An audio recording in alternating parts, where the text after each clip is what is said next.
The anomaly in Shanyang Village. 50 miles south of Qingshi town lies the sprawling Qinyan Mountain, a range teeming with tigers, leopards, and venomous creatures. According to the elders, this mountain was once frequented by deities. Nestled at the foot of the mountain is a small village called Shanyang, home to around 70 to 80 households. In the eastern part of the village resides the Su family. The patriarch, Su Zitsai, is an unaccomplished scholar who earns a living through teaching and occasionally writing letters and legal documents. His wife, Chun, possesses some knowledge of traditional medicine and has assisted in the births of nearly all the children in the village. The couple has a son, Su Qingtong, who just turned 10. At birth, he bore a bluish birthmark the size of a coin on his forehead, which inspired his name. From a young age, Su Qingtong exhibited remarkable intelligence and a thirst for knowledge, voraciously reading through his family's collection of books, many of which he could recite verbatim. Additionally, he possessed an extraordinary ability, could focus on 2 tasks simultaneously. At the age of 5, Su Qingtong could draw a circle with one hand while drawing a square with the other. By the age of 7, his talent became even more pronounced, as he could write different characters with both hands at the same time, producing strokes that were vigorous and captivating, rivaling those of his teaching father. One day, a wandering physician passed through Shanyang village. Upon seeing Su Qingtong, he remarked, "This child is exceptionally gifted and possesses innate wisdom if guided by a renowned master. He shall not remain a mere fish in a pond." Su Zitsai, struck by the physician's enigmatic demeanor, insisted on hosting him for a meal. After dining, he inquired, "I perceive you to be a reclusive sage. Would you consider taking my son as your disciple?" The physician shook his head. "My abilities are insufficient to instruct this child. In gratitude for your hospitality, I shall bestow upon him this talisman. It will prove invaluable in the future." With that, he produced a small wooden plaque, handing it to Su Zitsai. Upon examining the plaque, Su Zitsai observed that it was crafted from peach wood, featuring an engraving of a long-bearded man wielding a sword, with the words Shinto inscribed on the reverse side. At the age of 8, Su Qingtong fell gravely ill, suffering from a persistent high fever that rendered him unconscious for 3 days and nights. His cherubic face turned as red as a ripe tomato and felt burning hot to the touch. His brows furrowed and relaxed intermittently, while his small hands fidgeted restlessly. Though Chun possessed some medical knowledge, she was no more than an amateur practitioner. After several attempts to alleviate her son's condition, her anxiety grew as he showed no signs of improvement.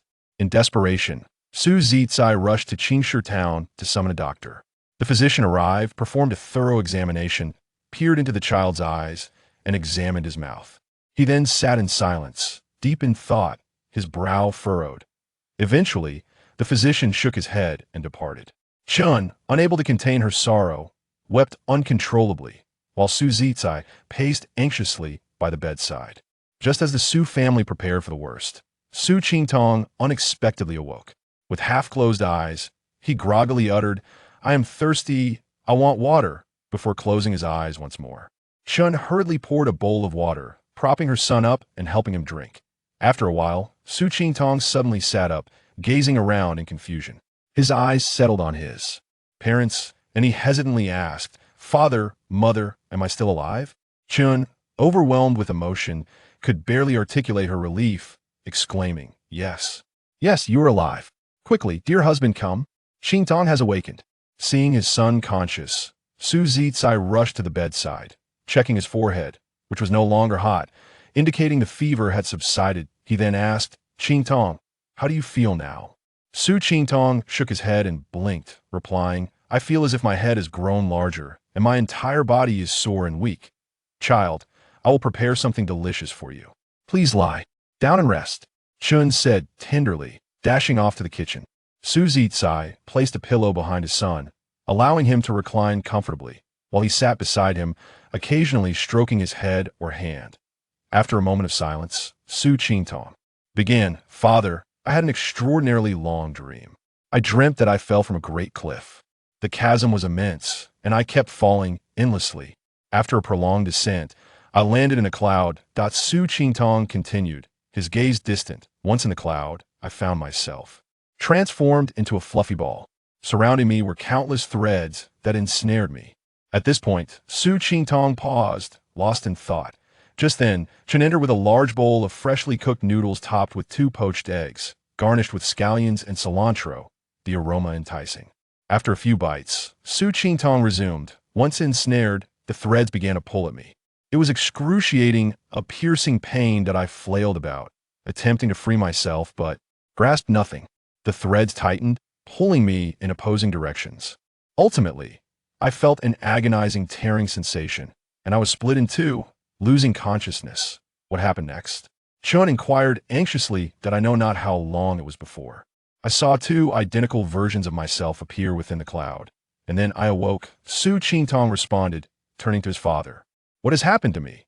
Su Zitsai pondered deeply, but could not discern an explanation, eventually saying, as long as you are well, that is what matters. After his illness, Su Qingtong felt as though his head had indeed enlarged.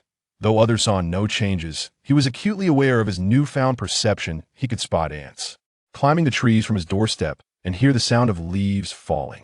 One evening, after a long day, the Su family had an early dinner and retired for the night.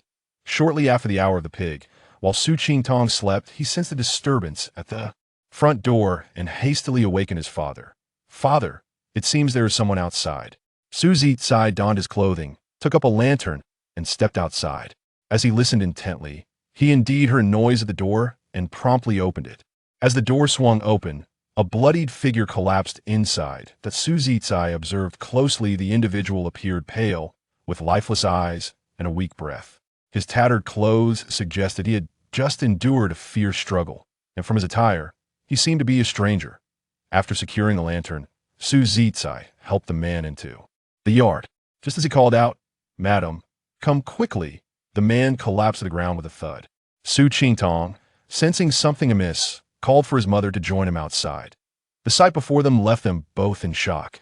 Su Zitsai lay motionless on the ground, his complexion darkened, eyes shut tight, froth escaping his mouth, while his limbs twitched uncontrollably. Beside Su Zitsai lay another figure, bloodied and ragged, with disheveled hair and a similarly pallid hue.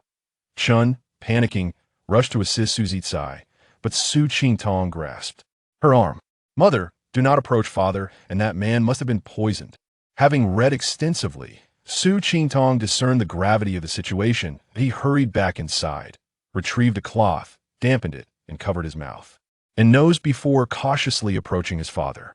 Su Zitsai had ceased convulsing, but instead of foam, dark blood trickled from his lips. That Su Qingtong carefully brought his fingers close to his father's nose, checking for breath.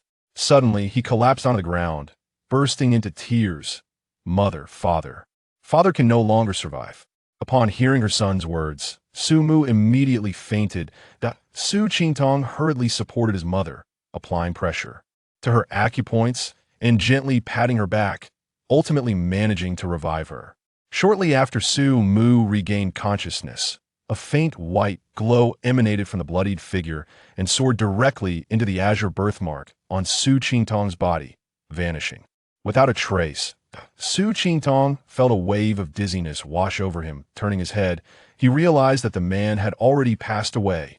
Embarking on a journey across 1,000 miles, the news of the tragic demise of the Su family reached the ears of neighbors, who expressed their condolences and rushed to assist with the funeral arrangements. Neo Air's wife grasped Chen's hand, offering words of solace. "Sister, death is an irreversible fate. The road ahead still stretches long. May you find strength in your sorrow." As both Su's father and the other man succumbed to a lethal poison, Su Qingtong chose not to bury her father according to tradition, but instead cremated him, for fire is feared among the many strange poisons of the world. After collecting her father's ashes, she also incinerated the remains of the other man. Though her father had perished because of him, neglecting the body would have been improper. Better to extend compassion to the very end, she thought, sending the deceased on their final journey. While sifting through the ashes of the other man, Su Qingtong made an intriguing discovery. A small pouch nestled within the remains. What could this be? The pouch, about the size of a palm, resembled silk, yet was not quite fabric, bound at the opening with a string and adorned with peculiar patterns. Its resilience against the flames piqued Su Qingtong's curiosity. Perhaps it contained some precious metal or fabric, a small form of restitution from the deceased. not daring to touch it with her bare hands.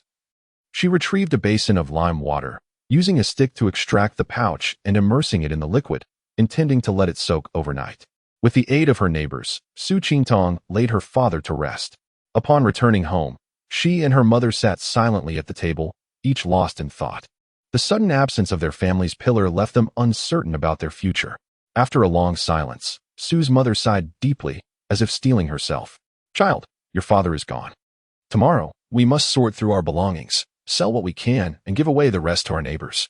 We shall set off the day after tomorrow to seek refuge with your uncle in Bingzhou, learn a trade from him, and find a means to sustain ourselves." Su Qingtong's uncle, Chun Jiaoyang, hailed from the town of Hotang in Bingzhou. Her mother recounted that the Chun family's ancestors included a royal physician renowned for his medical prowess, a legacy that had been passed down through 66 generations.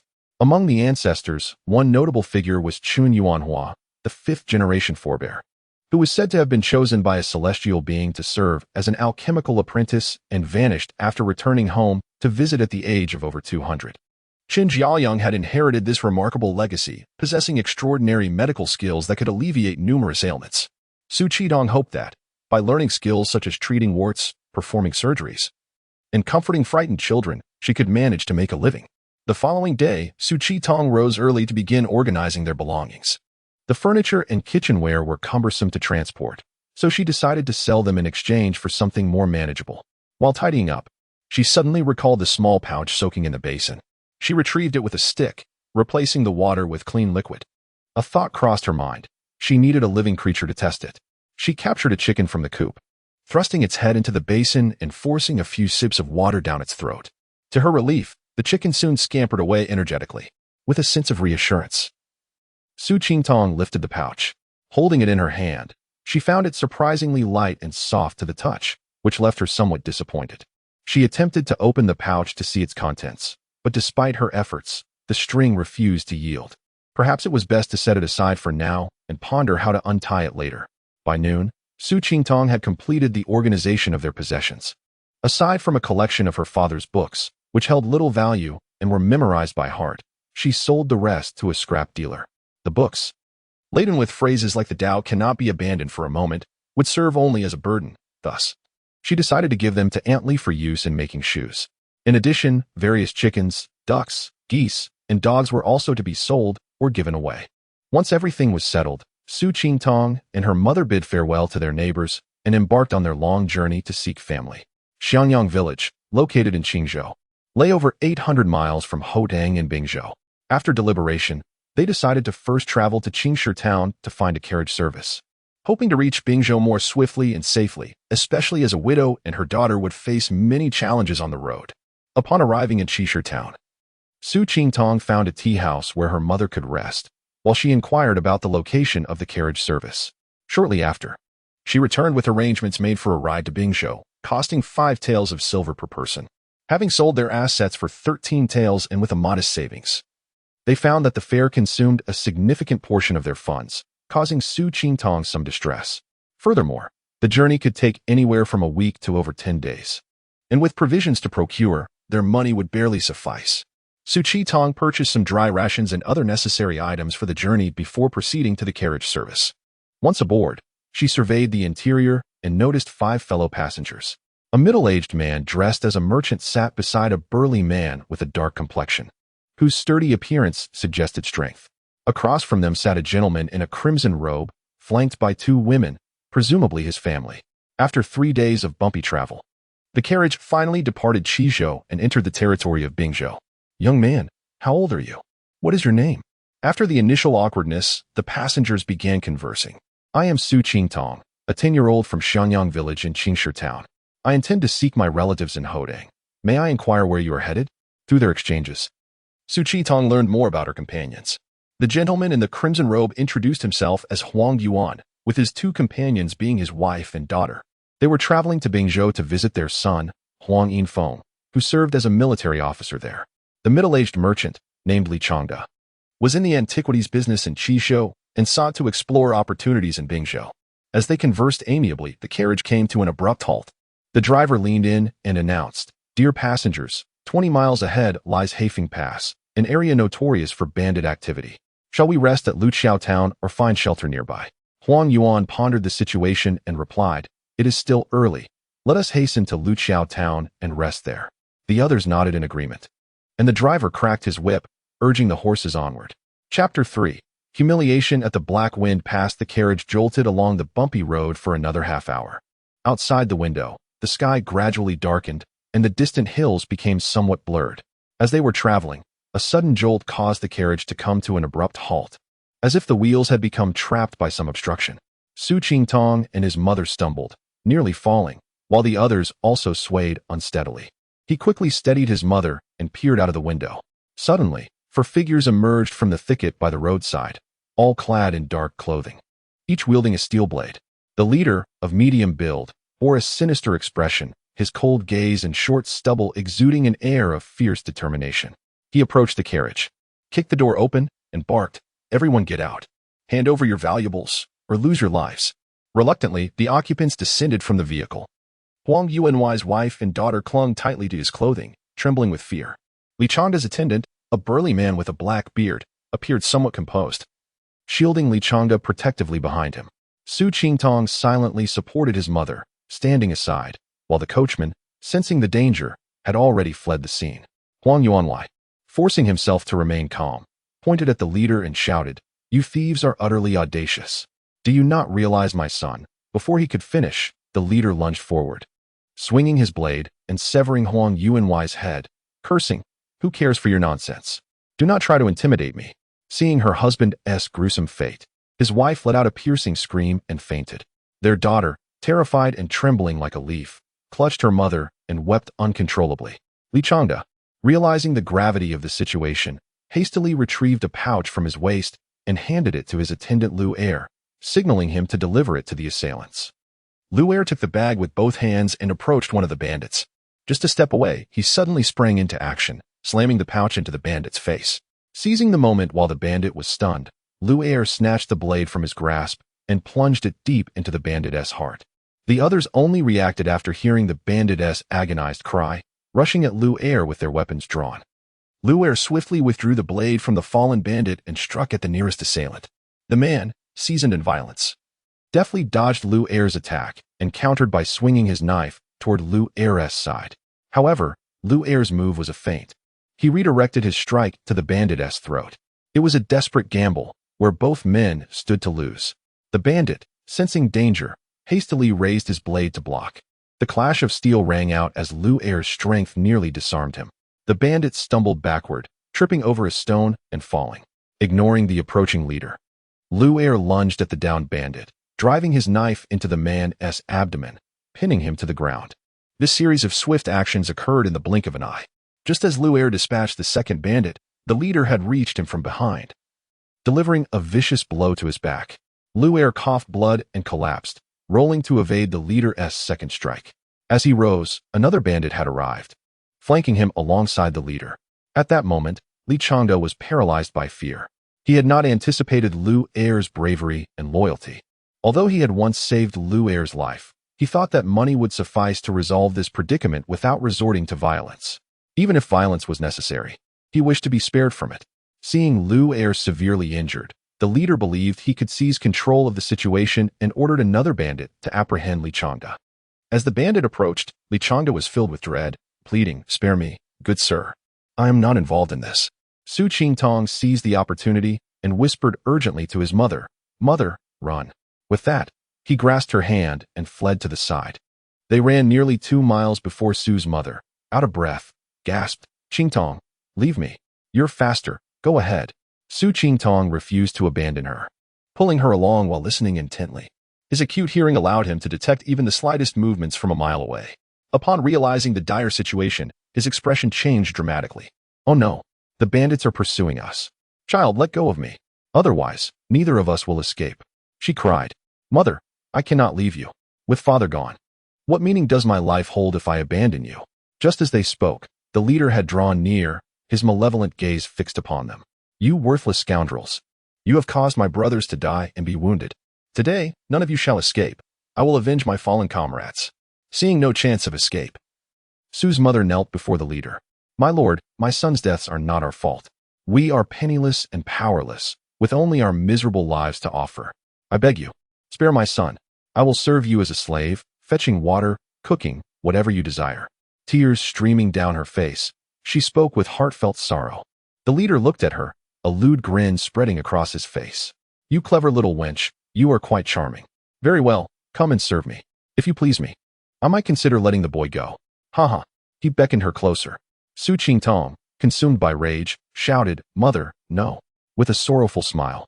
Su's mother gazed at her son and cried out, "Child, remember to find your uncle. Run." With that, she grasped the leader's leg tightly and bit down fiercely. "Ah!" The leader screamed, raising his knife to strike. In the heat of the moment, he fumbled, the blade's back striking Su's mother's head instead.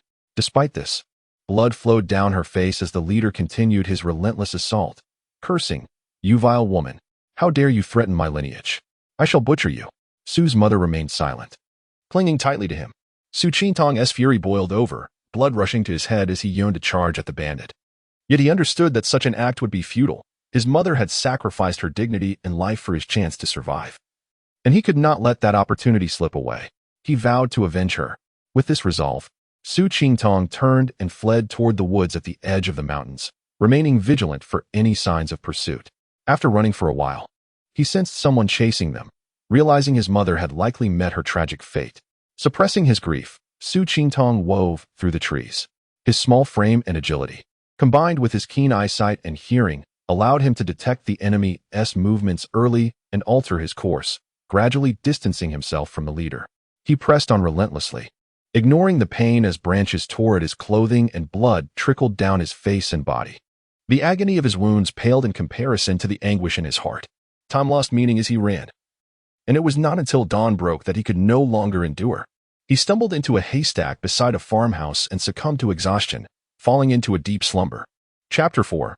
Possession. Not long after the bandit leader was cast aside by Su Qingtong, he ceased his pursuit. The reasons for this were twofold. First, the lad was exceedingly slippery, having narrowly evaded capture on several occasions with his clever maneuvers. Second, his own vitality was waning, having sustained grievous injuries and lost too much blood. Continuing the chase would likely lead to his own demise before he could seize his quarry. The bandit leader's frustration mounted as he reflected on his failed expedition. Although he had managed to pilfer a modest sum of silver, the losses were far greater. 2 of his 3 subordinates lay dead, and he had sacrificed his own progeny in the process. It was clear that his skills in this line of work required significant improvement. Turning our attention from the bandit leader to Su Qingtong, who had fled through the night. His physical and mental reserves were on the verge of collapse. Within a mere 10 days, he had lost both parents, a burden nearly unbearable for a 10-year-old child. The particularly tragic death of his mother plunged him into profound grief. He continually reminded himself to survive and grow stronger, vowing vengeance for his mother's untimely demise. Fueled by this unwavering determination, Su Qingtong trudged through the fields until he stumbled upon a haystack and hurriedly concealed himself within it. The immediate danger had subsided, and he desperately needed rest. Upon entering the haystack, Su Qingtong succumbed to slumber. In his dreams, he found himself transported back to that dim, ethereal realm he had previously encountered, shrouded in clouds. As he surveyed his surroundings, he sensed the mist had thickened considerably, and the space appeared to have expanded significantly since his last visit. What is this place? How have I returned here? Su Qingtong pondered aloud. Ha ha ha, foolish boy. You are in your own Niwen Palace. A voice echoed from the depths of the fog. Niwen Palace? What is that? Suddenly, Su Qingtong recalled a passage from an ancient tome belonging to his father. The Niwen is the assembly of all spirits, the Tao, and the great mystery, the dwelling place of the primordial spirit. So this resides within my mind, Su Qingtong realized. Yet, he soon sensed something amiss. What was that voice? Who are you? Why are you in my Niwen Palace? Ha ha ha, who am I?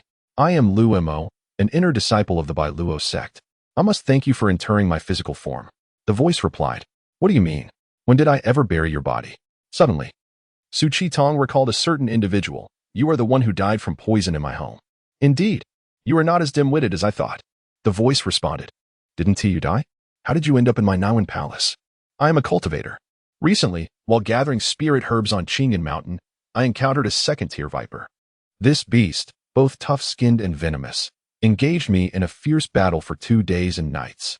Ultimately, I succumbed to its poison due to my waning spiritual energy. The voice continued. I dared not linger in combat, and barely managed to escape Qinyan Mountain, but by the time I reached your doorstep, I could no longer contain the poison and collapsed before your home. I was certain I would perish, but upon seeing you, a glimmer of hope flickered within me. Your Niwen Palace is unlike any other, significantly larger than usual, perhaps capable of accommodating my primordial spirit. Thus, in my final moments, I employed a secret technique to extricate my spirit and enter your body. The voice explained languidly. Staying here is not a viable option. You must find a way to exit. Su Qingtong sensed the voice's ulterior motives and hastily urged. Exit? Why should I? From this day forth, I am the master here. Thank you for providing me with this vessel. Though it is merely a body with 4 spiritual roots, it is better than nothing. After waiting so many days, I refrained from seizing your body because your soul is formidable, and the peach talisman on your chest harbors a mysterious force protecting you. I feared that should I fail, I would have no chance of reincarnation. Today, I finally sensed your soul weakening, granting me the opportunity to breach that protective barrier. Come, join me. You are the one who shall join me. Su Qingtong exclaimed as he beheld a swirling mass of gray shadows lunging towards him, prompting him to flee. However, he did not escape far before the shadow caught up to him. The gray shadow transformed into a massive maw, sinking its teeth into his furry body, causing Su Qingtong to cry out in pain. He broke free from the shadow's grasp and sprinted away. Yet, the shadow pursued him relentlessly. Although his Niwen Palace had expanded significantly since his last visit, the space remained limited, lacking obstacles for concealment. Before long, the shadow had bitten him several more times, causing him to lose considerable strength. Curse it! If you can bite me, why can't I bite you? Su Qingtong thought, steeling himself to retaliate. Thus began a fierce exchange of bites between the two.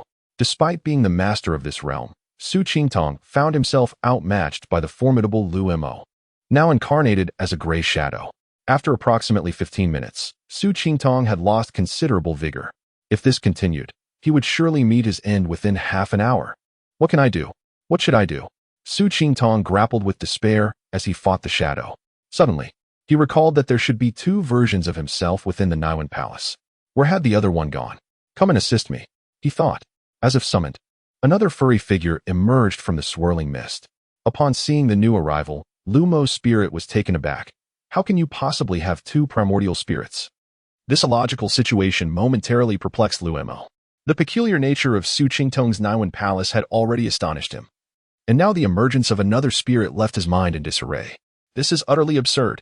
With the newly arrived furry entity joining the fray, the tide of battle shifted dramatically. The gray shadow, now confronted by 2 opponents, began to falter and sought to flee. Yet, the confines of the Niwen Palace offered little sanctuary. Before long, Lu Mo's spirit found itself cornered by the 2 furry figures. After devouring a significant portion of the shadow, the 2 figures had visibly grown in size. As the duo prepared to pounce once more, Lu Mo hastily exclaimed, "Hold on, young brother. I have words to share. Speak quickly, and make it worth my while. I am still hungry, and while you may not be particularly delectable, you will suffice to satiate my appetite," Su Qingtong retorted. "I am an inner disciple of the Bailuo sect and possess the art of cultivation. If you spare my life and assist me in finding a body with a single or dual spiritual root to possess, I shall impart my cultivation techniques to you, aiding your ascension to immortality. Moreover, my storage bag, filled with valuable items, shall be yours as well." Su Qingtong appeared somewhat intrigued by this proposition. Where's the Bailuo sect? What exactly are spiritual roots?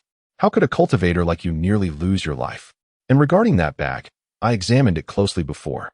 It was diminutive and soft. What could possibly be inside? Furthermore, I struggled greatly to open it. Are you attempting to deceive me? Chapter 5. Anecdotes from the Realm of Immortality. Upon hearing Su Qingtong's inquiry, Lu Mo hastily provided an explanation. It turned out that Bailuo sect was a prominent sect of cultivation located in the Qingshui region, nestled within the Bailuo Mountains. Approximately 500 miles southwest of Su Qingtong's hometown, Qishir Town. 1,000 miles to the northwest of Bailuo sect lay the Songhai sect, which was beautifully situated against the mountains and water. To the southeast, 800 miles away, stretched a continuous range of mountains, home to a valley known as the Valley of Whispering Winds. Each of the 3 major sects was guarded by a golden core patriarch, with their strengths being relatively comparable. And though occasional skirmishes occurred over the years, a precarious peace had been maintained. Bailuo sect, where Lu Mo resided. Enjoyed an abundance of mineral resources and primarily focused on the art of crafting magical artifacts. The Valley of Whispering Winds, enveloped by mountains, was rich in vegetation and boasted a pleasant climate, making it ideal for the growth of spiritual herbs. Consequently, disciples from this valley excelled in alchemy. In contrast, the Songhai sect, which faced the ocean, engaged in perennial battles against sea demons, attracting robust and valorous individuals among its ranks. Surrounding the three major sects were several lesser sects, each required to pay a tribute to the major sects annually, thereby remaining in a subordinate position. Cultivators and mortals existed as two relatively independent groups with minimal interaction. The realms inhabited by the immortal sects were often remote and rich in spiritual energy, safeguarded by formations that rendered them nearly impenetrable to mortals. Even should someone dare to intrude, the formations would swiftly eliminate them. Aside from specific periods of recruitment, cultivators seldom ventured into the mortal realm, which accounted for the general ignorance regarding the art of cultivation. Furthermore, the requirements for discipleship in these sects were exceedingly stringent, with spiritual roots being the most fundamental criterion. After absorbing Lu Mo's explanation, Su Qingtong finally gleaned some understanding of the cultivation world and pressed further. What exactly is a spiritual root? Lu Mo explained, in essence, a spiritual root is a type of constitution. Once an individual possesses a spiritual root, they can sense the spiritual energy of heaven and earth, subsequently absorbing and refining it into magical power. Only with magical power can one wield spells. Su Qingtong continued his inquiry. What do you mean by the four spiritual roots? Dual spiritual roots and single spiritual roots? Lu Mo replied, the spiritual energy of heaven and earth comprises 5 elements: metal, wood, water, fire, and earth, corresponding to the 5 phases. The ability to sense a particular type of spiritual energy signifies possession of a root of that attribute. If one can only sense one type, they are said to have a single spiritual root. If they can sense 2, then they possess a dual spiritual root. Thus, a 5 spiritual root would be the most advantageous, able to sense and absorb any attribute of spiritual energy. Why then do you seek assistance in locating individuals with single or dual spiritual roots? Not at all. Lu Mo patiently continued to elucidate the intricacies of cultivation. It turned out that the strength of an individual's spiritual root could be quantified. This measure varied from person to person, but typically ranged from 70 to 100. The more types of spiritual roots one possessed, the lower the individual measure for each. For instance, if someone had 5 spiritual roots, none would exceed 20. Conversely, if one had only a single spiritual root, its measure would be no less than 70 or 80. The measure of spiritual roots directly influenced the rate of spiritual energy absorption, meaning that those with a single spiritual root could cultivate at least 3 times faster than those with 5. When an individual possesses both water and earth spiritual roots, and their respective measures align in a special ratio, a transformation occurs, resulting in the emergence of an ice spiritual root. Additionally, wind and thunder spiritual roots arise similarly from the fusion of 2 different roots, collectively referred to as extraordinary spiritual roots. Individuals endowed with extraordinary spiritual roots can simultaneously absorb 2 types of spiritual energy, with a refining speed comparable to that of single spiritual roots. Coupled with their unique abilities, extraordinary roots surpass single roots in merit. What defines an immortal? Literally, it suggests a person who has ascended to the mountains. Does merely residing in the mountains confer immortality? Certainly not. One must continually cultivate, absorb the spiritual energies of heaven and earth, refine the essence while expelling impurities, transform energy into spirit, and ultimately merge with the Tao. Dear brother, if you would release me and assist me in finding a suitable vessel, I shall impart the secrets of cultivation unto you. What say you? Lu Mo, akin to a real estate agent, tirelessly expounded on the mysteries and advantages of cultivation for nearly half an hour. One of Su Qingtong's spiritual essences fixated on Lu Mo, while the other descended into contemplation.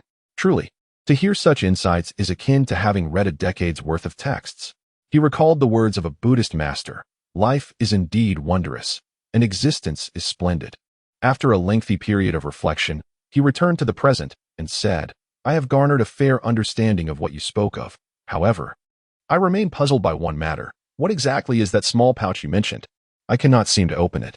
"That is a storage pouch, utilized by cultivators for holding items. Do not be deceived by its size. It harbors a vast space within. Storage pouches are categorized into superior, intermediate, and inferior grades. Mine is of intermediate quality, containing approximately 10 feet of space. A superior pouch can accommodate up to 50 feet. Items stored within cannot be retrieved by hand. They must be controlled through one's spiritual consciousness.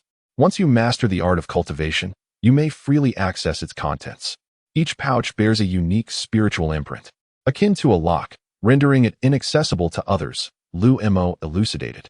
Will this spiritual imprint ever disappear? Su Qingtong inquired. As long as the owner lives, the imprint endures. Lu Mo replied. However, there exists a scenario where someone of significantly greater cultivation can forcibly erase the imprint.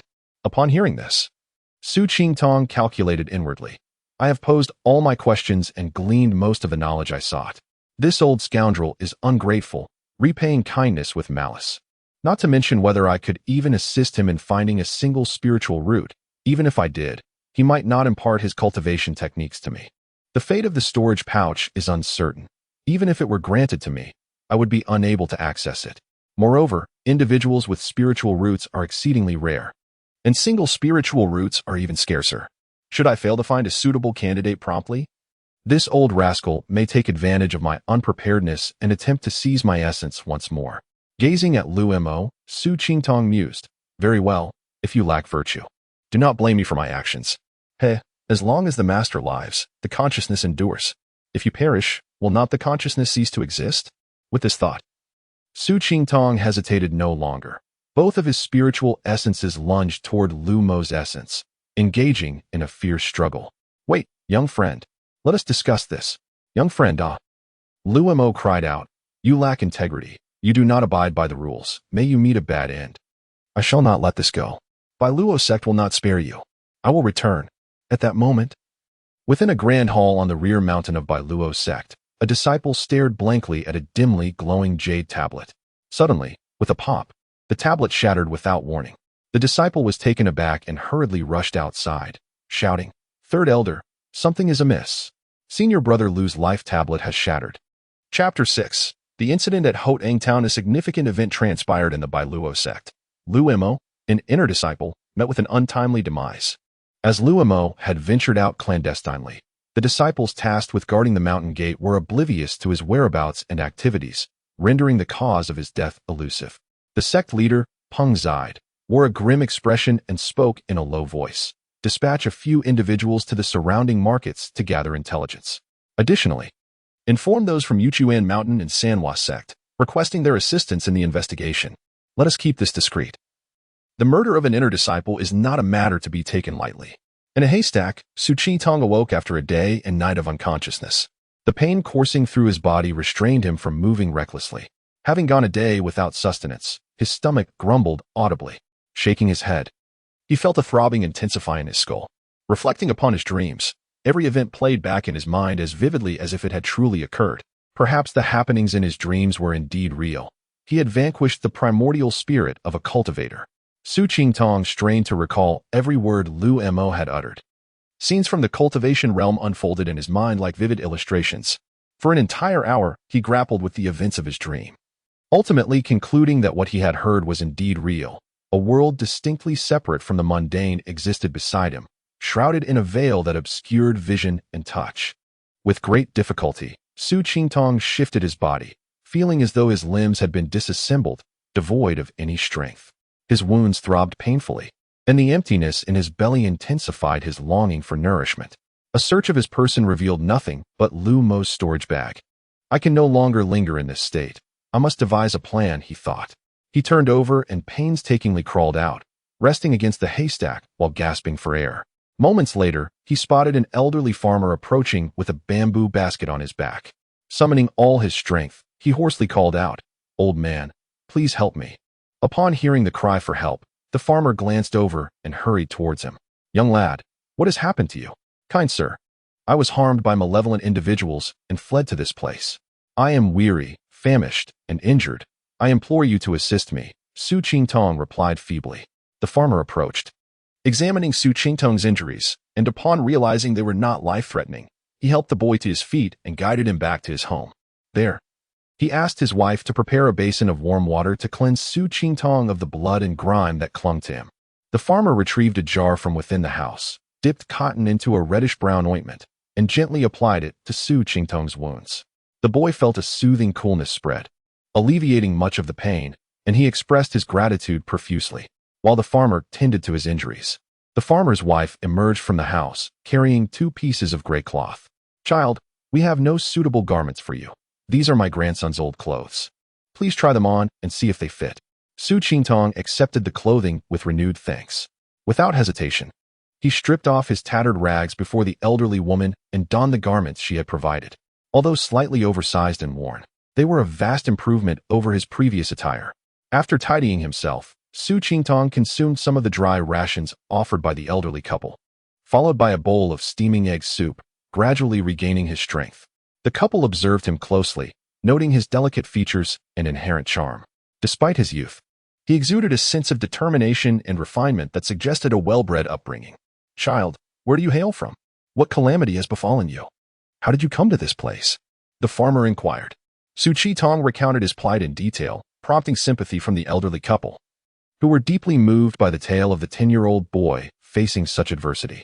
The farmer then asked about Su Qingtong's future plans, to which the boy explained his intention to seek refuge with his uncle in Houtang Town. The farmer replied, "It is quite a distance to Houtang Town, approximately 400 to 500 miles. The mountains are steep and the journey arduous. How will a child like you manage? Why not stay with us for a time to recuperate before making your plans?" Su Qingtong's face reflected determination as he quietly stated, "I have already troubled you enough. I cannot impose further. Please, guide me in the right direction, and I shall find my way." Despite the couple's insistence on his stay, Su Qingtong remained resolute. He knelt before them, bowing deeply in gratitude for their kindness before taking the few cornbread cakes the elderly woman had prepared and setting off in search of his family. Along the way, Su Qingtong braved the elements, traversing mountains and rivers, sleeping under the stars, and scavenging for food. Though fraught with challenges, he honed skills for survival in the wilderness. Houtang Town lay 80 miles west of Bingzhou City, home to approximately 400 to 500 households, with a population of around 2,000, constituting a modest town. On this day, a young boy clad in gray, slightly oversized clothing, with disheveled hair and dirt-smeared skin, approached the town, none other than Su Qingtong, who had journeyed for over 10 days to reach this destination. Upon entering the town, Su Qingtong took a brief respite before inquiring about the whereabouts of his uncle. Chun Jiaoyang was renowned in the town for his exceptional medical skills, kindness, and fair pricing, often assisting the less fortunate among the community. Thus, it was no surprise that everyone in the town was familiar with his name. With minimal inquiry, Su Qingtong quickly learned the location of his uncle's clinic, Huachuntang. As he neared Huachuntang, a wave of anxiety washed over him. Having never met his uncle, and without any keepsake from his mother, he questioned whether his uncle would recognize him and how he would be received, warmly or coldly. The expression "the closer one is to home, the more timid one becomes" aptly described his current state of mind. Tentatively, Su Qingtong stepped into Huachuntang, surveying the interior. In the center stood a square table behind which a middle-aged man was examining the pulse of a young woman. To the right, rows of medicinal cabinets lined the wall, each labeled with the names of herbs, totaling no less than several hundred varieties. To the left, a screen partitioned off a corner where a bed was faintly visible behind a curtain. Having assessed the layout, Su Qingtong turned his attention to the middle-aged man, who appeared to be in his late 40s. He had a slender face adorned with a few strands of beard and wore a genial expression.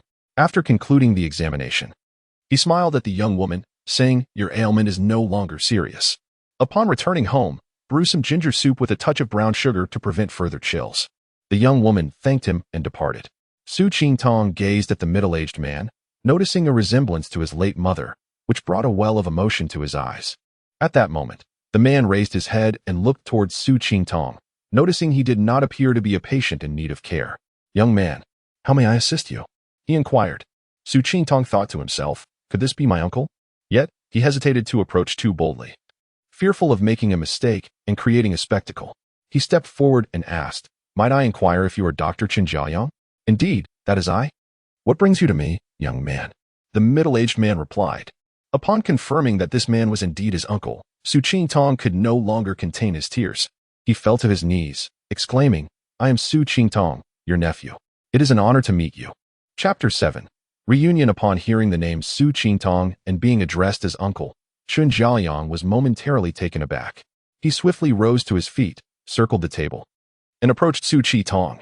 Crouching down beside him, he grasped Su Qi-tong's shoulders and gazed intently into his eyes, urgently inquiring, "Is it truly you, Qi-tong?" With tears brimming in his eyes, Su Qi-tong's sorrow, fear, and grievances from the past half-month erupted forth as he choked out, "Uncle, I am Qi-tong." Witnessing this scene, an ominous premonition surged within Chen Jiaoyang, prompting him to quickly help Su Qi-tong to his feet. He took a sign that read consultation suspended due to family matters, hurried to the door, hung it up, turned back, closed the door, and led Su Qi-tong into the back hall. Upon entering, Chen Jiaoyang called out to a girl of about 12 or 13, "Linger, this is your cousin Su Qi-tong. Quickly fetch him a bowl of water."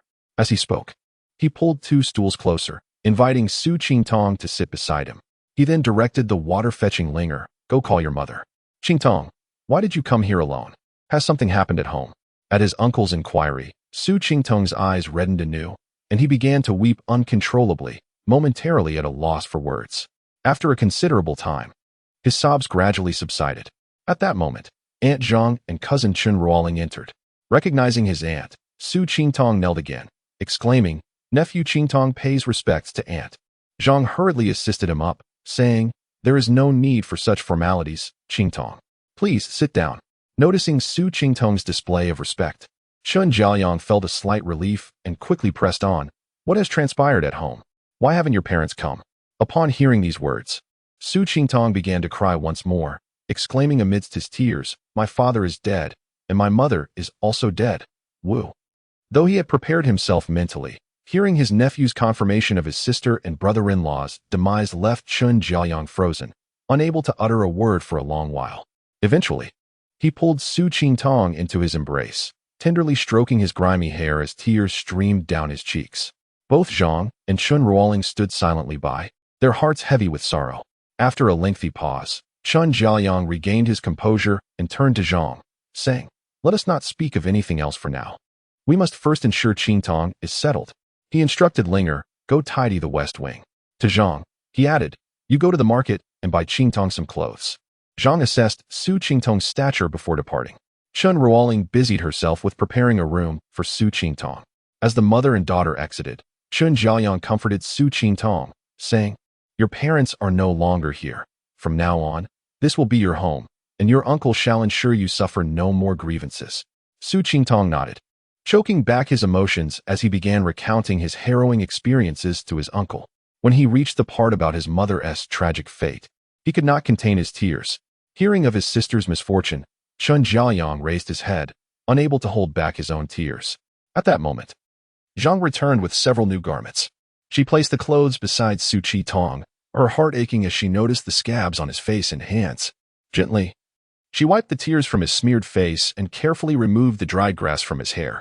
Once his uncle had calmed down, Su Qi-tong narrated how he escaped from the villains, was rescued by an old farmer, and the arduous journey he undertook to find his uncle. At the thrilling parts of the tale, even Chen Ruoling, standing at the door, was astonished, her eyes widening at the arrival of this new cousin. After a significant duration, Su Qi-tong concluded his narration. However, he refrained from mentioning his soul-stirring battle with Lu Mo, not out of distrust, but because it was too surreal, too ethereal to expect them to believe, and he feared they might think he was losing his sanity. Once Su Qi-tong finished, Chen Jiaoyang rose and led him to the west wing. He fetched a large wooden tub from outside, filled it with hot water, and returned to the front hall. After a brief while, Chen Jiaoyang returned with a large bundle of medicinal herbs.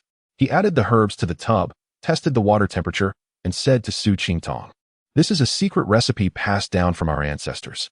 It can strengthen your body and rejuvenate your spirit. Soak in it for half an hour, and you shall regain your vitality." Following his uncle's advice, Su Qi-tong stripped off his clothes and jumped into the tub. Upon entering, a fiery sensation enveloped his body, which soon dissipated, replaced by a soothing sensation as though he were being gently massaged. Su Qi-tong sighed in contentment, closed his eyes, and lay still within the tub. Seeing that Su Qi-tong showed no signs of distress, his uncle felt reassured and stepped outside. After days of physical exhaustion and mental strain, Su Qi-tong quickly drifted into a deep slumber. He was awakened by a knock on the door, and upon recognizing his uncle's voice, he responded. Chen Jiaoyang entered, holding the clothes Zhang had purchased. Placing the garments beside the tub, he asked, Qingtong, how do you feel? Sitting up and shaking himself slightly, Su Qingtong replied, Uncle, your secret remedy is truly miraculous. Not only have all my wounds ceased to ache, but I also feel invigorated and refreshed. Qin Jiaoyang chuckled, saying, Quickly put on your clothes. Dinner is ready. With that, he turned and left the room. Realizing it was already evening, Su Qingtong hurriedly climbed out of the tub, dried himself off, and donned the new garments. He had to admit, his aunt had a keen eye. The clothes fit comfortably and suited him well. He crumpled his tattered old clothes into a ball and set them in a corner, placing Lu Mo's small pouch beneath his pillow. Dressed and glancing at the wooden tub, Su Qingtong suddenly felt an impulse. He believed he could lift the hefty object. Approaching the tub, he wrapped his arms around it, and with a determined effort, managed to lift it slightly off the ground. Though it was a struggle, the tub was indeed elevated. Su Qingtong huffed and puffed as he gradually maneuvered it towards the door. By the time he reached the entrance, veins stood out on his neck, and his face was flushed. Chun Ruoling, standing at the back hall doorway, was taken aback as she witnessed Su Qingtong struggling to move the tub, her eyes nearly bulging out of their sockets. Why, you can lift that tub? Hearing the commotion, Chun Jiaoyang emerged from the back hall and, upon seeing Su Qingtong straining to move the tub, rushed over to assist him. I never would have guessed you had such strength. Together, they transported the tub to the courtyard, where Su Qingtong exhaled a sigh of relief, stating, I didn't possess this much strength before. After soaking, I feel remarkably stronger. Your remedy is truly extraordinary, uncle. I shall soak again whenever I have the chance. Hearing this, Chun Jiaoyang's expression darkened. You foolish boy. That bath cost me 10 taels of silver. Moreover, some of those herbs are rare and hard to come by. Su Qingtong felt deeply touched. His uncle had spent such a considerable sum on herbs to expedite his recovery. He resolved to honor and care for his uncle in the future. Chapter 8. Apprenticeship. After finishing dinner, aunt and cousin began to tidy up the dishes and wash them, leaving only Su Qingtong and his uncle in the hall. He occasionally cast sidelong glances at his uncle, hesitating to speak, embodying a sense of indecision. Qin Jiaoyang glanced at Su Qingtong and said, Qingtong, if you have something to say, speak plainly. Hesitation is not the demeanor of a true man. Upon hearing his uncle's words, Su Qingtong's youthful heart jolted. As if enlightened by a sudden revelation, he pondered silently. Uncle's words hold truth. A man who wishes to achieve something must not be indecisive and faltering. With newfound determination in his gaze, he declared, Uncle, I wish to learn the art of medicine from you. Qin Jiaoyang looked at Su Qingtong with curiosity, smiling as he inquired, What brings you to such a thought? Uncle, when my mother and I left home, she mentioned that if I could acquire even a fraction of your medical knowledge, I could support our family, for the sake of securing a future livelihood. I humbly request you to teach me medicine. If that is your sole motivation, then perhaps you should reconsider your pursuit of medicine, Chun Jiaoyang replied with an expressionless face. Su Qingtong was taken aback, failing to grasp the implication of his uncle's words, his face etched with confusion as he looked at Qin Jiaoyang. Qin Jiaoyang remained silent, observing him intently. After a prolonged moment of contemplation, Su Qingtong spoke again. I aspire to be a respected individual like you, uncle. With a smile, Qin Jiaoyang responded. A healer's heart is one of compassion. To treat the ill and save lives is the essence of being a physician. Respect from others comes naturally. Your reasoning still falls short. Hearing his uncle's words, Su Qingtong bowed his head, lost in thought. Qin Jiaoyang did not rush him, merely watching in silence. As Su Qingtong reflected deeply, he recalled that initially, it was his mother's wish for him to follow his uncle into the field of medicine. However, upon arriving at the back hall town, the admiration and respect he encountered for his uncle ignited a spark within him to become a healer. When his uncle prepared a medicinal bath for him that brought about a significant transformation in his health, his fascination and yearning for the wonders of medicine intensified. With this realization, Su Qingtong raised his head and said, Uncle, I am greatly intrigued by medicine, especially the medicinal bath formula passed down through your family. I find it truly remarkable. If I could master the art of healing and further develop similar formulas to strengthen bodies and prolong lives, allowing you and aunt to enjoy longevity, that would be enough for me in this lifetime. Upon hearing this, Qin Jiaoyang felt a sense of great relief and smiled broadly, saying, The path of medicine is vast and profound. There is an abundance of knowledge to acquire. I began my studies in medicine at the age of 5 under your grandfather's tutelage, and after more than 40 years, I have barely scratched the surface. Thousands of herbs and their properties must be memorized. The intricacies of the human meridians, organs, qi, blood, nourishment, and defenses all hold their own mysteries. Moreover, one must understand the changes of yin and yang, the interplay of herbs in the human body. To achieve mastery requires more than just a fleeting moment of effort. Have you truly considered this? With unwavering resolve, Su Qingtong replied earnestly, I have made up my mind. Please teach me. Uncle. Very well, follow me, Chen Jiaoyang said. Su Qingtong followed his uncle into the room on the west side of the main hall. Inside, a desk faced the entrance, behind which stood a bookshelf filled with an array of books, surpassing his father's collection, the majority of which were medical texts. Against the northern wall, a table was set with a round cushion in front of it. Upon this table lay various tablets, each inscribed with names. The central tablet, slightly larger, bore the inscription of their ancestor, Chen Daguang, with the name Taiping. Chen Jiaoyang led Su Qingtong to stand before the tablets and said, The ancestral teaching states the method must not be lightly passed on, and the way must not be lightly imparted. Since you have resolved to study medicine under my guidance, you must perform the 3 bows and 9 prostrations to pay homage to me as your master. This is a tradition left by our ancestors and must not be disregarded. Su Qingtong complied reverently, paying respect to the founder and then formally performing the master-student rite, officially becoming Chen Jiaoyang's disciple. Qingtong, having performed the rite of apprenticeship, you are now my disciple, and you must heed my teachings. You are both my student and my dear nephew. Thus, we need not be overly formal in our interactions. You may still call me uncle, Chen Jiaoyang stated. From tomorrow onward, you shall assist me in the front hall during the day, learning to prepare medicines. And in the evenings, you will study medical texts in this study. The bottom shelf of this bookshelf contains various herbology charts, detailing the appearance and properties of over 3,000 herbs across 10 volumes. Aim to memorize 10 each day, and you will complete this in about a year. Once you are adept at identifying herbs, I will teach you further. Su Qingtong nodded in agreement. Chen Jiaoyang continued, It is late now, and you have traveled a long way, so rest for the night. Su Qingtong acknowledged and retired to the west wing for rest. The following day, before dawn, Su Qingtong rose early. After tidying the courtyard, he proceeded to the front hall, sweeping the floor, watering, and wiping the tables, preparing everything for his uncle's family to wake and begin their day. Before long, his uncle, aunt, and cousin Qin Ruoling rose in succession. After a flurry of activity and breakfast, Su Qingtong accompanied his uncle to the front hall. They opened the door and retrieved the sign indicating they were busy. His uncle took his seat behind the square table, and the day's work commenced. Su Qingtong's primary duty was to assist his uncle in preparing medicines. Whenever his uncle wrote a prescription, he would hand it to Su Qingtong, explaining the location and purpose of each herb. Su Qingtong possessed remarkable acuity and an astonishing memory. Whatever his uncle mentioned once, he would effortlessly recall and locate the herbs without needing a reminder. Chen Jiaoyang marveled internally, never anticipating his nephew could be so astute. With careful nurturing, he might indeed surpass him one day. Su Qingtong held deep admiration for his uncle.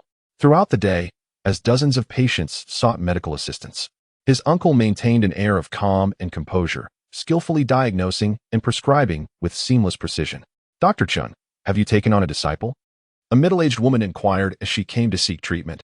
This is my nephew, assisting me, his uncle replied. As the sun began to set, the pair, having worked diligently throughout the day, closed up shop.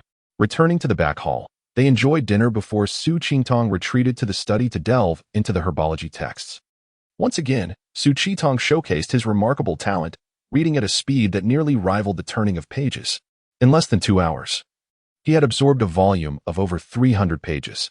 Stretching, he returned the book to its place, closing his eyes to recall the information. Finding not a single herb had escaped his memory. Estimating the time, he realized it must be late, yet he felt no fatigue. Thus, he picked up the second volume of the herbology text and continued reading. After the hour of the pig had passed, Su Qingtong finished the last page of the book, returned it to its place, and rose to return to his own room. Chapter 9. The 5 Danshan's Refinement of Yuan. The following day, after scarcely 2 hours of sleep, Su Qingtong rose with renewed vigor, resolutely continuing the narrative from the previous day. As midday approached, an elderly woman, appearing to be in her 50s or 60s, entered with a faltering gait. Dr. Chen, please examine my leg. After taking the medicine you prescribed, it had nearly healed, but a chill has returned the pain, rendering me unable to walk, she lamented. Big sister, you are suffering from chronic cold in the legs, which is challenging to eradicate entirely. I shall prescribe a remedy. Please take it home, and be cautious not to expose yourself to the cold again. Chun Jiaoyang replied as he began to inscribe a prescription on paper. 2 taels of astragalus, 1.5 taels of atractylodes, 2 taels of notopterygium. This is a fabrication by the author, dear readers, so do not take it to heart. Observing the prescription penned by his uncle, Su Qingtong's brow furrowed with concern. Recalling the medicinal text he had perused the night before, he murmured, "Uncle, notopterygium possesses a pungent flavor and is known to dispel exterior wind and dampness. I encountered a herb last night resembling notopterygium closely, called duhua, which has a milder nature, enters the kidney meridian, and is effective against internal wind and dampness. Might it be possible to substitute notopterygium with duhua?" Chun Jiaoyang was momentarily taken aback, casting a peculiar glance at Su Qingtong. After a moment's hesitation, he said nothing further but completed the prescription and handed it to Su Qingtong, instructing him to procure the medicine. Once the elderly woman had departed, Chun Jiaoyang called out, "Qingtong, come here." Su Qingtong promptly set aside his work and approached his uncle's side. "I too am aware that duhua is more efficacious than notopterygium. Yet duhua is over 5 times the cost of notopterygium. This sister from the Du family sells tofu at the west end of the street. Their finances are tight. And chronic cold in the legs cannot be cured with merely 3 to 5 doses. If we were to substitute notopterygium with duhua, she might not be able to afford it." Chun Jiaoyang explained. After a brief contemplation, he then inquired with a furrowed brow, "I recall that notopterygium and duhua are documented in 2 distinct herbal texts. Even if you had stayed awake all night, it would be unlikely for you to have read the first volume. How do you know of duhua?" Su Qingtong, feeling a bit bashful, smiled shyly and replied, "I managed to read both the first and second herbal texts last night until the early hours." "What? You claim to have read 2 herbal texts in one night?" Chun Jiaoyang asked in astonishment. After a moment, he added with evident displeasure, "Qingtong, one must consume rice grain by grain and tread the path step by step. One cannot rush. Taking large strides often leads to cough. That is to say, one may easily overreach and find oneself overwhelmed." Su Qingtong hastily retorted, "Uncle, I did not overreach. I merely read 2 books before going to sleep. Even claiming not to have overreached, I must ask, did you retain everything you read in those 2 books?" Chun Jiaoyang, slightly irritated, questioned. Noting his uncle's irritation, Su Qingtong felt a tightening in his chest, but firmly asserted, "Yes, I memorized everything." Seeing Su Qingtong still attempting to defend himself, Chun Jiaoyang grew more incensed. "Then recite for me what you memorized." Without hesitation, Su Qingtong began to recite from the first herbal material. White peony, used for its roots, possesses a sour taste, is neutral in nature, and can warm the yang and dispel dampness. Angelica resembles ginseng, its color brownish yellow, sweet in taste, warm in nature, replenishing blood and invigorating circulation, regulating menstruation and alleviating pain. By the time Su Qingtong had recited the 30th herb, Chun Jiaoyang was left in a state of bewilderment. What was happening? This defied all logic.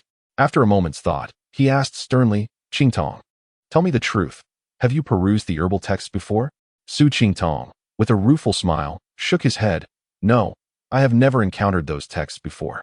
Chun Jiaoyang remained skeptical. He casually picked up a book beside him and handed it to Su Qingtong. "Take a look at this. It is a book concerning the human body and the principles of yin and yang. Someone untrained in medicine would never peruse such a work." Su Qingtong received the book, appearing nonchalant as he leafed through it. Before long, he had finished and returned it to Chun Jiaoyang. "Uncle, while I have memorized it all, there are certain concepts I do not fully comprehend." Chun Jiaoyang, as if confronted by a specter, incredulously inquired, "You assert that you have memorized everything?" "Indeed, uncle. If you doubt my word, I shall recite it for you." Su Qingtong replied, "Yang Wei Qi, Yining blood, Yin resides within, protecting Yang." Su Qingtong recited flawlessly from beginning to end, leaving Chun Jiaoyang utterly astounded. His nephew was a prodigy in the field of medicine. He had truly struck gold. When the two returned to the back room for lunch, Chun Jiaoyang could not restrain himself from sharing Su Qingtong's astonishing performance with his wife, Zhang, and daughter, Chen Ruoling. Both were equally incredulous as they gazed at Su Qingtong. Su Qingtong was compelled to explain that he had always possessed a sharp mind. At the age of 5, he could multitask, and by the age of 7, he could write with both hands simultaneously, needing only a single reading to commit text to memory. Upon hearing this, Chen Ruoling insisted that Su Qingtong write for her to see. Unable to refuse his cousin, Su Qingtong led her to the study, procured a sheet of paper and 2 pens, and began to write. With a swift flourish, 8 grand characters appeared on the paper. On the left, heaven and earth, all things, and on the right, all possess spirituality. Observing Su Qingtong's graceful writing, the family was left in a state of astonishment. In light of Su Qingtong's extraordinary abilities, Qin Jiaoyong resolved, "Qingtong, you need not accompany me to the front hall for consultations any longer. You shall remain in the study each day, focusing on completing your reading of the books therein. Once you have mastered the theoretical foundations of medicine, you may then accompany me in learning to diagnose patients." Su Qingtong nodded in agreement, contemplating. With an uncle as a CEO, the treatment is indeed exceptional. Not only am I relieved from labor, but I also enjoy the privilege of studying at public expense. In the days that followed, Su Qingtong spent his time in a routine of eating, reading, and sleeping. Though somewhat monotonous, it was a fulfilling existence. 3 months later, he had perused the majority of the books on the shelves, leaving only a few at the very top unread. One day, as usual, after breakfast, Su Qingtong entered the study, climbed onto a stool, and retrieved a book from the top of the shelf. He suddenly noticed that this book, both its cover and the paper within, differed significantly from those he had previously encountered. The books he had read prior all featured dark blue covers adorned with a small white label indicating their titles, and the interior pages were of common Xin paper. In contrast, the book in his hands was bound in thin sheepskin, yellowed with age. Emblazoned with gilded characters, the 5 Danshan's refinement of Yuan. The paper within was of an unknown material, smooth and exquisite, exuding an air of meticulous craftsmanship.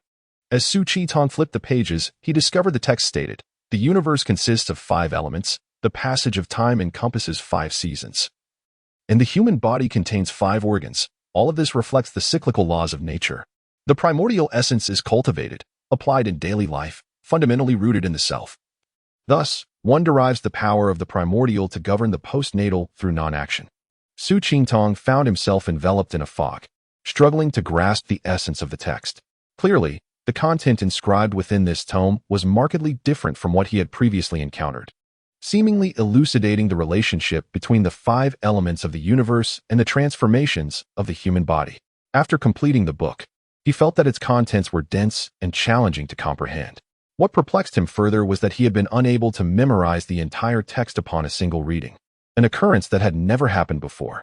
Initially contemplating setting the book aside to read something else, he reconsidered, realizing that if he were to surrender at the first sign of difficulty, he might inevitably achieve nothing of significance in his life. Chapter 10. The Journey into Immortal Cultivation. Until lunchtime, Su Qingtong was engrossed in the book titled 5 Dan Lian Yuan Ju.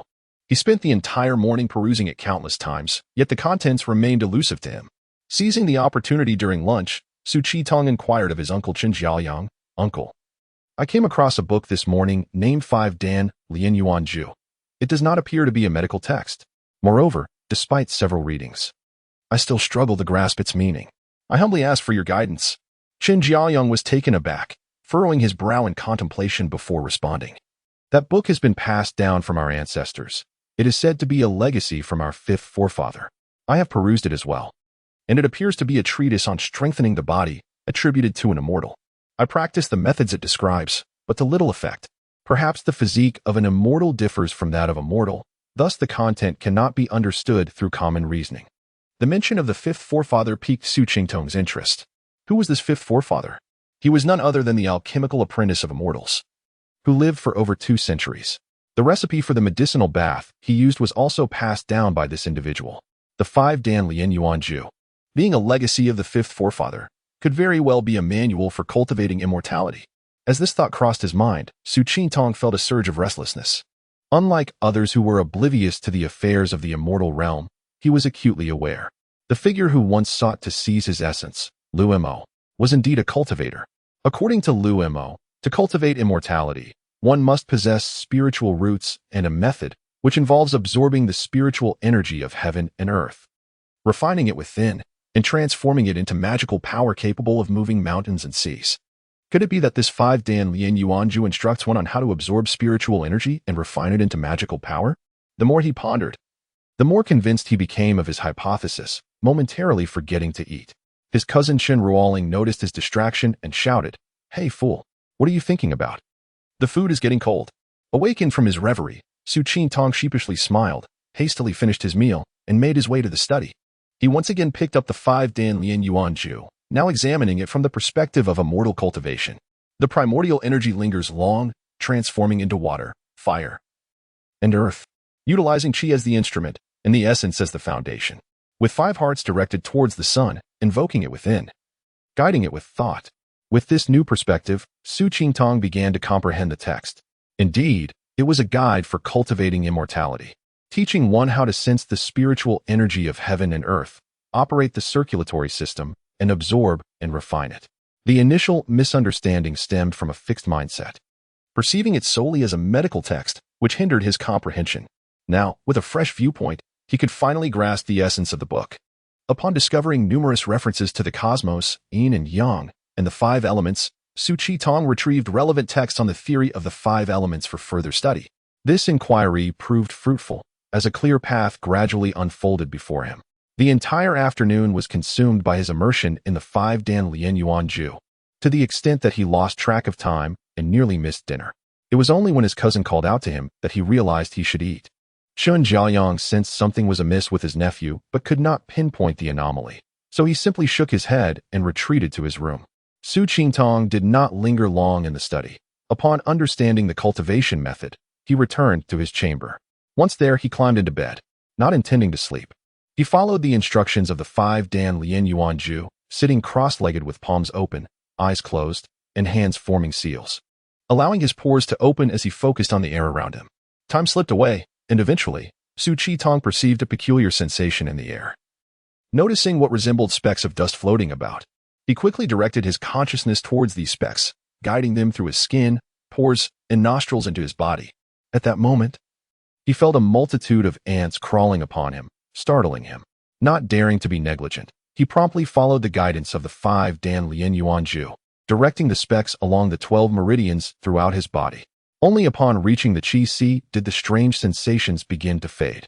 Suddenly, he felt a jolt at the Qi Sea's location, a warm current surging 3 inches below his navel.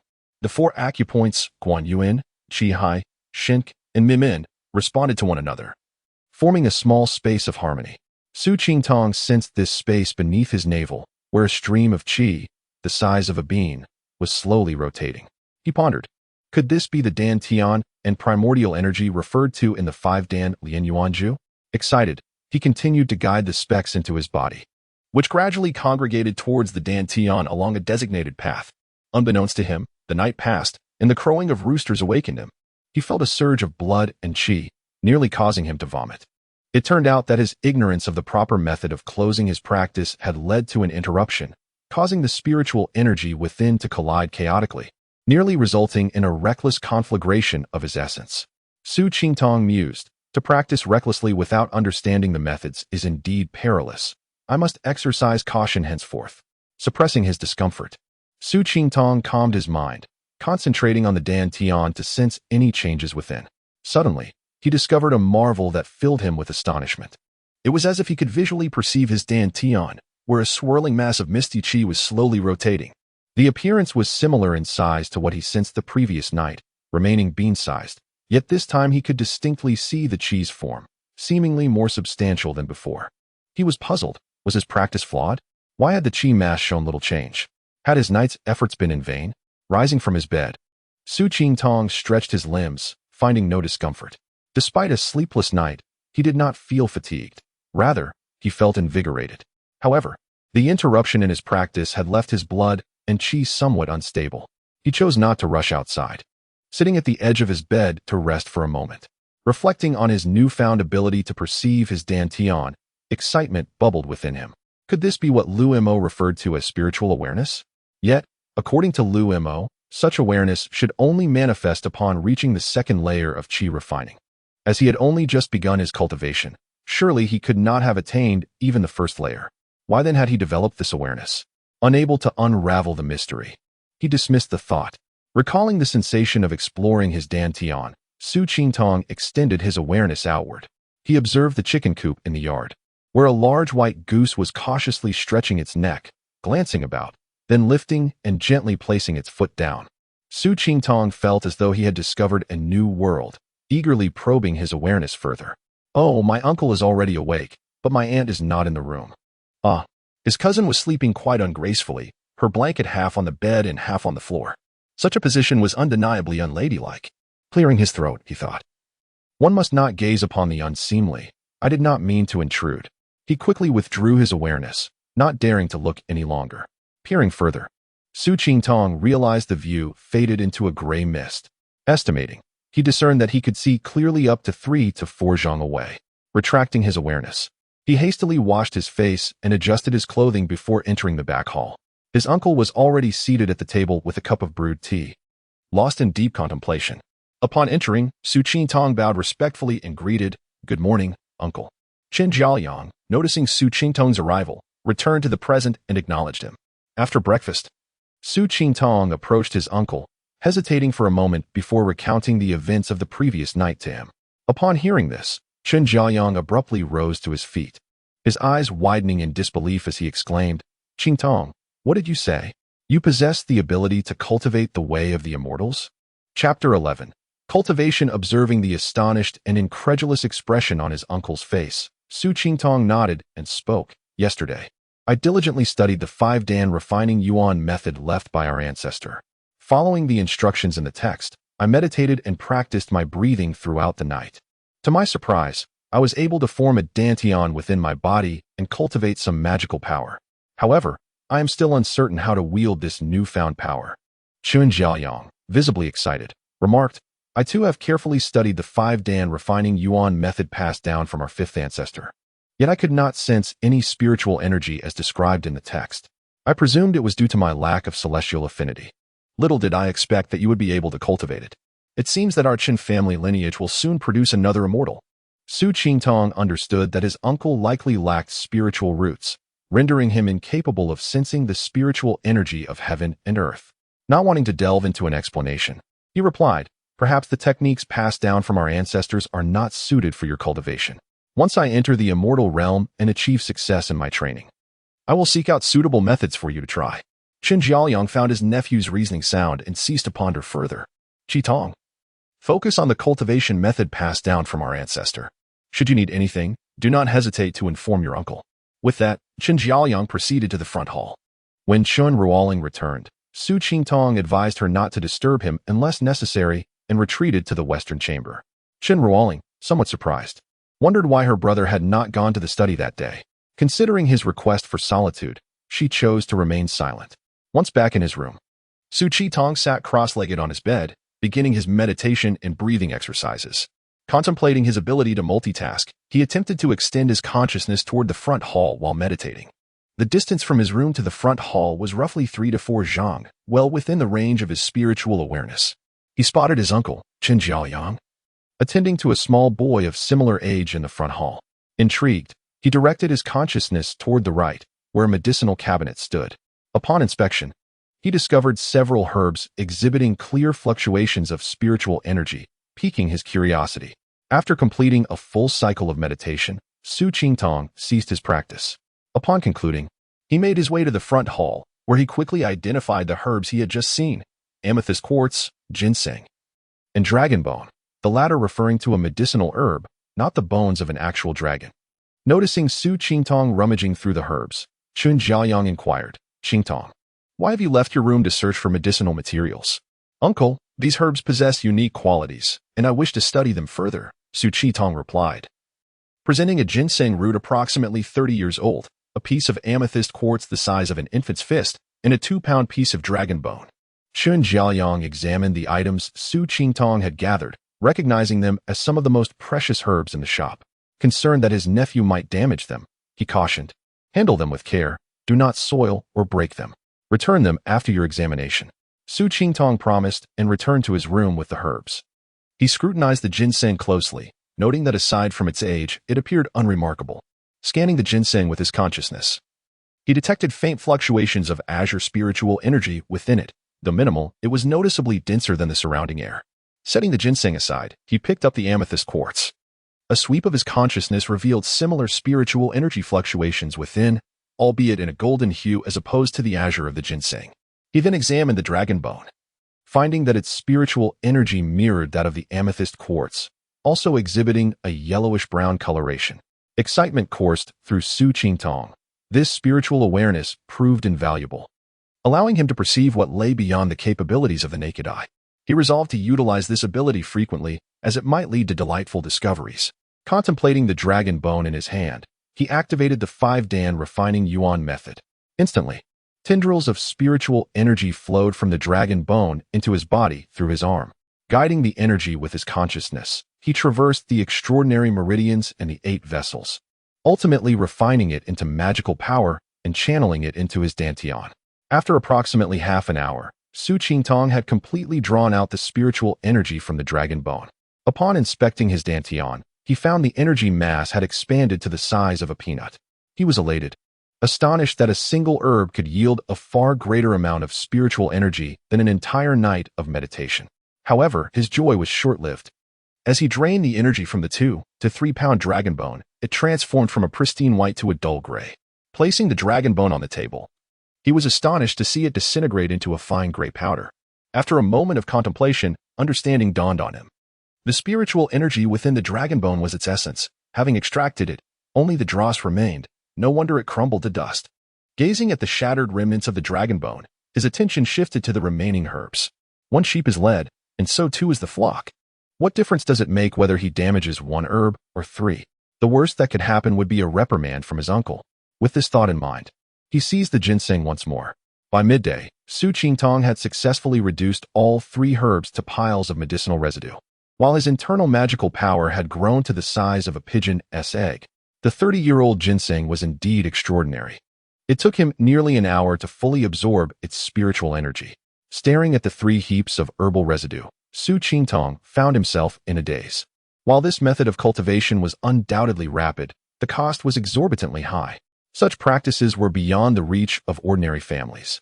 Just as he finished tidying the remnants, his uncle returned, signaling the approach of lunchtime. Feeling akin to a child caught misbehaving, Su Qingtong hesitantly approached Chun Jiaoyang and stammered, "Uncle, about the 3 herbs I took this morning, I sensed some spiritual energy within them and absorbed it, resulting in their transformation into residue." Qin Jiaoyang was momentarily taken aback. Spiritual energy within the herbs? How effective was the absorption of their energy? Su Qingtong replied, "The results were considerably superior to standard meditation. I spent the entire morning absorbing the energy from the 3 herbs, which I estimate is equivalent to 5 days of regular cultivation." Chun Jiaoyang nodded approvingly.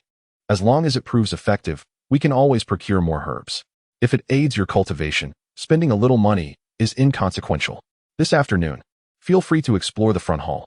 If you find anything useful, take it." Hearing his uncle's nonchalant remarks, as if he were unconcerned about the value of the herbs, Su Qingtong felt deeply moved. Yet, he still caught a hint of discomfort in Qin Jiaoyang's eyes. Those 3 herbs were likely worth several dozen taels of silver. His uncle, being kind-hearted and often generous to neighbors, was not particularly affluent. After lunch, Su Qingtong returned to his room, no longer inclined to seek out additional herbs for cultivation. He lay on his bed, his mind adrift, pondering his next steps regarding how to acquire the necessary materials for further cultivation. By chance, he stumbled upon an object beneath his pillow. Upon retrieving it, he discovered it was the storage bag belonging to Lu Mo. A spark of inspiration ignited within him. Previously, he lacked the consciousness to open the bag, but now that he possessed it, why not give it a try? Resolving to test this thought, he sprang up and extended his consciousness into the storage bag. To his delight, he found that the bag contained a space roughly 10 feet square, filled with several garments, dozens of crystalline stones, various bottles and jars, and several elongated jade pieces. Chapter 12. First layer of Qi refinement. Gazing at the assortment of items within his storage bag, Su Qingtong pondered silently. The few garments, identical in color and style, were likely the robes worn by disciples of the Lu Mo sect. Retaining them would only invite trouble. He resolved to destroy them when time permitted. As for the elongated jade pieces, their purpose eluded him for the moment, so he set them aside. The various bottles and jars likely contained medicinal pills, though he feared he could not discern their specific effects just yet. Words may be trifled with, but one must exercise caution with medicines, so he decided to keep them for the time being. The crystalline stones were presumably the spirit stones spoken of by Lu Mo. He would take one out to examine it further. With his consciousness focused on a spirit stone, he summoned it into his hand. As he toyed with the stone, A sweep of his divine sense revealed the abundant spiritual energy contained within, far surpassing that of 30-year-old ginseng. With another thought, the spirit stone returned to his storage bag. Su Qingtong could not help but marvel at the wonders of this celestial magic. Delving once more into his storage bag, he retrieved a jade piece. Observing it closely, he felt perplexed. Its smooth, lustrous surface suggested it was no ordinary object, yet it differed from the spirit stones. Habitually, he employed his divine sense for an inspection, only to find it unexpectedly entering the jade piece. In an instant, several lines of text materialized in his mind. Fundamentals of cultivation. 1. Common knowledge of cultivation. 2. Classification of realms. 3. Basic spells. 4. Miscellaneous cultivation knowledge. It turned out this jade piece was a tome from a celestial being, far superior to any mundane text. Su Qingtong mused that it resembled the bamboo slips used by ancient scholars and decided to refer to it as a jade slip. Spending half an hour, he absorbed the contents of the jade slip. Some of the information echoed what Lu Mo had shared, while other details were entirely new to him. He remained in a state of exhilaration. The sights and sounds of the day had profoundly impacted him. He felt akin to an innocent child, peering through a doorway, filled with curiosity at a brand new world. The jade slip elucidated that the path of cultivation involved numerous stages: qi refinement, foundation establishment, core formation, nascent soul, spirit condensation, void refinement, and harmonization with the Tao, culminating in the great ascension and soaring into the heavens. Reflecting on his current self, he realized he had yet to reach even the first layer of qi refinement. He could merely sense the heavens and earth and draw spiritual essence into his body. According to the jade slip, upon reaching the second layer of qi refinement, one could cultivate divine sense and utilize storage bags and talismans. Upon arriving at the fourth layer, one's magical power would significantly increase and divine sense would grow stronger, allowing the use of simple spells such as object manipulation, fireball, and water blast techniques. With his eyes closed in contemplation, Su Qingtong digested the information from the jade slip while planning his future cultivation. By dinner time, he had formulated a strategy. As his family gathered around the table for their meal, he addressed his uncle. "Uncle, I may soon reach a critical juncture in my cultivation. Please do not disturb me unless absolutely necessary, and it would be best to avoid my room altogether. If I feel hunger, I shall find something to eat myself." Chun Jiaoyang replied, "Qingtong, there are some precious medicinal materials in the front hall. If you need any, feel free to take them." Su Qingtong shook his head, saying, "No need, for I possess even better resources." With that, he flipped his hand, revealing a radiant spirit stone. This is a celestial spirit stone, and the spiritual essence within far exceeds those medicinal materials, so you need not worry about my cultivation. Chun Jiaoyang took the spirit stone. Feeling its smooth and lustrous surface but unable to discern its true nature, he returned it to Su Qingtong. Chen Ruoling, upon seeing this, hurriedly snatched the spirit stone from Su Qingtong's hand, exclaiming, "This jade stone is truly beautiful. Why not gift it to your sister?" Knowing the value of the spirit stone, Chun Jiaoyang swiftly reclaimed it and returned it to Su Qingtong, feigning anger. "You do not understand the ways of celestial cultivation. What need have you for such a spirit stone?" Su Qingtong chuckled and replied, "If my sister desires it, she may take it. I have plenty more." With a flourish, he produced another spirit stone as if performing a magic trick. Chun Ruoling, increasingly intrigued, eagerly inquired, "Qingtong, where did you acquire this jade stone?" Su Qingtong remained silent, flipping his hand to reveal 2 more stones, arranging a total of 4 in a row on the table. "Ah, these stones are not the same," Chen Ruoling exclaimed. Su Qingtong noted that among the 4 spirit stones, 2 were azure, 1 was black, and another was a deep red. He considered this and realized they were likely spirit stones of different attributes, hence their varied hues. Chun Ruoling glanced between her father and the spirit stones, her expression a mix of eagerness and playfulness. Amused by his cousin's eager demeanor, Su Qingtong handed her one of the red spirit stones. He feared his uncle might object. So he said, "This red spirit stone possesses fire attributes. Since you are a horse, it suits you perfectly. Please accept it. I have plenty more." Seeing Su Qingtong's insistence, Chun Jiaoyang refrained from further protest and ambled back to his room. Su Qingtong collected the remaining spirit stones from the table and, mimicking his uncle, strolled about the room with his hands clasped behind his back before exiting to his own quarters. Once back in his room, Su Qingtong settled cross-legged on his bed. retrieving a spirit stone from his storage bag to commence his cultivation. As the night passed, he concluded his practice and emerged from his meditative state. Observing the spirit stone in his hand, he noted its diminished luster, though it still emanated spiritual fluctuations. Su Qingtong couldn't help but lament. As Lu Mo had indeed spoken the truth, his constitution did not allow for rapid absorption of spiritual energy. After a night of cultivation, he had scarcely managed to absorb the essence of a single spirit stone. Reflecting on this, he turned his focus inward, examining his dantian, and found that the magical energy mass had expanded slightly, though not as much as he had anticipated. Nevertheless, it was more solid than before. Time slipped by unnoticed in the mountains, and before long, 10 days had passed.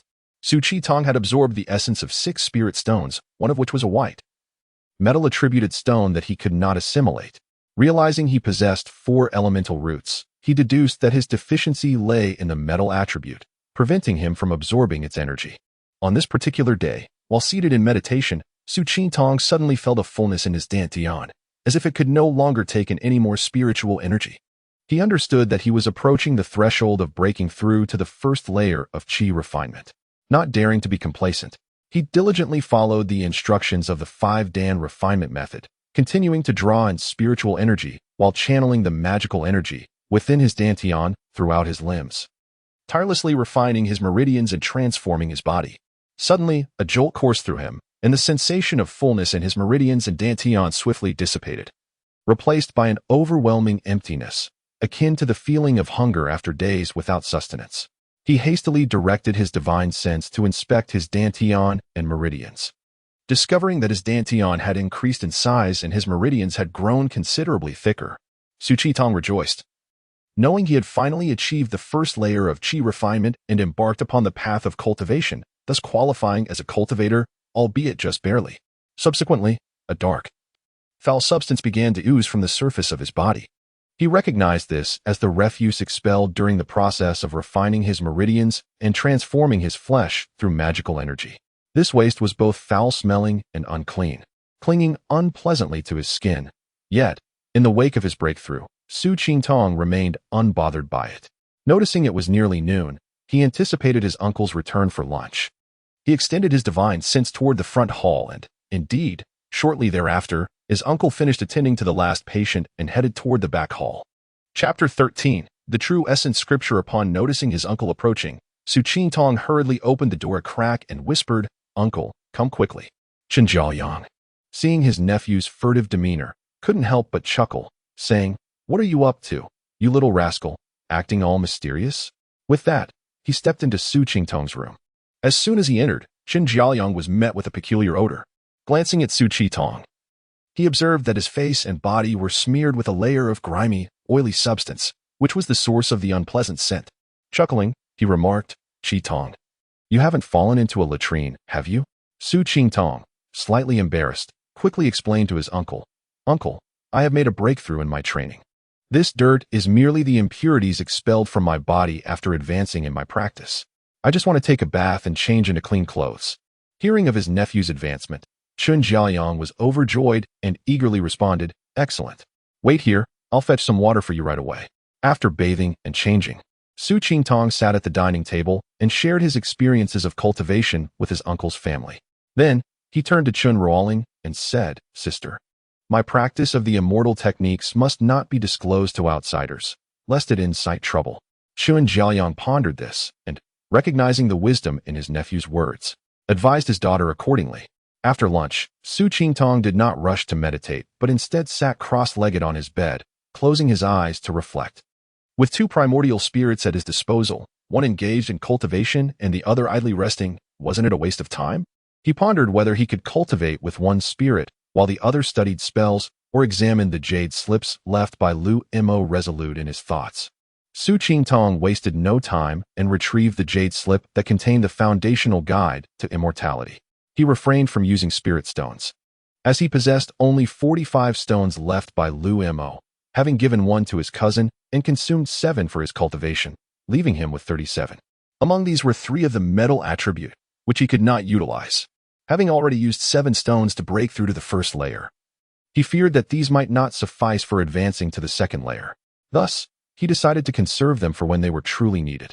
Su Chi-tong pressed the jade slip to his forehead, allowing his consciousness to delve into its contents, meticulously reading through the incantations of the object control technique. Once familiarized, he stored the slip away. Sitting in a meditative position, he formed hand seals, and both primordial spirits took on their respective responsibilities, entering a state of cultivation. Soon, Su Chi-tong realized that while aspirations might be grand, reality could be stark. Attempting to meditate and practice incantations simultaneously proved nearly impossible.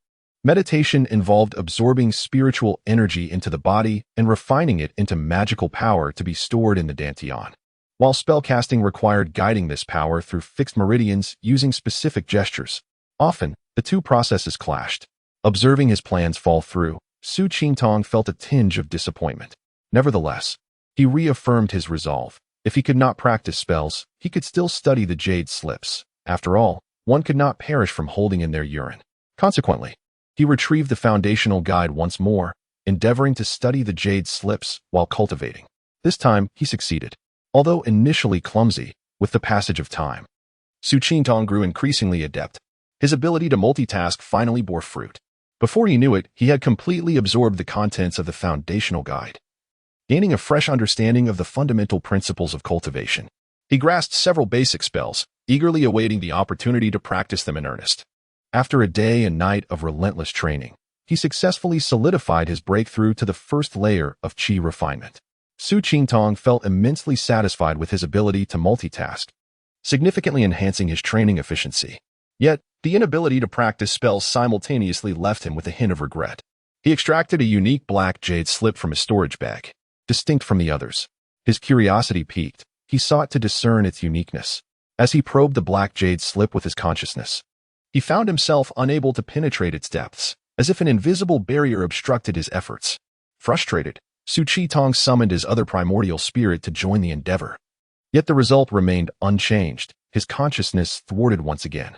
Unwilling to yield, he concentrated all his mental energy, stubbornly launching himself against the barrier once more. With a resounding impact, Su Chi-tong's consciousness surged into the jade slip. Instead of the anticipated text, he found himself in a gray, empty space. "Welcome to the spiritual jade slip of this humble Taoist," a voice echoed in his ear. Surveying his surroundings, Su Chi-tong saw no one and felt puzzled. "Senior, where is this? Where are you?" The voice continued without acknowledging his inquiry, stating, "I am Dong Xuanzi, having observed the Jianmu tree before Lingqiu Mountain for over 3 centuries. Ultimately comprehending the essence of the true essence scripture, which I now pass on to future generations. Only those with faith may acquire it." Upon hearing this, Su Chi-tong felt compelled to pay close attention as the Taoist continued explaining. The human spirit is tranquil and serene, devoid of action. The spirit governs life. It absorbs energy and is sustained by it. After approximately half an hour, the Taoist, Dong Xuanzi, finally concluded his exposition. He added, "Those who obtain my teachings must practice diligently. Should you achieve greatness, you may traverse the vast void and roam the cosmos. Remember, the law must not be transmitted to 6 ears. My teachings should not be lightly shared with others. If our fates intertwine, we shall meet again in the future." With that, silence enveloped the space. Su Chi-tong felt a dizzying sensation as his consciousness returned to his body. Looking at his hand, he found no trace of the jade slip left. He closed his eyes, reflecting on the recent events. This black jade slip had been discovered within Lu Mo's storage bag. After penetrating its depths with his consciousness, he had acquired the true essence scripture, which then vanished. It was evident that Lu Mo had not examined this slip. Otherwise, he would have no claim to it. Furthermore, Dong Xuanzi had mentioned the importance of secrecy regarding the teachings. It appeared that this true essence scripture was now solely his secret, never to be divulged lightly to others. As Su Chi-tong recalled the contents of the true essence scripture, the voice of Dong Xuanzi resonated in his mind. Yet, it only conveyed the first layer of the cultivation method before falling silent. Su Chi-tong grew anxious. Had he forgotten the subsequent content? This seemed improbable, as he had confidence in his memory. He attempted to recollect once more. But the voice of Dong Xuanzi echoed again, reiterating only the first layer. Astonished, Su Chi-tong could not fathom the reason behind this. Regardless, he resolved to proceed with the cultivation of the immortal techniques he had acquired. Casting aside all distractions, he immersed himself in the study of the true essence scripture. Through his diligent study, Su Qingtong began to grasp the extraordinary nature of the true essence scripture. Unlike the 5-Dan refining essence technique, the true essence scripture focused on cultivating the spirit. According to Dong Xuanzi, the human spirit is not an abstract entity. It is as tangible as the myriad forms in the world. However, while the spirit possesses a form, it lacks a constant shape. In other words, the spirit is fluid, adapting to its surroundings, shaping into squares or circles as necessary, solidifying into ice when cold, and transforming into vapor when heated. If one understands the methods of control, the spirit can manifest in countless forms, revealing its remarkable intricacies. Chapter 14. The Transformation of the Primordial Spirit. The wondrous nature of the True Essence Sutra opened Su Qingtong's eyes to new possibilities. Possessing 2 primordial spirits and a formidable consciousness, he pondered the immense potential of further cultivating this extraordinary text.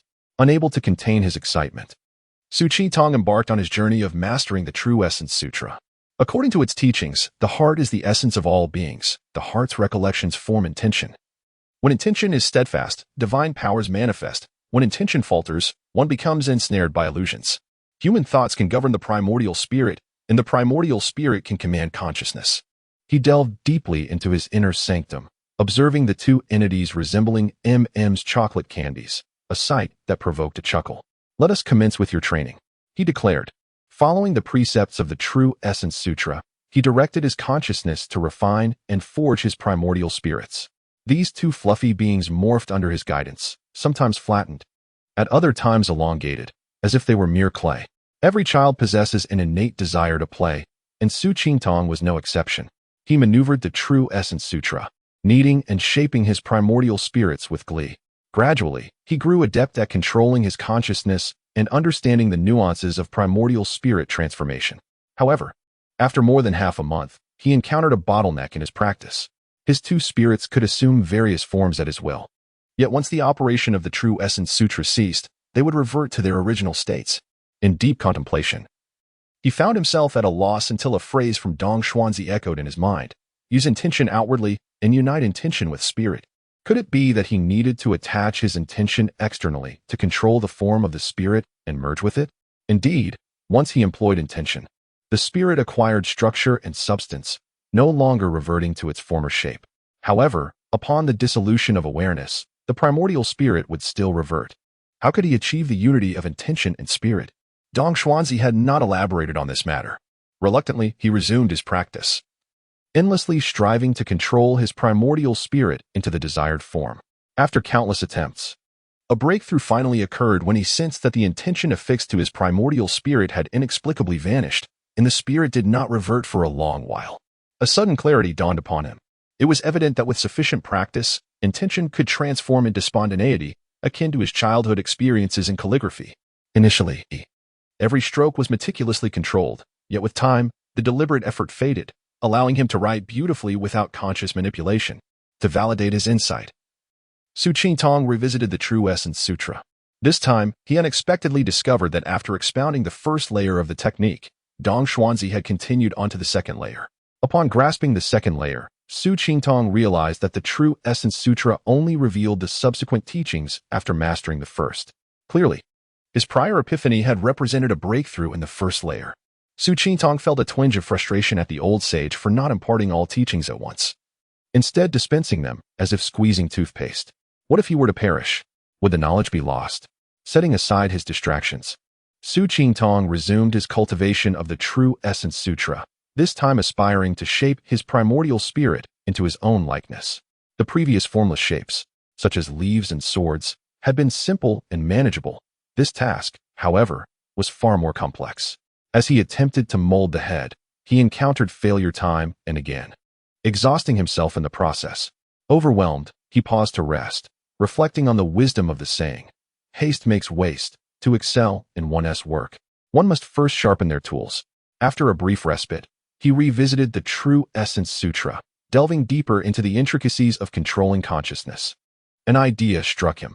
In his earlier attempts, he had solely utilized one primordial spirit for transformation, while the other had engaged in the 5 elixirs refinement. Could he enlist the assistance of the second spirit? Inspired by this thought, he sprang to his feet, seated himself in meditation, and focused his consciousness into his inner realm. directing one primordial spirit to transform while the other embodied the role of a sculptor, aiding the process. At last, he succeeded in forging one primordial spirit to mirror his own form.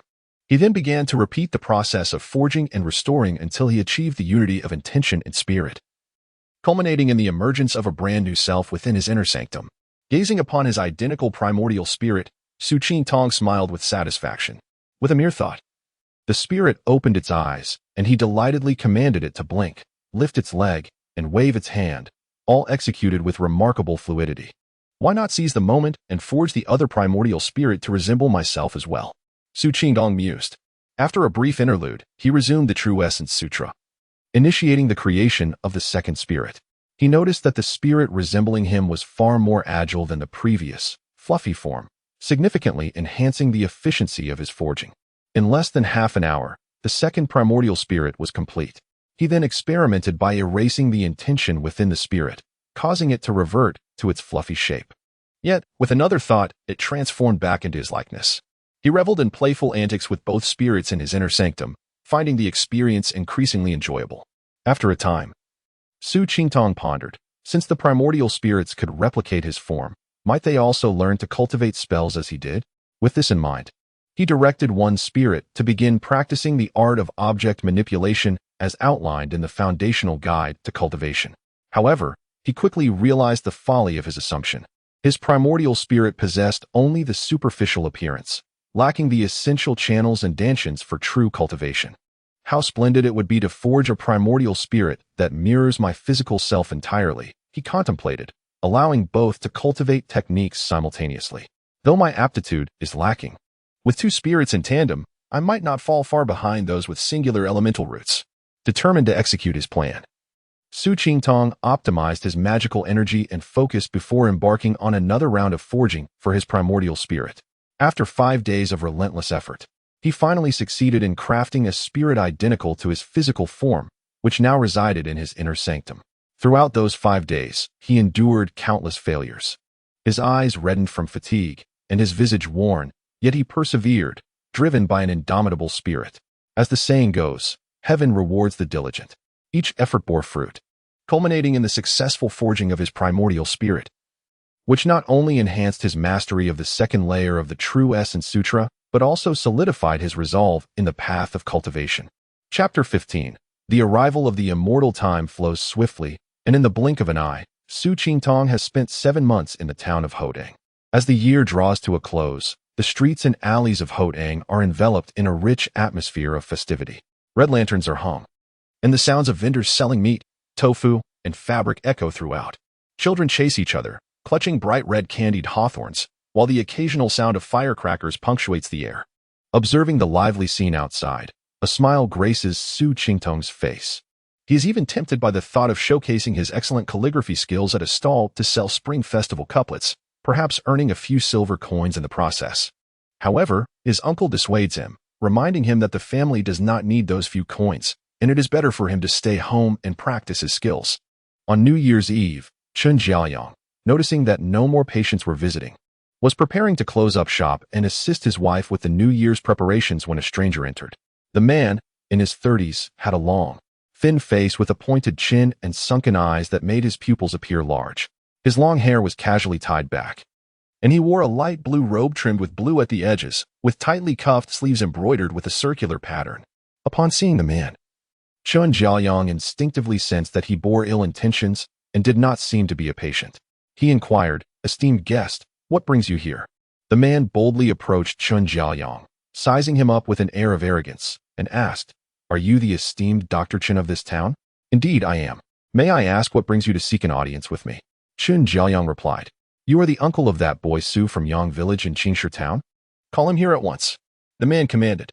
Taken aback, Chun Jiaoyang wondered how the stranger knew of his nephew's presence. Could he be an enemy of his sister's family seeking revenge? If that were the case, both he and Su Qingtong would be no match for this man. Although Qingtong had practiced some immortal arts, he had admitted that he had only cultivated his magical powers without knowing how to wield them. What a predicament! While he pondered, the man urged impatiently, "What are you dawdling for? Hurry and summon him. I have questions to ask, and I must return shortly." Relieved that the man was not seeking revenge, Chun Jiaoyang hastily replied, Please wait a moment. I shall fetch him right away. He hurried to the back courtyard. Upon finding Su Qingtong, Chen Jiaoyang recounted the stranger's appearance and demeanor. Su Qingtong's expression tightened as he began to speculate.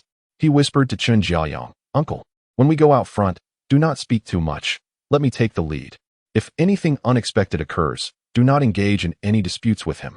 Also, if I fail to return, please ensure you hide the small pouch under my pillow and the piece of spirit stone in my sister's possession. It would be best to bury them deep underground." After conveying his instructions, he led Chen Jiaoyang to the front hall. Approaching the man standing in the front hall, Su Qingtong clasped his hands and greeted him. "I am Su Qingtong. It is a pleasure to meet you. You are indeed the Su lad from that family? Excellent. I have finally found you." The man replied, "Listen carefully. I have several questions for you, and you must answer truthfully. If you utter even a single lie, your life may be in jeopardy." The first question: "A few months ago, did any strangers visit your home?" Su Qingtong quickly replied, "Yes, a man in his 20s. Dressed similarly to you, came to my home gravely injured and covered in blood, as if he had just fought someone. His complexion was pale, indicating he had been poisoned. Shortly after arriving, he succumbed to the poison. My father, who tried to assist him, was also poisoned and perished alongside him." As he spoke of his father, Su Qingtong's expression grew sorrowful and tears welled in his eyes. The man observed his genuine grief, which aligned with the information he had gathered in Yang Village. And he began to believe Su Qingtong's words. He continued to inquire, "Do you know how he was poisoned? Where is his body now?" Su Qingtong replied, "I do not know how he was poisoned. When he arrived at my home, he was already deep in poison and unable to speak. He died shortly thereafter. I dared not touch their bodies, and with the help of the villagers, we cremated my father and that man, burying them at the foot of the back mountain in the woods." "Did he leave behind any belongings?" The man pressed on. "I did not see any belongings. Even if there were, I would not dare to take them, and they were likely consumed by the flames," Su Qingtong said, half-truthfully. The man pondered for a moment before preparing to leave. Suddenly, his gaze fell upon Su Qingtong, and he seized the boy's hand, narrowing his eyes as he began to probe. After a brief moment, he let out a cold laugh and said, "You little rascal, dare you deceive me? Be wary of your life." Su Qingtong's heart raced, and he quickly replied, "Every word I speak is the truth. I would not dare to deceive you. If you do not believe me, you may inquire in Yang Village. Then tell me, from where does the magical power you possess come?" The man continued. Su Qingtong, feeling a sense of relief, feigned ignorance and asked, "Magical power? What magical power?" The man explained, "Magical power is cultivated by those who practice immortality. How could a mere mortal like you possess magical power? If you do not speak honestly, do not blame me for being heartless." Su Qingtong pretended to ponder and replied, "My uncle's ancestors left behind a book on strengthening the body. When I arrived here, I stumbled upon it and found it intriguing. So I practiced diligently according to its teachings. Over the past 6 months, I have noticed significant improvements in my hearing, vision, and physical strength. Could this be what the immortals refer to as magical power? Oh, your ancestors possess techniques for cultivating immortality? Quickly, show me that book." Su Qingtong turned to his uncle and instructed him to retrieve the 5 Danshan's Refining Essence Manual. Chen Jiaoyang reluctantly returned to the back hall. The man scrutinized Su Qingtong once more and suddenly asked, "How did you know I am an immortal?" Su Qingtong calmly replied, "I observed your dignified demeanor and noble bearing, suggesting you are a person of great fortune and status. When you extended your hand earlier, you discerned my magical power, which I was unaware of. Thus, I surmised you must be an immortal." His flattery left the man feeling elated, and he burst into laughter. "You clever boy. If what you say is true, you may accompany me to cultivate immortality." At that moment, Chen Jiaoyang returned from the back hall with the book in hand, presenting it to the man. The man took the book, glanced at the title, and flipped through its pages, laughing heartily. Such a common item, yet in the hands of a mortal. It has become a treasure. Very well, keep it safe. Your nephew is indeed clever and has cultivated magical power. Today, I shall take him to cultivate immortality. Do you have any objections? Hearing this, Chen Jiaoyang felt reluctant, but dared not oppose. He replied, "I am grateful for your guidance, esteemed immortal, and would not dream of objecting. I only hope you will nurture my nephew well." "Very well, prepare yourself. We shall depart today." Su Qingtong, fearing that delays might lead to unforeseen complications, declared, "There is nothing to prepare. I shall accompany you at once." Chapter 16. Yuling Mountain. Su Qingtong respectfully bowed to Chen Jiaoyang, bidding farewell to his uncle, and followed the visitor out of the Huichun Hall. He cast a lingering glance back at this place where he had spent nearly a year, uncertain of when he might return. With a tinge of sorrow, Su Qingtong departed from the back town. Upon exiting the town, the man produced a yellow talisman and affixed it to his leg, swiftly grasping Su Qingtong and soaring into the air. Su Qingtong was startled, clutching tightly to the man's robe. This was a basic flying talisman, allowing one to fly continuously for an hour, covering a distance of 120 miles. Noticing Su Qingtong's tension, the man offered an explanation. "Master, how should I address you?" Su Qingtong inquired. "I am Sun Biao, the elder of external affairs at Yuling Mountain." "You may call me Elder Sun," the man replied. As they flew, Elder Sun began to introduce Su Qingtong to the circumstances of Yuling Mountain. It turned out that Yuling Mountain was a sect of immortal cultivation in Qingzhou, founded a millennium ago by the immortal Yuling. At the height of its prosperity, the sect boasted several golden core practitioners and around 50 foundation establishment disciples, with Yuling himself having reached the nascent soul stage. At that time, the Bailuo sect and the Yufeng Valley were merely small factions. However, after Yuling ventured out for wanderings, he never returned. In the last 200 to 300 years, the sect had been embroiled in power struggles, leading to fierce conflicts among several golden core ancestors, resulting in countless casualties among the disciples. Consequently, Yuling Mountain fell into decline, its talents dwindling and resources becoming increasingly scarce, eventually relegating it to a second-rate sect and rendering it a vassal of the Bailuo sect. After flying for an hour, the talisman's spiritual energy was depleted. Elder Sun quickly produced another talisman and affixed it to his leg. "A bit embarrassed," he remarked. "I could have used my sword to fly you here, but it consumes too much spiritual energy, and I must also control the sword, which drains my consciousness. This talisman, while somewhat wasteful of spirit stones, allows for a more relaxed journey." In short, the two continued their flight for 7 or 8 hours before finally arriving at the base of a grand mountain.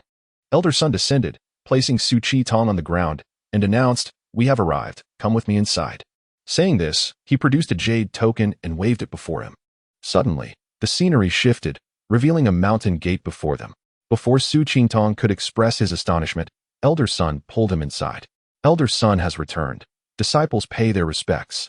A gatekeeper disciple, upon recognizing Sun Biao, hurriedly stepped forward to bow. Sun Biao nodded in acknowledgement and led Su Qingtong toward a grand hall. Upon reaching the entrance, he instructed the disciple, "Go inform the sect master that I have matters to discuss." The disciple promptly turned and entered the hall to relay the message. Su Qingtong, akin to Lu Laolao entering the Grand View Garden, gazed around in wonder, even reaching out to touch the wall of the hall. He had never beheld such a magnificent structure and was captivated by his surroundings. At that moment, the disciple emerged from the hall and cupped his hands towards Sun Biao, saying, "Elder Sun, the sect master invites you in." Sun Biao replied affirmatively and entered the hall with Su Qingtong. The hall was spacious enough to accommodate 200 to 300 people, with a large couch situated at the rear, in front of which stood a middle-aged man. He appeared to be in his 40s, of average build, dressed in a dark green robe, with a round face and broad brows, his hands clasped behind his back, exuding a rather prosperous demeanor. Sun Biao hurriedly approached the man, bowing respectfully. "Sect master, I have returned." The sect master turned with a smile, saying, "Elder Sun, you have worked hard. I heard from the disciples that you seek me. What is it?" Sun Biao responded, "Sect master, do you recall 6 months ago? Instructions came from above, requesting our assistance in investigating a matter. I paid close attention to this issue over the past few months and finally discerned its origins. This young lad beside me possesses some knowledge regarding the death of Zhuarmo, so I brought him here for your guidance." Upon hearing Sun Biao's words, the sect master raised an eyebrow and turned his gaze to Su Qingtong. "What is your name? Where do you reside? Share with me what you know." Su Qingtong quickly bowed and introduced himself. "I am Su Qingtong, from Yang Village in Qingshi Town. Half a year ago, on a certain night." He recounted the events of that night in detail, consistent with what he had previously shared with Sun Biao. The sect master listened in silence, contemplating for a long while before exhaling deeply. It appears that Lu Mo must have ventured into the perilous terrain of Qingshi Mountain, inadvertently falling victim to a poisonous substance, leading to his demise. This matter ends here. I shall report to the Bailuo sect. Should the need arise, I may ask you to testify there." After speaking, he turned to Sun Biao, saying, "Elder Sun, you have worked diligently during this period. However, Please escort this child back and provide him with some silver to ease his situation. Furthermore, this matter must remain confidential. Remember, Sun Biao replied, Sectmaster. After the upheaval in his family, this child went to his uncle's home in Bingzhou. His uncle possesses an ancient manual of 5 Dan refining techniques, which this boy inadvertently cultivated successfully. Currently, he has developed some magical power within him. I find him intelligent and articulate. Why not keep him within the sect? The sect master, upon hearing Sun Biao's words, scrutinized the child more closely. Indeed, he sensed a fluctuation of magical energy within him. He then summoned Su Qingtong forward, placing his hand upon his forehead to probe. Although this child has cultivated magical power, his aptitude is regrettably poor. He possesses 4 spiritual roots. I wonder how you managed to break through to the first layer of qi refinement. What seemed to be a casual remark sent a shiver down Su Qingtong's spine. He steadied himself and replied, My uncle had some medicinal herbs at home, which I sensed contained spiritual energy, so I consumed them. Over time, I unknowingly transformed into my current state. Oh, even mundane herbs possess spiritual energy? Which herbs are these? The sect master inquired with evident interest. They are primarily ginseng aged 30 to 50 years, purple quartz, dragon bone, and the like. To facilitate my advancement, my uncle nearly exhausted all the medicinal herbs in his possession, even offering up a few ancestral jade stones, Su Qingtong recounted. Jade stones? What kind of jade stones? The sect master pressed further. Su Qingtong was aware of the implications and feigned ignorance, describing the appearance of the spirit stones to the sect master. Understanding dawned upon the sect master. It seemed the boy's ancestor had indeed been a cultivator, leaving behind both the manual and some spirit stones, which had inadvertently benefited this child. Having grasped the situation, the sect master lost interest, stating blandly, Elder son, this child's aptitude is too lacking. It is unlikely he will ever establish a foundation in this lifetime. Whether to keep him or let him go is up to your discretion. Sun Biao felt disheartened upon hearing this. Observing the boy's cleverness, he had not anticipated him to be a 4 spiritual root individual. Retaining him would likely be a waste of resources. Yet, dismissing him would also be somewhat embarrassing, as he had promised Su Qingtong he would guide him in cultivation. Suddenly, a brilliant idea struck him. Why not consider this option? Chapter 17. The shop assistant. Suddenly, Sun Biao conceived a suitable place to accommodate Su Qingtong. As the overseer of external affairs for the sect, he realized that there was a shop belonging to the sect in the nearby market.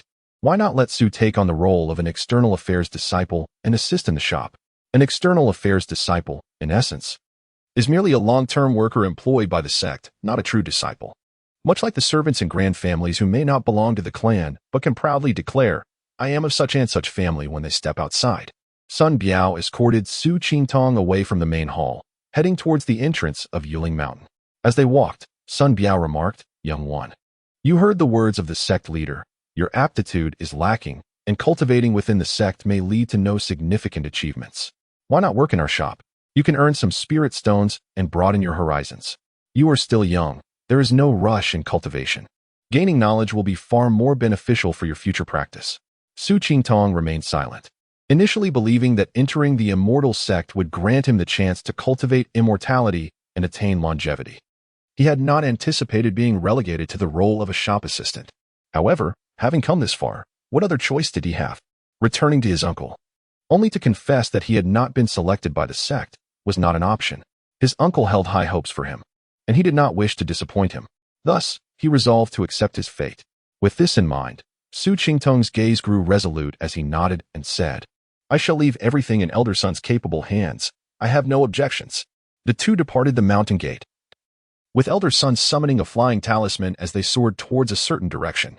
After approximately 2 hours of flight, they arrived at the entrance of a fog-laden valley. Elder Son formed a hand seal, and the mist parted, revealing a pathway.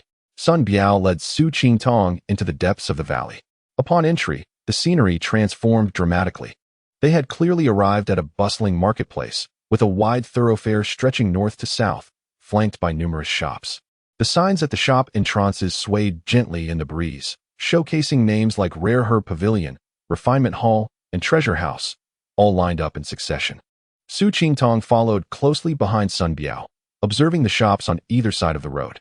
He soon realized that nearly all the items for sale were related to cultivation. After some contemplation, he surmised that this market must be specifically designed for cultivators. His speculation was soon confirmed. As they walked, Elder Son explained, "Young man from the Su family, this is a marketplace, a property of the Biluozong sect. The goods sold here are exclusively for cultivators. Ordinary folk are not permitted to enter. The shops include those belonging to Biluozong, as well as Sanhua sect and our Yuling Mountain. Not to mention that Yufeng Valley and Songhai sect also have establishments here. This marketplace is overseen by a foundational elder from Biluozong, maintaining order here. Shops, other than those of Biluozong, must pay an annual fee of 1 to 2,000 spirit stones," Elder Son continued. Su Qingtong was taken aback by this revelation. A single shop required 1,000 spirit stones annually, with no fewer than 100 shops lining the street, and potentially more in other locations. It dawned on him that Biluozong's rental income alone could exceed 100,000 spirit stones each year. Lost in thought, they soon arrived before a particular shop. Su Qingtong looked up to see a sign that read, Yuling Commerce Association. He mused that this must be their destination. Indeed, upon entering, a shop assistant rushed over. Bowing respectfully, Elder Son has arrived. "Yes, please summon your manager," Elder Son replied. "Please wait a moment. I will fetch the manager right away," the assistant said. Darting up the stairs. Before long, an elderly man in his 60s or 70s hurried down the stairs, clasping his hands in greeting, "Elder Son, forgive me for not welcoming you properly. Manager Gu, I have brought someone for you today. This is my distant relative, Su Qingtong. You mentioned previously that you were short-staffed, so I have brought him along. I hope you will look after him." Sun Biao felt a twinge of guilt for not being able to formally accept Su Qingtong into the sect, so he introduced him as a relative to lend a helping hand. Manager Gu smiled broadly. "Not at all. I shall rely on Elder Sun's guidance in the future." After exchanging pleasantries, Sun Biao turned to Su Qingtong and advised, "Qingtong, work diligently here, learn from Manager Gu, and do not cause me trouble." With a respectful bow to Manager Gu, he concluded, "I shall not impose further. I leave him in your capable hands. Farewell." Once Elder Son departed, Manager Gu called Su Qingtong over and inquired about his background and his relationship with Elder Sunday, unsure of how to respond. Su Qingtong offered vague replies to navigate the conversation. Manager Gu then summoned another assistant, introducing him, "Qingtong, this is Wu Zheng, another worker in our shop. You two will be working together, so please look out for one another." Su Qingtong observed Wu Zheng, who appeared to be around 15 or 16 years old. With an honest demeanor yet a keen intellect, he bowed respectfully. "I am Su Qingtong. I look forward to your guidance, Brother Will." Wu Zheng quickly returned the gesture. "I am honored." Seeing their introductions complete, Manager Gu instructed, "Wu Zheng, please take Qingtong to the back courtyard to find a room for him to rest tonight. Tomorrow, help him familiarize himself with the shop and explain the rules." Following Manager Gu's departure, Wu Zheng led Su Qingtong to the back courtyard and pointed to an empty room on the left, saying, "Brother Qingtong, that room is vacant. You can rest there tonight. If you need anything, feel free to find me up front." "Thank you, Brother Will. Please go about your business. I will tidy up." Su Qingtong expressed his gratitude before making his way to the room. Upon entering, Su Qingtong surveyed the modest space. The room was small and sparsely furnished, containing merely a bed, a table, and a chair, with a wooden basin beside the table. Dust coated the bed and table, indicating they had not been attended to in quite some time. He reflected on the reality that this would be his home and workplace moving forward. He wondered about Manager Gu and Brother Wu's characters and whether they would be easy to get along with. Shaking off his worries, he decided to focus on cleaning up his new abode first. That evening, Wu Zheng closed the shop and visited Su Qingtong's room. Upon entering and seeing the clean and orderly space, he remarked, "Brother Qingtong, you are quite diligent." He then placed a paper package on the table. "We are short-staffed and lack someone to cook, so I bought some buns from the Li family's bun shop across the street. You can have these for your meal." Su Qingtong took a bun and offered one to Wu Zheng as they ate and conversed. From Wu Zheng, Su Qingtong learned that the Yuling Commerce Association was a shop established by Yuling Mountain in this marketplace.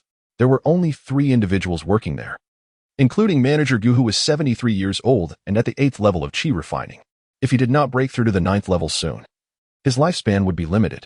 The shop offered a wide range of products, from finished magical tools, elixirs, and talismans to refining materials, herbs, and talisman paper. They not only sold, but also purchased items. Additionally, they had the responsibility of gathering intelligence. The sect provided items like elixirs and magical tools, and after sales, the spirit stones were submitted to the sect. However, If they purchased items themselves and sold them, the revenue would belong to the shop. After conversing for nearly half an hour, Su Qingtong, though still unclear about some details, had gained a general understanding of the shop. After bidding farewell to Wu Zheng, he lay on his bed, contemplating the path that lay ahead. Chapter 18. The Art of Talisman Making, Part 1. The following day, Su Qingtong rose early and arrived at the shop, where he busied himself sweeping the floor and wiping the tables. Initially, he intended to venture north to purchase some steamed buns, but finding his purse lacking, he decided to wait for Wu Zheng's arrival instead. Once Wu Zheng awoke and entered the shop, he was pleased to see Su Qingtong had already tidied everything. "Good morning, Brother Qitong," he greeted cheerfully. "Good morning, Brother Wu. I had hoped to buy some buns from the north, but—" Su Qingtong hesitated, feeling somewhat embarrassed. Wu Zheng, aware of his financial situation, reassured him, "No matter. I shall fetch them.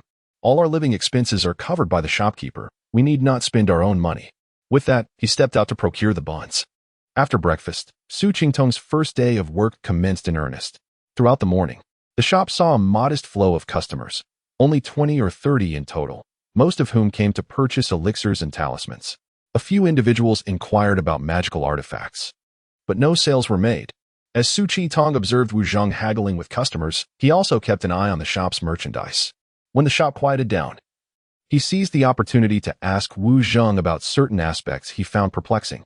Among the small crowd, one person caught Su Qingtong's attention. Clad in a short coat and a conical hat, the individual entered the shop without uttering a word and approached the counter, producing a stack of talisman paper, which he placed before Wu Zheng.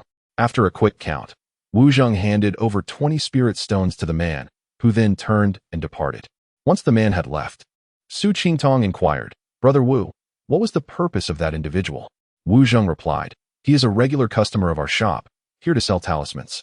Su Qingtong further asked, "We sell talisman paper at 10 sheets for 1 spirit stone, yet we purchase it from him at 3 sheets for the same price. Does this not result in substantial losses for us?" Wu Zheng laughed heartily, "Brother Qingtong, we sell talisman paper, but we acquire talismans. Though the wording is similar, the implications are vastly different. Talismans are crafted by talisman makers according to specific requirements on the talisman paper, endowing them with certain effects. For instance, this fireball talisman, with just a modicum of magical energy infused, can unleash a fireball akin to casting the fireball spell." He then handed Su Qingtong a talisman to examine. Su Qingtong observed the strange symbols inscribed on the talisman paper and contemplated, if 10 sheets of talisman paper can be transformed into a talisman selling for 3 spirit stones, this venture is exceedingly profitable. Should I master the art of talisman making, I would have discovered a path to wealth.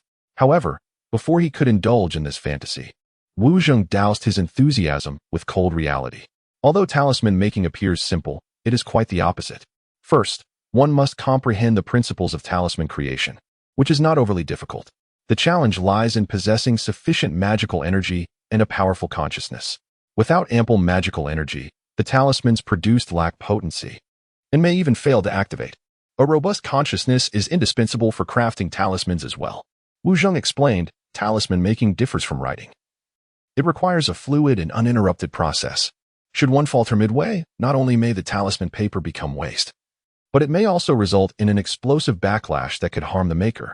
Su Qingtong mused to himself, "I may not possess abundant magical energy, but my consciousness surely rivals that of practitioners at my level. With 2 nascent souls and the refinement of my consciousness through the True Essence Sutra, I am confident in my abilities."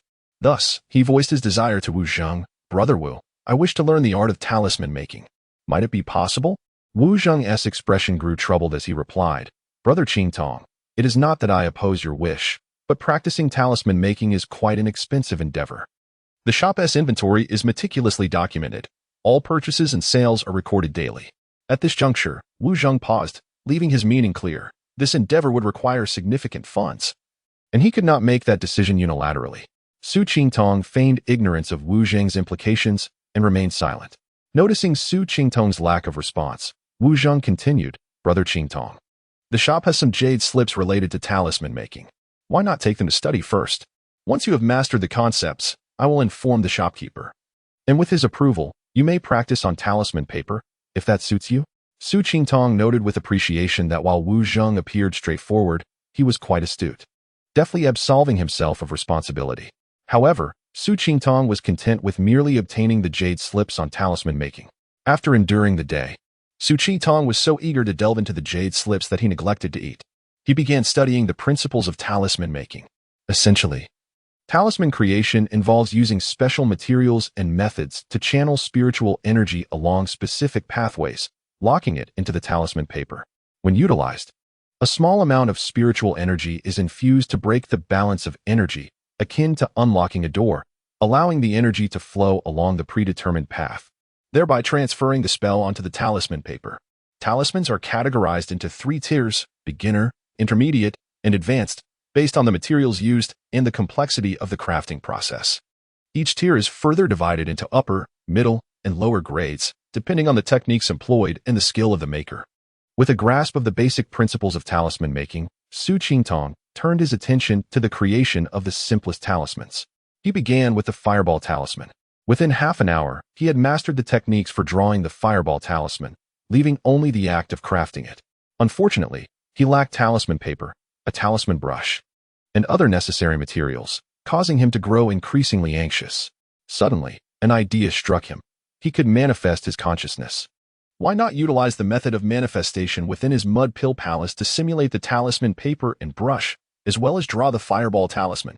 With this thought in mind, Su Qingtong set to work. He placed one nascent soul on the study of the jade slips, while the other practiced within the mud pill palace, simulating the drawing of the fireball talisman. Initially, the simulation did not proceed smoothly. Often, the talisman paper created by his consciousness would vanish before he could complete the drawing. Fortunately, no explosions, as Wu Zheng had warned, occurred. As he studied the content of the jade slips, Su Qingtong reflected on his failures, analyzing the reasons behind his setbacks. Before he realized it, 3 hours had elapsed, and his proficiency in talisman making had significantly improved. He successfully crafted a fireball talisman within his mud pill palace. Gazing at the freshly created fireball talisman, he could not help but exclaim, "Indeed, the art of talisman making is a costly pursuit." During those 3 hours, he had failed over 200 times. Had he practiced in reality, he would have surely gone bankrupt, as 200 sheets of talisman paper would amount to 20 spirit stones. After successfully creating the fireball talisman, Su Qingtong felt utterly drained, as if all his energy had been sapped. Clearly, Wu Zheng's words held truth. Without a powerful consciousness, the crafting of talismans is indeed unattainable. This was merely the simplest fireball talisman, yet it had already pushed him to his limits. The demands for spiritual energy and consciousness in crafting more potent intermediate to advanced talismans would likely exceed his current capabilities. Nevertheless, he found satisfaction in his achievement of successfully creating a fireball talisman. Chapter 19, The Art of Talismans, Part 2. As the hour had passed, Su Qingtong decided against any further attempts at sleep. He sat cross-legged on his bed, engaging in meditation to replenish his expended spiritual energy and stamina. An hour later, he awoke from his reverie, hastily washed his face, and energetically made his way to his duties. "Qingtong, how have you fared with the art of talisman crafting?" Wu Zheng inquired with a smile upon seeing Su Qingtong. Su Qingtong stifled a yawn and rubbed his eyes, replying, "I devoted the entire night to studying, and I have garnered a general understanding of talisman crafting, particularly the method for creating the fireball talisman, which I have diligently studied. I feel confident that I can produce a fireball talisman now." Wu Zheng, initially intending to jest, was taken aback by Su Qingtong's assertion of his newfound proficiency and confidence in crafting the fireball talisman. After a moment of hesitation, he asked, "How certain are you about creating the fireball talisman?" Su Qingtong responded, "I have yet to attempt drawing it myself, so there may be discrepancies between my expectations and reality. However, I believe that with an experiment, I have a 70% chance of success." Wu Zheng scrutinized Su Qingtong, sensing sincerity rather than bravado. "Please wait a moment. I will inform the manager," he said before dashing upstairs. Shortly thereafter, Manager Gu descended to the main hall with Wu Zheng. "Qingtong, I hear from Wu Zheng that you have learned to craft talismans. Is that true?" he inquired. Su Qingtong bowed respectfully and replied, "Esteemed manager, I spent the night studying the talisman crafting jade slips from the store. I have gained some insights into the principles of talisman crafting and have thoroughly familiarized myself with the method for creating the fireball talisman, though I have not yet attempted it myself. Thus, I cannot confidently claim I will succeed." Manager Gu turned to Wu Zheng and instructed, "Fetch a low-grade talisman brush, some vermilion powder, and 10 sheets of talisman paper to give to Qingtong. After conveying his orders, he addressed Su Qingtong. These 10 sheets of talisman paper are a gift from me. Should you successfully create 3 fireball talismans, the store will provide you with the necessary talisman paper in the future. However, the talismans you produce must be submitted to the store, and I will compensate you based on the quantity you make. If you fail to create 3 talismans from this batch of paper, you will need to purchase any future talisman paper with your own spirit stones. Su Qingtong accepted the talisman paper and brush from Wu Zheng. Bowing in gratitude to Manager Gu, the store's operations will be overseen by Wu Zheng for now. You may return to your room to practice talisman crafting. Once you have used up the 10 sheets of paper, call for me, Manager Gu instructed. Upon hearing Manager Gu's arrangements, Su Qingtong bowed once more and hurried back to the courtyard. Once in his room, he sat at his desk, refraining from immediate action. Instead, he picked up the jade slips and reviewed the method of talisman crafting once more.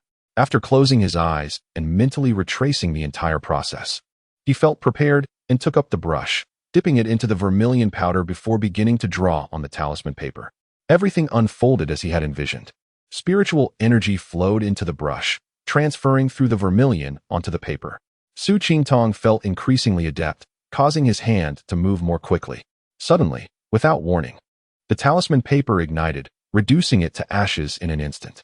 Brushing away the ashes from his desk, Su Qingtong felt a pang of regret for the waste of a precious sheet. Reflecting on the crafting process, particularly the moment of failure, he realized he had let his pride get the better of him, infusing the talisman with energy too hastily, resulting in uneven distribution and ultimately failure. With a renewed sense of determination, Su Qingtong retrieved another sheet of talisman paper.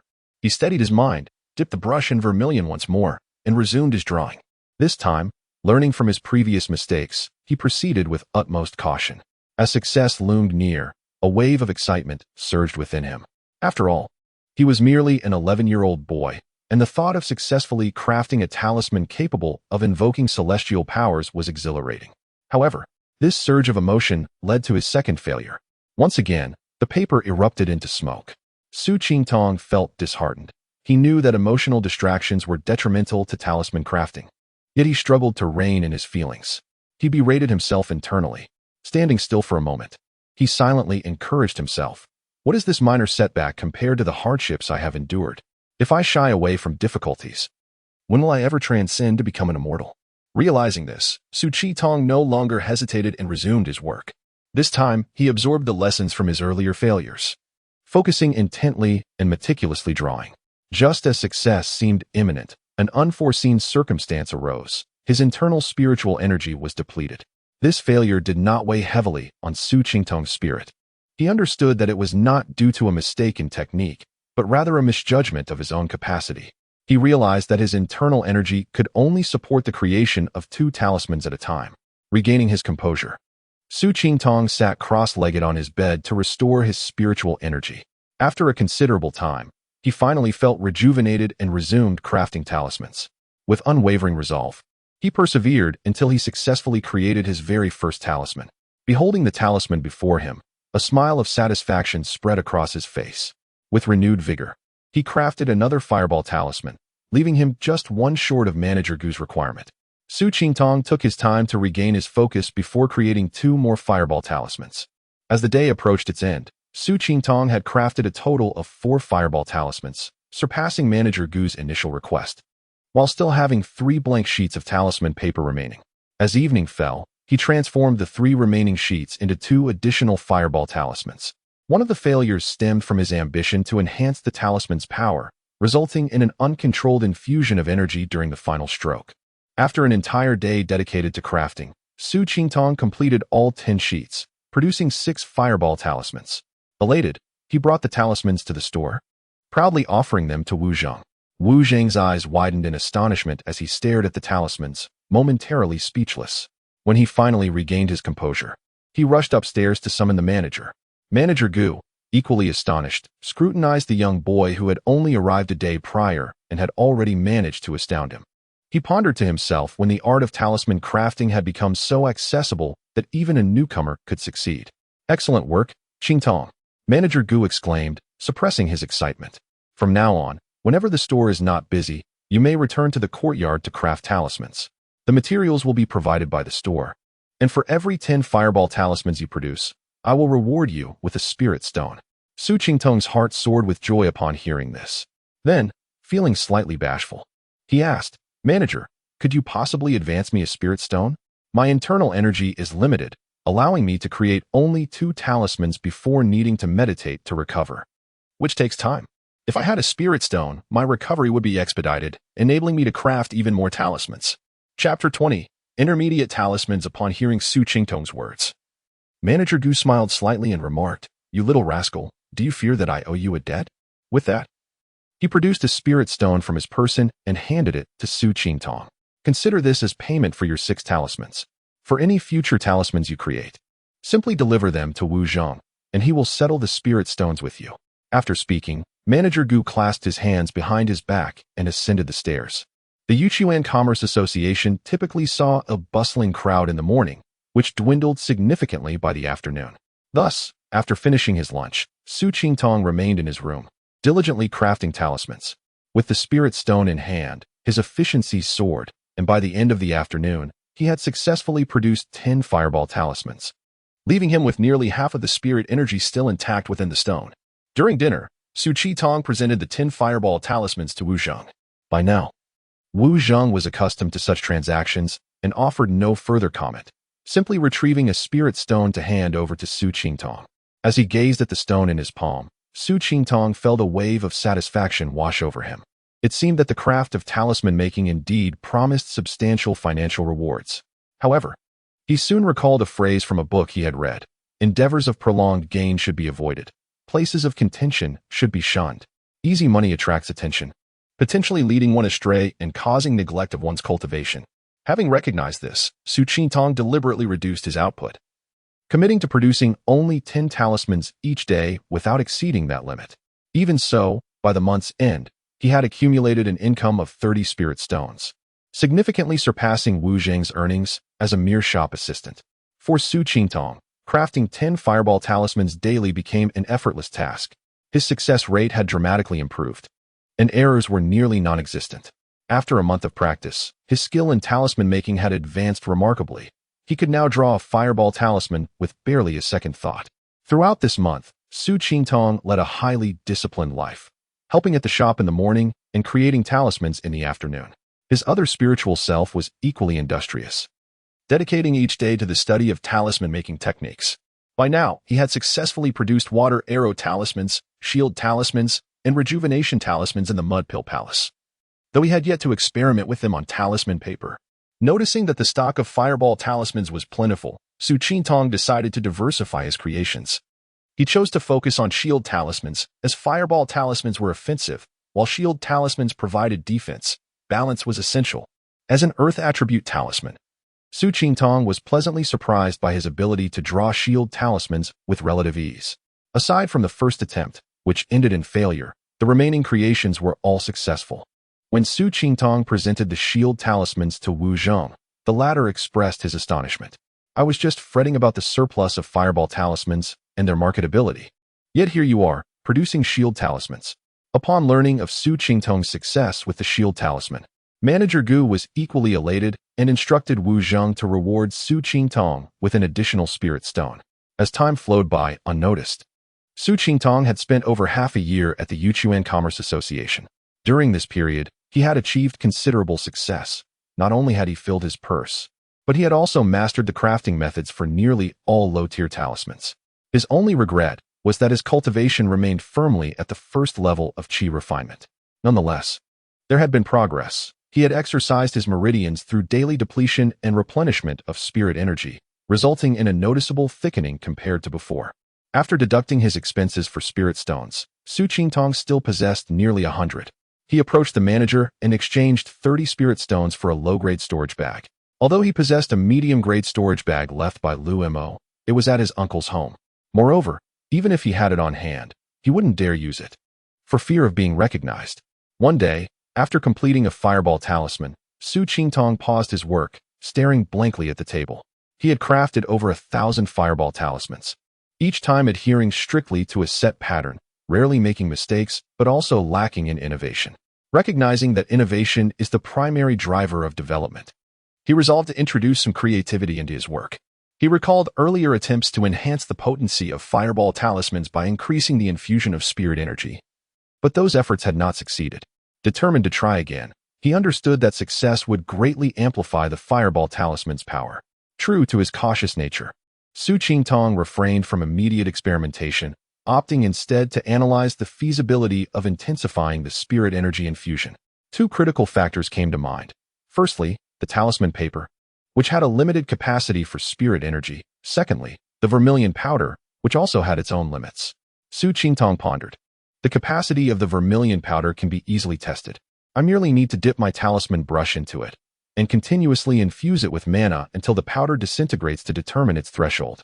However, assessing the talisman paper's capacity would prove more challenging.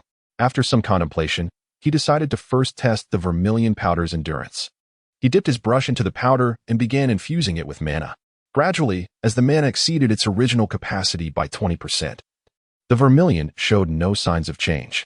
However, when the mana surpassed 50% of its original level, the powder suddenly transformed into a white dust that drifted from the brush tip. Observing the falling dust, Su Qingtong discerned that the vermilion could withstand at most 1.5 times its original mana capacity. To be prudent, he resolved to increase the mana infusion by 40% for further testing. He dipped his brush deeply into the vermilion and infused it with an amount exceeding the original by 40%. The vermilion remained intact. With reassurance, Su Qingtong began drawing on the talisman paper. Yet, just as he completed half of the drawing, the paper dissipated into a wisp of green smoke. Su Qingtong was taken aback, realizing that the talisman paper could not endure excessive spirit energy. He took another piece of talisman paper, dipped his brush into the vermilion, and reduced the mana infusion by 10%. However, just as he was about to finish the talisman, it too transformed into green smoke. Reluctantly, Su Qingtong reduced the mana infusion once more, this time only increasing it by 20%. To ensure precise control over the spirit energy, he focused both of his spiritual selves entirely on the talisman paper. Concentrating all his efforts, he immersed himself in the drawing. It wasn't until he completed the talisman that he realized what he had accomplished. As he looked at the newly crafted fireball talisman before him, an instinctive feeling told him it was distinct from the others, undoubtedly possessing greater power due to the increased mana infusion during its creation. To validate his intuition, Su Qingtong returned to the shop and presented the talisman to Wu Zheng. Brother Wu, I have just crafted a talisman that feels quite different from my previous ones. Could you take a look? Wu Zheng took the talisman, scrutinizing it closely. How peculiar.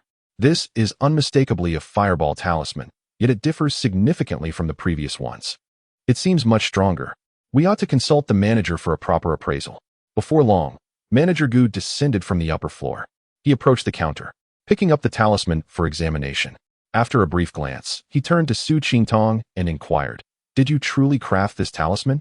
Su Qingtong nodded and replied, "I just finished it and felt it was different from my earlier fireball talismans, so I brought it for you to review."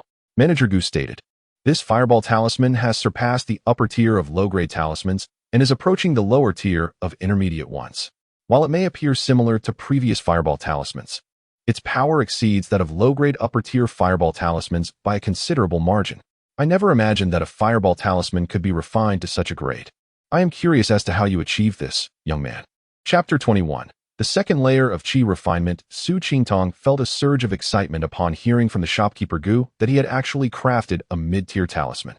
However, he had no intention of revealing to Gu how he accomplished this feat. With a look of confusion, he replied, "Shopkeeper, I am not certain how it came to be. It simply felt particularly effortless while I was crafting this talisman. I never expected to produce a mid-tier one." After a moment of contemplation, Gu retrieved a spirit stone and handed it to Su Qingtong, saying, "Qingtong, let us keep this talisman in the shop for now. This spirit stone shall serve as your reward for the talisman. Should you manage to craft more of such talismans in the future, I will compensate you at the rate of 1 spirit stone for every 5. With that, he passed the mid-tier fireball talisman to Wu Zheng, instructing him to display it prominently to attract business. Once Gu had departed, Su Qingtong took out 5 spirit stones and handed them to Wu Zheng, stating, "Brother Wu, I would like to purchase some talisman paper to craft a few talismans for my own use." Wu Zheng accepted the spirit stones and provided him with 50 sheets of talisman paper.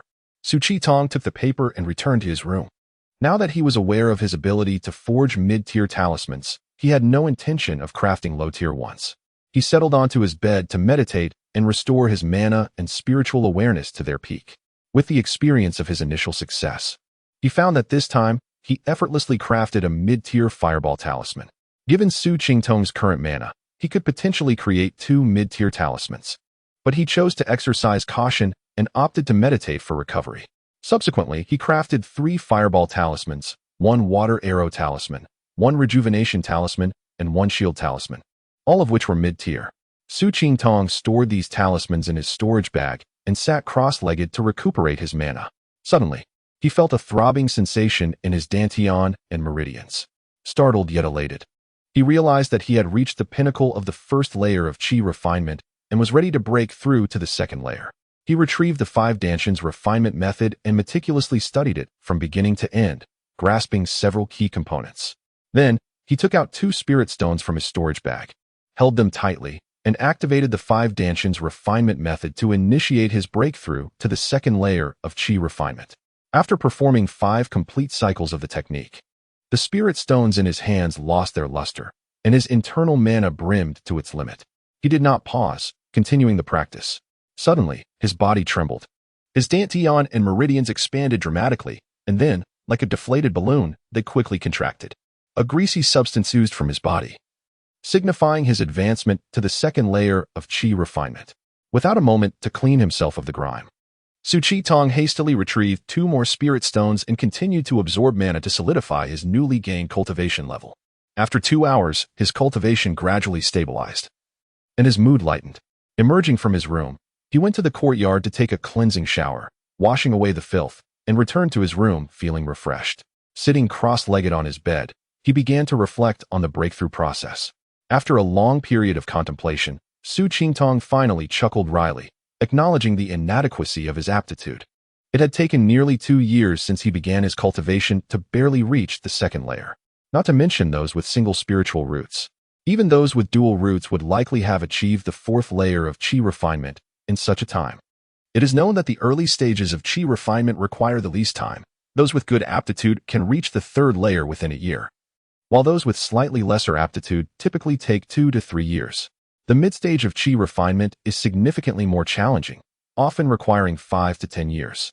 Moreover, entering the path of immortality at a younger age is preferable, for youth is characterized by purity. Children are akin to blank canvases, ready to be painted upon. Older individuals, however, are tainted by worldly experiences, making further cultivation exceedingly difficult unless they possess extraordinary talent. Otherwise, significant achievements are rare.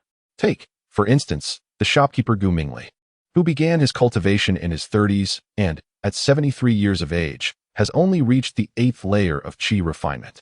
It remains uncertain whether he will ever establish a foundation in this lifetime.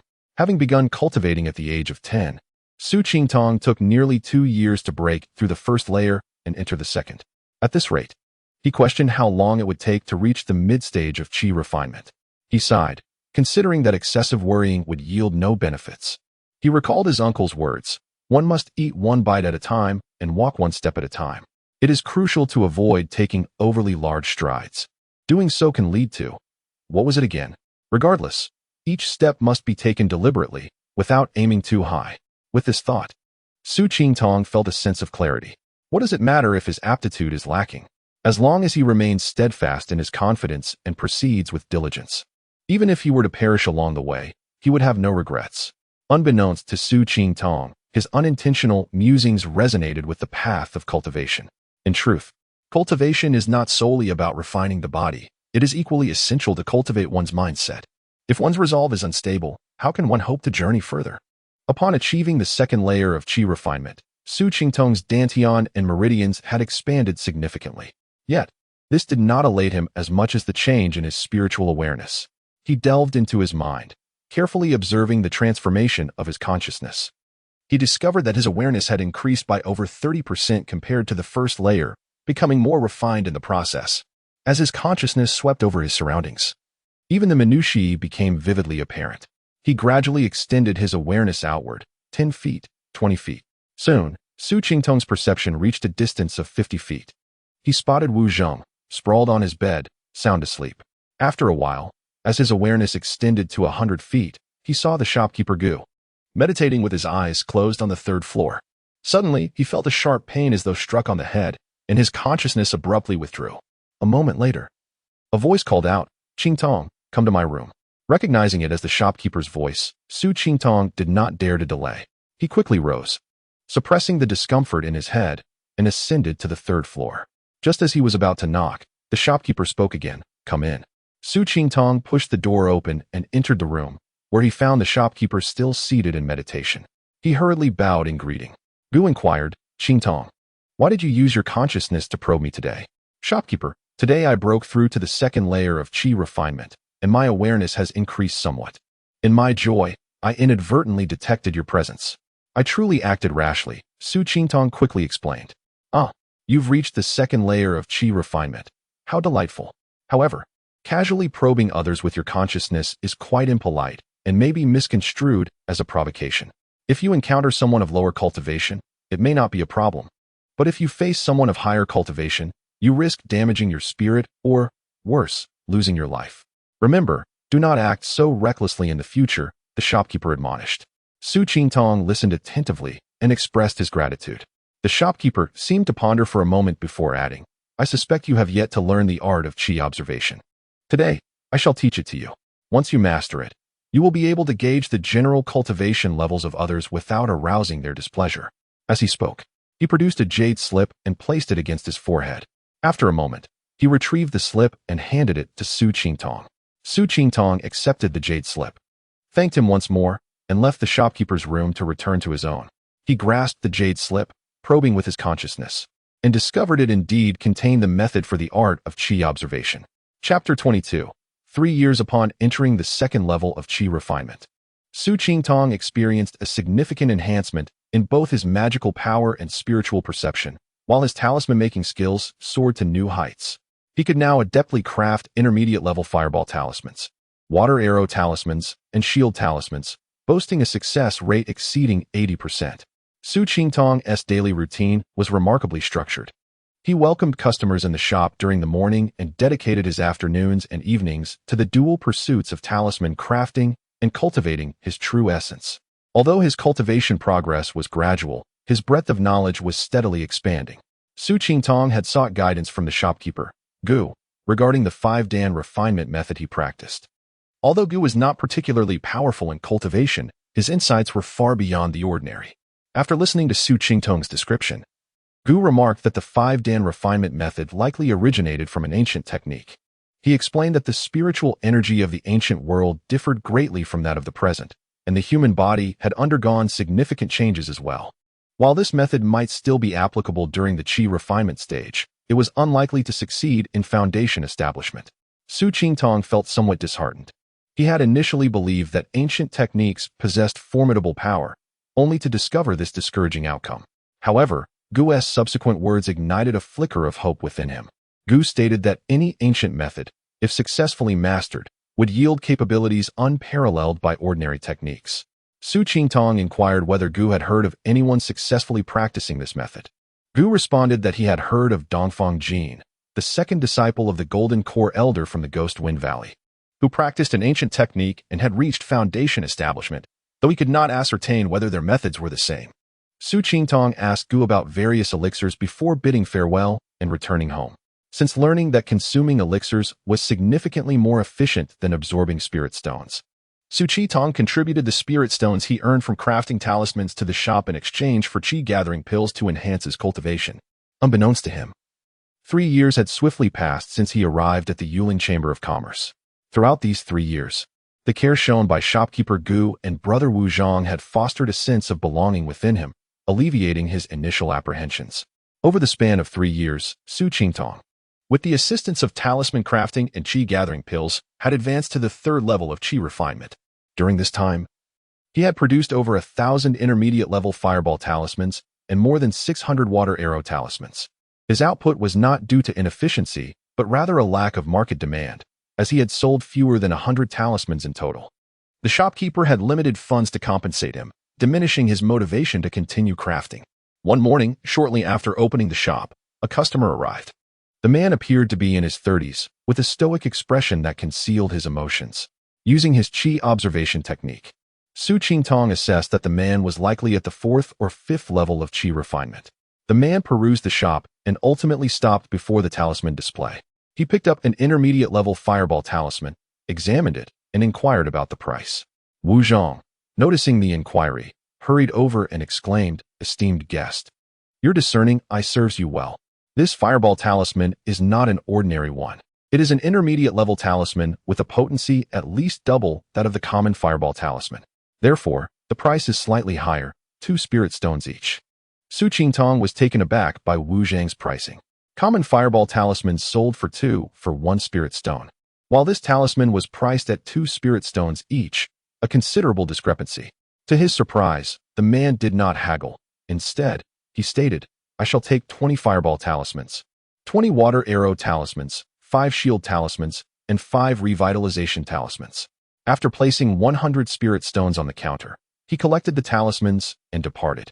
Wu Zhang, watching the man leave, expressed his excitement to Su Qingtong, saying, "Qingtong, today we have finally encountered a discerning buyer, selling so many intermediate talismans at once. Surely, we are on the brink of fortune." Before long, another young man, dressed elegantly, entered the shop. After surveying the wares, he too was drawn to the intermediate talismans. Nonchalantly, he declared, "These talismans appear unique, unlike any I have previously used. Please provide me with some. I shall test them at home." Wu Zhang interjected, "Young master, these are no ordinary fireball talismans. They are intermediate-level talismans with substantial power, priced significantly higher, 2 spirit stones each." Initially taken aback, the young man soon expressed annoyance, stating, "Do not attempt to deceive me. There is no such thing as an intermediate fireball talisman. I merely find these talismans intriguing and wish to study them. Do I appear incapable of affording them? Enough chatter. Fetch me 5 fireball talismans and 5 shield talismans. I assure you, my spirit stones are sufficient." Wu Zhang, not daring to delay, promptly retrieved 10 talismans and presented them to the young man. The young man tossed 20 spirit stones to Wu Zhang before swaggering out. Within 3 days, the stoic man returned, heading straight for the intermediate talismans. Without hesitation, he selected 30 fireball talismans and 10 shield talismans, leaving 80 spirit stones before exiting. Barely had the man departed when a girl of 16 or 17 entered. Upon entering, she inquired, "Young waiter, do you have any of those intermediate fireball talismans?" Wu Zhang guided her to the talisman display, and after inspecting the offerings, she announced, "I would like 50 fireball talismans, 5 shield talismans, and 5 water arrow talismans." In the following days, customers flocked to purchase intermediate talismans daily. Initially, no one paid much attention until the stock dwindled significantly, prompting Wu Zhang to realize something was amiss. After counting, he found that fewer than 200 remained. Consequently, he decided to leave only a few intermediate talismans on display while concealing the rest. Just as Wu Zhang finished storing the talismans, the elegantly dressed young man returned, loudly demanding, "Young waiter, how many of those talismans I bought last time are left? Fetch them all for me." Wu Zhang rushed over, apologizing, "Young master, I regret to inform you that we have sold out of those talismans." The young man, visibly frustrated, grumbled, "Blast it. I did not anticipate their power to be so great. Had I known, I would have purchased them all. In the future, reserve such talismans for me." As he glanced at the display, he noticed over 10 talismans remaining, causing him to exclaim in anger, "Are there not still some left? Why do you deceive me?" Wu Zhang quickly responded, "Young master, those talismans have been reserved for others." The young man glared, demanding, "What do you mean? Do you doubt my ability to pay? I want them all at 3 spirit stones each. Count them quickly." After sending off the young master, Wu Zhang was elated, his eyes gleaming with anticipation. This was indeed a promising sign of prosperity. Noticing Su Qingtong still standing in the shop, he hurriedly grabbed a handful of talisman paper and urged, "Do not dawdle. Can you not see that we are running low on stock? Hurry back and craft more." Chapter 23, The Trial of Misty Valley in Recent Days. Manager Gu was exceptionally pleased. The robust sales of mid-tier talismans not only brought considerable revenue to the store, but also elevated the reputation of the Yuling Merchant Association to remarkable heights, attracting an ever-increasing number of cultivators. He found himself puzzled by this sudden surge. Almost all patrons flocked to the talismans first, and if they were unavailable, they turned to spiritual tools and elixirs. A brief inquiry revealed the underlying cause. The trial of Misty Valley, occurring once every 30 years, was approaching, prompting all cultivators, whether solitary or affiliated with families, to prepare vigorously. Coincidentally, Su Qingtong had concocted powerful mid-tier talismans at a significantly lower price than traditional ones, resulting in a frenzied rush to purchase. Curious about the Misty Valley trial, Su Qingtong inquired further, and Manager Gu recounted its origins in detail. Misty Valley lay approximately 500 miles south of Qingyan Mountain, strategically positioned between the Bailas sect and the Yufeng Valley. The valley was shrouded in a formidable array, rendering it inaccessible even to golden core cultivators. Enveloped in perpetual mist, the place earned its name. The founder of Bailas sect, Ping Muyang, once explored Misty Valley with the golden core cultivator Dongfang Jin from Yufeng Valley. They spent 6 months at the valley's entrance, but could not breach the array. However, they made a significant discovery. During the full moon nights, when the Yin energy intensified, the array briefly weakened. Combining their powers, they could barely open a narrow gap for passage. This opening could only be maintained for half an hour and was unstable, permitting entry solely to those below the 5th layer of Qi refinement. Should someone of higher cultivation attempt to enter, they would provoke the array's wrath. Moreover, no more than 50 individuals could enter at once. Exceeding this limit would cause the gap to collapse. After deliberation, the 2 golden core ancestors decided that each sect would select 10 disciples at the 5th layer of Qi refinement to enter Misty Valley for exploration. However, a month later, only 9 individuals emerged from the valley, 6 from Bailu's sect and 3 from Yufeng Valley. Although less than half of the disciples returned alive, each of them had amassed a fortune in rare herbs, which were otherwise scarce outside. According to the accounts of the returning disciples, the interior resembled an ancient sect's medicinal garden or a trial ground for disciples. In any case, it was abundant in treasures, especially spiritual herbs, some of which were hundreds or even thousands of years old. Nevertheless, opportunity often coexists with peril. Second-tier demon beasts roamed freely within, alongside enigmatic arrays that ensnared any who entered, making escape exceedingly difficult. Peng Muyang and Dongfang Jin agreed to prevent overexploitation by opening the secret realm once every 30 years, each sect dispatching 20 disciples for a month-long trial. However, the trial was soon learned of by the Songhai sect. The sect's leader, in collusion with some solitary cultivators, seized a portion of the opportunity from the 2 sections. Ultimately, the 3 golden core ancestors negotiated that while the trial's duration would remain unchanged, each sect would send 15 disciples, with the remaining 5 slots allocated to solitary cultivators. Determining which disciples would participate from the 3 sects posed no challenge, as each sect could select their own. However, distributing the 5 slots among solitary cultivators proved more complicated. Individuals like Su Qingtong, who inadvertently stumbled into the world of cultivation, were the epitome of solitary cultivators. Additionally, there were those from cultivation families and small sects without support, who also qualified as solitary cultivators. Consequently, these 5 slots became highly coveted. Competition between families and solitary cultivators led to significant conflicts, resulting in numerous casualties. The 3 sects and representatives of solitary cultivators convened and devised a solution.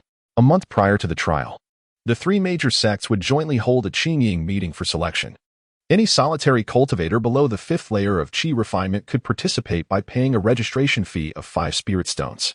The selection process consisted of 2 phases. The first phase was a points competition, where each victory earned a point.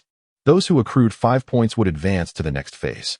The second phase was an elimination round, with opponents drawn by lot.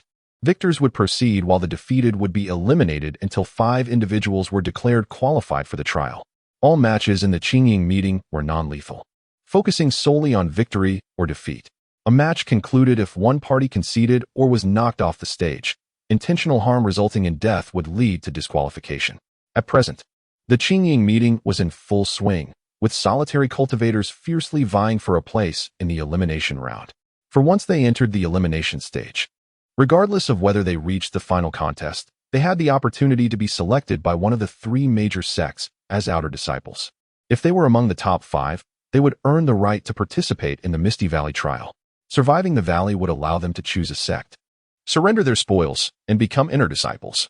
Recently, during the points competition, some participants utilized the talismans crafted by Su Qingtong, significantly enhancing their combat prowess, thus explaining the surge in talisman purchases.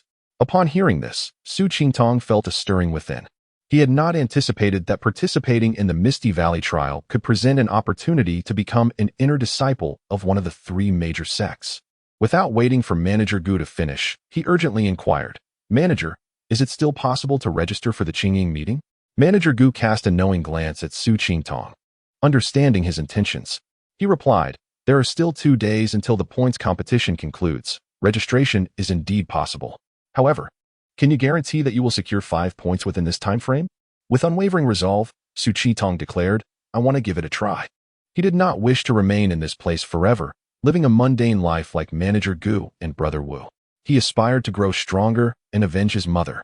Manager Gu fell silent for a moment before responding. "Qingtong, I understand your desire to leave this small shop. However, even if you join one of the 3 major sects, it may not surpass your current situation. You possess the skill of talisman crafting, which secures you against the scarcity of cultivation resources here. Unless you can enter the inner sect and become a true disciple, being an outer disciple will leave you to fend for yourself. Moreover, the path to becoming an inner disciple is fraught with challenges."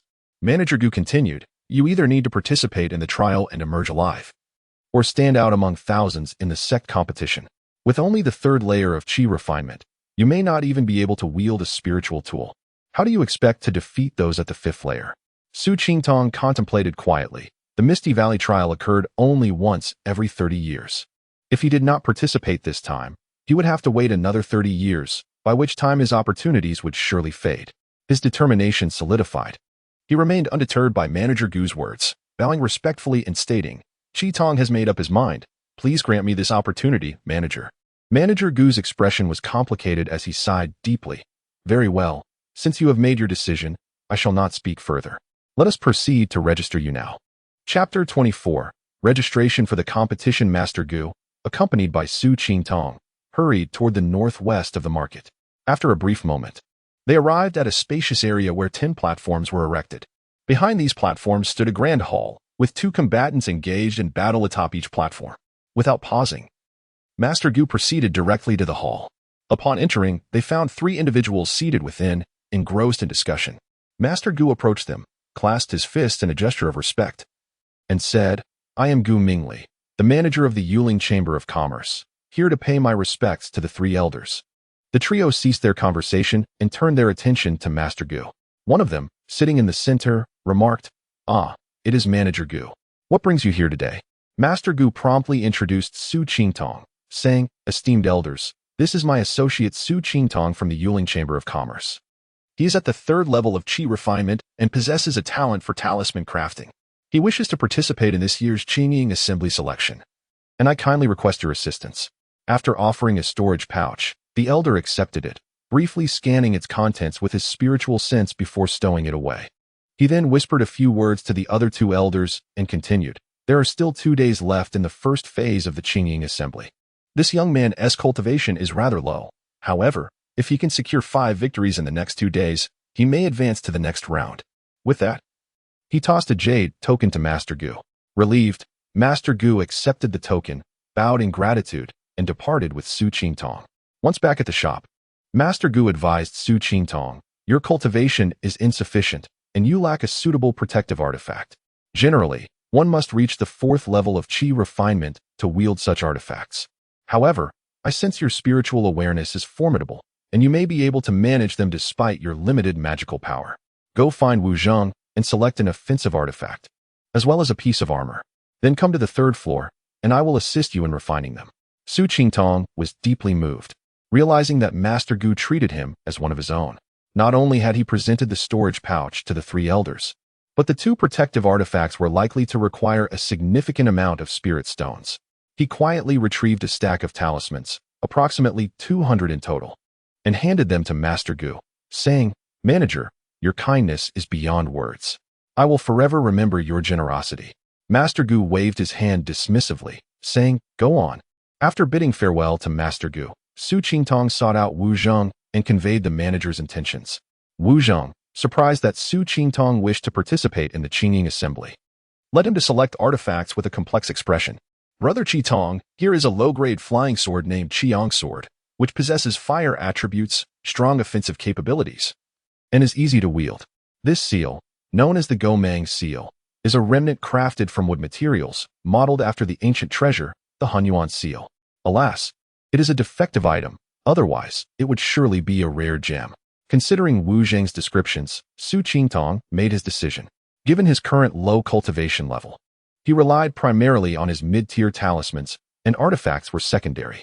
To avoid causing Master Gu undue difficulty, he chose the defective Gomang seal and selected a piece of armor as well. With both artifacts in hand, Su Qingtong ascended to Master Gu's room on the 3rd floor and presented the items. Master Gu examined Su Qingtong's selections and remarked, "This armor, crafted from wisteria wood, offers average protection and is vulnerable to fire attacks. It could withstand your mid-tier fireball talisman at most twice, but it has decent resistance against water arrow talismans, likely enduring around 6 or 7 hits." Su Qingtong diligently noted this information, determined to exercise caution in future battles. Master Gu then picked up the seal, stating, "This seal, known as the Gomang seal, though damaged and diminished in power, has a notable origin. According to the records of Yuling Mountain, this artifact was crafted by the Yuling real person following ancient methods, attempting to replicate the Hunyuan seal. For reasons unknown, it was only refined into a spirit artifact. Subsequently, it was damaged during internal disputes within the sect, losing its potency. The artifact masters within the sect attempted to restore it multiple times without success, ultimately relegating it here as a mere artifact.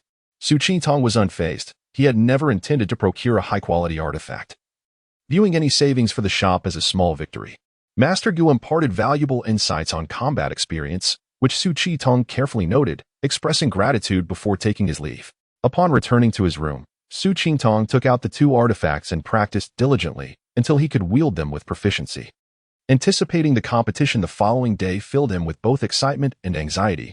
He had never engaged in combat before and needed to contemplate his strategy. First and foremost, he must ensure his safety, avoiding being thrown off the platform while seizing opportunities for counterattacks.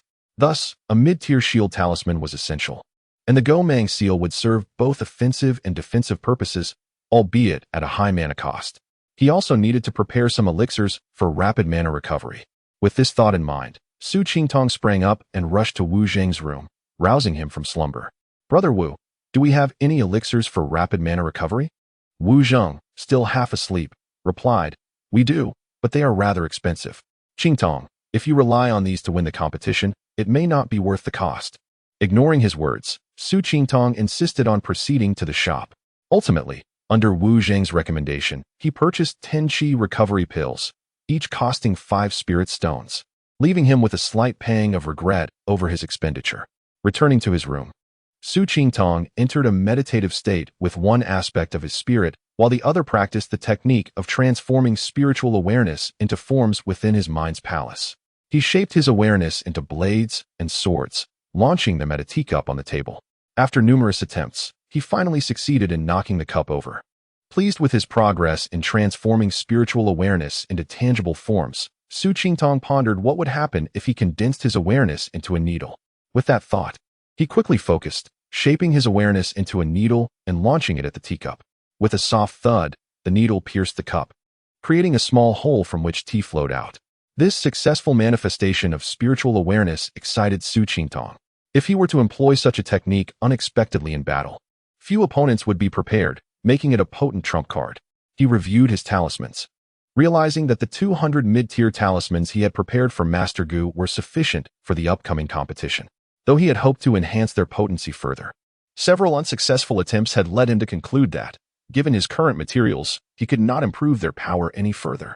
He resolved to consult Master Gu after the competition to explore the possibility of acquiring better materials for talisman crafting. Having prepared everything, Su Qingtong finally lay down to rest, determined to approach the following day's competition in the best possible state. Chapter 25. A series of 4 victories. The next morning, Su Qingtong rose early, hastily preparing his belongings before making his way to the martial arts arena. Upon arriving at the platform, he observed that no combatants were currently engaged in battle.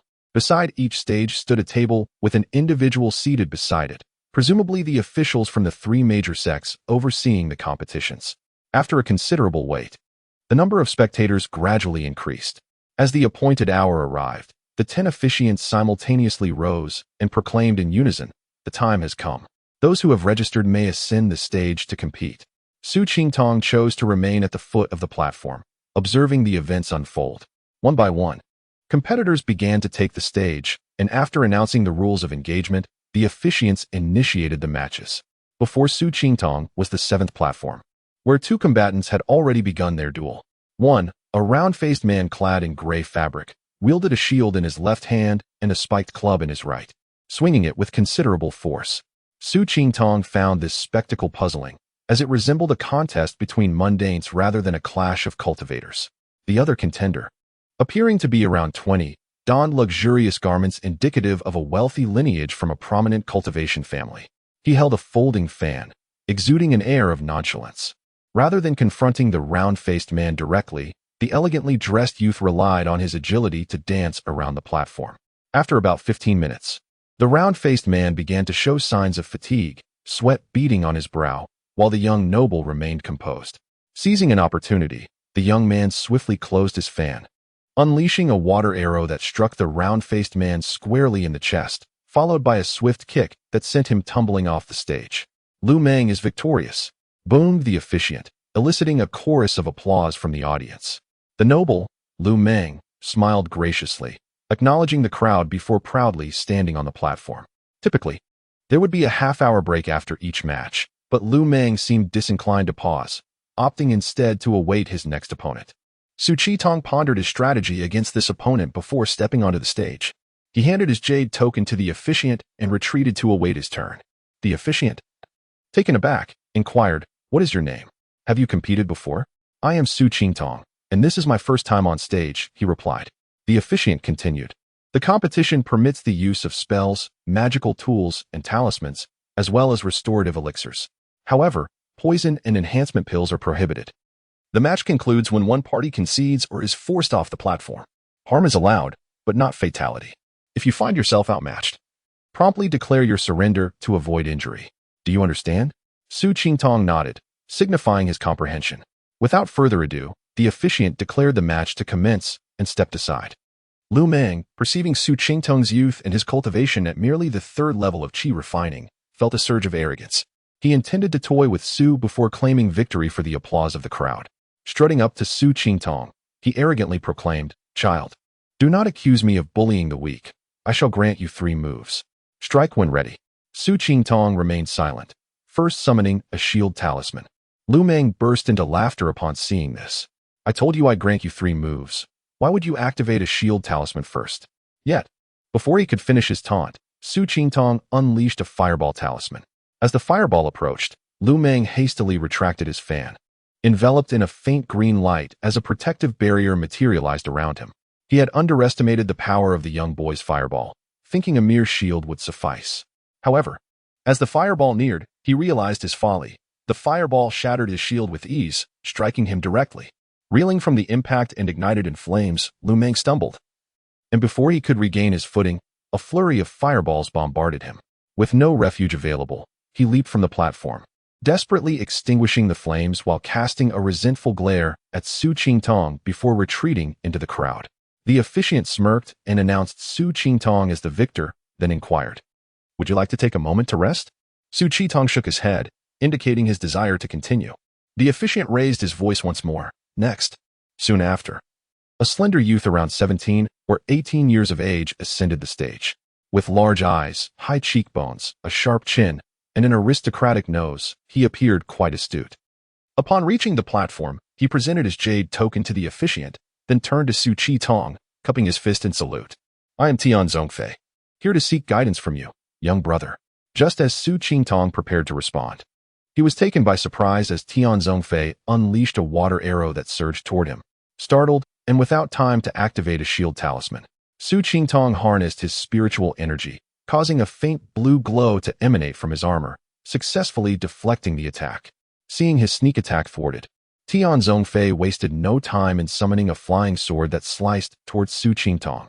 Reacting quickly, Su Qingtong activated a shield talisman to block the sword's assault. Fortunately, it was one of his own crafted talismans. A standard shield talisman would have certainly faltered against such an attack.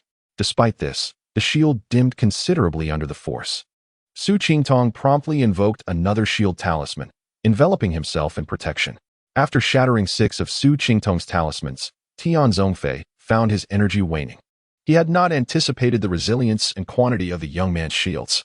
Just as he reached for a restorative elixir to replenish his energy, Su Qingtong seized the opportunity, launching a barrage of fireball talismans without restraint. With no means of escape, Tian Zhongfei had no choice but to leap down from the platform. After securing 2 consecutive victories, Su Qingtong, wary of drawing too much attention, feigned fatigue and exited the stage for a respite. Following a half-hour break, he returned to the platform, relying on his numerous talismans to secure another 2 victories with relative ease. As noon approached, Su Qingtong made his way back to the Yuling Trading Company. Upon his return, Wu Zheng hurried over, eagerly inquiring, "Brother Qingtong, the shop was quite busy this morning, and I could not attend your matches. How did it go? How many rounds did you win?" Manager Gumingli, sensing Su Qingtong's return, also descended the stairs, his expression filled with concern as he awaited an answer. Feeling a warmth in his heart from their concern, Su Qingtong replied modestly, "I fought 4 rounds this morning and emerged victorious in all." Wu Zheng beamed with excitement, showering Su Qingtong with praise. Finally, Manager Gu cautioned, "Qingtong, do not let success lead to arrogance. Return to your room and reflect on the lessons learned from these matches." Su Qingtong felt a surge of gratitude, recognizing the manager's good intentions.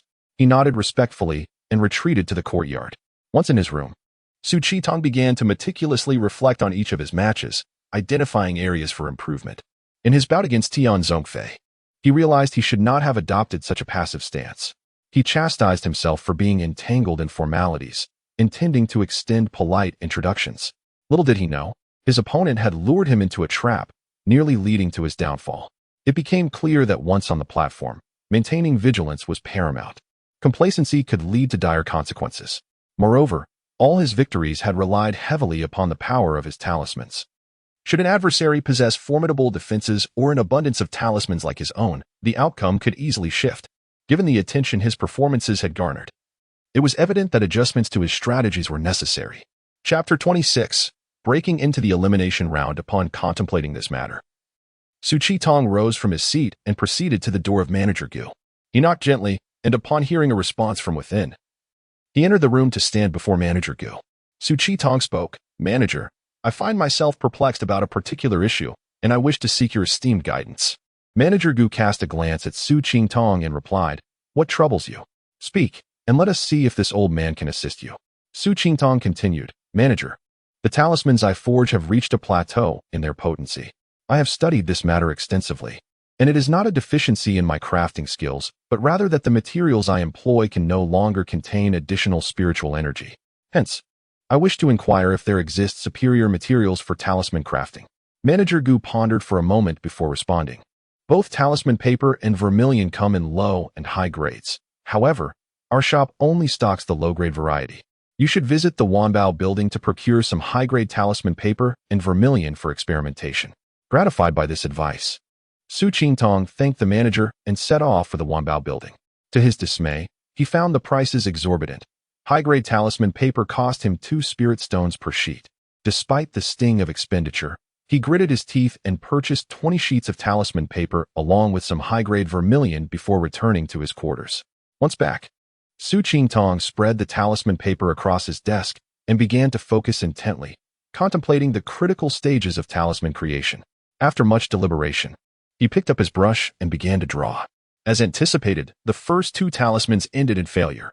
However, the 3rd talisman was a success, boasting a potency increase of 40%. The 4th talisman saw a 50% increase, the 5th 60%, and the 6th 70%, yet it ultimately failed. He discovered that while he could amplify the spiritual energy to 70%, further attempts resulted in failure, as the limit seemed to rest at 60%. With the successfully forged talismans in hand, Su Qingtong sought out Manager Gu. After examining them, Manager Gu remarked with some astonishment, "Indeed, this is a fireball talisman, yet its power surpasses that of the previous mid-grade fireball talismans, rivaling even the mid-grade spell, Fire Ring." Returning the talisman to Su Qingtong, Manager Gu cautioned, "Qingtong, this talisman possesses the might of a high mid-grade talisman, comparable to Fire Rain. Exercise caution when utilizing it, lest you inadvertently take a life. However, The crafting of low-grade fireball talismans with high-grade materials is a feat only you have accomplished. Su Qingtong chuckled ruefully. Manager, my skills are limited to low-grade talismans. I aspire to craft mid-grade fire rain talismans, yet I lack the ability. After returning to his room, he utilized the remaining 9 sheets of talisman paper to forge shield and water arrow talismans. Once completed, Su Qingtong tidied up. In total, he had forged 10 new high mid-grade talismans, comprising 3 fireball talismans, 3 shield talismans, and 4 water arrow talismans. Having depleted most of his lower mid-grade talismans during the 4 matches that morning, he estimated that his remaining stock would suffice. The following morning, Su Qingtong arrived early at the martial arts arena, eagerly awaiting the commencement of the matches. Perhaps due to it being the final day, the atmosphere grew increasingly intense. Even before the matches began, the tension among the spectators was palpable. 2 individuals, having fallen to Su Qingtong the previous day, glared at him with resentment, clearly intent on reclaiming their honor. Su Qingtong paid them no mind, focusing his gaze on the arena. Soon, the host of the matches stepped forward to announce the commencement of the competition before retreating to the side. To Su Qingtong's surprise, none of the 10 platforms had competitors stepping up. After a brief moment of contemplation, he deduced the reasoning. It was the final day, and everyone wished to gauge the strength of their opponents before making a decision, none wanting to become a target. Su Qingtong needed only one more victory to secure his place in the second phase of the competition. As no one else stepped forward, he decided to take the initiative and strode towards platform 7.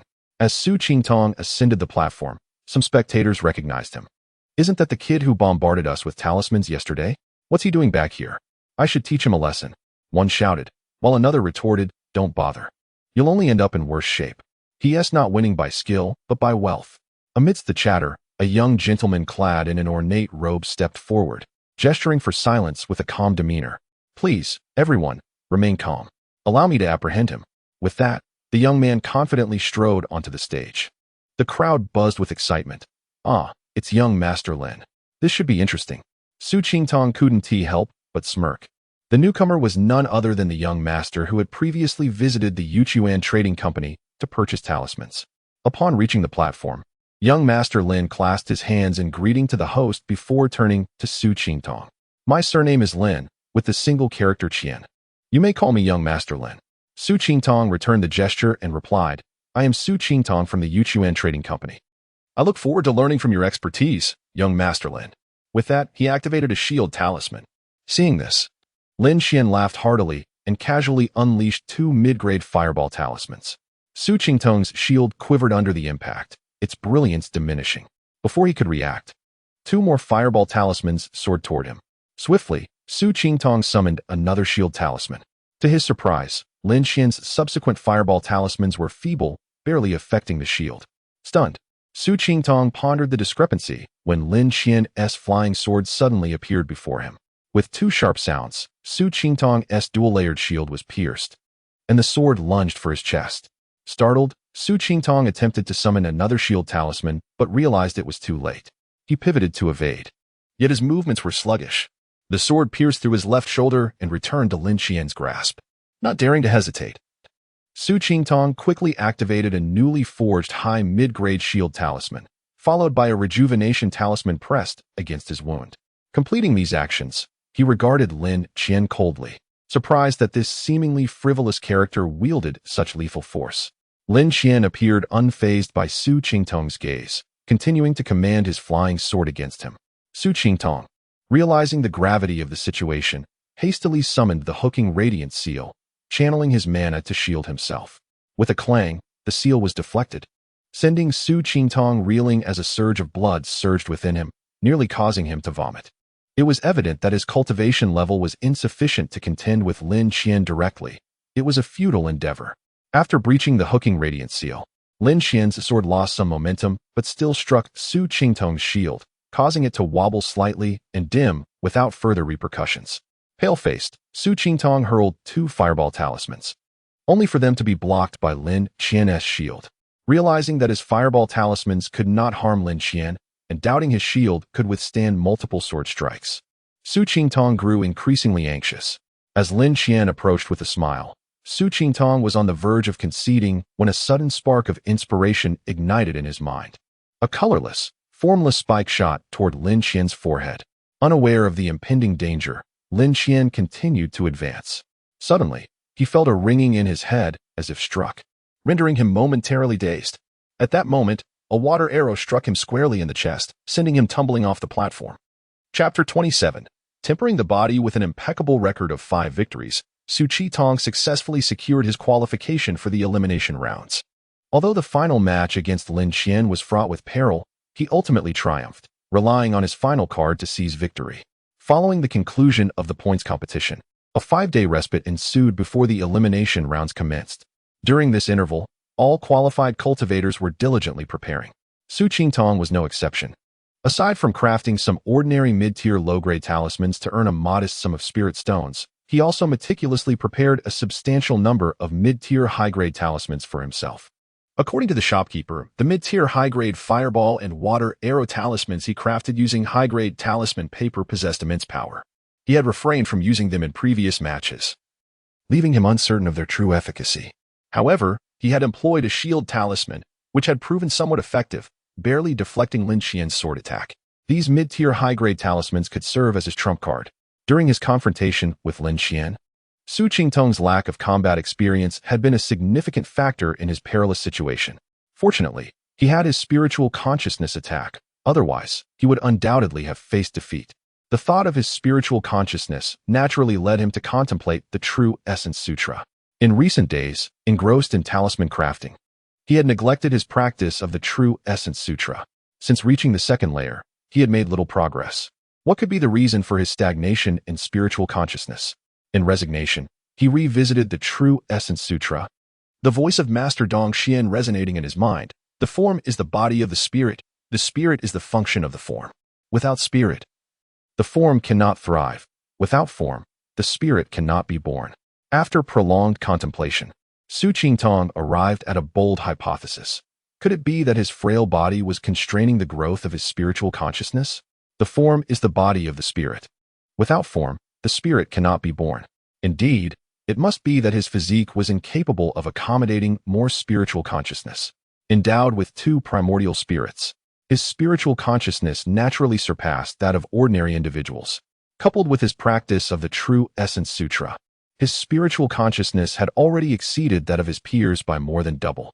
Yet, his physical body was comparable to that of an ordinary cultivator, which might very well be the primary reason he could not advance to the 3rd layer of the True Essence Sutra.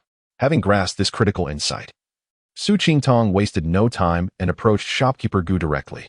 Esteemed shopkeeper, do you possess any methods for tempering the body? Shopkeeper Gu was momentarily taken aback before responding, Qitong, why have you turned your thoughts to body tempering? That is the domain of body cultivators, not the path of immortality. Body cultivators seek to attain immortality through their physical forms, eschewing magical powers and external aids, forging their bodies into treasures. The difficulty of such cultivation is immense, accompanied by great suffering. Su Qitong replied, Shopkeeper, I do not wish to become a body cultivator. I merely feel that my physical body is too weak, making me vulnerable in combat. Shopkeeper Gu remarked, if your only desire is to enhance the strength of your physique, I do have certain methods. In the shop, there exists a body tempering technique known as the Celestial Fire Body Tempering Art, acquired by the esteemed Yu Chuan during his travels in the western regions. The first layer of this technique is relatively easy to cultivate. You may give it a try. This technique had been in the shop for quite some time without any purchases, primarily due to the insurmountable difficulty of the subsequent layers. Not to mention the harsh conditions required for cultivation. Even those who met the prerequisites would find the accompanying suffering unbearable. A moment's negligence could lead to death. Su Qitong dismissed Shopkeeper Gu's concerns. Having lost his parents at the tender age of 10 and survived numerous near-fatal experiences, he believed no suffering could surpass that. With this thought, he firmly declared, Shopkeeper, I fear no pain. Seeing Su Qitong's resolute determination, Shopkeeper Gu relented. Proceed to the east side of the main hall downstairs. In the 2nd row of shelves, you will find 2 jade slips. The one on the left is the one you seek. Remember, you may only cultivate the 1st layer. Do not attempt to master the subsequent layers, for it could lead to calamity. Su Qitong retrieved the jade slip from downstairs and returned to his room. Placing the slip against his forehead, he immersed his consciousness within, where the word Celestial Fire Body Tempering Art appeared before his eyes, just as Shopkeeper Gu had described. The first layer was relatively straightforward. It required guiding the fire-attributed spiritual energy throughout his body, scorching his flesh as though forging iron, incessantly tempering it to become more compact and resilient against various attacks. The second layer, however, proved significantly more challenging, necessitating the use of fire-attributed spiritual herbs for tempering, alongside fire-attributed refining materials applied to the entire body, requiring a secret method for absorption, a process indeed difficult to endure. The difficulty escalated dramatically in the subsequent layers. Upon reaching the third layer, one must immerse their body in molten lava for tempering. The fourth layer was even more harrowing, requiring the aid of celestial fire for cultivation. Su Qingtong finally comprehended the perilous nature of what shopkeeper Gu had warned. Indeed, a moment's carelessness could lead to irrevocable disaster. Yet, with a determined heart, he resolved to persevere through whatever trials lay ahead. Following the technique's guidance, he began to channel the fire's spiritual energy within, spreading it throughout his limbs and bones, initiating the tempering and forging of his skin, muscles, and bones. As the technique commenced, Su Qingtong felt as though he had plunged into a searing inferno. The fiery, searing pain caused him to twitch involuntarily, and he almost halted his practice, yet he steeled himself. As the technique continued to operate, the unbearable agony contorted his face, beads of sweat cascading down like rain. For an entire day, Su Qingtong endured this excruciating torment. His skin had turned a deep crimson, his garments singed, and his once handsome visage, twisted in agony, appeared somewhat monstrous. With the final bone tempered, he gradually ceased his practice, and the layer of scabs on his skin began to shed, restoring his face to its former state. He moved his body, feeling no discomfort, and observed that his skin had transformed from pale to a bronze hue. Reflecting on the grueling process he had just undergone, he shuddered at the memory of the pain. He retrieved a low-tier fireball talisman, channeling his magical energy, and a fireball shot towards his arm. With a resounding pop, it struck his left arm. However, apart from a slight burning sensation, he felt no other discomfort. Su Qingtong was exceedingly pleased with the results of his body tempering. Yet he knew this was merely the first step of a long journey. He still needed to temper his internal organs to complete the first layer of the celestial fire body tempering art. Recalling the agony he had endured, he could hardly suppress a shiver, almost tempted to abandon the practice of the celestial fire body tempering art. After much deliberation, Su Qingtong summoned his resolve once more and commenced the tempering of his internal organs. This round of cultivation proved even more torturous than the first, particularly when altering the Niwen Palace, which nearly caused him to lose consciousness. Were it not for his formidable willpower, he would have found it impossible to master the first layer of the celestial fire body tempering art. This round of practice not only tempered his physical form but also resulted in a significant enhancement of his spiritual consciousness. Su Qingtong estimated that his spiritual consciousness had now reached nearly 3 times that of cultivators of the same rank, and it was likely that even shopkeeper Gu's spiritual consciousness would not surpass his own. Chapter 28, The Elimination Round, Part 1. Su Qingtong calculated the time.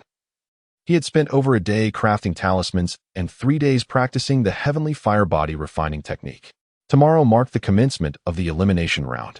He glanced at his storage pouch, noting the meager remaining spirit stones, rendering any purchase of pills or magical artifacts unattainable.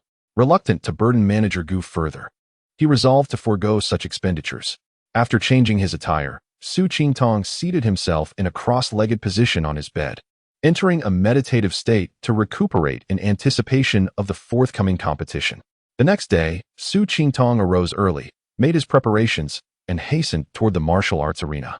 The arena still featured 10 platforms, and a considerable crowd had gathered, some participants, others mere spectators. This elimination round comprised 160 qualified contestants, with the competition unfolding over 5 rounds. The first round would eliminate 80 participants, the second 40, and by the conclusion of the 5th round, 5 victors would earn the qualification for trials. Contestants would be paired through a drawing. As the hour of Qin passed, 3 elders emerged from the grand hall, those whom Su Qingtong had met during registration. One of them, a dignified elder named Yuan Hong, introduced himself as the 2nd elder of the Bailuo sect, accompanied by Elder Zhou Xian of the Songhai sect and Elder Guitianyu of the Yufeng Valley. Together, they would preside over the Qing assembly. They called upon the qualified participants to present their identity jade tokens for the drawing of match orders. Su Qingtong did not immediately approach to draw lots. Instead, he scrutinized the potential opponents surrounding him. Among the crowd, he discerned several familiar figures, including Tian Zhongfei and Lin Qian, both of whom had previously fallen to his prowess. Additionally, two others caught his eye, one a stout man with a round face, and the other a young girl clad in yellow, both of whom had previously visited his shop to purchase mid-tier talismans. Once most had drawn their lots, Su Qingtong approached at a measured pace. He retrieved a jade slip from the box, scanned it with his consciousness, and presented it to Elder Yuan. Due to the large number of participants in the first round, the matches were divided into 8 contests, and Su Qingtong found himself assigned to the 6th match on the 5th platform. After drawing his lot, he stepped back to await his turn in silence. Suddenly, he sensed a probing consciousness directed toward him. Su Qingtong maintained his composure, reciprocating the mental scan and identifying Lin Qian glaring at him with palpable animosity. It seemed Lin harbored a grudge, and should they cross paths in the future, caution would be imperative. Remarkably, Lin remained oblivious to Su Qingtong's scrutiny, indicating a significant disparity in their mental prowess. Before long, all participants had completed their draws. Elder Yuan's voice rang out. The competition commences. All those drawn for the first match, please ascend the stage promptly. As instructed, contestants began to take their places. Su Qingtong observed as the stout man ascended the first platform, shifting his focus to the first match. The opponent confronting the stout man was a young man in his 20s, clad in a blue shirt and grayish-white trousers. After a brief exchange of courtesy, they engaged in combat. The stout man appeared to possess a slightly higher cultivation level than his opponent. After several exchanges, the young man gradually found himself at a disadvantage. Seizing an opportunity, the stout man unleashed a mid-tier low-grade water arrow talisman, sending his adversary tumbling from the platform. Witnessing the stout man's victory, Su Qingtong felt his excitement wane. He scanned the surroundings for any stimuli, but found none of interest, ultimately retreating to a secluded spot to meditate. Within the span of an hour, the first and second matches concluded. As Elder Yuan announced the commencement of the third match, Su Qingtong opened his eyes and directed his gaze toward the platform, suddenly intrigued. On the 8th platform stood a familiar face, Tian Zhongfei, challenging the young girl in yellow. Tian Zhongfei greeted her with a bow, exchanging a few words before they distanced themselves and began their duel. Su Qingtong, possessing formidable mental acuity, quickly discerned that Tian Zhongfei was withholding his full strength, merely feigning a fierce contest. Su Qingtong mused that Tian Zhongfei was likely concealing his true capabilities, anticipating that the girl would falter before the clock struck 15 minutes. As Su Qingtong predicted, Tian Zhongfei soon capitalized on an opening, positioning his sword at the girl's throat. With no recourse, she conceded defeat and exited the competition. As the 5th match commenced, Su Qingtong's attention shifted to Lin Qian, who ascended the second platform. His opponent was a young man in his 20s, of average build, dressed in rugged attire, wielding a broad knife, a figure exuding a formidable aura. Without unnecessary words, they exchanged bows and assumed their stances. Utilizing his observation technique, Su Qingtong noted that both contenders were at the 5th layer of qi refining. Yet the cold-faced young man exhibited a more profound depth of power. He initiated an assault, swinging his great knife with considerable force toward Lin Qian's face. Aware of the attack's intensity, Lin Qian wisely evaded, promptly conjuring a protective shield talisman, enveloping himself in a radiant aura while deftly maneuvering his flying sword in a flurry of strikes. The two engaged in a fierce contest, neither able to secure a decisive victory. After a brief interlude, both competitors had expended a significant portion of their energy, their movements visibly slowing. As the duel progressed, they simultaneously withdrew their weapons and summoned talismans. Lin Qian unleashed a mid-tier fireball talisman, its potency surpassing that of his opponent's talisman. Following several exchanges, the cold-faced adversary found himself cornered at the edge of the platform. Just as Lin Qian prepared to launch another fireball talisman, the cold-faced young man opted not to counter with another talisman. Instead, he produced a small flying dagger, channeling his remaining magical energy and launching it toward Lin Qian's chest. Su Qingtong initially anticipated Lin Qian would evade. However, to his surprise, he stood firm, hurling the fireball talisman at his opponent. A pair of resounding impacts echoed as both were struck simultaneously, albeit with divergent outcomes. The cold-faced man was sent tumbling off the platform, unconscious from the fireball's impact, while Lin Qian, shielded by his protective talisman, narrowly avoided a fatal blow.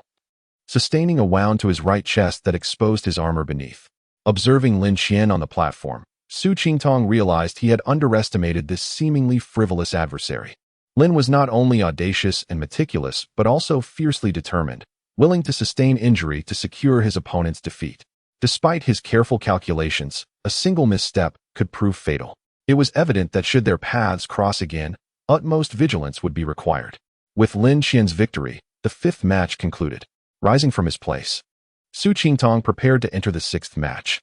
Chapter 29, The Elimination Round, Part 2. Su Qingtong drew the sixth match at Arena Number 5. Upon hearing the elder announce the commencement of the sixth match, he ascended the fifth platform. Accompanying him was a robust man in his 30s, with a round face, prominent eyebrows, and a scar adorning his cheek. His thick, short beard framed a mouth that seemed perpetually set in determination. Dressed in a blue cloth robe, with a belt cinched tightly around his waist, he resembled a gourd with legs. Observing the man's appearance, Su Qingtong felt a twinge of apprehension. This opponent would likely prove formidable. The man clasped his fists in greeting and introduced himself. I am Zhang, here to learn from your esteemed skills, young brother. Su Qingtong promptly returned the gesture, stating, I am Su Qingtong. I hope you will show some mercy, brother. With their pleasantries exchanged, they took their stances. The Zhang man wielded a massive axe, approximately 3 feet in length, its dark handle gleaming menacingly with a chilling edge. Su Qingtong, aware of his inferior magical prowess, summoned his grasping light seal to hover above his head and cast a protective shield around himself. As Zhang channeled his energy, the axe hurtled towards Su Qingtong. Knowing he could not confront it head-on, Su Qingtong swiftly evaded to the side. Unexpectedly, the axe altered its trajectory, relentlessly pursuing him. Thus, a comical scene unfolded on the platform, one man fleeing while the other gave chase. Su Qingtong felt a wave of frustration. He possessed the ability to defend, but was bereft of means to counterattack, akin to a rabbit darting about the stage, being hunted. Fortunately, his evasive maneuvers did not overly deplete his energy. As he adapted to the rhythm of the chase, he prepared to counterstrike when an unforeseen twist occurred. While manipulating the axe, Zhang simultaneously conjured a wall of earth, blocking Su Qingtong's escape route. Faced with the sudden barrier, Su Qingtong had no choice but to brace himself and meet the axe with his grasping light seal. With a resounding clang, the seal was sent flying. Su Qingtong felt a surge of blood and energy, momentarily disoriented. He quickly regained his focus and, seizing the fleeting opportunity while Zhang adjusted his axe, hurled a fireball talisman. Zhang, dismissive of the fireball, swung his axe to counter. Unbeknownst to him, the power of Su Qingtong's mid-tier fireball talisman was considerable. The axe nearly slipped from his grasp upon impact. Not one to relent, Su Qingtong seized the moment, launching successive fireball and water arrow talismans. Now, it was Zhang who found himself in disarray, astonished at the potency of Su Qingtong's talismans. After a series of frantic maneuvers, he was struck by a fireball, staggering backward. The wall of earth he had conjured crumbled as he lost focus. Su Qingtong charged forth, unleashing 2 more fireball talismans. After blocking the first, Zhang could not withstand the second, which sent him tumbling from the stage. Having secured victory in the first round, Su Qingtong descended the platform and sought a secluded spot to meditate and recuperate. The matches continued, but he was disinterested in watching. By noon, the first round concluded with 80 advancing to the next stage, while another 80 faced elimination. The second round was set for the afternoon, prompting Su Qingtong to return to the Yingquan Commerce Association. Upon arrival, he was taken aback by the bustling scene before him. The store was packed with people, including the typically reclusive manager Gu, who was busy attending to customers, while Wu Zheng was overwhelmed with activity. It turned out that these individuals had come in pursuit of mid-tier talismans. Spotting Su Qingtong, Wu Zheng called out, Qingtong, come help us. Reluctantly, Su Qingtong obliged. Some patrons recognized him and exclaimed, "Isn't that the young man from the match earlier? No wonder he possesses so many mid-tier talismans." They lamented. Had we known about such talismans, perhaps we could have qualified for the trials. Others criticized the Yingquan Commerce Association for not promoting their exceptional talismans more effectively. Within half an hour, the talismans were sold out. Manager Gu was overjoyed, his eyes narrowing into slits. However, he soon pondered a troubling thought. If these buyers faced Su Qingtong in the matches, would he inadvertently be putting him at a disadvantage? Su Qingtong, unfazed, had not sold a single high-tier talisman. Should anyone wish to rely on talismans to defeat him, they would surely regret their choices. After a casual chat with manager Gu, during which he recounted the morning's matches, Su Qingtong retreated to his room. After a brief period of meditation, he checked the time and set off for the arena. Upon arrival, he noticed an even larger crowd than in the morning, primarily spectators. The second round would require a new draw to determine the match order, and he patiently awaited his turn. Approximately 15 minutes later, 3 elder officials emerged from the main hall to the arena. With 80 participants, the drawing commenced. Elder Yuan, having concluded his remarks, produced a box for the drawing. Su Qingtong, intrigued, scanned it with his spiritual perception, only to have it rebuffed as soon as it made contact. Elder Yuan cast a glance at Su Qingtong, causing him to hastily retract his perception and bow his head, standing still in trepidation. As others began to draw, Su Qingtong cautiously approached. This time, he drew the first match at arena number 2. Once all participants had drawn, Elder Yuan announced the commencement of the second round. Su Qingtong ascended arena number 2, where he faced a woman in her late 20s. Upon stepping onto the platform, she resorted to flirtation and coy glances, attempting to tease Su Qingtong.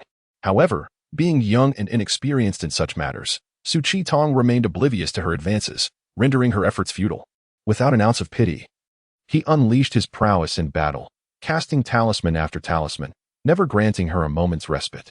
While other matches were still engaged in banter or just beginning their confrontations, Su Qingtong concluded his fight with a water arrow talisman, having opted against using a fireball to avoid damaging her attire.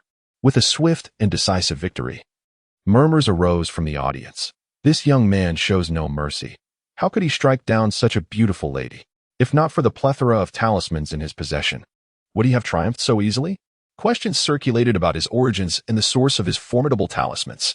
Unbothered by the gossip, Su Qingtong distanced himself from the crowd, seeking a quiet spot to rest.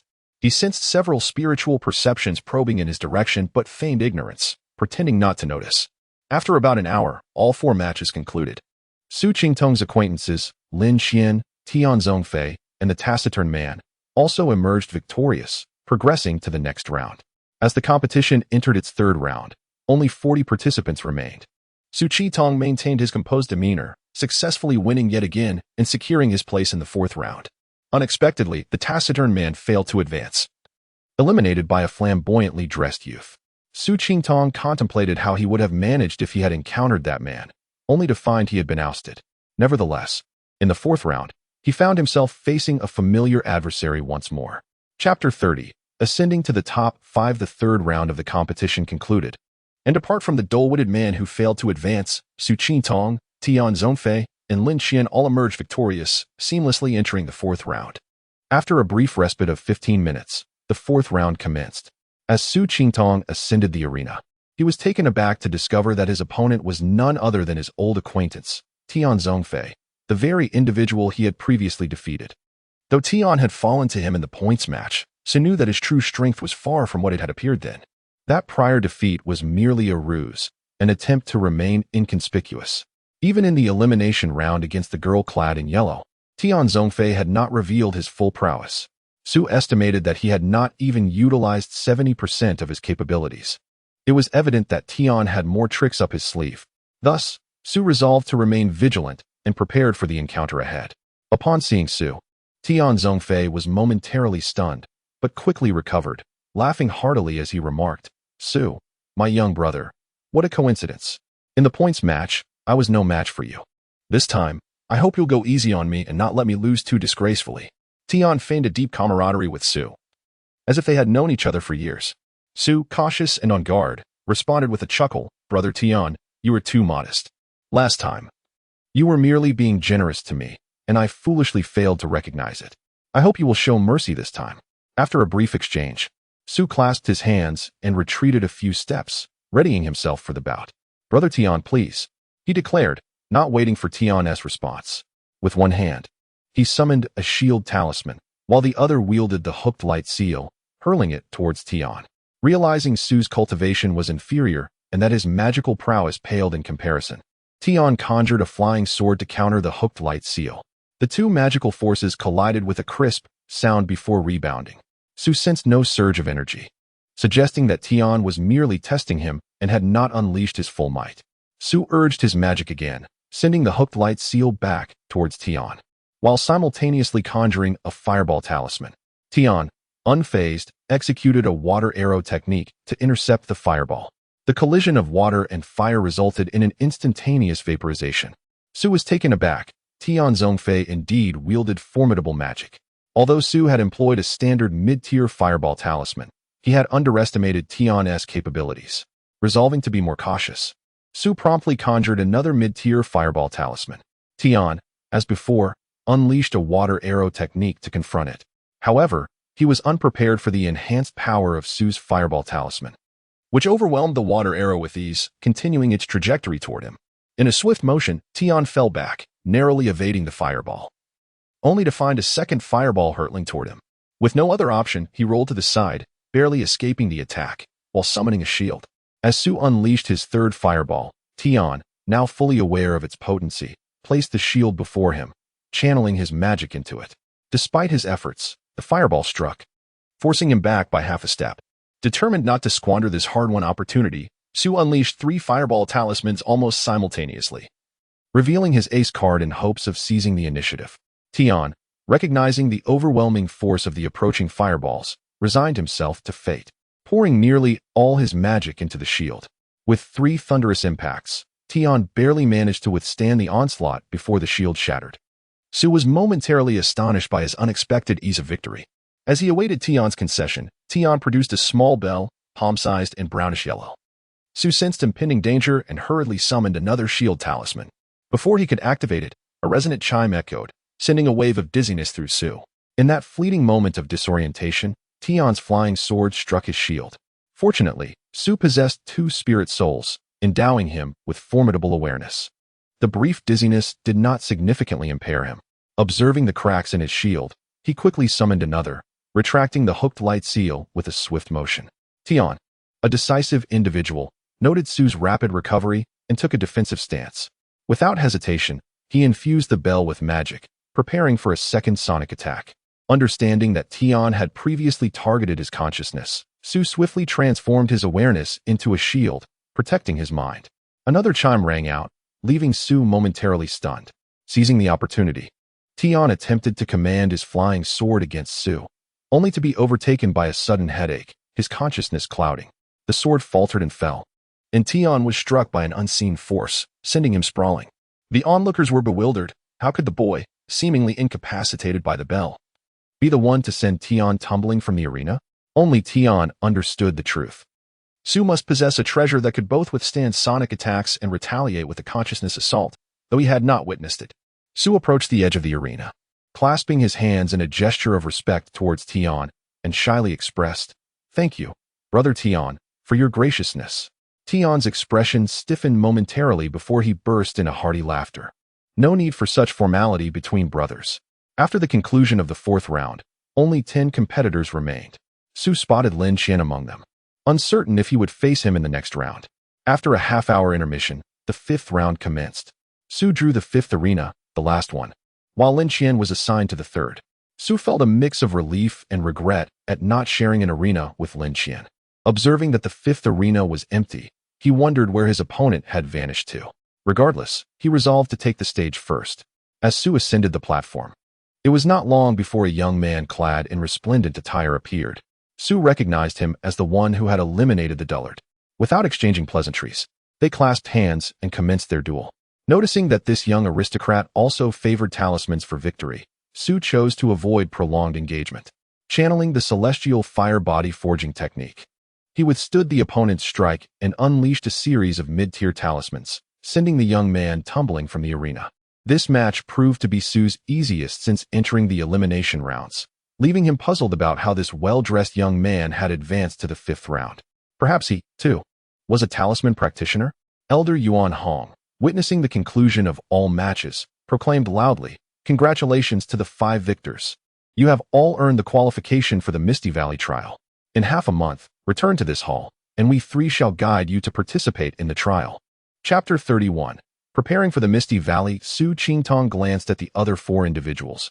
Only Lin Qian was familiar to him, while the other 3, a pair of men and a woman, were strangers.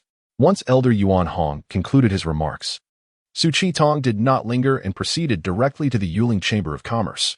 Upon his return, he relayed the competition results to Manager Gu, who was immensely pleased and praised Su Qingtong profusely. Qingtong, you have done remarkably well. Who would have thought you would truly earn the qualification for the trial? Congratulations. He then instructed Wu Zheng to procure some wine and prepare a couple of hearty dishes. I shall grant you the opportunity to treat us. As for the expenses, I shall not contest you on that.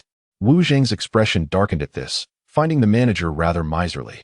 After Wu Zheng departed, Manager Gu resumed his serious demeanor and stated, Qingtong, participating in the trial at Misty Valley is no trivial matter. The level of danger there is incomparable to that of the Qingying Association. Within the valley, one must guard against not only the demonic beasts, but also every individual nearby. Compared to the beasts, the disciples participating in the trial can be far more fearsome. Theft and murder are all too common occurrences. Well-versed in literature from a young age, Su Qingtong understood the harsh realities of greed and betrayal. The manager continued, Our establishment has its own rules, and there is little I can do to assist you. During this time, focus on your preparations. If you encounter any difficulties, feel free to speak to me, but whether I can help is left to fate. Approximately 15 minutes later, Wu Zheng returned with wine and dishes in hand. Upon seeing this, Manager Gu tossed a couple of spirit stones to Wu Zheng. Su Qingtong recognized the manager's cold exterior belied a warm heart, and thus refrained from further comments. The three of them gathered together and indulged in a feast to celebrate Su Qingtong's victory. After the meal, Su Qingtong returned to his room, sitting on the edge of his bed, contemplating his next steps. His cultivation was at the 3rd level of qi refinement, and a breakthrough to the 4th level was not feasible in the short term. He possessed only a single magical artifact, the Gomang seal, which seemed to lack significant power. Although his true Yuan scripture had advanced to the 2nd layer, he was uncertain how to reach the 3rd. His practice of the heavenly fire body refinement technique had reached the 1st layer, significantly enhancing his strength. Not only had his spiritual awareness increased, but his physical resilience had also improved. In the last competition, he had relied on the heavenly fire body refinement technique to withstand a blow from his opponent, creating an opportunity for his victory. To acquire more magical artifacts, he required spirit stones. To further his training in the heavenly fire body refinement technique, he needed a substantial quantity of fire attribute spiritual herbs, which also necessitated spirit stones. Currently, his finances were tight, and aside from talisman crafting, he had few avenues for income. With this in mind, Su Qingtong resolved to first craft talismans to earn some spirit stones. After exchanging greetings with Wu Zheng, he retrieved talisman paper, vermilion, and other materials from the store, sequestering himself in his room to begin an intense session of talisman crafting. He worked tirelessly, alternating between 2 spiritual cores for rest, day and night, ceaselessly refining talismans. After 7 days, Su Qingtong emerged with dark circles under his eyes and a weary body, delivering over 1,000 mid-tier talismans to Wu Zheng. Wu Zheng was overjoyed. In recent days, many had come to purchase talismans, but due to limited stock, he could only release a few each day, tantalizing their interest. Because Su Qingtong's talismans had performed admirably at the Qingying Association, the influx of customers had increased. And coupled with the scarce supply, the price of mid-tier talismans had surged to 4 spirit stones each. With this substantial quantity, Su Qingtong was well equipped for a considerable time. However, upon seeing Su Qingtong's condition, Wu Zheng felt a pang of sympathy. In truth, had Su Qingtong sold these talismans himself, he would have earned nearly 4,000 spirit stones after deducting costs. Yet, he could not do so. Manager Gu had been exceedingly kind to him and had assisted him greatly on numerous occasions. One must remain true to one's heart to progress steadily and far. According to their prior agreement, the store owed Su Qingtong over 1,000 spirit stones. Wu Zheng, hesitant to make a decision, reported this to Manager Gu. Upon descending to the lower floor and witnessing the stacks of thick talismans at the counter, as well as Su Qingtong's haggard appearance, Manager Gu spoke, Qi-Tong, you have worked hard these past few days. Originally, you were to receive 1,000 spirit stones as payment, but due to our current financial strain, I can only give you 600 now. The remaining 400 will be deferred, or you may select some useful items from the store to offset the balance. Su Qi-Tong did not hesitate. Bowing respectfully, I defer to your arrangements, manager. He then proceeded to the magical artifact counter, locating the Qiyang sword and presenting it to the manager. Taking the sword, Manager Gu inspected it and remarked, this sword, named Qiyang, was forged by Elder by Luo. It possesses fire attributes and notable attack power, suitable for your current level of cultivation. I will value it at 180 spirit stones. Do you wish to look for anything else? Su Qingtong pondered for a moment and inquired, Manager, do you have any fire attribute spiritual medicines or herbs available? Manager Gu responded, we do have some spiritual herbs, though fire attributes are rather scarce. What exactly do you require? Recalling the ingredients mentioned in the Heavenly Fire Body Refinement Technique, Su Qingtong replied, I need Qi Lingji, Li Huijiao, Jin Wu Chao, and Ziyang Sherdan. You intend to cultivate the second layer of the Heavenly Fire Body Refinement Technique? Manager Gu exclaimed in surprise. Have you completed the first layer already?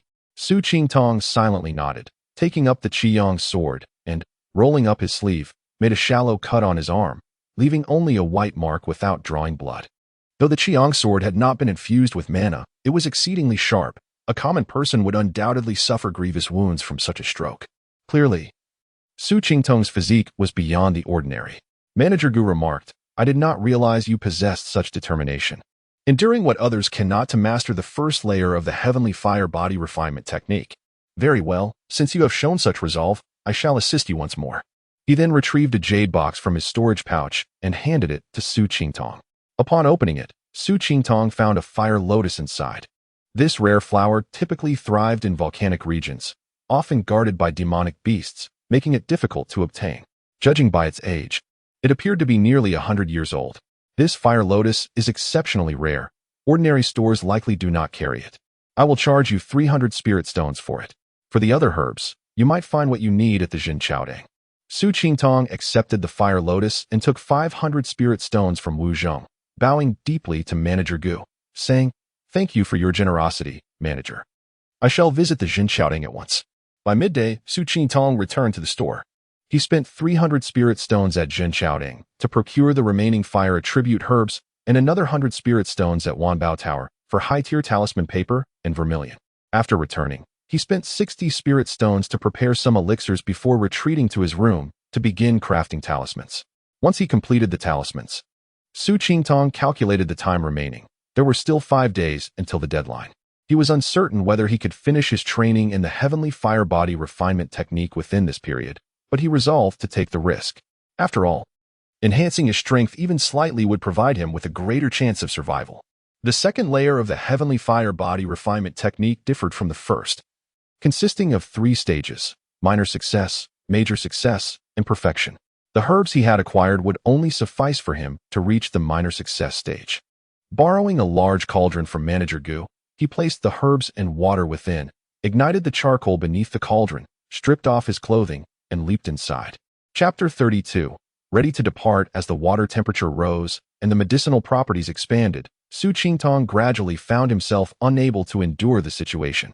His skin began to change color, shifting from a bronze hue to a deep crimson, and his entire body felt as though it were being pricked by countless needles, with no part free from pain. Even more alarming was the fact that this agony was slowly permeating inward. The liquid in the cauldron had turned a dark red, bubbles gurgling up to the surface, and Su Qingtong's face contorted once more in distress. He submerged himself entirely, leaving only his nostrils exposed for air. The charcoal beneath the cauldron had burned out, causing the water temperature to drop. Su Qingtong emerged from the water, added more charcoal, and sank back into the cauldron. For 3 entire days, Su Qingtong lost count of how many times he had added charcoal and water. The color of the water gradually lightened, and the medicinal properties had nearly been absorbed, yet he still felt no sense of breakthrough into the minor success realm. Su Qingtong could not help but feel anxious. To alleviate the torment, he had focused his mind tightly within the Dantian, attempting to ignore his bodily sensations. Could this be the reason for his lack of progress? With this thought, Su Qingtong gritted his teeth and resolved to push forward. He released his mind and began to carefully sense the changes within his body. Finally, on the afternoon of the 4th day, Su Qingtong felt a jolt coursing through him. The heavy weight pressing upon his heart suddenly lifted, and a refreshing sensation spread throughout his body, causing the crimson hue on his skin to fade rapidly. He had finally broken through to the second layer of the minor success realm. With a triumphant howl, Su Qingtong rose from the cauldron. His howl did not summon a wolf, but rather attracted Wu Zhong.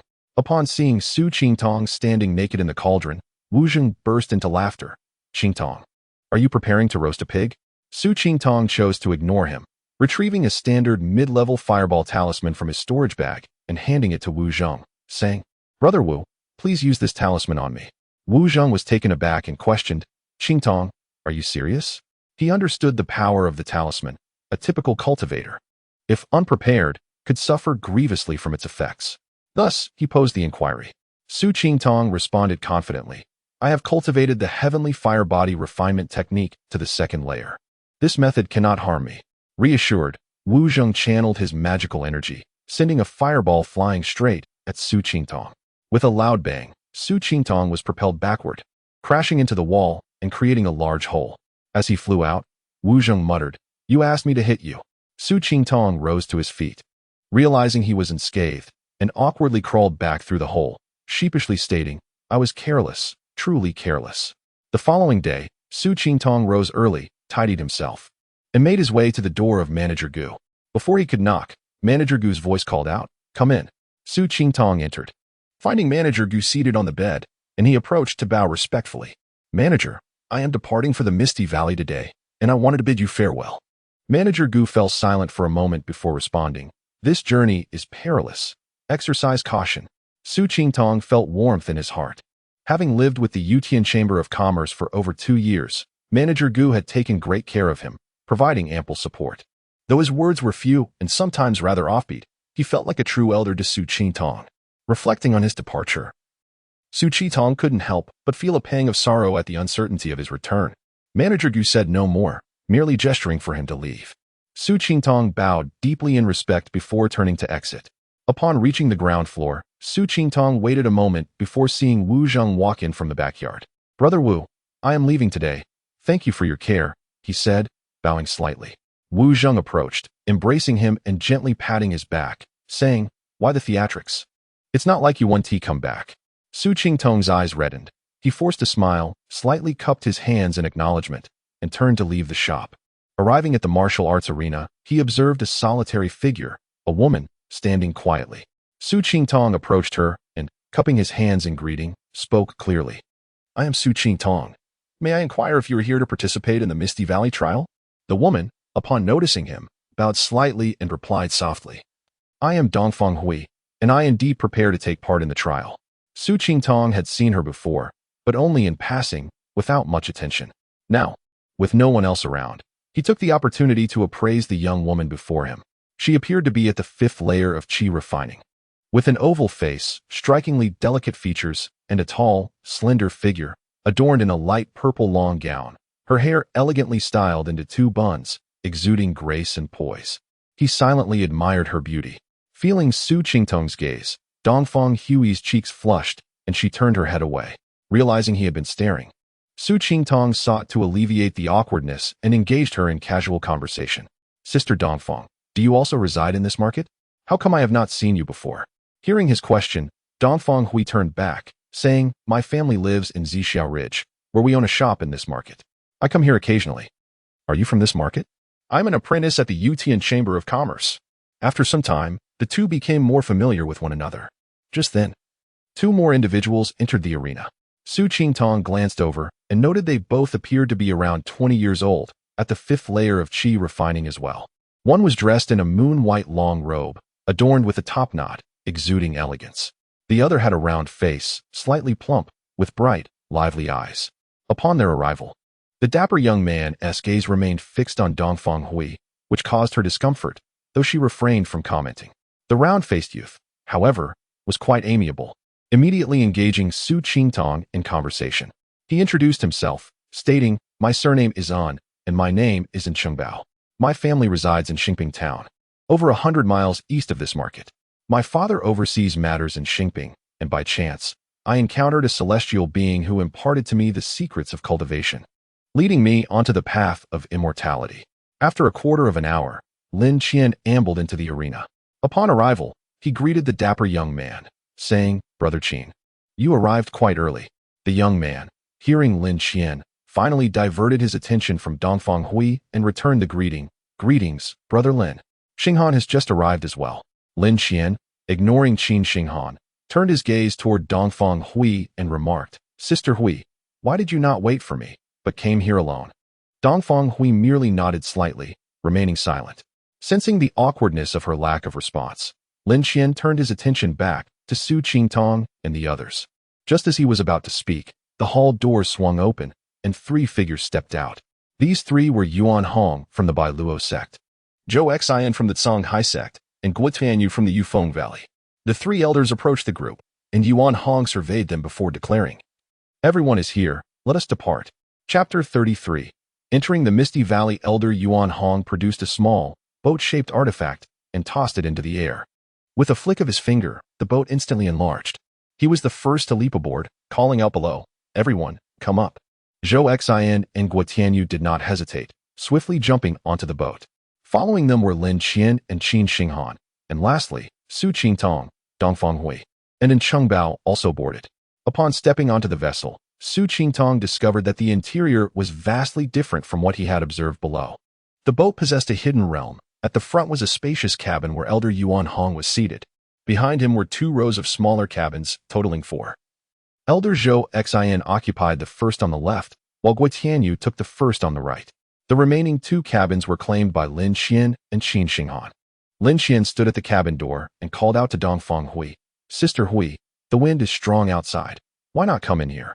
Dongfang Hui shook her head, replying, "Thank you, Brother Lin, but I am quite comfortable outside. I can enjoy the scenery along the way." With that, she strolled towards the stern of the boat. Qin Xinghan shared Lin Qian's sentiment, yet upon witnessing Dongfang Hui's refusal, he chose to remain silent. Su Qingtong and Chengbao and Dongfang Hui found places at the back of the boat and sat cross-legged, each lost in their own thoughts. Su Qingtong observed the trees and houses swiftly retreating in the background, noting that the boat's speed far surpassed that of Sun Biao's flying talismans. He had intended to forge more advanced flying talismans, but regrettably, the jade slip from the Yuluan chamber contained no such methods. After admiring the scenery for a while, Su Qingtong's gaze shifted to Dongfang Hui, who fortuitously looked back at him. They exchanged smiles before averting their eyes. Contemplating Dongfang Hui's smile, Su Qingtong felt an inexplicable flutter in his heart. He quickly composed himself, channeling his true essence, and began to meditate.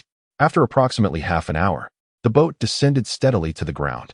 Yuan Hong rose and announced, "Everyone, we've arrived. Please disembark." Once they had stepped off the vessel, Yuan Hong performed a hand gesture, retracting the boat. Su Qingtong surveyed his surroundings. They stood on a gentle hillside, with a valley shrouded in mist not far away, obscured from view, presumably the Misty Valley. A group of about 15 to 16 individuals was present on the slope, their attire indicating they belonged to the 3 major sections.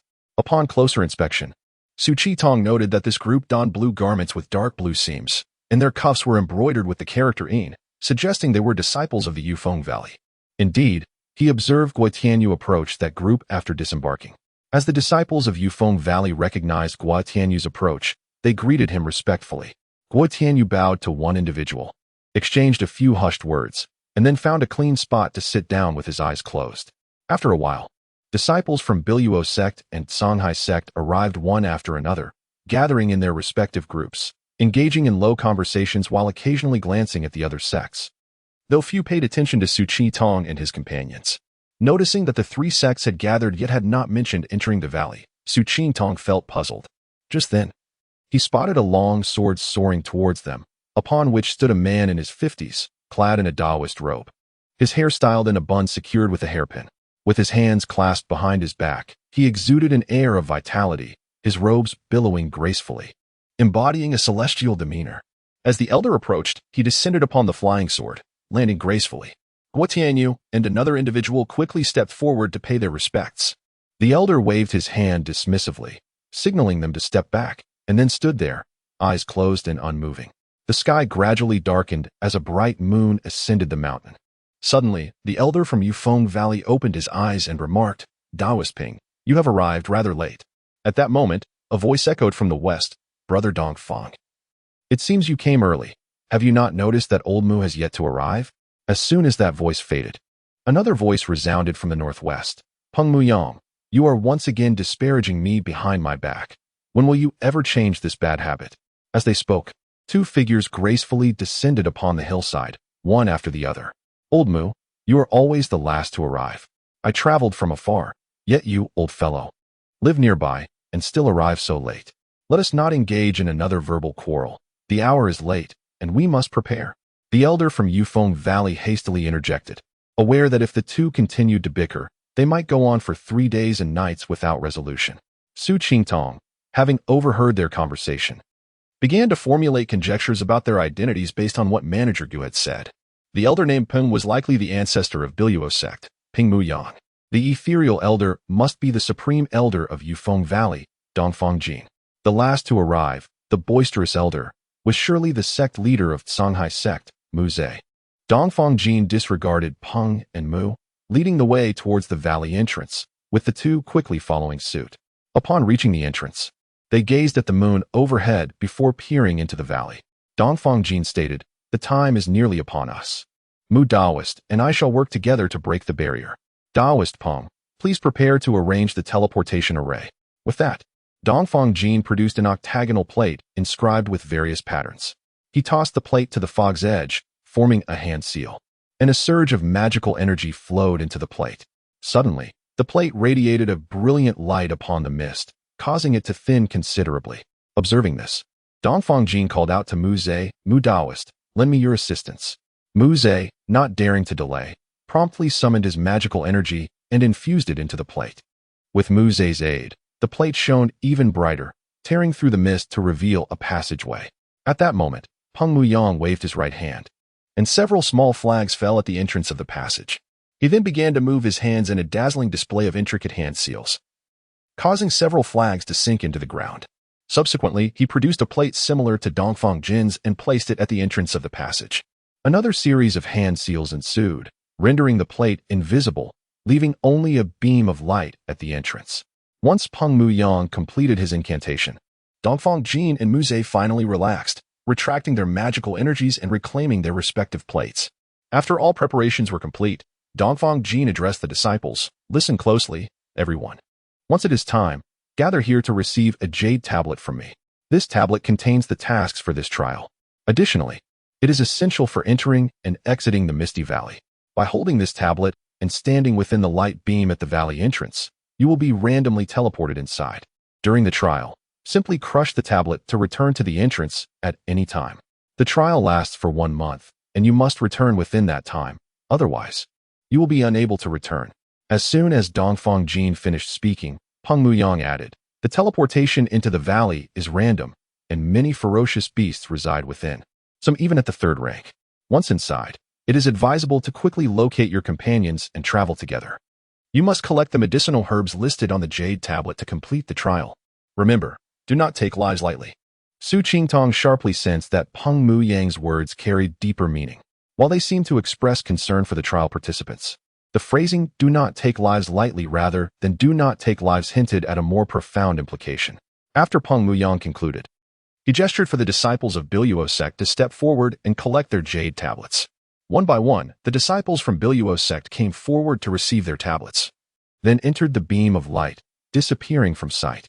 Following suit, the disciples from Yufeng Valley and Songhai sect also collected their tablets and proceeded into the beam. As the disciple with the lowest cultivation, Su Qingtong waited until all others had entered the valley before he finally claimed his tablet and stepped into the beam of light. Chapter 34. Unfortunate departure. As Su Qingtong stepped into the beam of light, a momentary dizziness washed over him, and he soon found himself at the edge of a forest.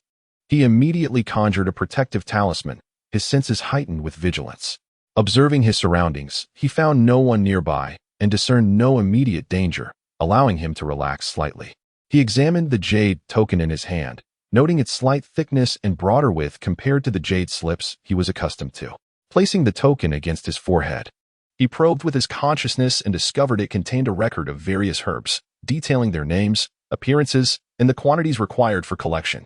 Su Qingtong silently scrutinized the list of herbs inscribed on the token.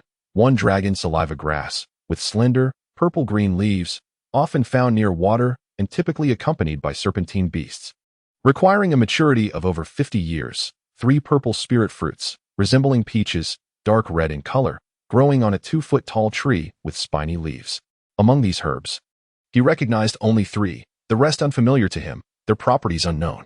After a moment's contemplation, he resolved to prioritize locating the herbs. setting aside concerns regarding their medicinal properties for the time being.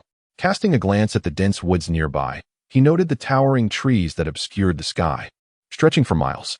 A sense of trepidation gripped him, recalling an ancient adage, "Do not enter the forest."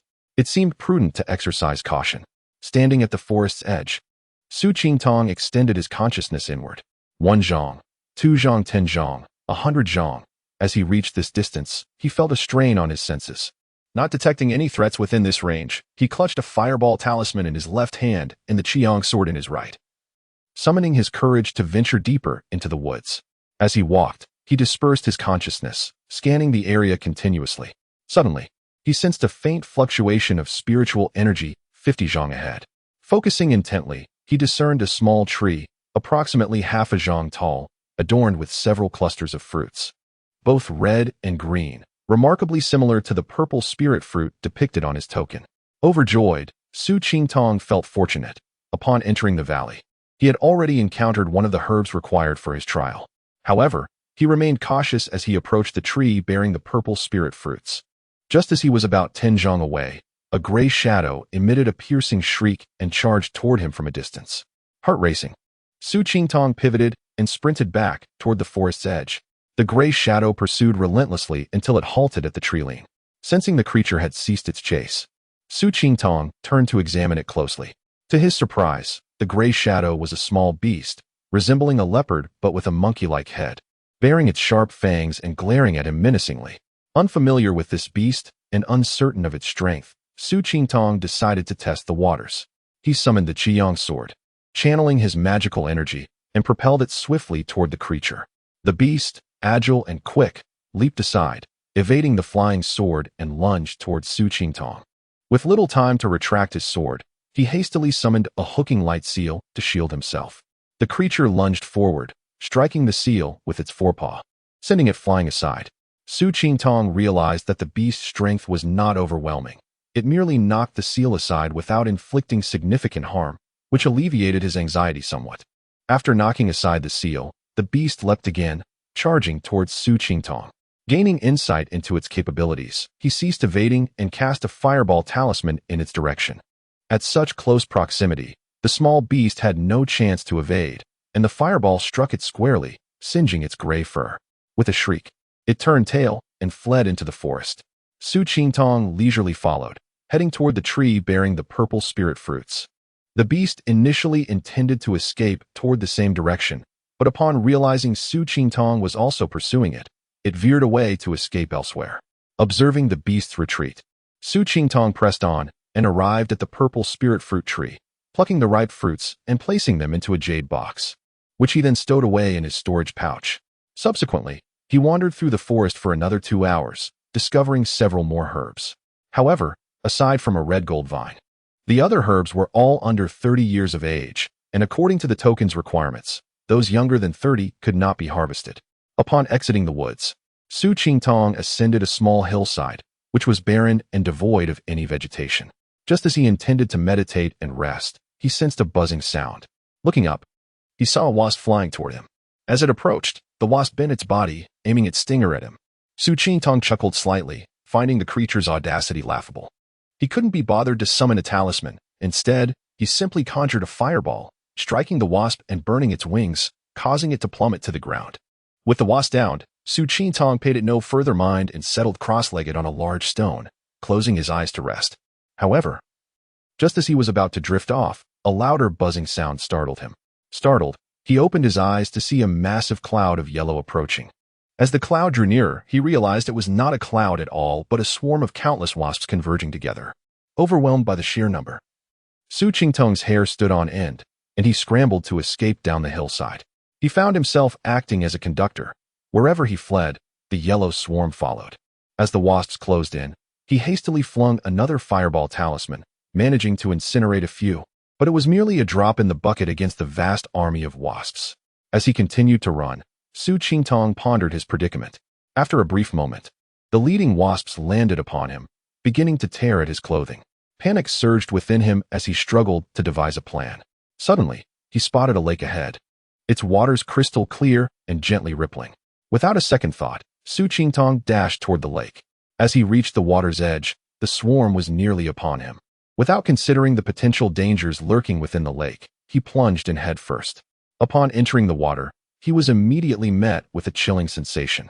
Swiftly, he conjured a protective talisman, which provided some relief. Looking up, he observed a mass of wasps gathering above the water's surface, with a few already landing and struggling to swim. After a brief wait underwater, he noted that the wasps ceased their pursuit of the surface but showed no signs of leaving. Being only at the 3rd level of chi refinement, he could remain submerged for a maximum of 15 minutes before needing to surface for air. Feeling the urgent need to breathe, Su Qingtong reluctantly raised his shield and braved the surface. As soon as he emerged, the swarm detected his presence and darted toward him like arrows. In a rush, he took a deep breath and submerged once more, risking further attacks. Having stayed underwater for half an hour, the wasp showed no intention of dispersing. He surfaced twice for air, enduring several stings on his head. Fortunately, his heavenly fire body refinement technique had reached the 2nd layer. Otherwise, he might have sustained some minor injuries. While submerged, Su Qingtong pondered his predicament. This was not a sustainable solution, yet no immediate ideas sprang to mind. Finally, with determination, he resolved to take a calculated risk. Chapter 35. Long-standing memories. Having remained submerged for over half an hour without the wasp departing, Su Qingtong began to feel restless. He resolved to explore the depths of the water, hoping to discover an alternate escape route, perhaps following the current to find a means of salvation. With this thought in mind, he no longer hesitated, swiftly breaking the surface for a breath before plunging back into the depths. Descending less than 10 fathoms, the water darkened, rendering his surroundings indistinct. Su Qingtong expanded his consciousness downward. Unlike on land, his perception could only extend about 60 fathoms in the water. However, within this range, he found nothing but the pervasive water. Doubt began to creep in regarding the wisdom of his decision. Just as he contemplated giving up his descent, a glimmer of light caught his attention at the lake's bottom. His heart leaped with joy, and his confidence surged as he swam toward the light. To his disappointment, however, it was not the imagined exit, but a circular platform. "Come quickly, hurry. I can barely hold on." An ancient voice suddenly echoed in Su Qingtong's mind. Startled, he quickly summoned the Gomang seal, positioning it defensively before him, scanning his surroundings. "Do not search for me. I am not present physically. I am communicating with you through thought. Quickly, make your way to that platform." The aged voice urged once more. "Who are you? What do you want from me?" Su Qingtong asked cautiously, unwilling to let his guard down. "Rest assured, I mean you no harm. I only seek your assistance in a matter of great urgency. I shall be grateful, and perhaps I can bestow upon you a significant opportunity." After a moment of hesitation, Su Qingtong approached the circular platform. Finding nothing amiss, he stepped into its center. Suddenly, he was engulfed in a wave of dizziness and found himself in a secret chamber. Feeling a surge of anxiety, Su Qingtong quickly surveyed his surroundings. The room was modestly sized, illuminated by a lamp suspended from the ceiling, which lacked oil or wick. Only a pearl-like object radiating a soft white glow. There were no doors or windows, and 2 pillars stood against the wall, with a figure positioned between them. The figure hung its head, obscured by long hair, rendering its features indistinct. Its hands and feet were shackled by 4 dark chains, forming a cross shape. The exposed hands and feet lacked flesh, resembling mere skeletal remains. Regaining his composure, Su Qingtong inquired, "Elder, were you the one who called for me?"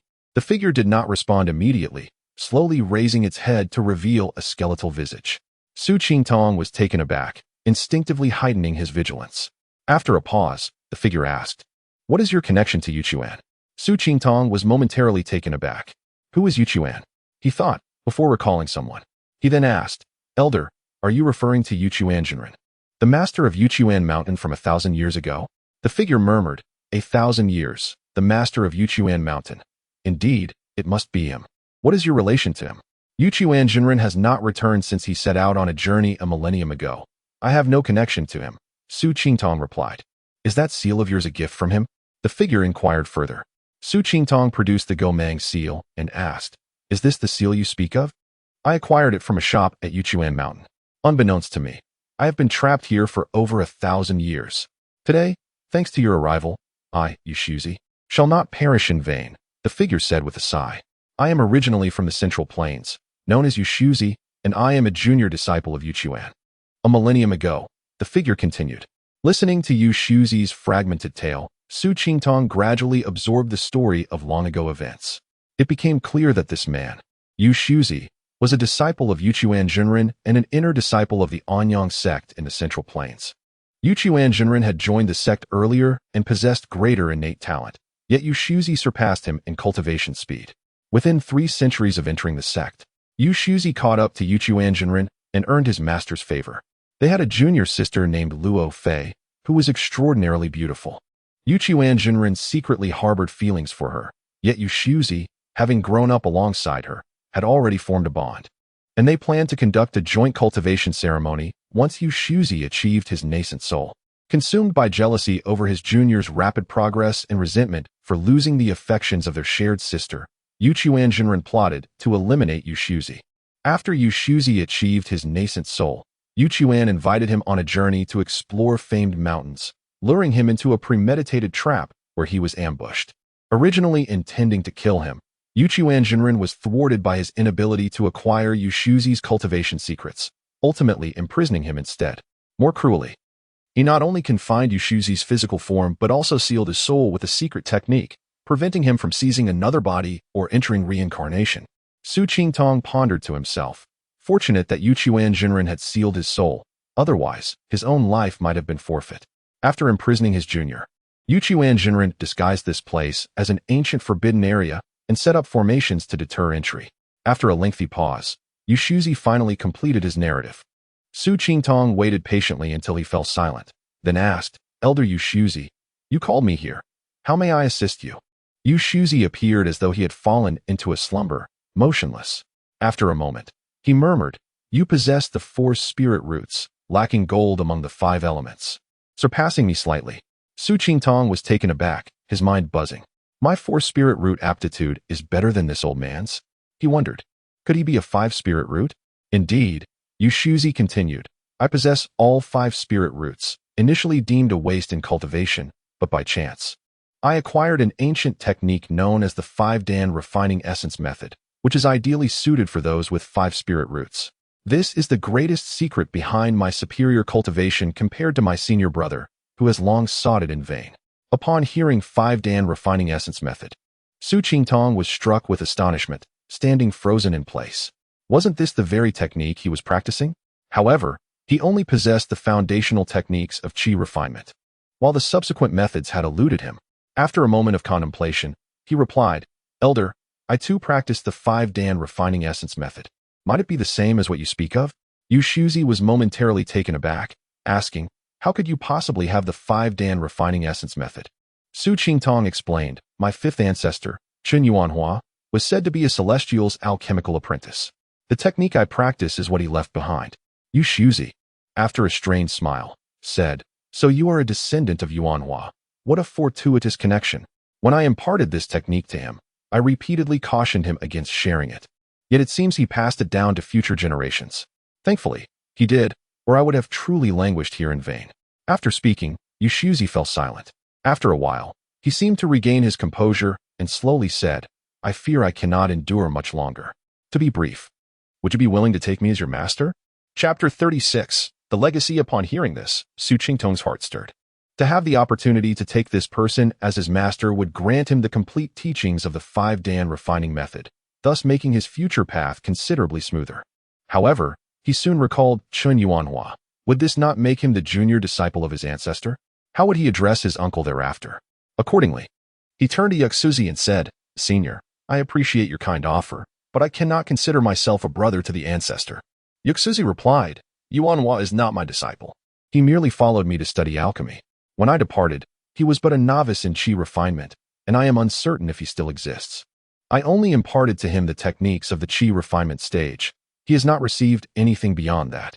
If you choose to be my disciple, I will convey the entirety of this method to you. Su Qingtong did not immediately acquiesce. Instead, he meticulously recounted the entire situation and discerned that Yuxuzi's words were indeed truthful. Resolute, he respectfully bowed 3 times, proclaiming, Disciple Su Qingtong pays his respects to master. Upon hearing this, a tear fell from the corner of Yuxuzi's eye. After a prolonged silence, he finally spoke, Qingtong, your master will soon be no more. Every word I utter, you must remember well. Su Qingtong knelt there, nodding fervently. My master is Luo Yichen, the head of the Anyang sect, and my junior sister is Luo Fei. After my demise, the bindings upon me will lose their efficacy. You may take my body, and if possible, return it to the Anyang sect in Zhongzhou. Before returning, you must ascertain the situation. If that old rogue Yutian is still within the sect, you must not act rashly and must conceal your identity. My circumstances may only be divulged to your ancestral master. After imparting these words, Yuk Suzi fell silent once more. Observing his master's quietude, Su Qingtong bowed again, saying, "Disciple will remember your teachings, master. Is there any means to rescue you from this place?" After a considerable interval, Yuk Suzi spoke again. "I am spent and sealed by that old rogue Yutian. Do not harbor false hopes. Qingtong, the path to immortality is long. You must not easily trust others, nor disclose your secrets to anyone, even those closest to you."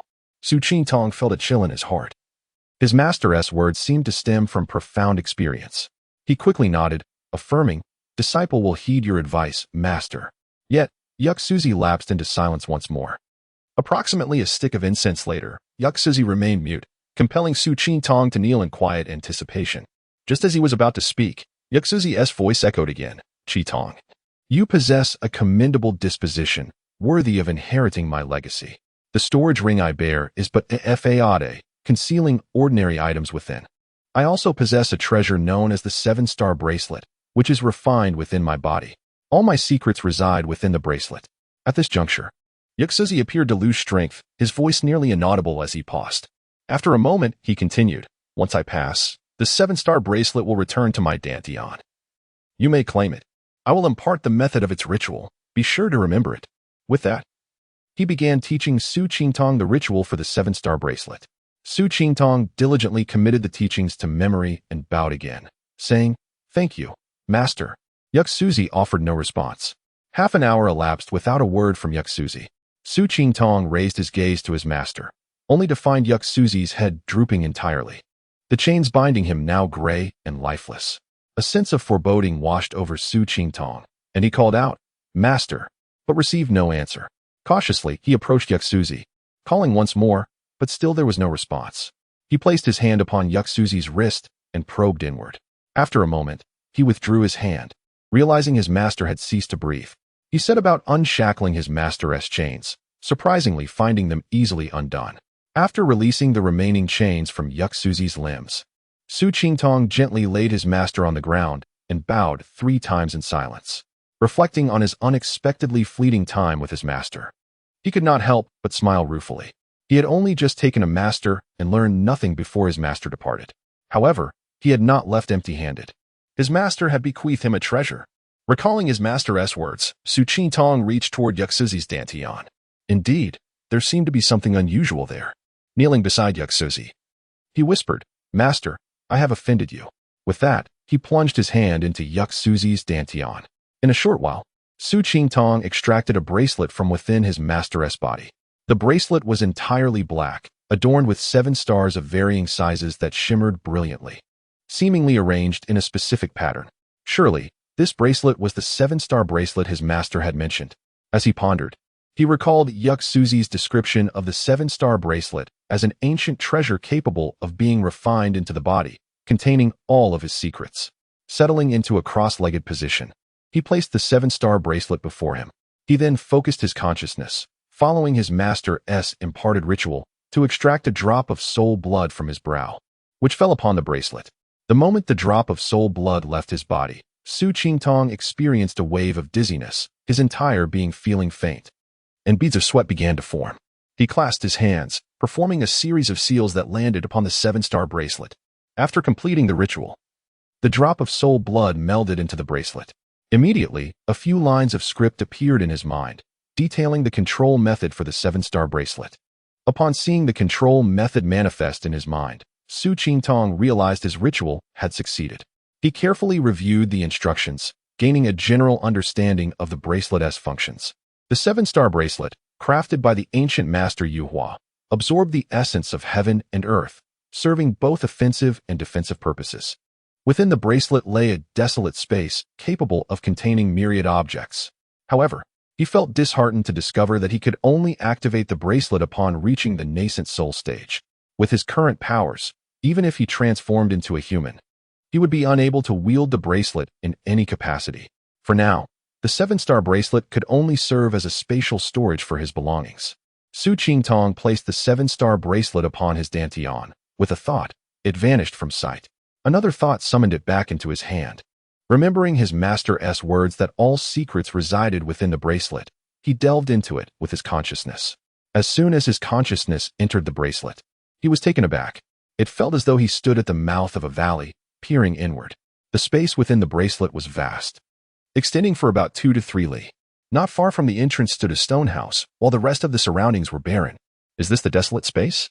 Su Qingtong mused. It resembled a valley, albeit devoid of life. If adorned with flowers, trees, and babbling brooks, it would be indistinguishable from the valleys outside. Since the 7-star bracelet had been successfully refined, it now belonged to him. He resolved to investigate further when time allowed, but first, he needed to attend to the pressing matters at hand, securing his master's remains and finding an exit from this place. If he failed to locate an exit within a month, he feared he would be trapped. Su Qingtong attempted to extend his consciousness over his master's body. With a mental nudge, Suzi's remains were drawn into the 7-star bracelet. He then began to search the stone chamber for a way out. Yet, after searching for a considerable time, he found no clues. Desperation gripped Su Qingtong. His master had not imparted any instructions on how to escape, only mentioning that all his secrets lay within the 7-star bracelet. Since he could not find an exit immediately, he focused his thoughts on the legacy his master had left him. As he reflected on his master's words, a sudden realization struck him. His master had mentioned a storage ring meant to conceal its contents. Could it hold some hidden significance? Su Qingtong immersed his consciousness within the 7-star bracelet, retrieving the storage ring from Suzi's hand and examining it closely. The ring bore little distinction from an ordinary ring, save for its superior craftsmanship. He scanned the ring with his consciousness, only to be met with a powerful suction that unexpectedly drew away much of his awareness. Chapter 37. Observing the tiger from the mountains, Su Qingtong was taken aback, intending to retract his consciousness, but it vanished into thin air. He soon sensed an inexplicable connection with the ring. Therefore, he mobilized his consciousness again and directed it toward the ring. This time, no consciousness was siphoned away, and he beheld the items piled within the ring.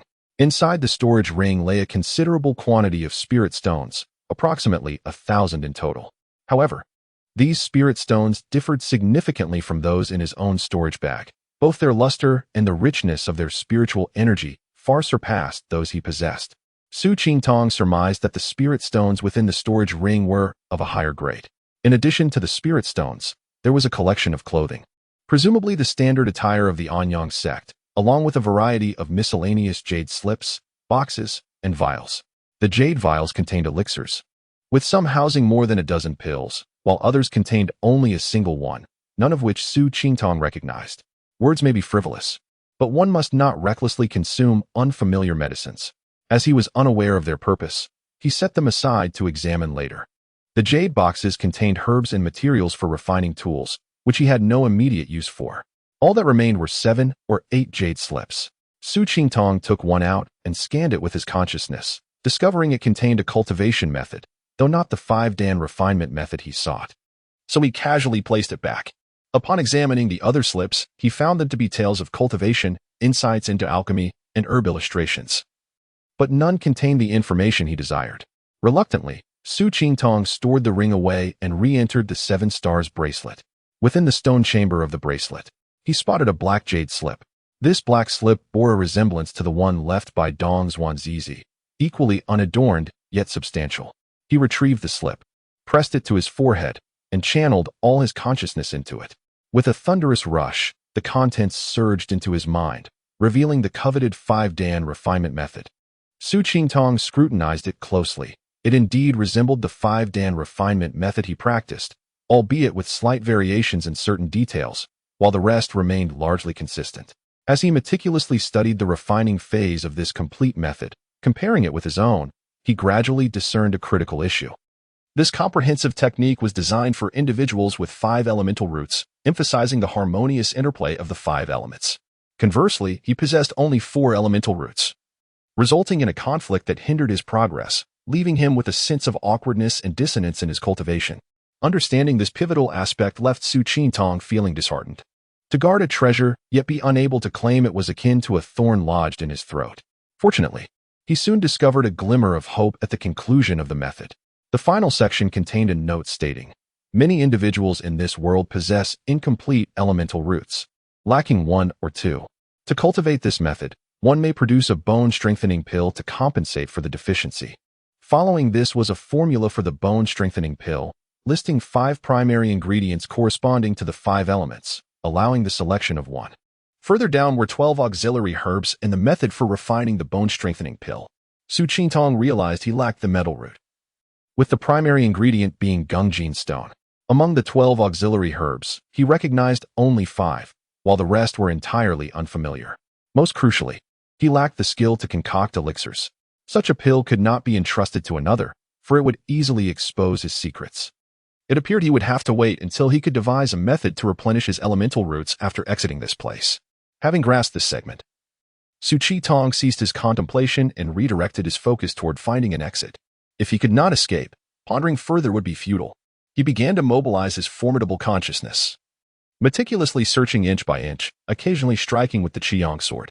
At last, he discerned a peculiar spot between 2 pillars. The ground here was notably harder than elsewhere, and the Qiyang sword left no mark upon striking it. Su Qintong summoned several mid-tier fireball talismans, casting them upon the surface, causing it to glow red-hot. Then followed with a few water arrow talismans, which produced a cloud of white mist as the ground began to crack. He then wielded the Qiyang sword, striking fiercely, and finally revealed a platform beneath the surface. Clearing away the debris, the shape of the platform emerged. It was an octagonal array, each corner featuring a groove embedded with dull spirit stones. He removed the stones and replaced them with new ones, causing a beam of light to illuminate the center of the array. Su Qintong was overjoyed and took one last look around the stone chamber, ensuring nothing was amiss before stepping into the beam of light. In a flash, his figure materialized before the entrance of a grand hall. He promptly summoned a protective shield talisman, enveloping himself before surveying his surroundings. The hall was nestled within a valley, flanked by mountains on the rear and both sides. Cradling it closely, the doors stood ajar, with a pillar at the entrance toppled to the side. Sensing no immediate danger, Su Qintong resolved to explore the inside of the hall. He activated the shield talisman, cautiously approaching the entrance. As he neared the doorway, sounds of combat echoed from within. Su Qintong, wary of being detected, swiftly sidestepped to the side of the door and extended his consciousness to peer inside. There, he beheld 2 individuals locked in a fierce struggle.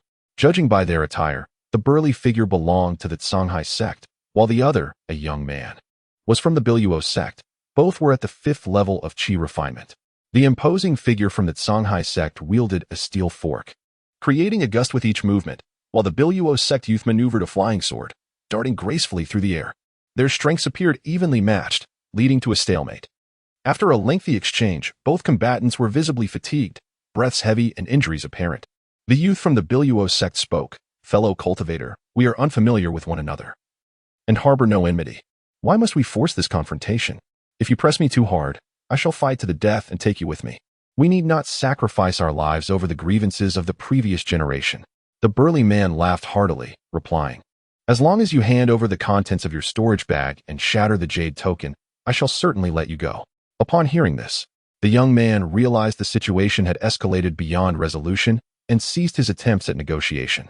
He recalled his flying sword, bit his tongue, and spat a mouthful of blood onto the blade, which immediately radiated with brilliance. With a swish of his hand, the sword lunged toward the burly man. The Songhai sect giant, refusing to relent, met the assault with his steel fork. The clash echoed with a resounding impact, staggering the burly man back.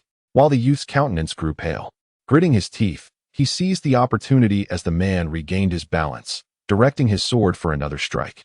The burly man, left with no choice, crossed the steel fork defensively.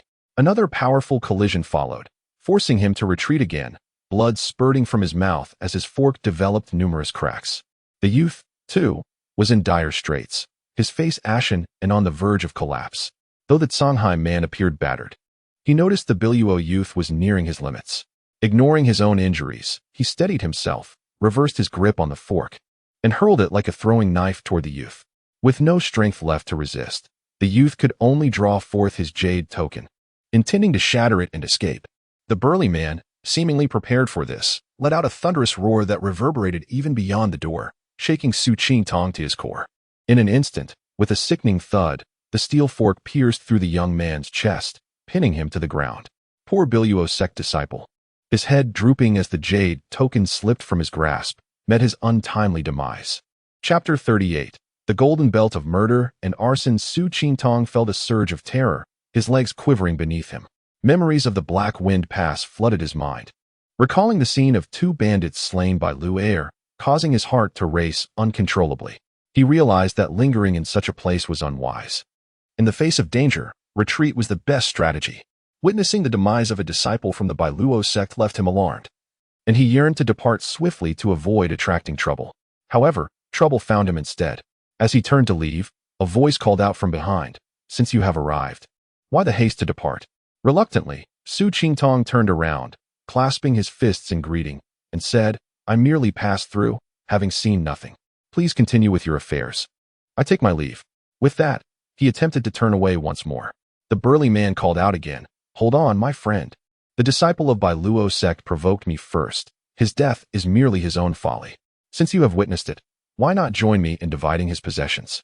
We could become friends." Just as Su Qingtong was about to respond, a sudden tension gripped him, and he instinctively raised the Gomang seal before his chest. With a resounding crash, a wolf-tooth club slammed against the seal. He felt a jolt resonate through his body, nearly expelling a mouthful of blood. Gritting his teeth against the discomfort, he quickly summoned a protective shield talisman, fixing a cold gaze upon the hulking man. "Your method of making friends is quite peculiar," Su Qingtong remarked with a cold smirk. "Haha, you, a mere third-tier qi refinement cultivator, wish to befriend me, a disciple of Songhai sect? Since you've interrupted my business, you shall join this Biluo sect scoundrel in death." The burly man's demeanor shifted upon realizing Su Qingtong's cultivation level. Fortunately, Su Qingtong had been on high alert. Otherwise, the man's earlier ambush could have proved fatal. Seeing the man's intentions laid bare, Su Qingtong decided against further conversation and took the initiative. He raised his hand, casting a fireball talisman that soared towards the brute. Although the man was robust, he was surprisingly agile, dodging the fireball and swinging his club back at Su Qingtong. Unfazed, Su Qingtong unleashed a barrage of fireball talismans, forcing the man to evade. Unable to close the distance, with one hand hurling fireball talismans, Su Qingtong pointed at the Gomang seal with the other, channeling his mana as the seal hurtled toward the man. The brute became flustered, confronted by fireballs ahead and the seal above. One misstep could lead to peril. He leaped to avoid the fireball, raising his club to intercept the descending Gomang seal. With a clang, the seal was deflected. Before the man could regain his composure, a red flying sword shot toward him. Startled, he marveled at the third-tier qi refinement cultivator before him, who could manipulate 2 magical artifacts simultaneously while still casting talismans. As the flying sword and fireball approached, the burly man steeled himself, swinging his club to block the sword while a protective barrier flickered into existence around him. He underestimated the fireball's might. With a thunderous explosion, he was sent sprawling, unable to maintain his footing. A red light surged toward his face. He rolled to evade the flying sword, but before he could rise, another fireball flew toward him. The man's face contorted in frustration as he produced a jade token, exclaiming, "Boy, I will remember you, should we meet again." However, before he could finish, his mind buzzed, and he lost consciousness. A flying sword pierced his neck, and his head rolled to the ground. Su Qingtong silently reflected, this is what it means to use another's methods against them. This marked Su Qingtong's first act of killing, his heart pounding as if it might leap from his chest, his legs trembling as he struggled to stand. He repeatedly reassured himself, it was not I who sought to kill him, but he who sought to kill me. A man must act without concern for right or wrong, but rather with a clear conscience. Retrieving the flying sword, he approached the fallen giant's head and said, "Remember, be more decisive next time. Words hold no weight." This admonition was as much for the fallen man as it was for himself. In the art of combat, victory or defeat hinges upon the fleeting moment. One must never dally or hesitate. Su Qingtong collected the brute's wolf-tooth club and the nearly shattered steel fork, then seized his storage bag. Scanning its contents with his divine sense, a smile blossomed on his face. The storage bag of this Songhai sect disciple contained 5 types of trial herbs in considerable quantities, which he promptly added to his own storage. Turning to the Bailuo sect disciple lying on the ground, he mused, "Brother, I have avenged you. You need not thank me in the afterlife. It would be a shame to leave your storage bag behind. I shall take it." Without waiting for a response, he claimed the storage bag and the fallen sword. Discovering 4 additional types of trial herbs within, although the purple spirit fruit and 4-leaf heartgrass were duplicates. Thus far, Su Qi-tong had gathered the 4-leaf heartgrass, blue flower phoenix bell, dragon saliva grass, purple spirit fruit, and the heart-piercing red, totaling 7 types of trial herbs, leaving him 3 short of completing his task. Alongside the herbs, he had amassed over 200 spirit stones, 3 magical artifacts, various elixirs, and 2 jade slips. He placed the spirit stones and herbs into his storage bag, concealing the other items within his 7 stars bracelet, mindful of their illicit nature. Gazing at his haul, Su Qi-tong sighed. Indeed, murder and arson lead to golden rewards. The old adage holds true. After securing his belongings, his attention turned to the bodies of the 2 men. He thought, leaving their remains here might arouse suspicion. Should anyone connect the dots, it would spell trouble for him. Thus, he wasted 2 fireball talismans to reduce their bodies to wisps of azure smoke. After meticulously inspecting the hall to ensure all was in order, Su Qi-tong departed, making his way toward the adjacent hillside. As he walked, he contemplated his next steps. He had already collected 7 types of herbs, with only 3 needed to complete the trial. Having lingered at the lake for over a day, he estimated he had 27 or 28 days remaining. Ample time to fulfill his task. With this plan in mind, he resolved not to rush. Ensuring his own safety was paramount. As his thoughts crystallized, Su Qi-tong relaxed, extending his divine sense as he ambled toward the distant hillside. After approximately a quarter of an hour, he reached the summit. The hilltop, sparsely dotted with tall trees, resembled giant umbrellas with their expansive canopies, surrounded by low shrubs. Nearby, a steep cliff caught Su Qi-tong's attention. His divine sense swept over it, revealing a cave nestled within the rock face. Chapter 39. The Battle of Wits with the Serpent. Su Qi-tong raised his eyes to survey his surroundings, realizing that dusk had fallen and he intended to find a place to rest for the night. The grand hall below the mountain was certainly not an option, as it was likely already occupied by others. Even if it were uninhabited, he had no desire to rest there, considering that 2 individuals had recently lost their lives within its confines, leaving him somewhat apprehensive. With this in mind, why not investigate the nearby cave? If it posed no danger, he could meditate and rest there for the night. Should there be a threat, he could retreat and devise an alternative plan. Having made up his mind, Su Qi-tong no longer hesitated and headed towards the cave. As he walked, he remained vigilant but detected no immediate danger. The cave entrance was elevated over a yard high, partially obscured by a tree that grew at an angle. Cautiously, Su Qi-tong approached the entrance, straining to listen. Aside from the howling mountain winds, the cave seemed eerily silent. He extended his spiritual awareness into the cave, only to encounter a faint barrier, akin to a gossamer veil. Curiosity piqued. He wondered if this might be an ancient relic. The mere thought excited him, recalling his previous encounter with Yuk Suzi at the lakebed, which had yielded considerable rewards. If this were indeed a relic, he might stumble upon another fortune. With a leap, he grasped the tree trunk at the cave's mouth, swinging himself inside. Once within, he summoned a protective talisman to shield himself while wielding the Qiyang sword in his right hand, cautiously advancing deeper into the cave. The interior was profoundly dark, only allowing him to discern objects within 3 feet. Suddenly, he sensed an obstruction before him. Su Qi-tong raised the Qiyang sword and thrust it forward, encountering a barrier. Channeling his magical energy, he pierced through, causing a bubble-like barrier to shatter. Instantly, light flooded his vision, accompanied by a foul stench and the sounds of a struggle and mournful cries. With a swift motion, Su Qi-tong waved his robe sleeve to block the noxious air. Hastily holding his breath, and once more focusing his spiritual awareness on the scene within the cave. This time, he discerned the situation clearly. Before him lay a snake, as thick as a bowl, firmly ensnaring the feet of a small bird. Its crimson mouth flickered with a tongue, fixating its emerald eyes on the helpless creature. The bird, resembling a domesticated chicken, flapped its wings desperately while emitting a piercing wail, attempting to evade the serpent's grasp with its sharp beak occasionally retaliating. Upon noticing Su Qi-tong's presence, the serpent halted its assault, its green eyes now fixed upon him. The bird, too, seemed to plead with him, its gaze imbued with a human-like desperation.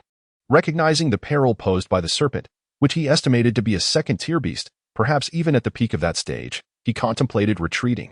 However, the pitiful gaze of the bird stirred his compassion, and he recalled his own helplessness when surrounded by thieves at the Black Wind Pass. Resolving to assist the bird, he unsheathed the Qiyang sword and aimed a strike at the serpent's head. The serpent, noticing the incoming red light, twisted its body, flinging the bird against the cave wall. The bird, dazed, struggled to maintain its balance while cautiously surveying its surroundings. After casting aside the bird, the serpent swung its tail, knocking the Qiyang sword away before swiftly lunging at Su Qingtong. He shouted at the bird, urging it to flee, and hurled a fireball talisman. Responding to his command, the bird flapped its wings and scurried towards the cave's entrance. With the bird safely away, Su Qingtong unleashed a barrage of fireball talismans into the cave, one after another, while conjuring a protective barrier before him. The fireballs illuminated the cave, yet he remained cautious, keeping a watchful eye on the serpent. The serpent's strength was evidently superior to that of the disciples he had previously slain. Most alarmingly, its tough, scaly hide rendered it nearly impervious to his attacks. The fireballs merely served to distract it, leaving no visible marks. Realizing that continuing this way would lead to his eventual defeat, Su Qingtong began to retreat towards the cave entrance. The serpent, unwilling to relent, pursued him closely. However, as they drew nearer to the entrance, the cave narrowed, limiting the serpent's options to merely biting. With his fireballs depleting, Su Qingtong felt a pang of regret. The serpent, though irritated by the onslaught, bore no injuries. Desperation set in as he pondered his next move. Suddenly, he noticed a small wound beneath the serpent's head, oozing blood, likely a result of the bird's pecking. Seizing this opportunity, he formulated a new plan. Timing his actions, he hurled 3 fireball talismans into the serpent's open mouth as it lunged at him, causing further agitation. In that moment of distraction, Su Qingtong executed a sword technique, channeling his energy into the Qiyang sword and plunging it into the serpent's neck wound. The serpent recoiled in pain, but its scales made retreat cumbersome. It could only twist its body to escape. Su Qingtong would not allow it this chance. Pouring his magical energy into the sword and concentrating his awareness into a sharp point aimed at the serpent's head. Though the serpent was formidable, it had yet to transform into a more powerful form, and its weaker spiritual awareness, combined with the sword lodged in its wound, rendered it increasingly unsettled. Su Qingtong's psychic strike landed true, creating a 3-inch gash in its neck. Seizing the moment, Su Qingtong poured all his power into the Qiyang sword. With a decisive thrust, the sword pierced the serpent's heart, unleashing a torrent of blood. As the serpent collapsed, convulsing, Su Qingtong felt utterly drained, collapsing onto the ground, gasping for breath. After a brief respite, the serpent's spasms ceased, and its fierce eyes slowly closed. With a sigh of relief, Su Qingtong's anxiety finally lifted. He wasted no time and retrieved a spirit stone, settling down to meditate and recuperate. Half an hour later, he stood, his magical energy mostly restored. This battle had been the most arduous he had faced in his cultivation journey, nearly exhausting all his resources. Had it not been for the bird's earlier injury, the outcome could have been quite different. But where was that small bird now? Chapter 40. The resplendent bird. Upon the thought of the little bird, Su Qingtong hastily lifted his gaze, searching around. He soon spotted the small creature crouching at the cave's entrance, trembling and bleeding, clearly injured. Without concern for the mess left behind, Su Qingtong rushed to the cave's mouth and gently picked up the bird. The little creature seemed to sense that Su Qingtong meant it no harm and allowed him to hold it. Returning to the cave, Su Qingtong retrieved a rejuvenation talisman and, channeling his magical energy, a green light enveloped the bird. The little creature did not flinch, accepting the healing light with evident trust. Shortly after the talisman's magic took effect, the bleeding ceased. Su Qingtong rummaged through his storage pouch, finding a pill. He crushed it using the water droplets on the cave wall, forming a paste that he applied to the bird's fractured legs. He then tore a strip from his garment to bind the legs securely before gently placing the bird back on the ground. Seeing that the bird was now out of immediate danger, Su Qingtong felt a sense of relief and turned his attention to the remains of a large serpent. The creature, measuring roughly 10 feet in length and as thick as a bowl, had only a deep wound at its 7-inch mark. The rest of its body was intact. Having worked as a clerk at the Yuling Chamber of Commerce for 3 years, he was well acquainted with the materials derived from serpents. The unblemished hide was excellent for crafting armor, the sharp fangs could be fashioned into weapons, and the gallbladder was a valuable ingredient for alchemy. After diligently collecting the serpent's remains, he discovered a 100-year-old scale flower within the cave. While not an item for trials, this spiritual herb was the primary ingredient for crafting detoxifying elixirs, making it a significant find. Upon returning to the cave entrance, Su Qingtong noticed that the little bird's injuries were healing rapidly. It was already able to stand. He picked it up again for a closer inspection and was taken aback to discover that this bird, resembling a domestic chicken, possessed 2 pupils in each eye. A passage from his father's mythological tome came to mind. It resembles a chicken, sings like a phoenix, has double pupils, and is called the resplendent bird. A hermaphrodite born of heaven and earth, possessing great strength, capable of battling fierce beasts. He had assumed such creatures were mere myth, yet here he was, confronted by one. Though he was unsure if it was indeed the resplendent bird described in the texts. According to the legends, the resplendent bird was known for its benevolence and immense power, often aiding humans in dispelling demons and evil spirits. It was said to be incredibly loyal, repaying any kindness shown. Su Qingtong pondered for a moment and decided to let the bird go, as he was uncertain of its true identity. If it were indeed the resplendent bird, it was a rare being of the cosmos that might not be tamed, requiring precious jade ointments for sustenance, something he had no knowledge of. If it were not, then keeping it would serve little purpose. Resolving this dilemma, he raised the little bird, speaking softly, "I do not know if you can understand my words, but you are safe now, and your wounds have healed. You may leave." With that, he tossed the bird towards the cave's entrance. To his astonishment, the bird circled once and then returned to perch upon his shoulder. Su Qingtong was incredulous, tossing the bird away again, only to watch it fly back to him, its claws gripping his clothing firmly. It dawned upon him that the little bird did not wish to leave his side. This predicament left him in a quandary. He could not chase it away, nor could he accommodate it. A chicken perched on his shoulder would surely invite ridicule. Just as he grappled with this situation, the bird suddenly flew to his hand, blinking its eyes and producing a droplet of blood. The droplet landed in his palm, surprisingly intact, round, and lustrous. The bird pecked at his hand, creating a small hole, and the droplet rolled inside, merging with its own blood, disappearing entirely. A voice resonated in his mind. "You have accepted my blood essence. From this moment forth, you are my master." Su Qingtong was taken aback, yet quickly comprehended that the bird was conveying its thoughts telepathically. He attempted to communicate. "Are you the resplendent bird?" "Indeed, master." "Why do you acknowledge me as your master?" "You are a divine beast. You saved me. Without you, I would have perished. Moreover, there is a familiar essence about you." A thought crossed Su Qingtong's mind, and he summoned the 7 stars bracelet into his hand, trying to establish a connection with the resplendent bird again. "Is this the familiar scent you mentioned?" The bird examined the bracelet and confirmed, "Yes. There is an aura within it that I recognized from my birth. After I was born, I somehow ended up here. And since there is no trace of my birthplace's essence, I have been unable to grow. Had you not arrived today, I fear I would have been consumed by that great beast." Su Qingtong reflected for a moment and replied, "Within this bracelet, there is indeed a desolate space, infused by ancient powers, yet I cannot extract it. No matter, I can enter it." "Absolutely not. It is barren and devoid of anything. If you were to enter and something were to happen, it would be disastrous." Su Qingtong hastily interjected. After some contemplation, he suggested, "Wait a couple of days.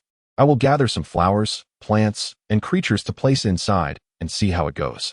If they survive, you may enter then." Su Qingtong mused that the resplendent bird, an ancient divine creature, had somehow become a lost fledgling in this realm and had chosen him as its master. Pausing, he suddenly recalled something and declared, "Since we have established this master-servant bond, our fates are now entwined. Your identity is unique. I cannot call you resplendent bird for fear of drawing attention. Today is the 17th of July. Henceforth, I shall call you Little Seven." The resplendent bird seemed overjoyed, letting out a melodious call akin to a phoenix. As twilight descended, Su Qingtong decided they would rest in the cave for the night. Tomorrow, they would capture some creatures to place within the bracelet and assess the situation. He found a clean spot, sat cross-legged, and the resplendent bird perched on his shoulder. The following day, Su Qingtong awoke from his meditation, feeling rejuvenated and refreshed, the fatigue of the past few days dissipating. He called to Little Seven and rose to exit the cave.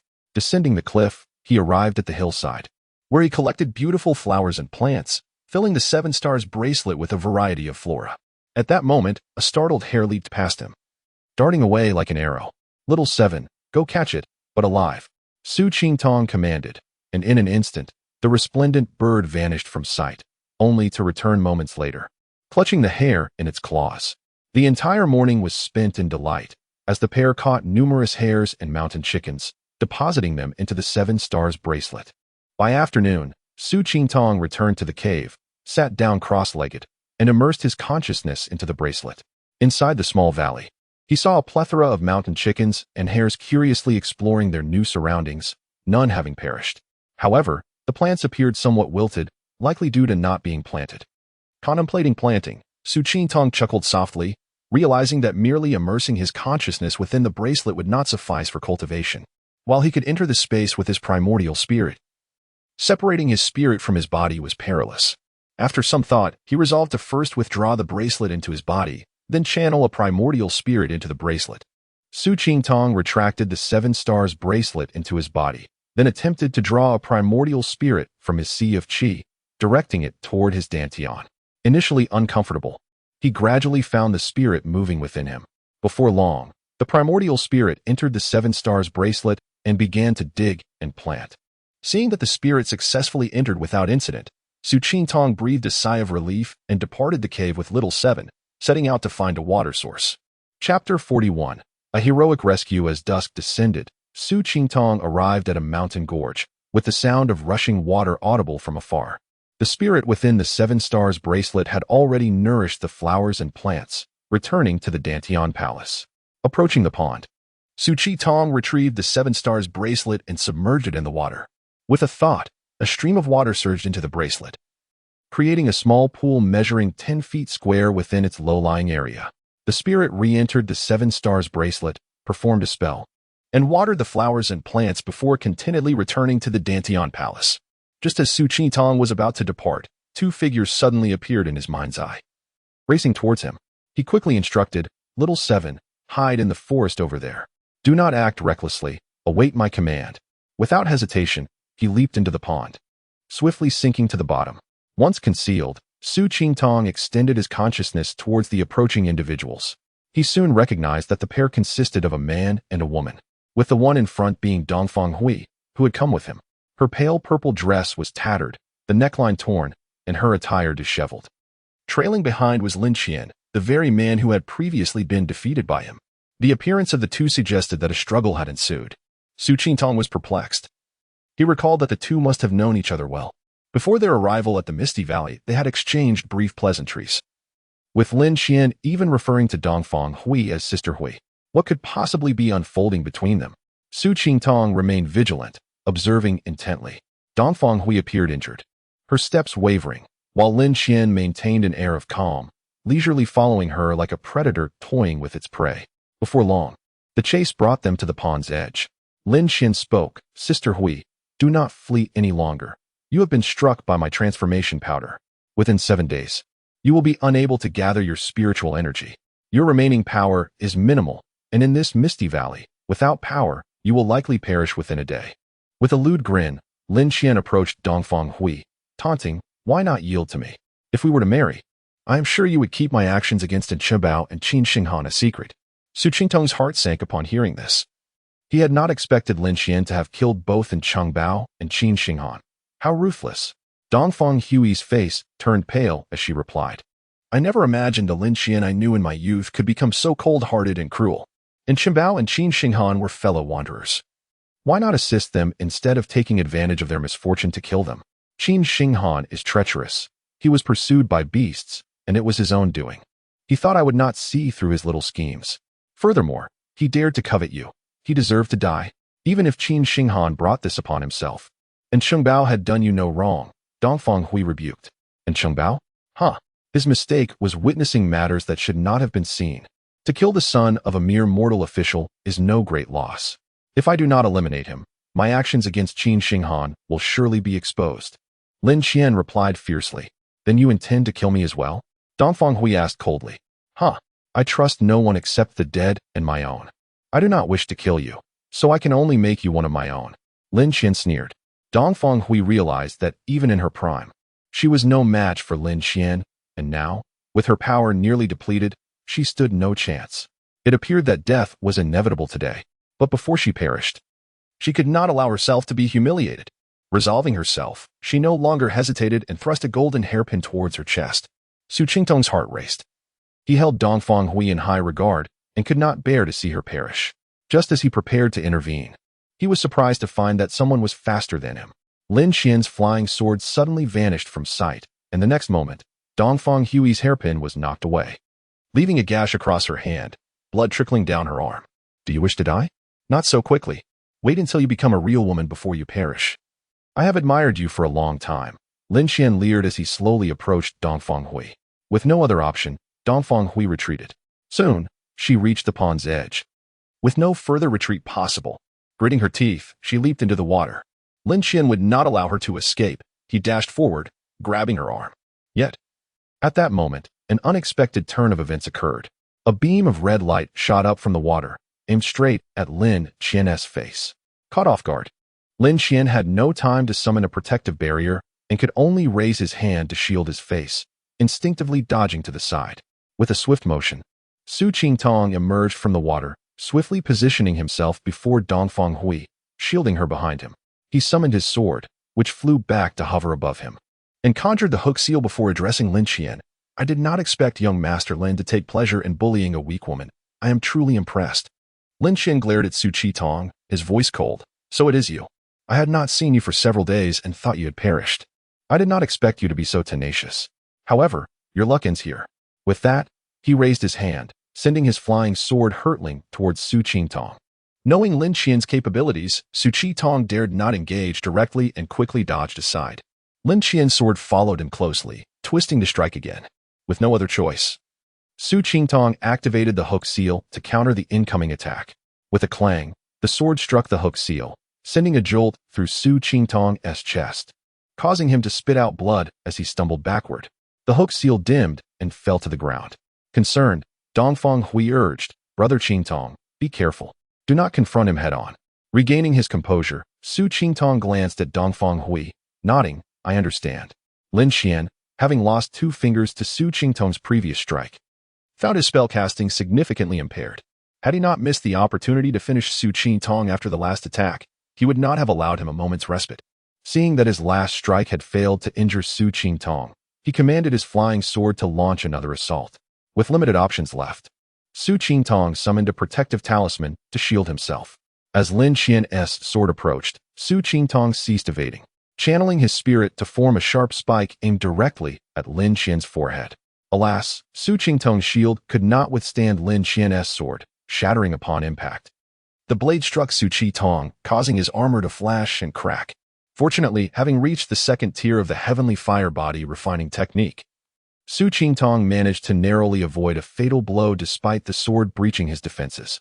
Chapter 42. Intertwined Fates. Su Qingtong, having exhausted nearly all his tactics, still found himself unable to fend off Lin Qian's relentless assault, leaving him on the brink of losing his life.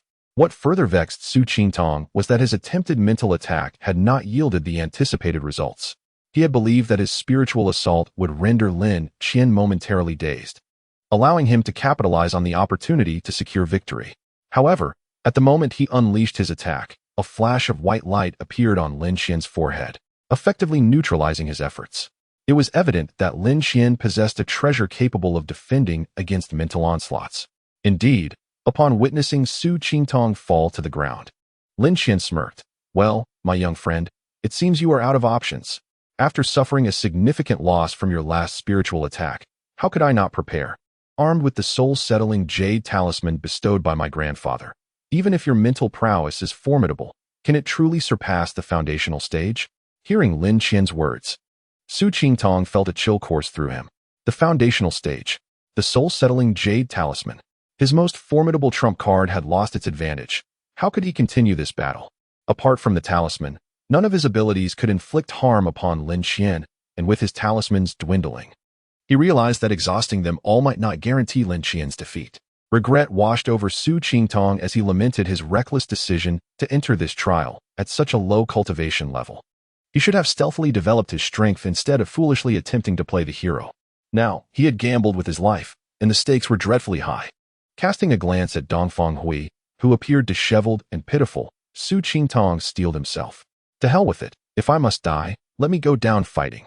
He lay on the ground, refusing to rise, and summoned the power of his two primordial spirits, coalescing them into the form of a flying sword aimed at Lin Qian's head. With a resounding boom, the white light flashed once more. Yet Su Qingtong sensed that this time, the barrier was noticeably weakened. Without hesitation, he concentrated all his mental energy into forging an even larger flying sword, preparing for one final assault. His mental and magical energy had all but been depleted.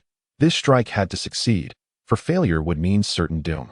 Lin Qian, aware of Su Qingtong's intentions, could not afford to be complacent. He swiftly summoned his flying sword back to his grasp, channeling his magic to amplify its brilliance, and directed it towards Su Qingtong. Su Qingtong made no attempt to evade. He was unable to do so, and could only muster all his mental energy into the sword. Just as Lin Qian's sword neared him, his mental blade took shape and shot forward at Lin Qian's forehead. As Lin Qian's flying sword approached, Su Qingtong managed to pivot just enough to avoid a fatal blow. However, the sword pierced his right chest. He barely managed to send a mental call to Shao Qi, whispering 3 words before collapsing to the ground. Lin Qian, too, was not unscathed. After his sword struck Su Qingtong's mental blade reached Lin Qian's forehead. The soul-settling jade talisman, having endured 2 consecutive attacks, shattered with a thunderous crack, allowing the residual force of the mental blade to penetrate his mind. Lin Qian felt an excruciating pain surge through his head, rendering him immobile. Suddenly, a shadow darted from the trees, shooting toward him like an arrow. In an instant, Lin Qian's eyes widened in shock as he fell to the ground, a small hole appearing at the back of his head, blood gushing forth. Behind him stood a diminutive chick, its eyes ablaze with intensity, fixated on the lifeless Lin Qian. This rapid turn of events transpired in the blink of an eye. Dongfang Hui, witnessing the sudden scene before her, stood frozen in disbelief, unable to process what had just occurred. After a moment, the shaken Dongfang Hui regained her senses and hurriedly rushed to Su Qingtong's side, disregarding the distinction between genders, and embraced him in her arms. At that moment, the little gray chick charged at them, spreading its wings in a menacing display. Startled, Dongfang Hui quickly laid Su Qingtong down and stepped aside. Once she observed the chick retract its wings, she took a moment to collect herself, rummaging through her belongings until she retrieved a pill. She held it aloft, glancing between the chick and Su Qingtong. Seeing the chick remain still, Dongfang Hui mustered her courage and cautiously approached Su Qingtong. As she neared him, the chick flared its wings once more, but did not attack. Instead, it circled around her, its gaze fixed intently upon her. With utmost care, Dongfang Hui pried open Su Qingtong's mouth and placed the pill inside, then sat beside him. She glanced at Lin Qian's lifeless form, then turned back to the still youthful Su Qingtong, her mind racing with thoughts. Time passed, and as dusk fell, Su Qingtong remained unconscious. Dongfang Hui grew anxious, yet felt powerless to act, especially with the little chick watching her closely. Unbeknownst to her, the chick was more anxious than she was, though it appeared calm. Its heart was fervently calling out for its master. After what felt like an eternity, Su Qingtong finally stirred. He struggled to lift his eyelids, blinking his eyes open. And upon seeing Dongfang Hui beside him, he exhaled in relief. Su Qingtong, you have finally awoken, Dongfang Hui exclaimed, leaning closer to him. Su Qingtong attempted to rise, but the searing pain in his right chest forced him to gasp, causing him to collapse once more. Observing his distress, Dongfang Hui quickly supported him, allowing him to lean against her. A faint, soothing fragrance wafted into his nostrils, invigorating his spirit as he weakly inquired, Sister Dongfang, what of Lin Qian? How did he allow us to escape? He was pecked to death by your little chick, Dongfang Hui replied. How do you feel? Is the wound still painful? I wish to bandage it, but your chick is preventing me from doing so, and I dare not act recklessly. Su Qingtong called for the little Mingming bird, instructing it. Shao Qi, Sister Dongfang means no harm. She will not hurt me. The chick, sensing Su Qingtong's awakening, expressed its excitement by hopping around him. Turning to Dongfang Hui, Su Qingtong said, Sister Dongfang, night has fallen, and we are devoid of any combat capability. We cannot linger here. Please help me extract the sword from my chest and bandage my wound, so we can depart swiftly. Dongfang Hui nodded in agreement. She carefully grasped the sword embedded in Su Qingtong's chest and began to withdraw it slowly. Su Qingtong winced in pain, beads of cold sweat forming on his brow, and he could not help but let out a cry. Startled, Dongfang Hui yanked the sword out completely. A spray of blood gushed forth with the sword, splattering Dongfang Hui's face and drenching her clothing. as Su Qingtong fainted from the pain. Seeing this, Shaoqi spread its wings and leaped up, landing beside Su Qingtong. Had it not been for Su Qingtong's earlier reassurances about Dongfang Hui's intentions, she might have met the same fate as Lin Qian. Dongfang Hui, now terrified, disregarded the blood on her face and hurriedly tore a strip from Su Qingtong's clothing, applying it to his wound to staunch the bleeding. Moments later, Su Qingtong regained consciousness. Weakly murmuring, "Sister Dongfang, please set me down and clear this area of any traces. Collect Lin Qian's storage bag and flying sword, incinerate the body, and let us depart promptly. Otherwise, if anyone or any beast stumbles upon this place, we will surely meet our end." Chapter 43, Mutual Destruction. Dongfang Hui had never encountered such a situation before.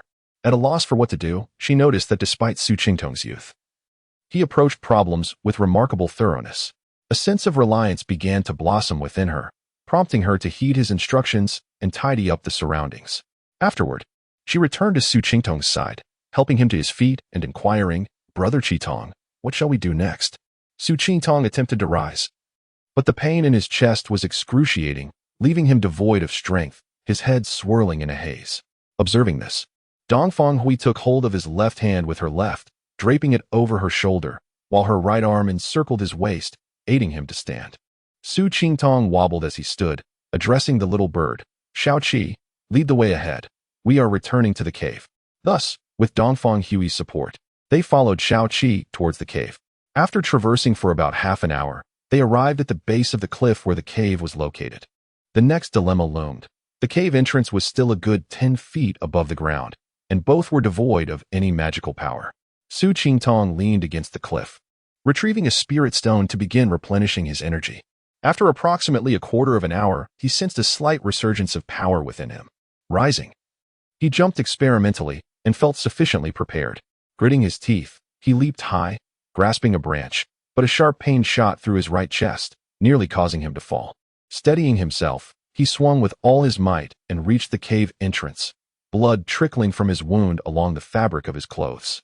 Suppressing the agony, he turned to Dongfang Hui and said, "Sister Dongfang, wait a moment, I will pull you up." He then removed his tattered clothing, tearing it into strips and twisting them into a makeshift rope. Just as he was about to assist Dongfang Hui, he suddenly realized he was still bare, and his face flushed with embarrassment. Retreating, he retrieved a garment from his storage bag and donned it before returning to the cave entrance, lowering the rope. Dongfang Hui caught the rope but refrained from tying it around herself, expressing concern, "Brother Qitong, can you manage? Perhaps you should rest a bit longer so that your injuries can improve before pulling me up." Su Qingtong smiled reassuringly, "It's fine, I can do it." Once Dongfang Hui secured herself, Su Qingtong summoned every ounce of strength, gradually pulling her up. Finally, he collapsed onto the ground, gasping for breath. Dongfang Hui untied the rope and knelt beside him, noticing that his freshly changed clothes were once again stained with blood, her heart aching for him. After a moment, she said, "Brother Qitong, thank you." Su Qitong remained silent, forcing a faint smile in response. At that moment, Shaoqi flew in, stationed at the cave entrance, its eyes darting towards the outside while occasionally glancing back at Su Qingtong. After resting for a while, Su Qingtong felt some strength return and spoke, "Sister Dongfang, this entrance is not safe. Let us move deeper into the cave where there is no danger. Shaoqi can keep watch at the entrance." Dongfang Hui nodded, assisting him as they unsteadily ventured into the cave. When Su Qingtong had first arrived, the cave had been dark and damp. During his battle with the long snake, dozens of fireball talismans had dried it considerably, though an unpleasant odor lingered, and the ground was still quite messy. The two found a clean spot within the cave to sit.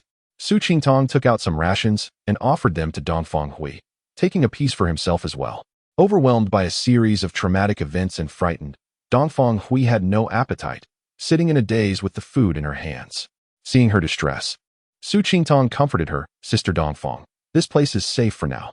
Do not think too much. Rest here for the night, and we will devise a plan tomorrow."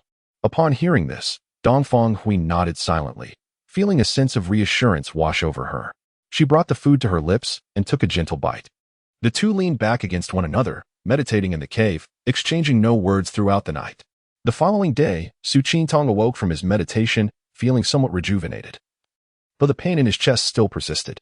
As he opened his eyes, he was startled to find Dongfang Hui resting her head on his lap. They had originally been leaning back to back, but at some point, She had turned to his side and laid her head on his legs. Looking at Dongfang Hui, Su Qitong felt a dryness in his throat and hastily swallowed. Seemingly sensing his gaze, Dongfang Hui opened her eyes. Their eyes met, and she sprang up like a startled cat. Noticing her cheeks flushed crimson, Su Qitong offered an awkward smile, saying, "Sister Dongfang, you are awake." Dongfang Hui glanced around, quickly realizing the situation and blushing as she apologized. "Brother Qingtong, I'm so sorry. I'm not sure how I ended up here." To alleviate her embarrassment, Su Qingtong swiftly changed the subject. "Sister Dongfang, after a night of rest, how do you feel now?" Dongfang Hui contemplated for a moment before shaking her head.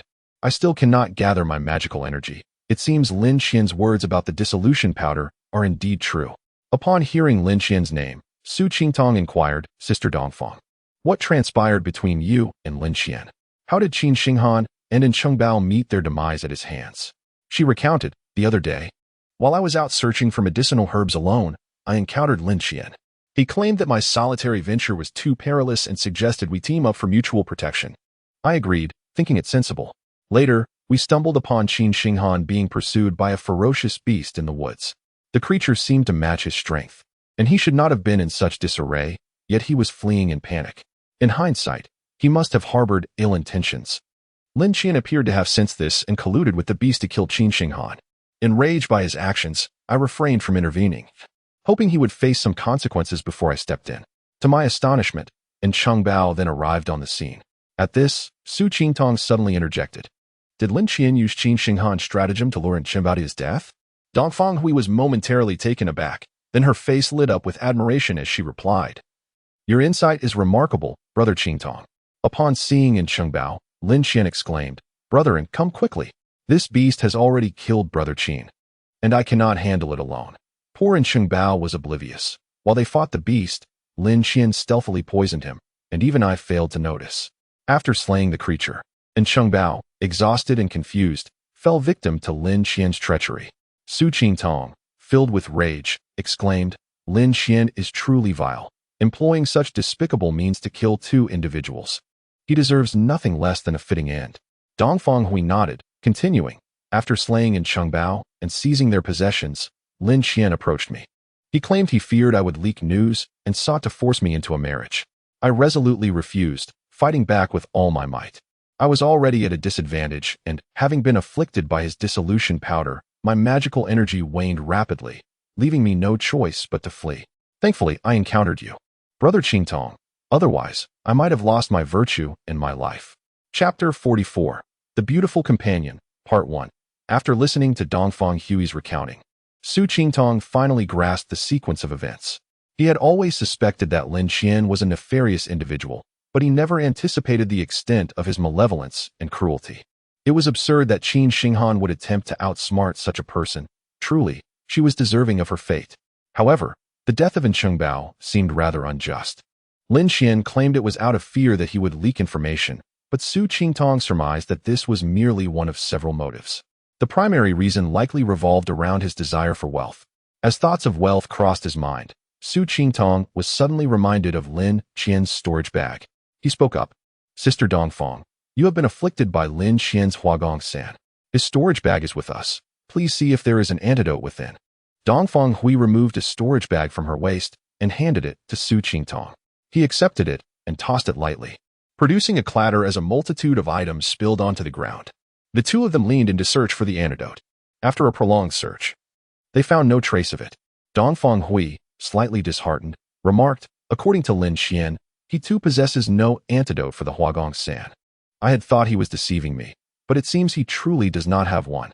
Noticing Dongfang Hui's melancholy, Su Qingtong offered consolation, Sister Dongfang. It matters not if there is no antidote.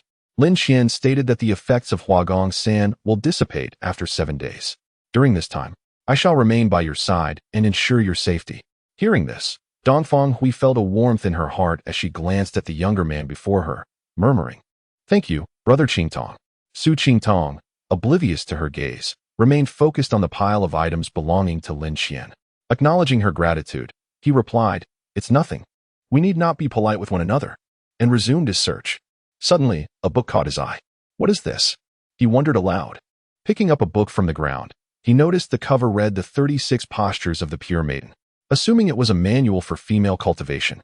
He intended to hand it to Dongfang Hui. However, upon inadvertently glimpsing the illustrations within, he retracted his outstretched hand. It turned out to be an explicit book, the lascivious images causing his face to redden. Flipping through a few more pages, he found only various erotic poses. He couldn't help but mutter under his breath, "This Lin Qian is indeed no good." Meanwhile, Dongfang Hui was examining a jade box on the ground when she heard Su Qingtong's remark about good things. She leaned over to take a look. Upon seeing the illustrations in the book, her charming face flushed a deep crimson, and she quickly turned her head away. Su Qingtong, feeling embarrassed, akin to holding a hot potato, hastily tossed the book aside and stammered, "How could Lin Qian carry such a book with him? It's clear he is deserving of his fate." To alleviate the awkwardness, he shifted the topic, asking Dongfang Hui, "Sister Dongfang, are those jade boxes the items needed for the trial?" "Yes, they are all trial herbs," she replied, her face still flushed, speaking softly. Su Qingtong's spirits soared upon hearing this. There were over 20 jade boxes on the ground, all containing trial materials, which meant he could potentially gather what he needed without further wondering. He pondered for a moment and said to Dongfang Hui, "Sister Dongfang, why not see if you can gather what you require for your task?" Dongfang Hui, feeling a bit shy, responded, "I have only found 2 types of herbs, which is still far too few. You may choose first, and I will select from what remains." They both deferred to one another, reluctant to choose first. Finally, Su Qingtong proposed, "Sister Dongfang, how about we gather all the herbs together and see if we can complete 2 sets for the trial? If we can, we shall each take one.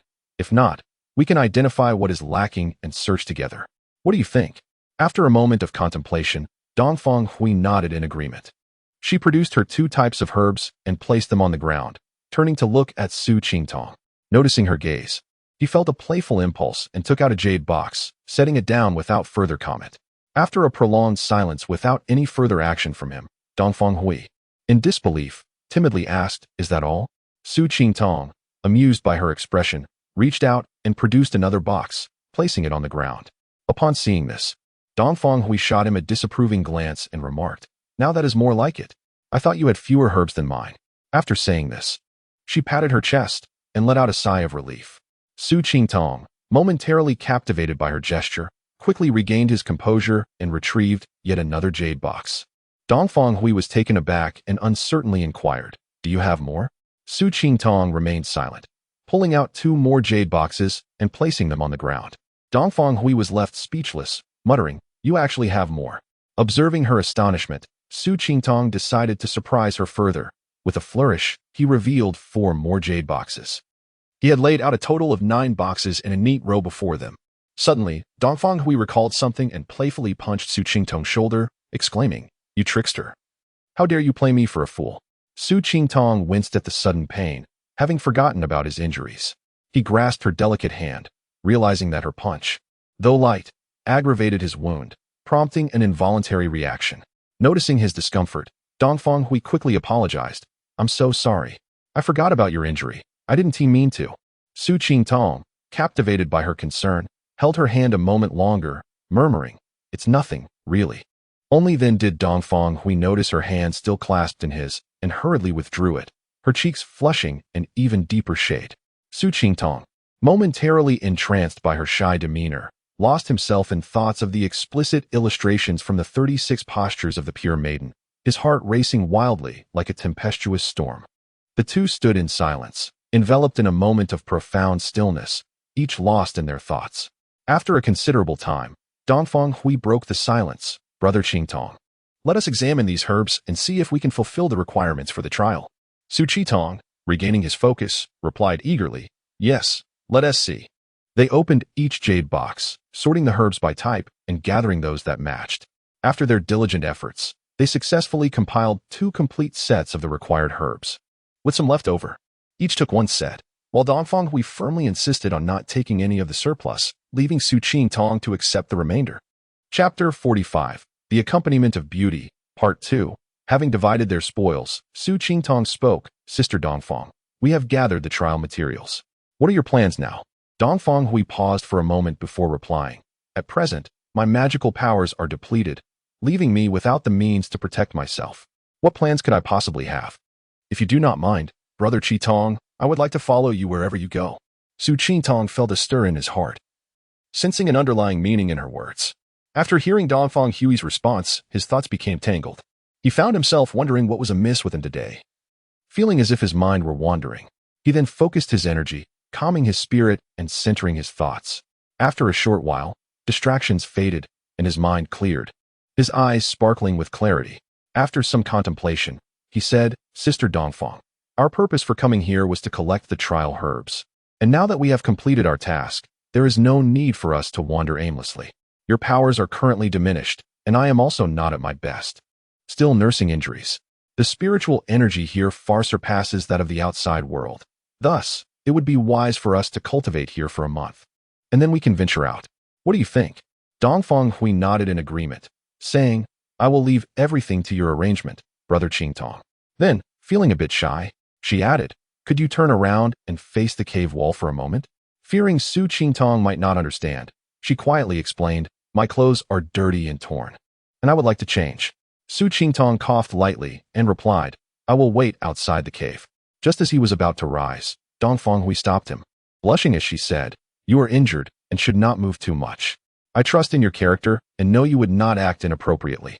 Su Qingtong thought to himself that while he might wish to be a beast, he lacked the courage to act upon it. He shifted his position, turning to face the wall, crossed his legs, and began to meditate, employing a small technique from the heavenly fire body refining method to mend the wound on his right chest. Soon, he heard rustling sounds behind him, making it difficult for him to concentrate.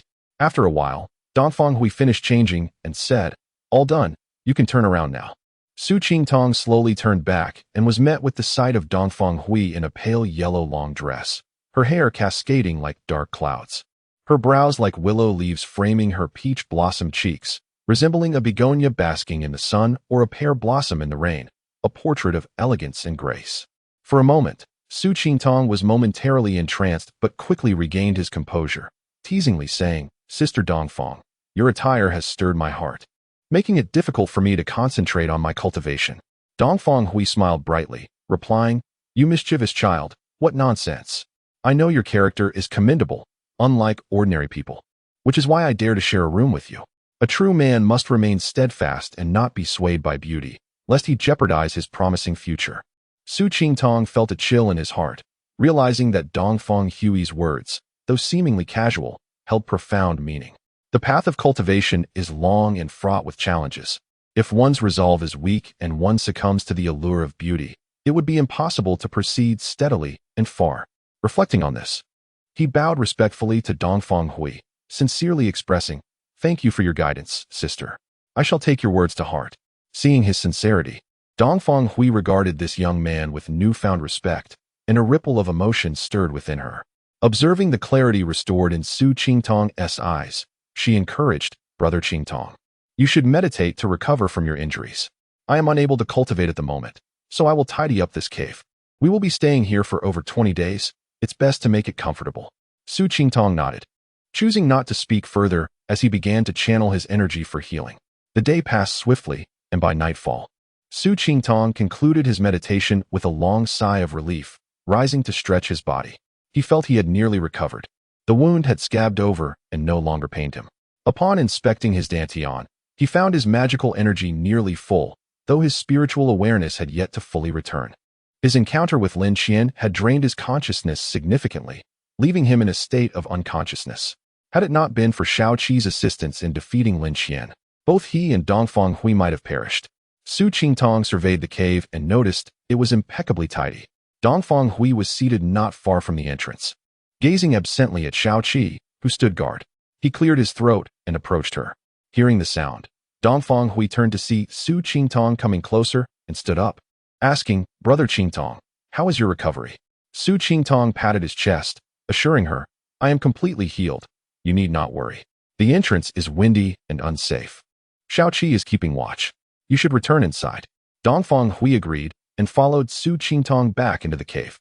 Once seated, her curiosity got the best of her, and she asked, "Brother Qingtong, what kind of creature is your little chicken? It is so powerful, having killed Lin Qian with a single peck. Moreover, it is incredibly loyal to you. When I tried to approach you while you were unconscious, it wouldn't allow me." Su Qingtong pondered for a moment, realizing that revealing Shao Qi's true identity was too delicate a matter to disclose lightly. Moreover, Master Yusu had cautioned him against placing trust in others too readily, while Dongfang Hui had shared life and death experiences with him, making her a trustworthy ally. The significance of this matter, involving Shao Qi's existence, required utmost caution. He simply replied, "I am not certain what kind of creature it is. I found it here in the cave, entangled by a large snake."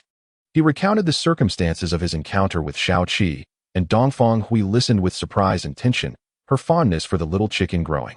After chatting for a while longer, Su Qingtong noticed Dongfang Hui appearing drowsy. He took out his Qiang sword and skillfully carved a stone bed within the cave.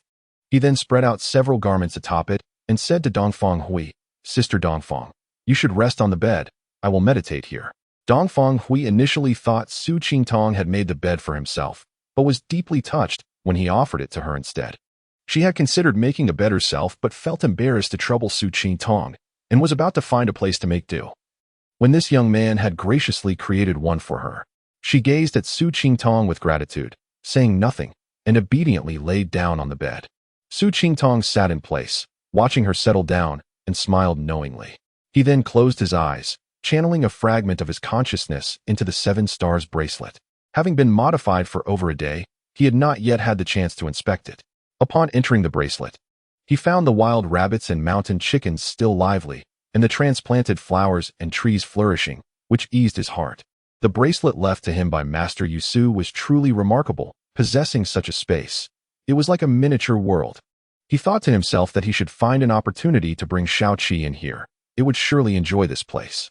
Chapter 46, Cultivation in the Cave, Part 1. Su Qingtong withdrew his primordial spirit back to the Naiwan Palace, contemplating his future plans. It had been 5 days since he arrived in the Misty Valley, during which he had engaged in 2 battles with demonic beasts and had killed 2 individuals. Apart from the first encounter, the subsequent 3 skirmishes proved to be arduous victories, particularly the last 2, which were fraught with peril.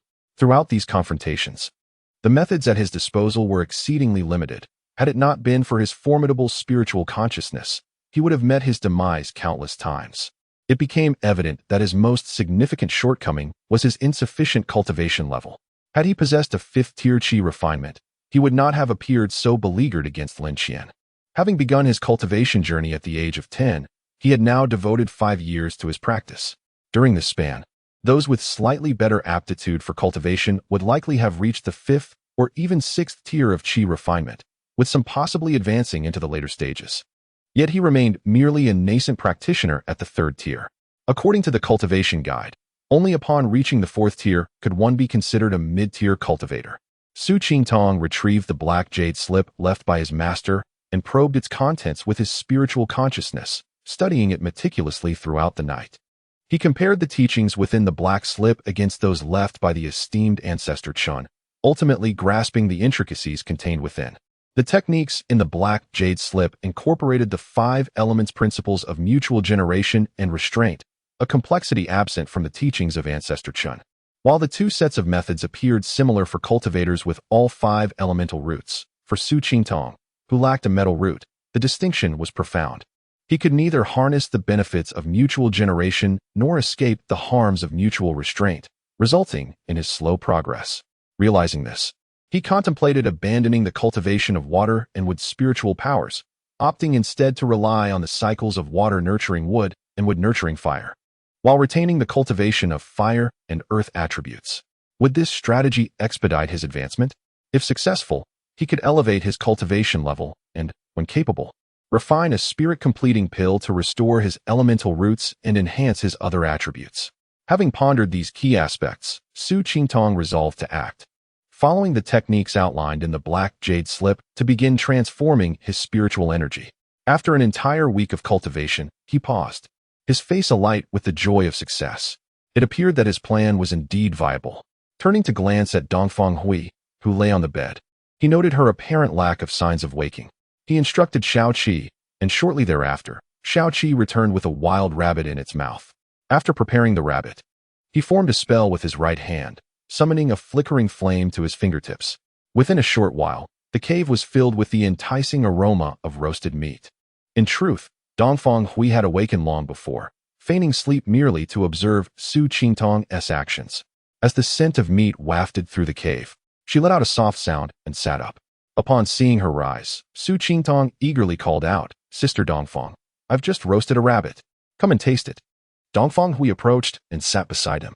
Su Qingtong tore off a rabbit leg and handed it to her, and together they indulged in a feast. In no time, the once substantial rabbit was reduced to mere bones, prompting them to exchange knowing smiles. After breakfast, and having tidied up the remnants, Su Qingtong said, "Sister Dongfang, I experienced some insights during my cultivation last night. I may enter deep meditation now. Please do not disturb me unless necessary." After a moment's contemplation, he inquired, "Can you now condense your spiritual energy?" Dongfang Hui shook her head. "You cannot cultivate spiritual energy, but your spiritual consciousness should still be usable. I have some jade slips here, though I am unsure of their contents. Perhaps you might find something useful." Having instructed Dongfang Hui, he turned to Shao Qi, commanding, "Shao Qi, keep watch at the cave entrance. If any danger arises that you cannot handle, call for me." With arrangements in place, Su Qingtong settled into a meditative posture, commencing his cultivation in accordance with the principles of the 5 elements. This practice continued for 3 days and nights, during which he not only became thoroughly acquainted with the processes of elemental generation, but also reached the pinnacle of his spiritual energy.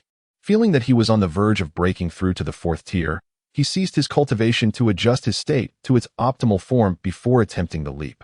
Upon opening his eyes, he was greeted by the sight of a lovely face gazing at him with wonder. Su Qingtong smiled slightly, causing Dongfang Hui to jump, as if caught in the act of thievery. Flustered, she stammered, "Brother Qingtong, you're awake." He replied, "Sister Dongfang, what were you looking at?" Her cheeks flushed a deep crimson as she replied, "Nothing at all." Understanding her embarrassment, Su Qingtong refrained from teasing her further. He instructed Shao Qi to hunt, then turned to Dongfang Hui, saying, "Sister Dongfang, I have touched upon the threshold of the 4th tier of Qi refinement and plan to rest briefly before attempting the breakthrough." Dongfang Hui's eyes sparkled with delight upon hearing his words. Their fates were intertwined. Su Qingtong's advancement would surely enhance her own safety. "By the way, Qingtong, I have examined the jade slips you gave me. I wish to make a copy of these 2 slips. May I?" Dongfang Hui inquired. Su Qingtong took the slips, scanning them with his spiritual consciousness. He recognized both as items from his master's storage ring, which had been intended to conceal their contents from prying eyes. Thus, it was reasonable to conclude that their information was suitable for sharing. After some thought, he replied, "These 2 slips were acquired by chance. The Song of the Misty Fisherman appears to be a treatise on formations, while the turtle breathing technique seems to be a minor spell. If you find them useful, feel free to make copies." "Thank you, Qingtong," Dongfang Hui exclaimed joyfully.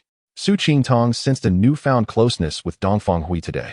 Despite her lack of overt actions, he could not shake the feeling of her increased intimacy. At that moment, Shao Qi returned to the cave, clutching a small wild boar in its claws. Su Qingtong shook off his thoughts and accepted the boar from Shao Qi's grasp. Goodness, this little wild boar must weigh over 20 pounds. And Shao Qi brought it back with such ease. This little fellow is quite powerful. Su Qingtong retrieved the Qiyang sword and processed the boar with swift precision. In no time, the fragrant aroma of roasted pork filled the cave, captivating even Shao Qi, who typically eschewed earthly delights. Once Su Qingtong finished roasting the wild boar, Dongfang Hui approached, exclaiming, "Qingtong, your culinary skills are remarkable. The scent is making my mouth water." The 2 shared laughter and enjoyed a hearty meal. Su Qingtong took Dongfang Hui's slender wrist, narrowing his eyes to sense her condition, remarking, "The transformation powder is indeed formidable. You still cannot condense your spiritual energy." Dongfang Hui sighed in resignation and nodded.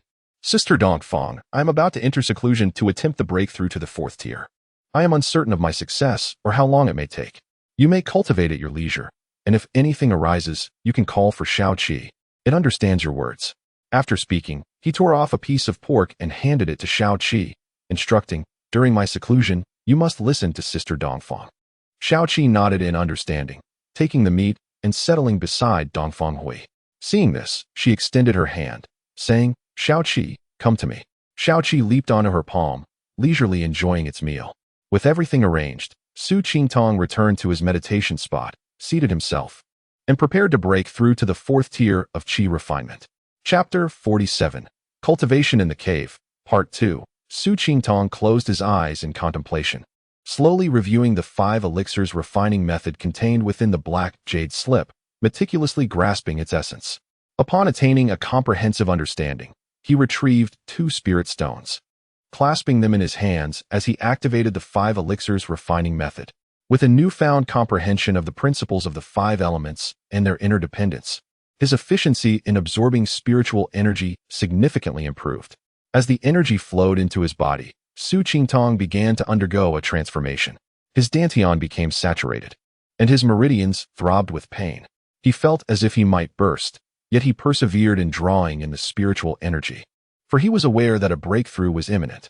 An hour passed, during which Su Qingtong exchanged the spirit stones 3 times, yet he had not yet achieved his breakthrough. As dusk approached, after absorbing 12 spirit stones, a sudden explosion resonated throughout his being. His garments erupted, and the pain within subsided as he successfully advanced to the 4th layer of qi refining. Hearing the commotion, Dongfang Hui hurried over. Su Qingtong remained with his eyes closed, savoring the sensations of his newfound state. Suddenly, a piercing scream startled him from his reverie. He opened his eyes to find Dongfang Hui standing before him, her hands covering her face, her ears flushed red. Su Qingtong was momentarily taken aback, bewildered by the situation. Then, as if struck by a revelation, he glanced down and was instantly reminded of his predicament, leaping to his feet and bolting out of the cave. Just before he exited, he called back, "Sister Dongfang, I shall return shortly. Do not venture outside." Thus, within the misty valley, the scene of a young man running naked unfolded. Su Qingtong sprinted to the pond, the very place where he had encountered Sister Dongfang just a few days prior. Without hesitation, he plunged into the water, cleansing himself of the foul impurities that had accumulated, and donned a fresh set of clothing before returning to the cave. Dongfang Hui appeared to have forgotten the earlier incident, and with a hint of shyness, she said, "Qingtong, congratulations on your successful advancement." Su Qingtong, recalling the earlier awkwardness, sought to shift the topic. Sister Dongfang, are you hungry?" Dongfang Hui perceived his intent and, understanding the need to avoid further discussion of cultivation, nodded in agreement. "I am indeed quite hungry. I was merely waiting for you to prepare something for me." Accompanied by the little creature Xiao Qi, Su Qingtong ventured out, gathering some wild delicacies to bring back. They enjoyed a meal together, engaging in light-hearted conversation. "Qingtong, we have completed the trial task, and by presenting the trial items to any sect, we can become inner disciples," Dongfang Hui remarked. "Which sect do you intend to join?" Su Qingtong hesitated, realizing he had not contemplated this matter. He dismissed the idea of joining the Bai Luo sect, for he had been responsible for Lu Mo's demise, and he feared exposure. He was also reluctant to join the Songhai sect, having recently slain a disciple from there. Among the 3 major sects, only the Yufeng Valley remained unassociated with him. Instead of deciding immediately, he inquired, "What about you, Sister Dongfang?" "I have a keen interest in formations," Dongfang Hui responded. "Among the 3 sects, the Bai Luo sect excels in formation techniques. My intention is to join them." Su Qingtong felt a pang of disappointment upon hearing this. "However, my family insists I join the Yufeng Valley, which is why I asked about your plans," Dongfang Hui continued. Upon hearing that Dongfang Hui had yet to make a firm decision, Su Qingtong quickly replied, "I wish to learn the art of alchemy, so I plan to join the Yufeng Valley. Then I shall join the Yufeng Valley as well. This way, I can comply with my family's wishes while remaining with you in the same sect," Dongfang Hui exclaimed joyfully. Upon hearing this, Su Qingtong immediately rose and bowed deeply to Dongfang Hui, declaring, "Disciple Qingtong pays respects to senior sister." Dongfang Hui, aware of his jest, playfully responded, "There is no need for such formalities, Qingtong. Rise quickly." They both erupted into laughter, enjoying the moment together. After some light teasing and banter, they retired for the night. Su Qingtong sat on the ground, not rushing to resume his cultivation but rather engaging in deep thought. Now that he had advanced to the 4th layer of qi refining, both his magical power and consciousness had significantly increased. While he knew substantial growth in magical power was unlikely in the short term, he recognized that his consciousness could still be enhanced. Additionally, he considered practicing some minor spells, as he would be staying in the cave for approximately 20 more days. With a plan in mind, Su Qingtong retrieved the jade slip containing the turtle breathing technique from his storage bag, immersing his consciousness within to study it. Simultaneously, another aspect of his consciousness operated his body, activating the 5 elixirs refining method to begin his training. The turtle breathing technique was an attribute-less minor spell that, once mastered, could conceal one's life force and breath, evading consciousness detection. It was relatively easy to cultivate, and Su Qingtong mastered it overnight. The following morning, Su Qingtong awoke from his cultivation, eager to test his newfound skill. However, Dongfang Hui had yet to rise, so he patiently awaited her awakening. After a short while, Dongfang Hui opened her eyes and sat up. Seeing her awake, Su Qingtong rushed to her side, excitement evident in his voice. "Sister Dongfang, I have mastered the turtle breathing technique. I will practice it at the cave entrance, and you can use your consciousness to see if you can detect me." Dongfang Hui nodded in agreement. Su Qingtong made his way to the entrance, activating the turtle breathing technique, causing his life force and breath to gradually dissipate. Moments later, Dongfang Hui's voice called out, "Qingtong, come back." Upon returning to the cave, Su Qingtong heard her exclaim, "Qingtong, the turtle breathing technique is indeed remarkable. When I used my consciousness to probe the entrance, I found no trace of you, aside from Shao Qi." Su Qingtong replied, "Sister Dongfang, did you not practice the turtle breathing technique as well? Please give it a try so I can see." Dongfang Hui chuckled softly, saying, "I merely studied it. I have not practiced it. Without any magical power within me, how could I possibly perform it?" Approaching her side, Su Qingtong took her delicate wrist to examine her. After a moment, a joyful expression crossed his face. "Sister Dongfang, there are no traces of the dissipated energy within you. My magical power flowed through your body without obstruction. You should attempt to cultivate and see if you can gather your magical power." Dongfang Hui hurriedly settled into a cross-legged position, forming hand seals to channel her technique. To her delight, she found that she could indeed gather her magical power, just as Su Qingtong had suggested. Overwhelmed with joy, Dongfang Hui embraced Su Qingtong tightly, exclaiming, "Hooray! I can cultivate now." Su Qingtong was taken aback by the sudden closeness, feeling the warmth of her presence and the tickling strands of her hair against his neck. He found it difficult to breathe, stammering, "Ahem, Sister Dongfang, it's time for breakfast." The following half-month passed quietly as the two engaged in their respective cultivation. Su Qingtong practiced the 5 elixirs refining method while diligently continuing with the True Essence Sutra. As time passed, he realized that the day of their departure from the valley was fast approaching. Chapter 48. Leaving the valley and the mountains, time seemed to stand still. Although he was accompanied by a charming companion, the passage of more than half a month felt like the mere snap of fingers, swiftly slipping away. Su Qingtong took out the trial jade token and meticulously reviewed his tasks, calculating the time left. Confirming that everything was in order, he realized he would depart from this place the following day. A sudden wave of inexplicable melancholy washed over him at the thought of leaving, igniting a conflicted desire to both stay and go. To ensure that his departure did not attract undue attention, Su Qingtong needed to make some preparations. He greeted Dongfang Hui and took Little Seven with him as he ventured outside. Arriving in a secluded woodland, he scanned his surroundings for any anomalies before addressing Little Seven. "Little Seven, I am to leave this place tomorrow.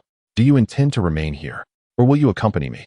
Without hesitation, Little Seven conveyed a thought, expressing a desire to follow him. Su Qingtong continued, "Since you wish to accompany me, I shall now place you within the 7-star bracelet. Do not resist. If you feel any discomfort after entering, be sure to inform me promptly." Seeing no objections from Little Seven, Su Qingtong focused his mind and drew it into the bracelet. Having taken care of Little Seven, Su Qingtong began to gather some earth, break a few branches, and pluck some grass before returning to the cave. Dongfang Hui observed the heap of items on the ground with confusion, inquiring, "Qingtong, are you playing house with these things?" Su Qingtong did not respond directly, but instead posed a question. "Sister Dongfang, if we go out looking like this and the 3 great sects inquire, what shall we say? Should we tell them we killed a few individuals, took their storage bags, and hid in a cave until today?" Dongfang Hui was taken aback by Su Qingtong's question, momentarily at a loss for words. She had not considered such implications. And had it not been for Su Qingtong's inquiry, she might have inadvertently revealed something upon their exit. She gazed at him with the innocent look of a child caught in wrongdoing, awaiting his next words. Su Qingtong began to smear mud across his face and body while narrating. "This morning, we encountered 3 second-tier howling wind wolves in a forest, and we could not overpower the beasts, so we had to fight while retreating. He then took a branch and tore at his clothes, leaving them in tatters. After fleeing for an hour, we ultimately reached a cliff with no path left to escape, and we had no choice but to crush the jade token to transmit out. Upon witnessing Su Qingtong's actions and listening to his monologue, Dong Fenghui quickly grasped that he was devising a cover story for their departure. She could not help but admire this young man, 3 or 4 years her junior, whose thoughts were intricately woven and whose mind was as agile as that of seasoned veterans in their 60s or 70s. Seeing Su Qingtong had nearly finished, Dong Fenghui approached him and said, "Qingtong, you are meticulous. Come help me tidy up as well." Su Qingtong eagerly grabbed some mud and smeared it on her feet and the hem of her skirt. He then took some flowers and grass, rubbing them on her elbow, knee, and backside. When he reached her backside, she stiffened noticeably, her body tensing in response. Su Qingtong then used the branch to tear at her clothing, satisfied with his handiwork as he surveyed the disarrayed beauty before him. "Ah, now this truly resembles a hasty escape." Dong Fenghui shot him a glare, playfully retorting, "Isn't this your ridiculous idea?" The two recounted the entire scenario, reaching a consensus on how to respond to any unexpected inquiries. Should any questions arise beyond their anticipation, they would simply feign ignorance or forgetfulness. Having formulated their plan, they were about to rest when Dong Fenghui suddenly remembered something and looked towards the cave entrance. "Qingtong, where has little Seven gone?" she asked. "I have sent little Seven away," Su Qingtong replied. "I was thinking about leaving tomorrow and could not take it with me. To avoid the sadness of parting, I let it go ahead of time. It is a pity that neither of us possesses a spirit beast bag, otherwise we could have brought little Seven with us." A hint of regret crossed Dong Fenghui's face as she remarked, "What a shame." Su Qingtong, intrigued, inquired, "Sister Dongfang, what is a spirit beast bag?" She explained, "A spirit beast bag is used to nurture spirit beasts, similar to a storage bag. However, while a storage bag can only hold inanimate objects, a spirit beast bag can contain living creatures." Su Qingtong nodded, indicating he understood, and they both settled in for the night. Though Su Qingtong appeared to be resting, he was far from idle. He immersed his consciousness within the 7-star bracelet, finding little Seven lounging on a hillside. When Su Qingtong's spirit brushed against little Seven, it seemed to sense him, spreading its wings and standing up, glancing around. Then, a thought entered Su Qingtong's mind. "Master, is it you?" Su Qingtong replied affirmatively and inquired, "Little Seven, are you comfortable here?" Little Seven eagerly responded, "I feel no discomfort.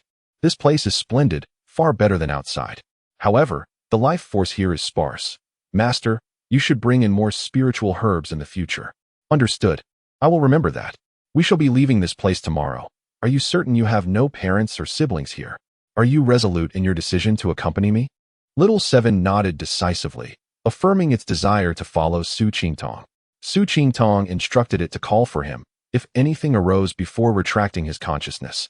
The next morning, Su Qingtong and Dong Fenghui awoke simultaneously, exchanging smiles as they rose to their feet. Su Qingtong said, "Sister Dongfeng, prepare yourself. We are leaving this place." Dong Fenghui, somewhat puzzled, asked, "What more is there to prepare? Didn't we finish everything yesterday?" Su Qingtong chuckled, "Foolish girl. You were pursued by beasts so desperately, yet you remained calm and composed, overflowing with magic power. Not a soul would believe it." Dong Fenghui, hearing this, felt her admiration for Su Qingtong deepen.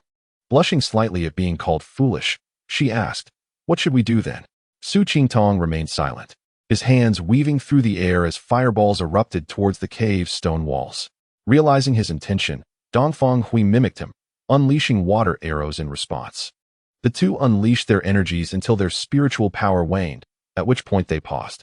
Su Qingtong instructed, "Sister Dongfeng, you crush the jade token first. I shall follow shortly." Dong Fenghui nodded, producing the jade token and squeezing it firmly, a flash of white light enveloping her as she vanished from sight.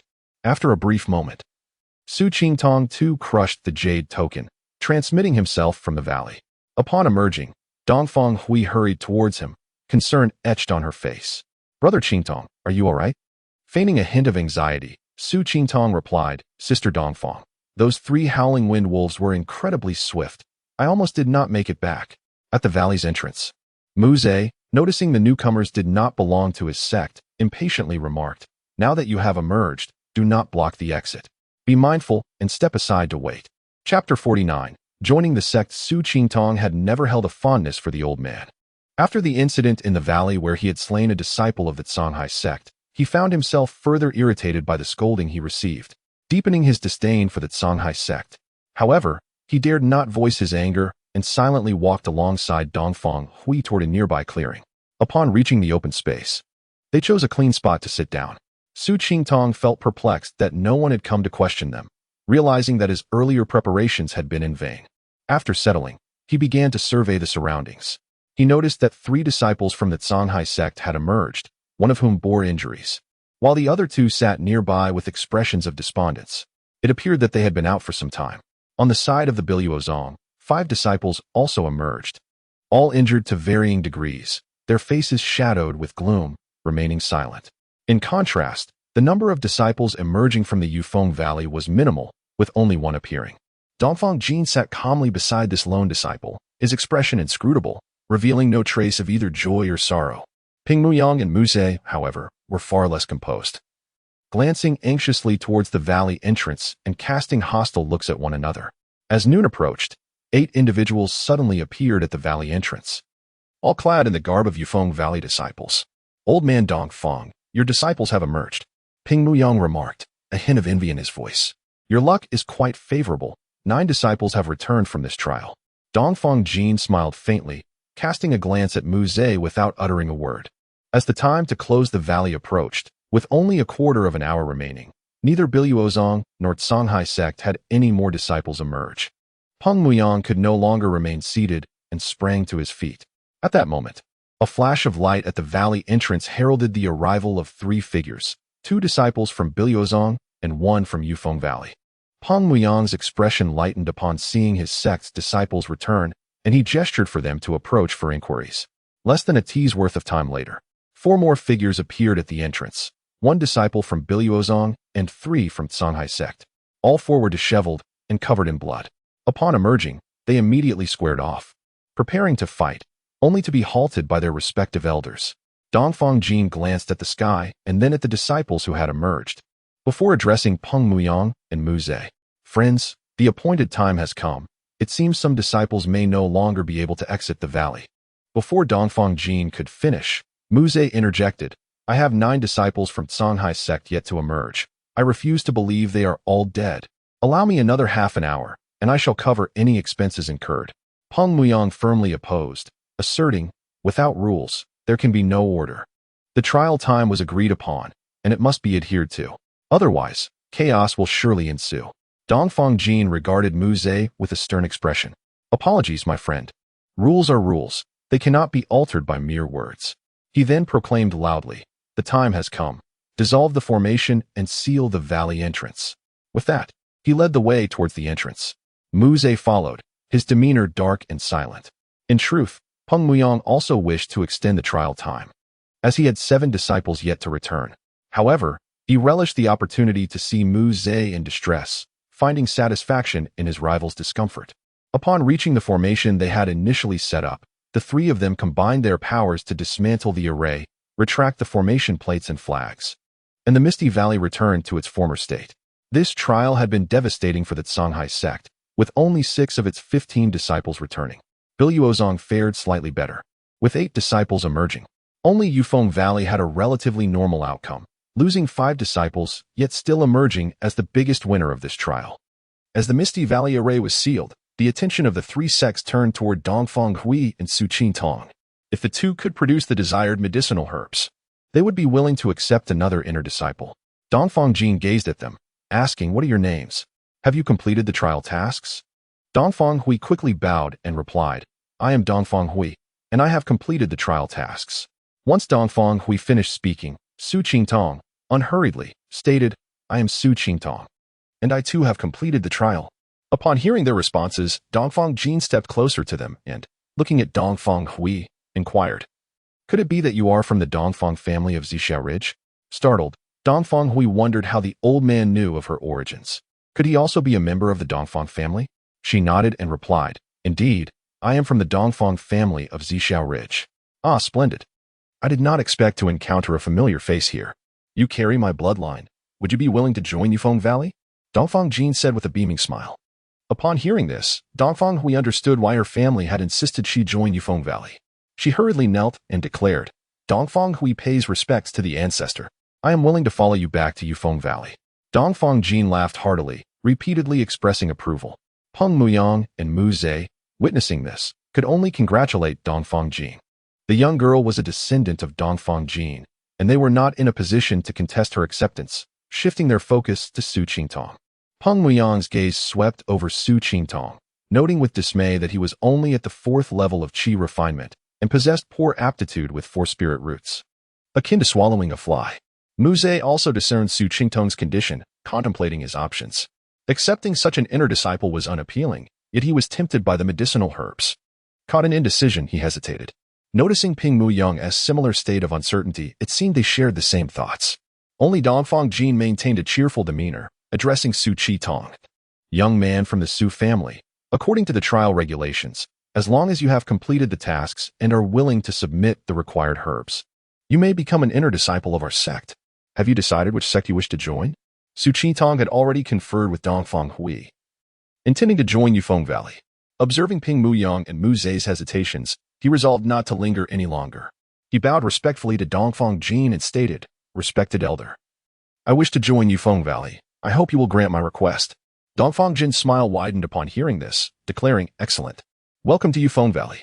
Only then did Peng Muyang regain his wits, turning to Dongfang Jin. "Dongfang friend, is it appropriate to take both of these loose cultivators?"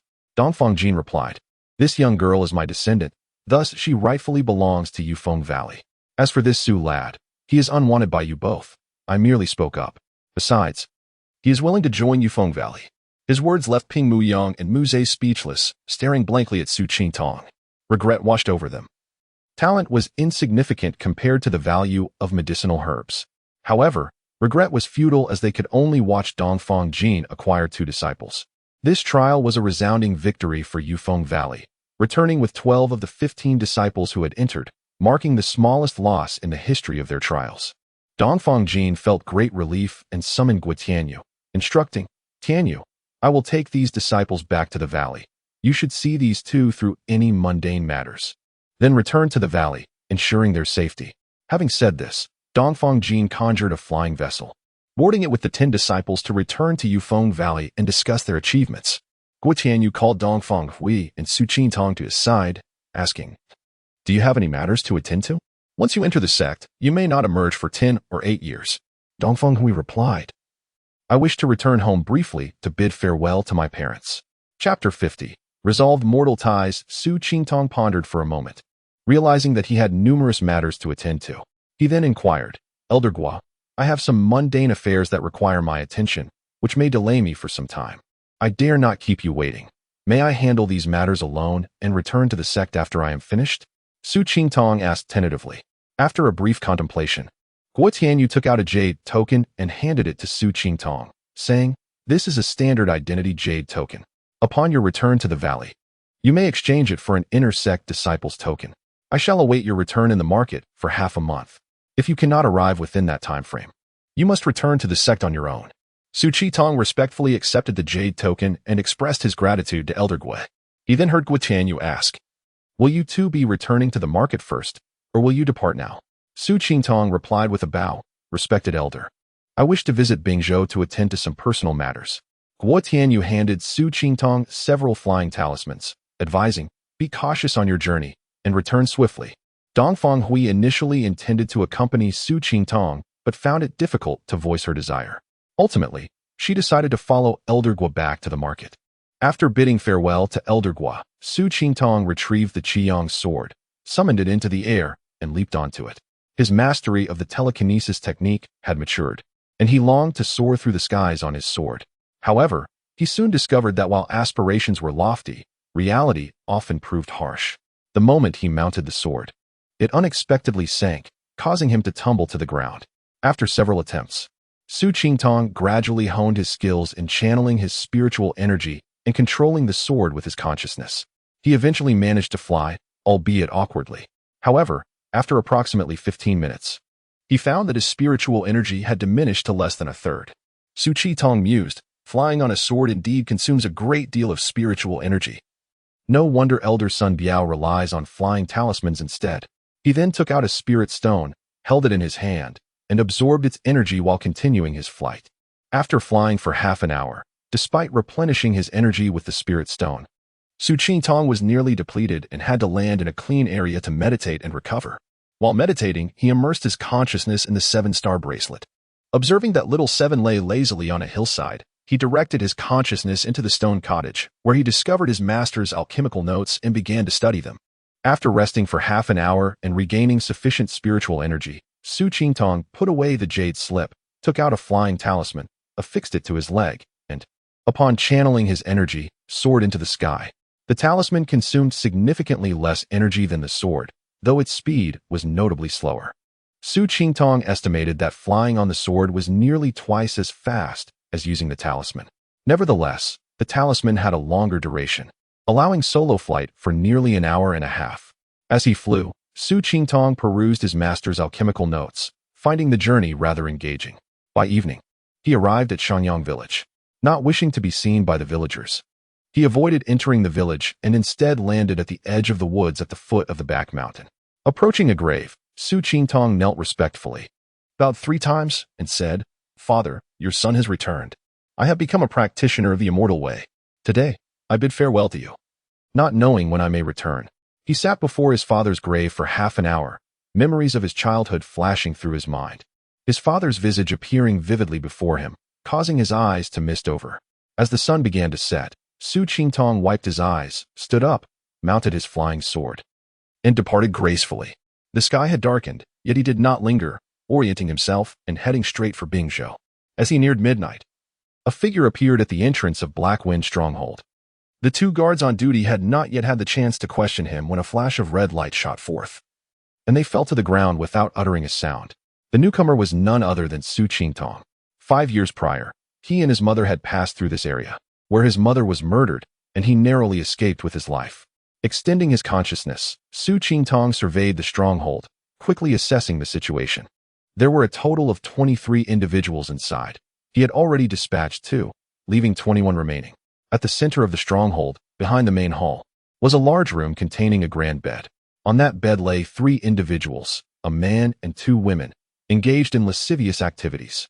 Upon recognizing one of them, Su Qingtong nearly succumbed to the urge to attack. This man was indeed the culprit responsible for his mother's death. Had not his lineage been severed?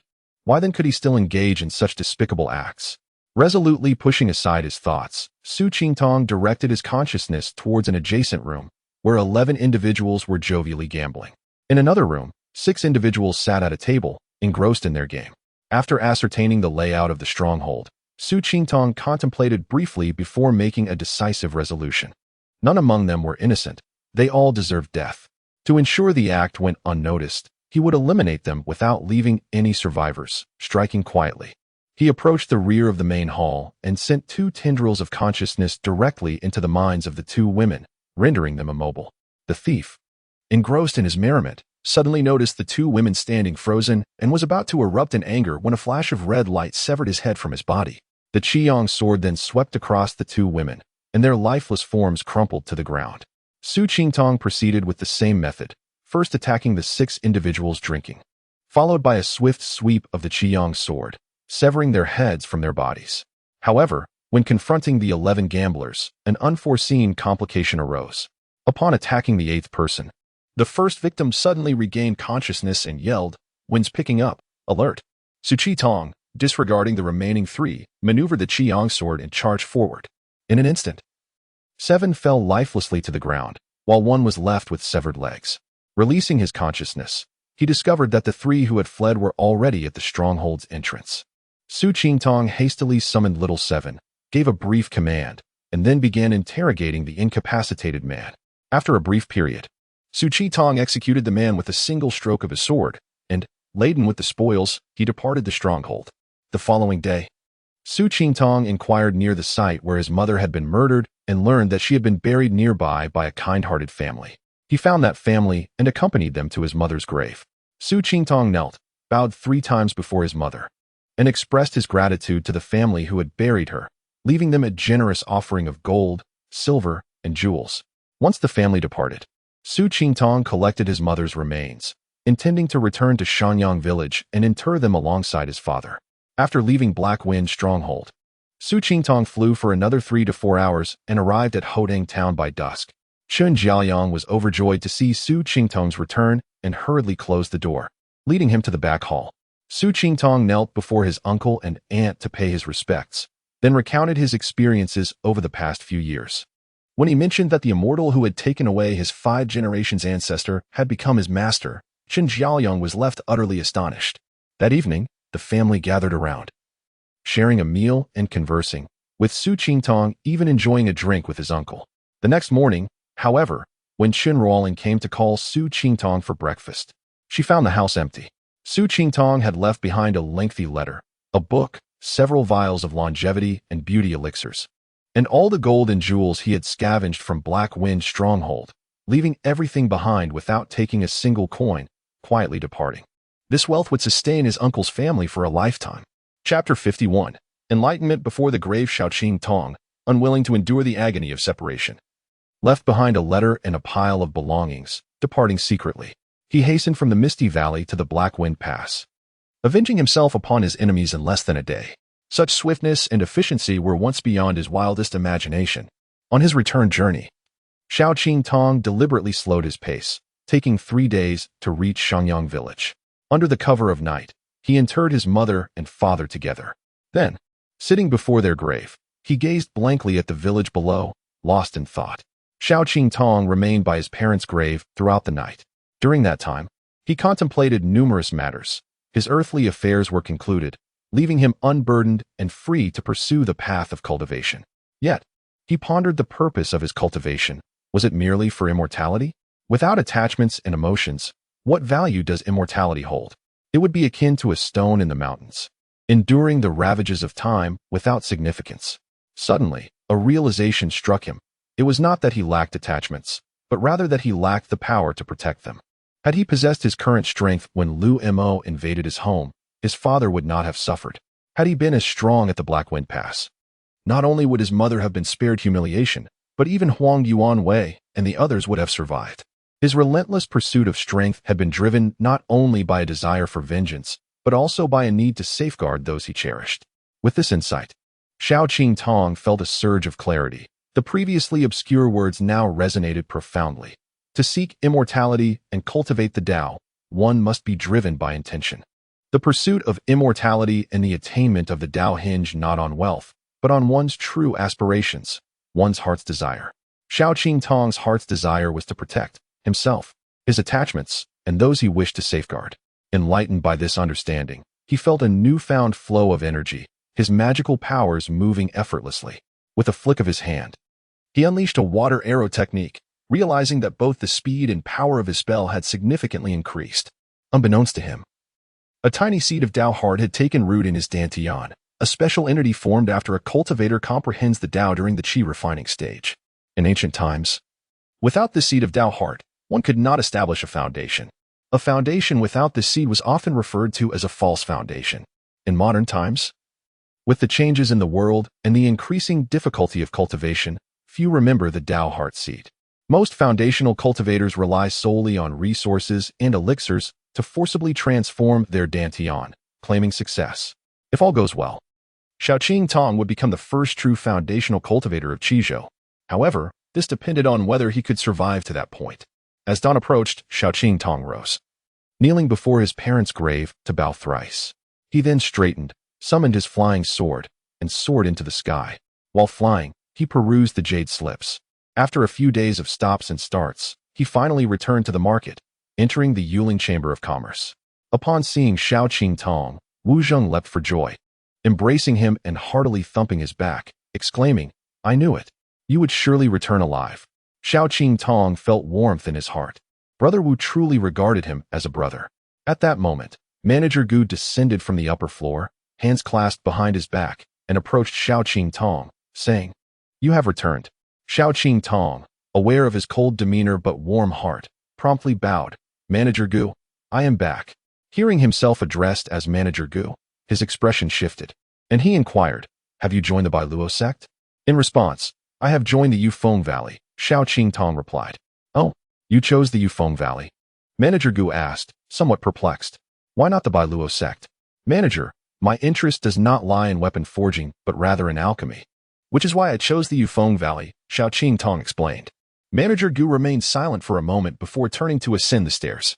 Not wanting to miss the opportunity, Xiao Qingtong followed him into the room. After securing the door, he approached Manager Gu and asked, "Manager, have you been stuck at the 8th level of qi refining for quite some time?" Manager Gu raised an eyebrow, casting a sidelong glance at him but remaining silent. Awaiting his next words, Xiao Qingtong chuckled. "If you had a breakthrough elixir, reaching the 9th level should not be difficult, correct?" Manager Gu's eyes widened in surprise. And he asked, "Do you have a breakthrough elixir?" Xiao Qingtong produced a jade vial and handed it to Manager Gu. This vial was obtained during his trials in the Misty Valley from a disciple of the Bailuo sect. Initially unaware of its significance, he later recalled its nature upon reading about breakthrough elixirs in his master's jade slip. As Manager Gu opened the vial and beheld its contents, his face flushed with excitement. Indeed, it is a breakthrough elixir. Once the excitement subsided, Manager Gu regained his composure and said, "Xiao Qingtong, this elixir is too precious. I cannot accept it without compensation, yet I currently lack sufficient spirit stones." Xiao Qingtong waved his hand. "Manager, let us speak plainly. This elixir is not a gift. You must assist me with a favor." Manager Gu inquired, "What favor?" "Whatever I can do, I shall not refuse. I wish for you to help me find where I can purchase Gung Gold Stone," Xiao Qingtong requested. After a moment of contemplation, Manager Gu replied, "Gung Gold Stone is a rare material of the utmost yang quality, essential for crafting treasures. You are still far from forming a core. What do you need it for?" Xiao Qingtong merely smiled, choosing not to answer. Manager Gu continued, "I will inquire on your behalf. Whether I can find it is left to fate. Also, I will only help you inquire. You will need to cover the costs." Xiao Qingtong nodded in agreement, then returned to the first floor. Chatting briefly with Wu Zheng before asking, "Brother Wu, are the talismans selling well?" "Indeed, they are selling quite well. The talismans you left last time have all been sold. There are only a few left, which I secretly kept as rare goods." Xiao Qingtong replied, "Then I shall help you forge some more, free of charge." Taking the thick stack of talisman paper from Wu Zheng, Xiao Qingtong returned to his previous room. He did not immediately begin crafting but instead closed his eyes in contemplation, deeply reflecting on the clarity he had experienced before his parents' grave. Suddenly, he recalled Dong Xianzi's words, "When the heart is clear, the Tao descends. When the Tao descends, the heart connects. What one sees and hears, what one knows and feels, is illuminated by the spirit, with all subtleties understood." Xiao Qingtong silently absorbed the meaning behind these words, gradually experiencing an enigmatic sensation rising within him. At that moment, the Tao heart seed within him grew increasingly luminous, and the magical energy in his dantian began to revolve around the seed. Xiao Qingtong entered a state of inner clarity, progressively reaching a level of self-forgetfulness. After a long while, he exhaled deeply, awakening from his meditation, feeling entirely at ease. His magical energy flowed smoothly, as if everything fell into place effortlessly. He picked up the talisman brush and began to draw upon the paper. In a short time, he successfully crafted a mid-level fireball talisman. He examined the talisman closely. This mid-level talisman was distinct from his previous creations, with lines that flowed more gracefully and elegantly, appearing flawless. Without hesitation, he continued to forge talismans. In one continuous effort, he produced over 10 fireball talismans. Regrettably, only 2 resembled his first creation, while the others bore little resemblance to his earlier work, as he could always find minor imperfections. Chapter 52. Departing the market 2 days later, Su Qingtong presented a thick stack of talismans to Wu Zheng and received some encouraging news from the shopkeeper. According to Manager Gu, there was a piece of Gung Gold Stone in the 100 Refinements Pavilion that was intended for auction, although the auction would not take place until next month. If Su Qingtong could wait until then, he might have a chance to acquire it. Su Qingtong was anxious. He could not afford to wait until next month, as Elder Guotianyu would take him back to the Ghost Wind Valley in a few days. Furthermore, even if he could attend the auction, there was no guarantee he would win the bid. "Manager, could you possibly negotiate with the 100 Refinements Pavilion on my behalf? I would be willing to pay a premium to purchase it directly, without the need for bidding at the auction," Su Qingtong implored with urgency. Manager Gu hesitated, then replied, "Qingtong, I am unsure of your intentions for this Gung Gold Stone, but its price is indeed considerable. If it goes to auction, it might fetch several thousand spirit stones at the very least. The 100 Refinements Pavilion currently has the upper hand. If you attempt to buy it outright, they may take advantage of you and set a price beyond your means." Su Qingtong fell silent, realizing that he only possessed a few hundred spirit stones, all acquired through less than honorable means. Several thousand spirit stones were far beyond his reach. Even those at the foundation establishment stage likely possessed similar wealth, unless they were golden core or nascent soul elders who could easily afford such expenses. Oh, but didn't my master leave me a considerable amount of spirit stones? Yet, he quickly recalled that those were no ordinary spirit stones. As the saying goes, wealth should not be flaunted. Misfortune may arise from careless words. Should he reveal them? Su Qingtong pondered deeply. The gung gold stone was a crucial ingredient for refining the muscle-strengthening pill, essential for his future cultivation of the 5-dan refining yuan technique. Moreover, such an item was rare, and if he missed this opportunity, he might not find another. If he could leverage Manager Gu's connections to purchase it discreetly, it might not attract the attention of the 100 Refinements Pavilion. Resolved, Su Qingtong produced a spirit stone from his 7 stars bracelet and handed it to Manager Gu. Manager, this is a find from the Misty Valley. Please take a look. Manager Gu examined the stone, his eyes lighting up with surprise. This is a high-grade spirit stone. It has not been seen in the market for many years. I never expected to find one from the Misty Valley. Seeing Su Qingtong's puzzled expression, Manager Gu elaborated. Spirit stones are categorized based on the amount of spiritual energy and their quality into low-grade, mid-grade, and high-grade. There is also a legendary superior-grade spirit stone, which I have only heard of but never seen. A high-grade spirit stone can be exchanged for 100 mid-grade stones, and a mid-grade stone for 100 low-grade stones. Technically, your high-grade spirit stone could be traded for 10,000 low-grade stones. However, high-grade stones are often valuable, yet hard to trade. Are you certain you wish to exchange it? Su Qingtong realized the true worth of the spirit stones his master had left him. He considered that despite their value, they were of little use to him at this moment, and he still had over 1,000 in his possession. Manager, while high-grade spirit stones are indeed valuable, the gung gold stone is far more beneficial for my needs. I kindly ask you to assist me in this exchange. Manager Gu nodded, accepting Su Qingtong's request without further comment, and stepped out.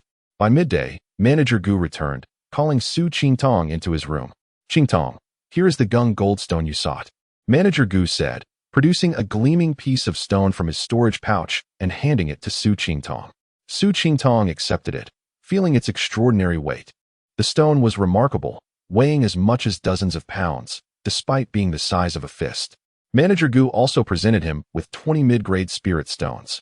These are the remaining spirit stones from the purchase.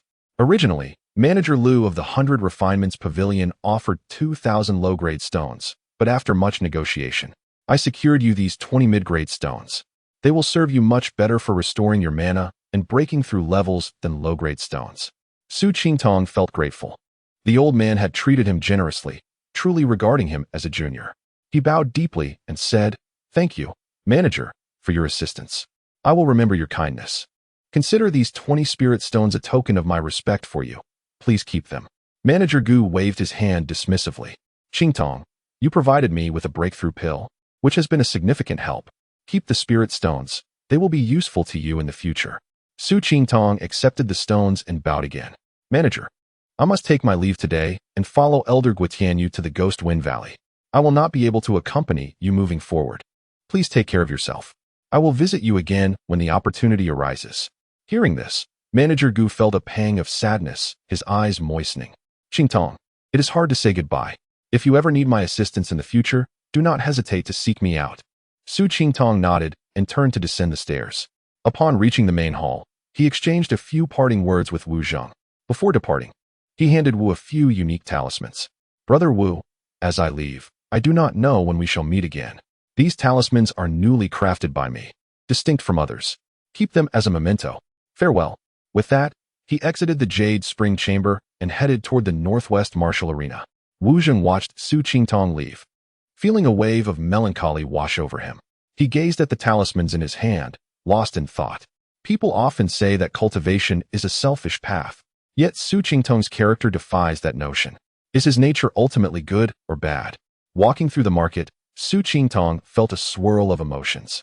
He had lived there for 3 years, experiencing both hardships and joys, encountering a myriad of people and witnessing countless extraordinary tales, all of which enriched his journey in cultivation.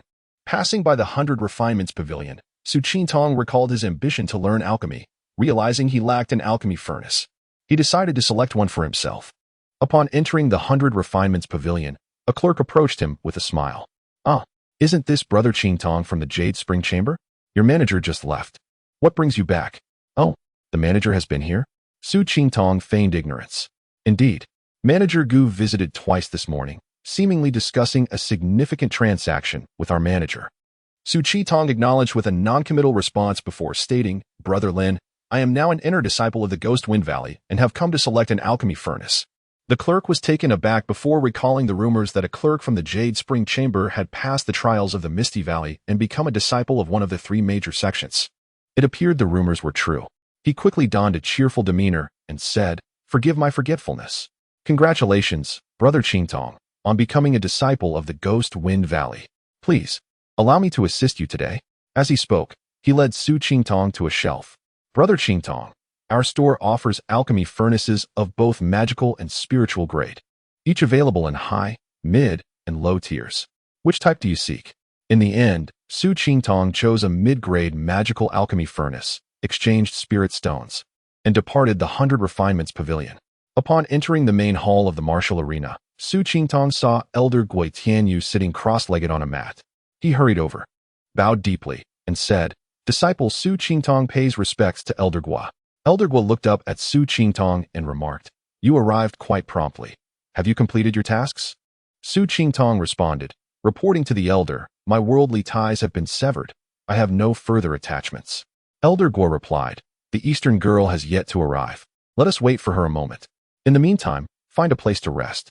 Su Qing Tong considered this and retrieved 2 jade boxes from his storage pouch, presenting them to Elder Gua. Elder, I am indebted to your guidance. I cannot repay you. These are the remnants of what I obtained in the Misty Valley. Aside from what I offered to the sect, please accept them as a token of my gratitude. Gui Tianyu received the jade box and opened it, his eyes instantly brightening with delight.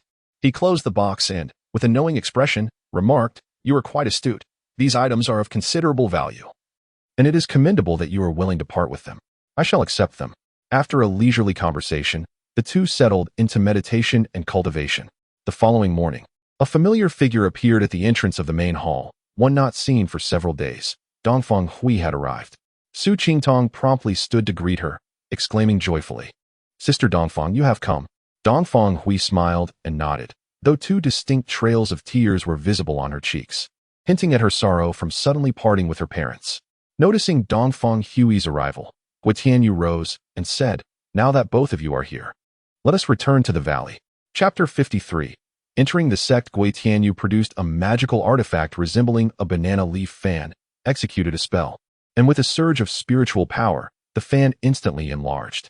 He leaped onto it and called back to Su Qing Tong and Dongfang Hui, Come aboard.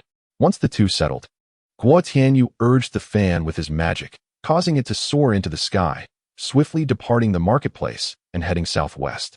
As they sat on the fan, the rushing wind whistled in Su Qing Tong's ears, stirring a sense of unease within him. He turned to glance at Dongfang Hui, who was also looking at him. They exchanged a smile before closing their eyes to meditate and cultivate. Gui Tianyu sat at the front of the fan, silently concentrating on guiding their flight. With his foundation-building cultivation, he flew considerably faster than Su Qing Tong could on his sword. In less than 3 hours, they arrived at the entrance of the Yufeng Valley. Descending gracefully, Gui Tianyu led the two into the mountain gate. The gatekeeper disciples greeted them with respect, exclaiming, Welcome back, Elder Gua. Gui Tianyu nodded in acknowledgement and turned to Su Qing Tong and Dongfang Hui, instructing, Follow me. After a brief walk, they arrived before a grand hall. Su Qing Tong surveyed the structure, feeling somewhat dubious.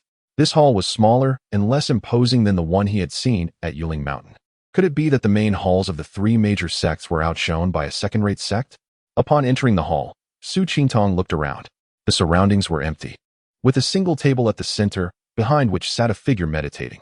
The person appeared to be in his 40s or 50s, clad in a Taoist robe, with a topknot and a gaunt face, sporting 3 half-foot-long whiskers. Su Qing Tong employed his qi observation technique, but could not discern the person's cultivation level. Gui Tianyu approached the figure and clasped his hands in greeting, saying, I greet you, senior brother Xiamen. The sect leader lifted his gaze to regard the 3, saying, Tianyu, you have returned. Gui Tianyu continued, These 2 are rogue cultivators who passed the trials of the Misty Valley and wish to join our Yufeng Valley. The ancestor has commanded me to bring them to see you. He then turned to the 2 and instructed, Come forth to pay your respects to the sect leader." Su Qingtong and Dongfang Hui quickly bowed, saying, "We greet the sect leader." Sect leader Fang Tianqi smiled slightly, saying, "No need for formalities. I have already been informed by the elder of your entry into the sect. Have you both gathered the items required for the trial?" Su Qidong promptly replied, "I have gathered them all." He hastily stepped forward to the table, retrieving the trial items from his storage bag and laying them out one by one. Dongfang Hui followed suit, presenting her items as well. Fang Tianqi glanced over the items and remarked, "Quite impressive. Both of you have completed the trial tasks." He turned his gaze to Dongfang Hui, asking, "You are Dongfang Hui, correct?" Dongfang Hui nodded in affirmation. "Very well. The ancestor has made arrangements for you to be under his tutelage. I shall take you to meet him shortly." He then cast a complex look at Su Qingtong. Noticing the unusual expression, Su Qingtong's heart sank, filled with ominous premonitions. After a moment of silence, the sect leader spoke, "You are Su Qingtong, yes? The ancestor mentioned you are a 4-spirit root with a cultivation level of the 4th layer of Qi training. Is that so?" Su Qingtong silently nodded. "Ordinarily, having completed the trial, you would be accepted as an inner disciple. However, in our Yufeng Valley, the minimum requirement for inner disciples is the 5th layer of Qi training. With your 4 spirit roots and only the 4th layer of cultivation, this presents a difficulty. I fear that several peak masters will be reluctant to accept you as an inner disciple." Su Qingtong felt a wave of indescribable emotions wash over him, lowering his head and remaining silent. Dongfang Hui, observing Su Qingtong's demeanor, displayed a look of concern. She glanced at Su Qingtong, then at Guo Tianyu. As the saying goes, one who has received a favor must not forget it. Guo Tianyu, having benefited from Su Qingtong, could not ignore his forlorn expression and spoke up, "Sect leader. Although this lad's aptitude is somewhat lacking and his cultivation is not high, he managed to complete the trial task, which may indicate some hidden potential. I have noticed that he is clever and industrious, having previously worked as an assistant in the marketplace. Perhaps he could be sent a brother you at Yanwei Peak, where there are fewer disciples and a need for someone diligent." Fang Tianqi hesitated for a moment before conceding, "Then I must trouble you, Brother Guo, to take this lad to Yanwei Peak. Remember, do not provoke that eccentric. If he becomes unruly, it will be difficult for me to manage." With no other option, Guo Tianyu accepted this unwelcome task and led Su Qingtong out of the grand hall. As they walked, he began introducing Su Qingtong to the sect's circumstances. It turned out that the Yufeng Valley was situated among 6 peaks in one valley. Each of the 6 peaks had a peak master in the later stage of foundation building, and the inner disciples were primarily the direct disciples of these 6 masters. The valley itself was Yufeng Valley, located at the center of the peaks, serving as the retreat for the Golden Core Elder Dongfang Jin, where entry was generally prohibited for outsiders. Xiang Peak, where the Valley Master Fang Tianqi resided, was the primary meeting place for sect affairs. The destination, Yanwei Peak, was led by Yu Tiansheng, known for his forthrightness and eccentric personality. The other 4 peaks were Jianfeng, Lingyin Peak, Yuntai Peak, and Tianju Peak. Guo Tianyu played the role of a free guide, engaging Su Qingtong in conversation as they walked. Most of the time, Guo Tianyu spoke, and Su Qingtong would ask questions when he encountered uncertainties. In truth, flying between the peaks was permitted. However, Guo Tianyu wanted to showcase the beauty of Yufeng Valley, so he chose to walk. After half an hour, they finally arrived at Yanwei Peak.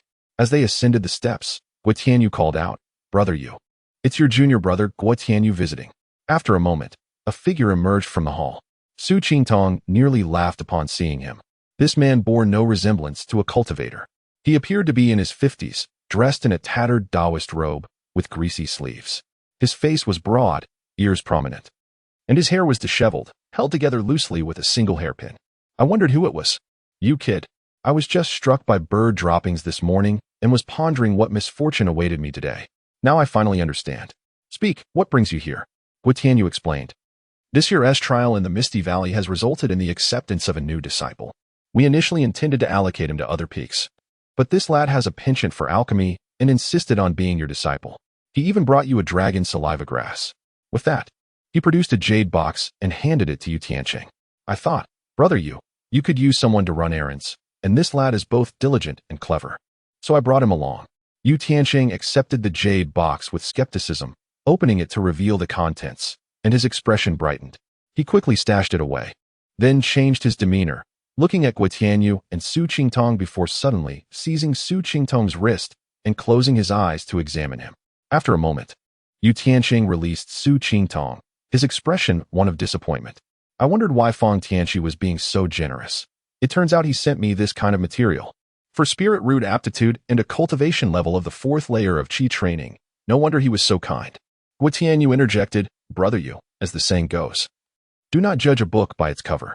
This lad managed to navigate the Misty Valley and complete the trial tasks, indicating he may possess hidden talents. Why not keep him here for a while to test his abilities? Yu Tianqing pondered briefly before saying, considering the dragon saliva grass. I shall allow him to stay for now. Su Qingtong was overjoyed, bowing deeply in gratitude, but Yu Tianqing halted him, saying, wait, do not bow yet. I have not said I will accept you as a disciple. With that, he turned and entered the main hall. Su Qingtong stood there, stunned and unsure of what to do. Guo Tianyu patted him on the back, saying, brother Yu is like this, sharp-tongued yet soft-hearted. If he has agreed to keep you here, it is clear he has accepted you into the sect. You need not worry. Well, my task here is complete. You can stay at ease, and I shall take my leave. Su Qingtong bowed respectfully, expressing gratitude to Guo Tianyu as he took his leave, before returning to the Grand Hall. Chapter 54.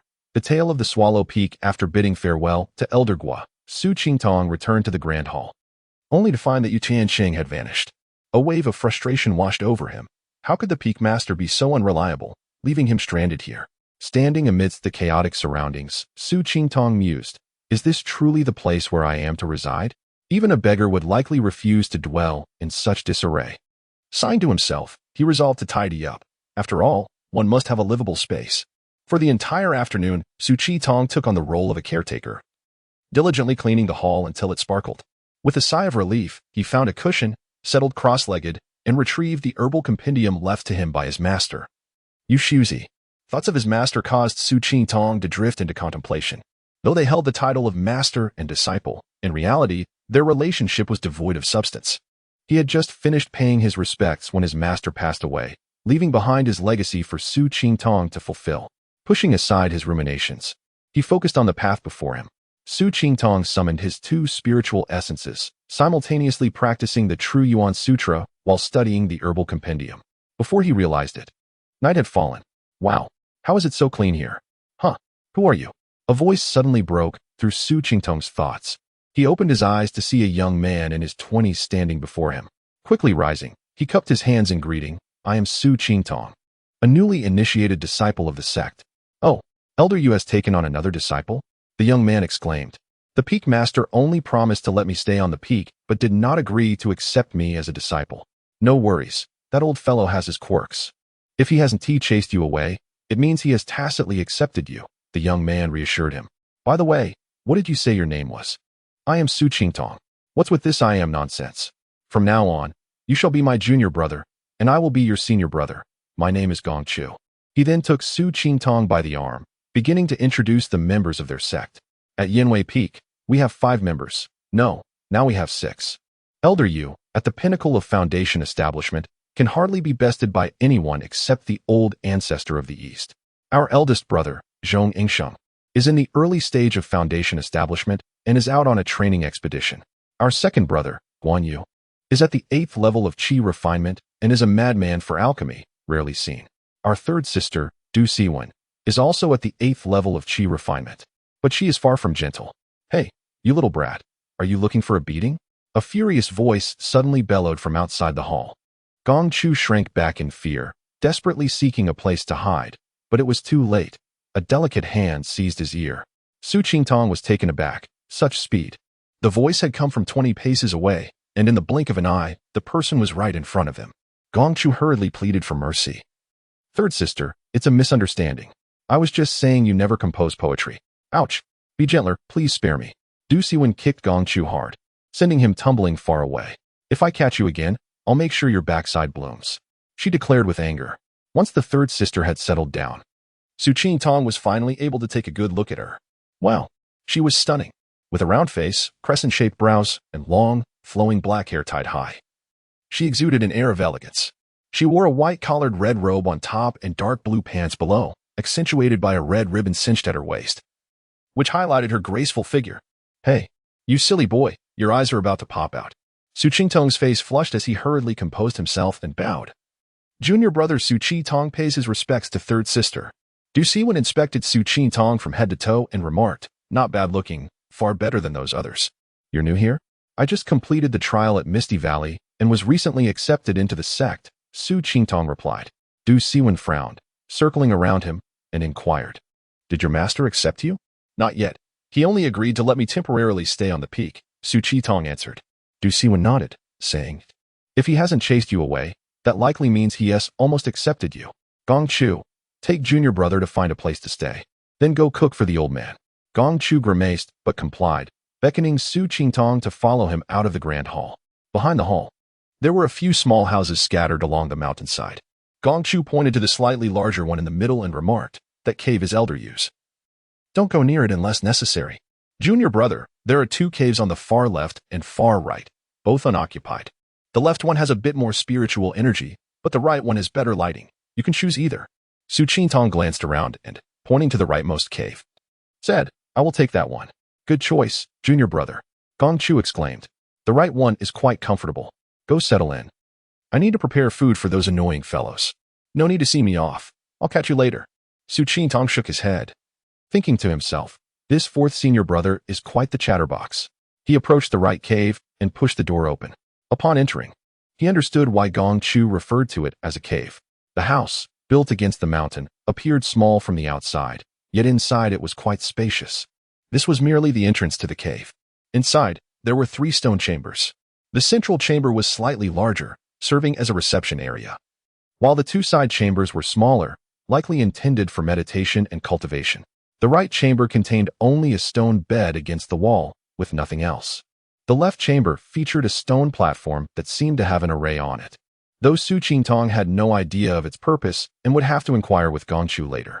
After thoroughly inspecting his new residence, he realized this would be his home moving forward, and it needed to be arranged properly. He took the time to reorganize the cave, adding a few stone tables and benches, and after a thorough cleaning, the entire cave was transformed, bright and inviting.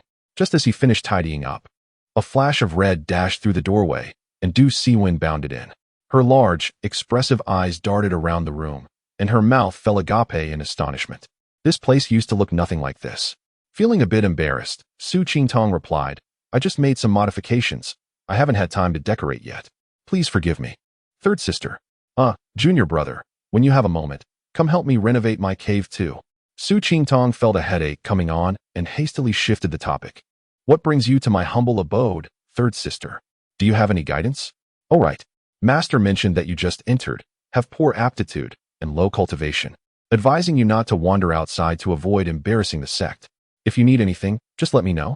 Su Qi-tong thought to himself, how straightforward she is. It would be nice if she could be a bit more tactful. After a moment's consideration, he said, "Third sister, I wish to learn alchemy. I hope you can teach me." Du Siwen's composure faltered slightly, murmuring, "You want to learn alchemy? Well, what is so great about alchemy? You spend all day around a furnace. It's rather dull. How about I teach you swordsmanship instead?" Chapter 55, The Beginner in Alchemy. Upon hearing the words, Su Qi-tong quickly grasped the situation. It appeared that this senior sister was not adept in alchemy, but rather favored the art of combat. "Senior sister, my cultivation is still in its infancy. If I could first master alchemy, it would expedite my progress in cultivation, and then I could study sword techniques with you at a later time." Du Siwen pondered for a moment and replied, "I am not well versed in alchemy, but I possess a jade slip given by our master. You may take it and examine it. Your cave abode has access to geothermal fire. Seek out Shaochuzi for A and practice accordingly. Should you encounter any uncertainties, feel free to consult second senior brother. I have other matters to attend to, so I must take my leave." With that, she hurriedly departed from Su Qi-tong's cave. Su Qi-tong couldn't help but chuckle at the sight of his senior sister's hasty retreat. He picked up the jade slip and made his way to the stone chamber on the right, where he settled down to meditate and study. As he immersed his consciousness into the jade slip, he discovered it contained foundational knowledge of alchemy, far more detailed than the one given to him by Yushuzi. Most of the content in Yushuzi's jade slip was beyond his comprehension. This jade slip elaborated on the preparatory steps for alchemy, covering everything from the necessary tools to herbs, from controlling the fire to forming the elixir, leaving no detail unaddressed.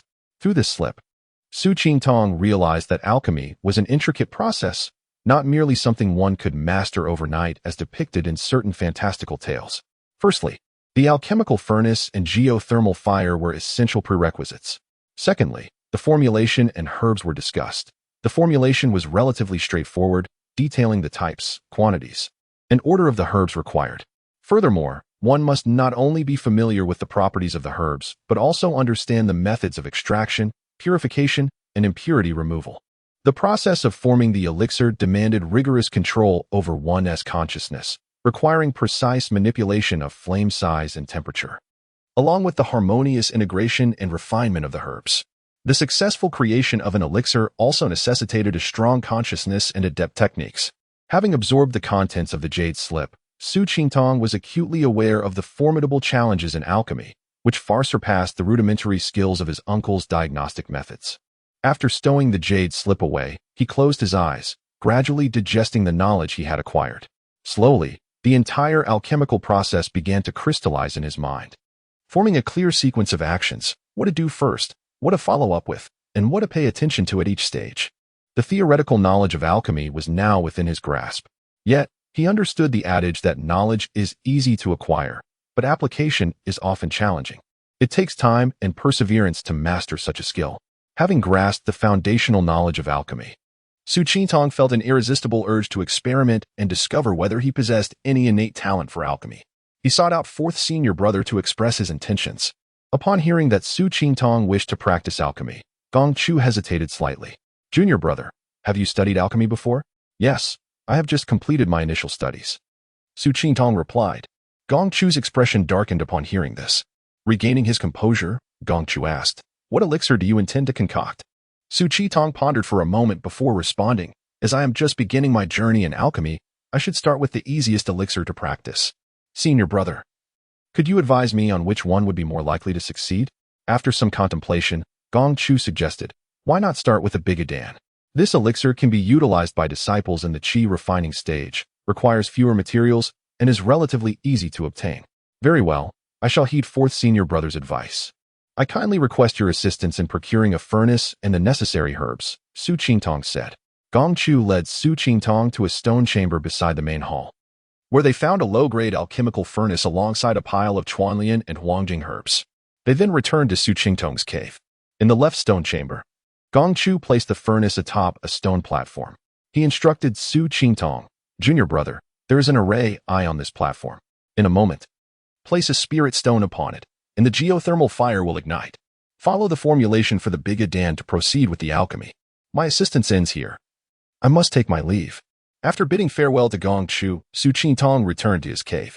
Sitting before the alchemical furnace, he retrieved the jade slip, located the formulation for the Bigodan, and began to study it meticulously.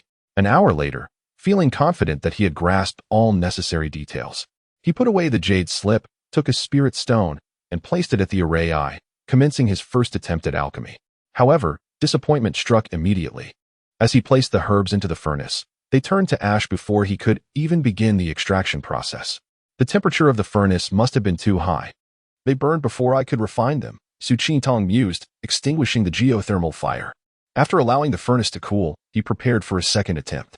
This time, he carefully controlled the geothermal fire, cautiously heating the furnace while adding the herbs and attempting to extract them. Yet again, the result was disheartening. Before he could refine even half of the Huangjing, a burnt odor wafted through the air. Seeing that a significant portion of the Chuanlian and Huangjing had already perished, beads of sweat appeared on Su Qingtong's brow. He dared not attempt another round. Rising to his feet, he gazed at the gray powder within the furnace, feeling an overwhelming urge to kick it away in frustration. Stepping out of the alchemical chamber, he returned to the right stone chamber and sat cross-legged on the stone bed. He reflected on the necessity of cultivating his spiritual roots to achieve success, and to do so, he must master alchemy. The Zhaojin Dan was not something he could entrust to others.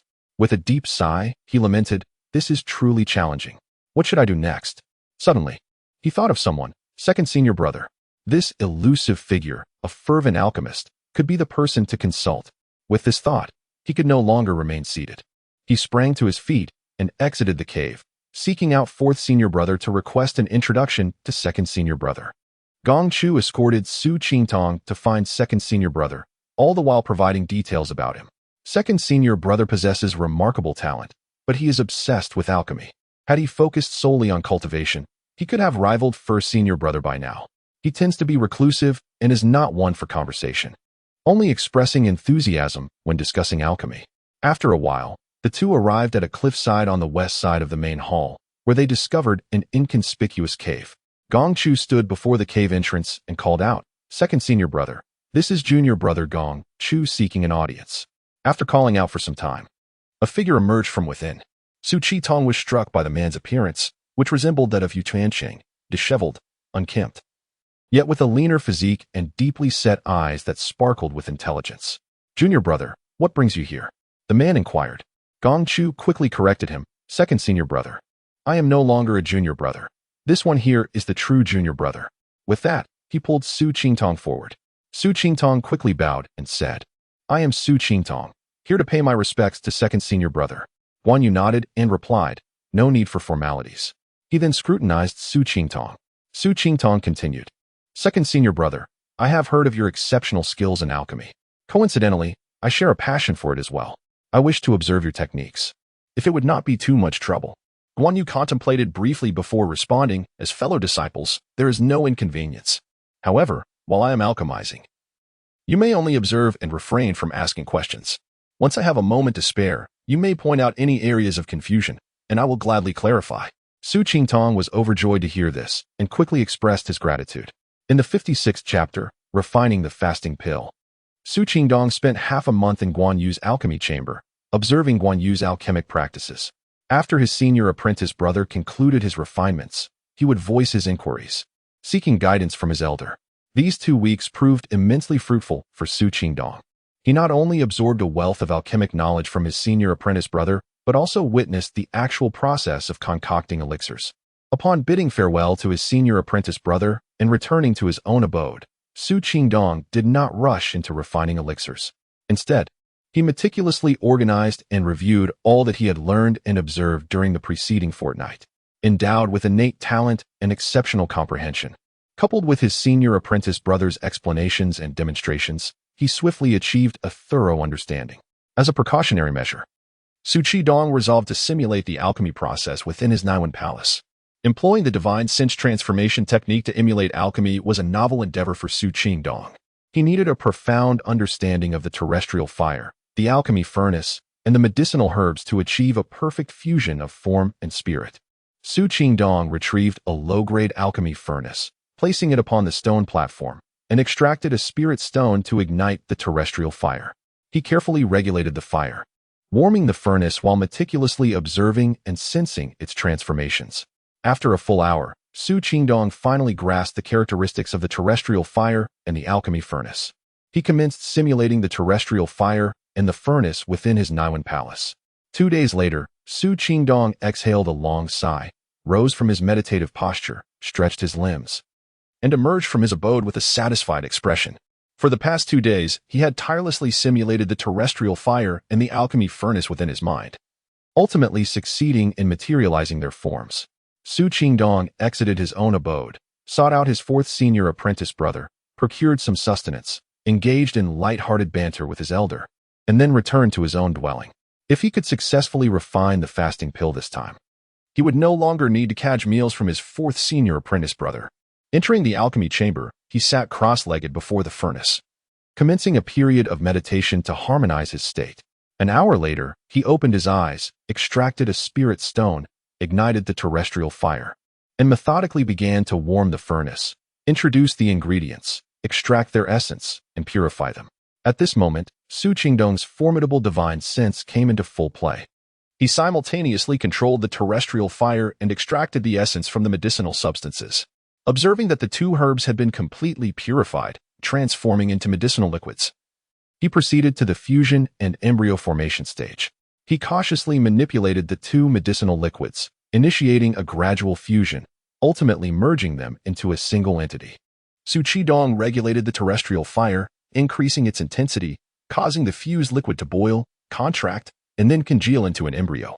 He knew that the crucial moment had arrived, demanding utmost vigilance. He instantaneously divided his divine sense into 5 strands, individually enveloping the 5 embryonic pills.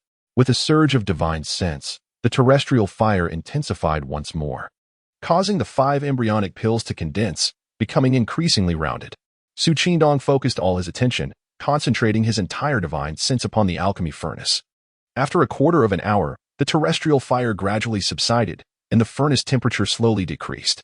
Observing the 5 rounded pills resting at the bottom of the furnace, Su Qingdong exhaled a long breath, opened the furnace lid, and retrieved the pills.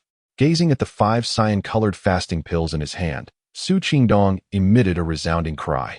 Overwhelmed with elation, he had finally succeeded in refining the fasting pill, and they were of medium grade. It should be noted that elixirs are generally categorized into 3 tiers: low grade, medium grade, and high grade. As for supreme grade, it exists only in legends, rarely witnessed by anyone. Low-grade elixirs contain numerous impurities, are relatively large, barely qualify as elixirs, and possess weak medicinal efficacy.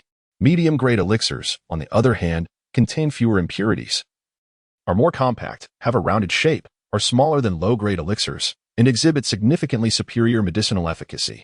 As for high-grade elixirs, while they can be found, they are scarce. High-grade elixirs retain nearly 90% of the medicinal potency of the raw materials, and their efficacy far surpasses that of medium-grade and low-grade elixirs. Su Qingdong's initial success in refining elixirs reaching medium grade filled him with considerable excitement and elation.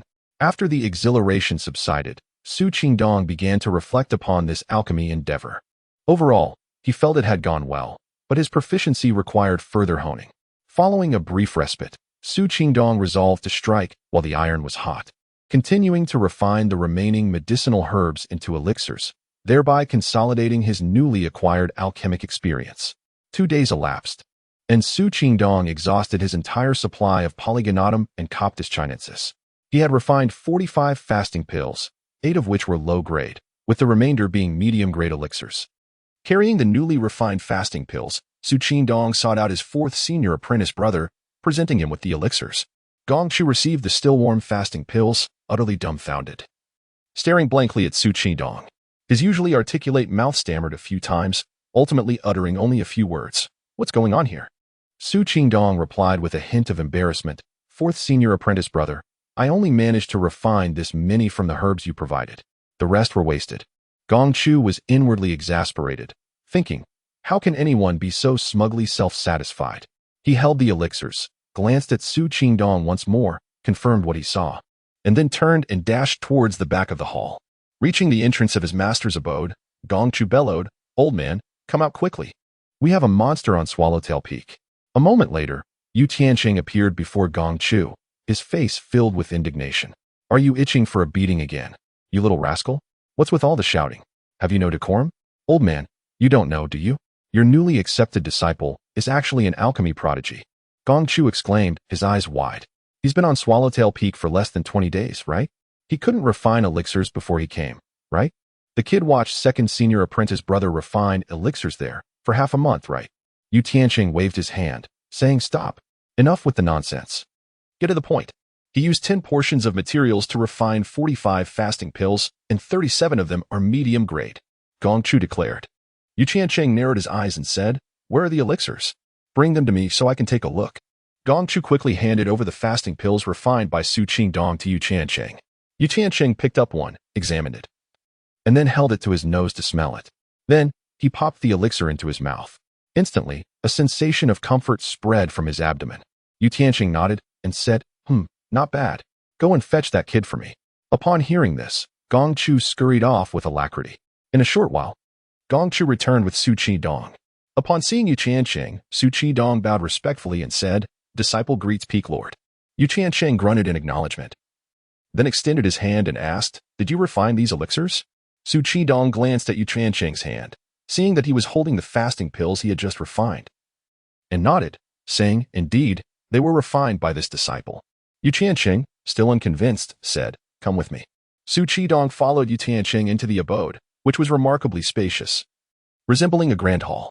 The two arrived at the alchemy chamber, where Yu Tianqing produced a polygonatum and a coptis chinensis, handing them to Su Qingdong. Then, he retrieved a high-grade alchemy furnace from his storage pouch and said, My alchemy furnace is a spiritual artifact, which you cannot use. Use this high-grade alchemy furnace to refine a batch of fasting pills for me to see. Su Qingdong accepted the alchemy furnace. Watching as Yu Tianqing put away the spiritual artifact furnace and placed the furnace he held onto the terrestrial fire vent.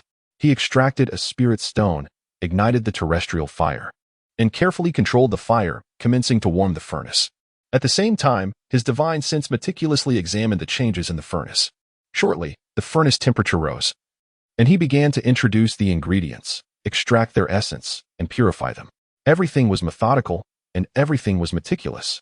After half an hour, Su Qingdong opened the furnace lid, revealing 9 rounded, medium-grade fasting pills before him. Chapter 57. Sect Mission. Yu Tianqing, who had perpetually worn a stern expression, finally revealed a smile. Wu Tian, you did not deceive me this time. You indeed possess exceptional talents. Yu Tianqing remarked with a grin. I never expected you to master the art of crafting the pill of abstinence in just 20 days, and to have produced a mid-grade elixir as well. It seems that accepting you as a disciple does not tarnish the reputation of Yanwei Peak. Hearing this, Su Qingtong felt immense joy and promptly knelt down, saying, Disciple Su Qingtong pays respects to Master. Noticing that Yu Tianqing did not object any further, Su Qingtong performed the formal 3 kowtows and 9 bows, officially becoming Yu Tianqing's 5th disciple. Qingtong, since you have paid your respects, I cannot accept your gratitude without giving something in return. This alchemical furnace was once mine. Today, I bestow it upon you. With a wave of his hand, the furnace soared directly into Su Qingtong's possession. Next, he retrieved a jade slip and handed it to Su Qingtong, saying, This jade slip contains my insights on alchemy, along with various formulas I have gathered over the years and illustrations of some exceedingly rare herbs. Remember, the contents of this jade slip must not be disclosed to anyone, not even to your senior brothers and sisters, without my permission. Su Qingtong's heart stirred with excitement. The fact that his master was entrusting him with the furnace and his alchemical knowledge indicated that he had earned his master's approval. He bowed again, expressing his gratitude. Disciple will remember Master's words. Yu Tianqing then produced a purple identity token and placed it on his forehead. After a brief moment, he handed the token to Su Qingtong, stating, This is your identity token. From now on, you need only present this token to move freely within the valley. After bidding farewell to his master, Su Qingtong's heart swelled with delight. With his master's recognition and his new status as a disciple, his position within the Yufeng Valley was now firmly established. Upon returning to his cave, Su Qingtong took out the jade slip gifted by his master and began to study it. Master Yu Tianqing was indeed the foremost figure below the golden core stage. Not only was his cultivation profound, but his alchemical skills were unparalleled within Yufeng Valley. As Su Qingtong delved deeper into the contents, he found himself increasingly astonished and exhilarated. He had not anticipated that this eccentric and disheveled master possessed such genuine expertise.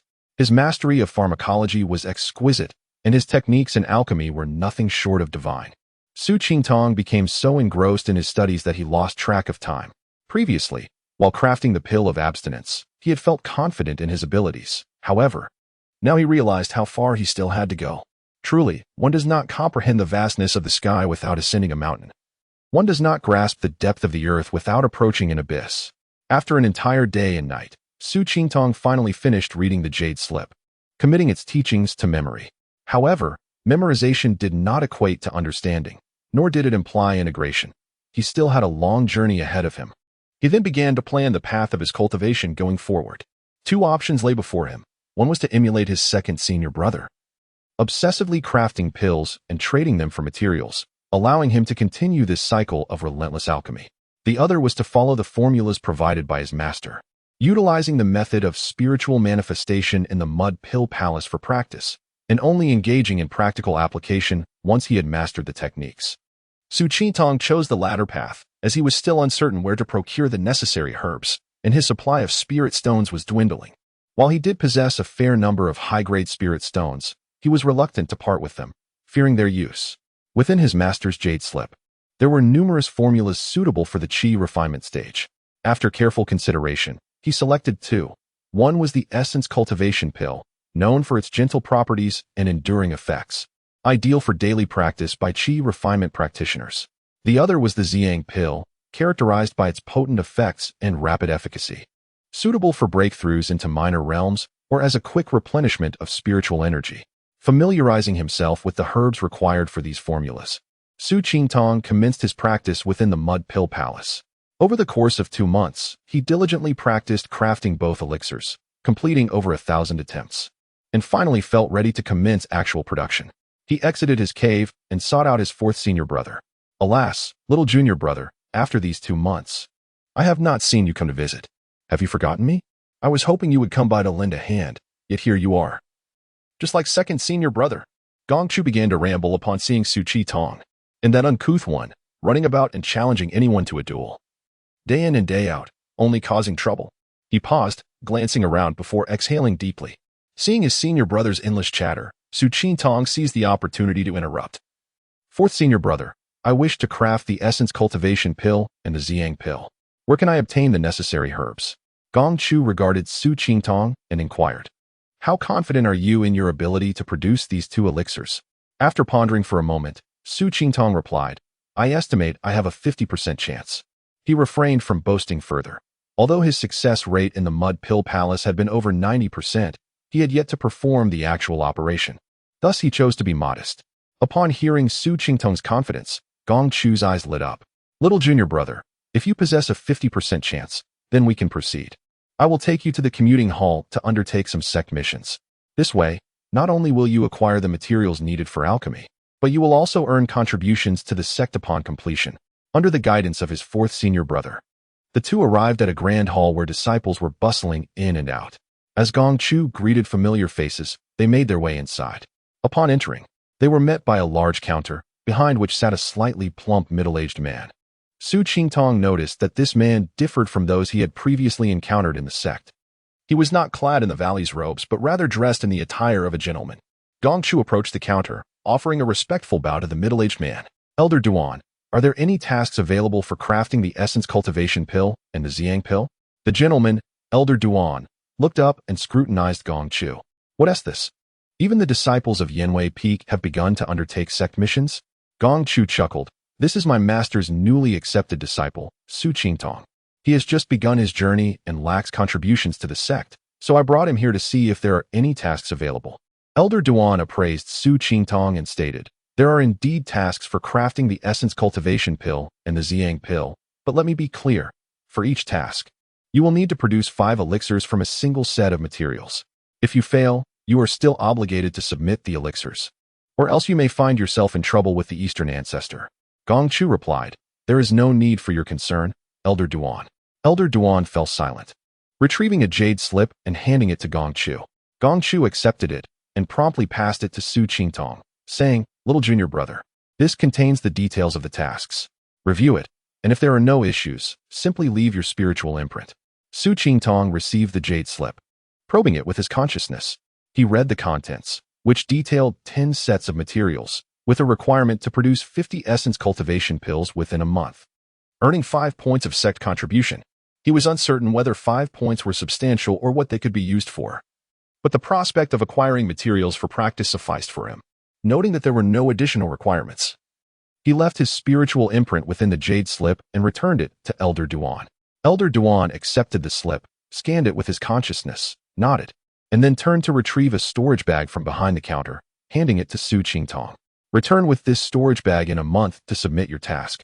Su Qingtong accepted the storage bag and, alongside his fourth senior brother, exited the grand hall. Chapter 58. Conflict on the way back. The fourth senior brother resumed his chatter. Little junior brother, when you have some spare time, let me take you to Lingyin Peak for some fun. The female disciples there are plentiful and enchanting. Hey, little junior brother, slow down. I haven't finished speaking yet. Su Qidong paid no heed to Gongchu, as he was eager to return to alchemy. However, his desire to leave was thwarted by others. Just as they approached Yanwei Peak, a group of inner sect disciples blocked their path. Stop. Why are you rushing? Are you in a hurry to reincarnate? The leader shouted. Su Qingtong was about to respond when Gongchu stepped forward, pulling him behind him. This concerns me alone. They are after me. Turning to face the opposing group, he declared, Wang Muyuan, speak your mind quickly. I'm waiting to go home. Wang Muyuan chuckled sinisterly, saying, Gong, I won't waste my breath with you. Just keep your distance from Sister Huang, and we can put our grievances behind us. Otherwise, you'll crawl back today. Gong, If you have the guts, let us settle this one-on-one.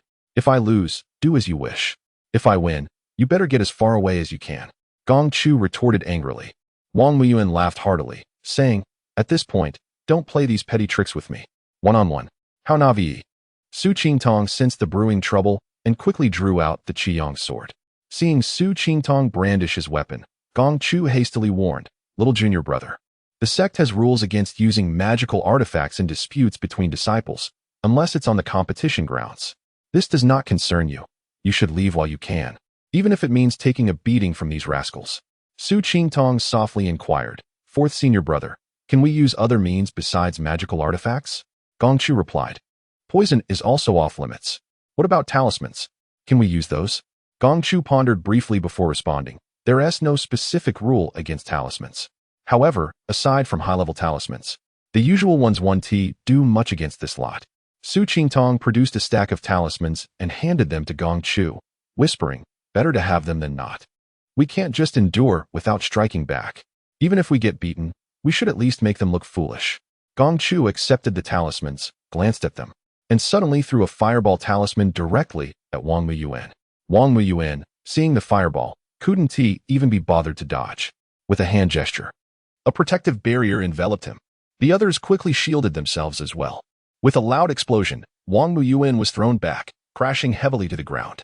Su Qingtong, witnessing the fourth senior brother spring into action, wasted no time, launching talisman after talisman. The two unleashed a flurry of fireballs and water arrows, leaving all but one disciple, who wisely retreated early, in disarray. Some were scorched, others drenched, and one lay injured, unable to rise. Wang Muyuan shouted in fury, Gong Chu, have you lost your mind? Attacking a fellow disciple with talismans? I'll report you to the law hall. Gong Chu grinned, report me? Go ahead. Which sect rule says disciples can't use talismans in fights?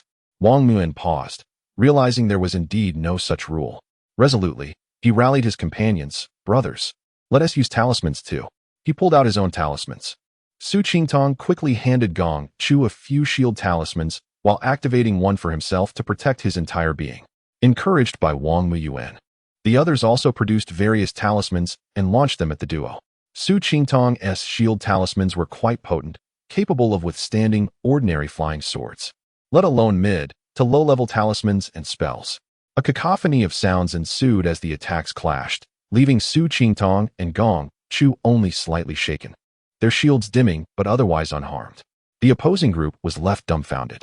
As Su Qingtong and Gong Chu prepared to unleash more talismans, the remaining attackers, panicking, hastily carried their fallen comrade and fled. Watching them retreat, Gong Chu let out a sigh of relief, proclaiming, Wang, if I see you again, I'll make sure to blast you to pieces.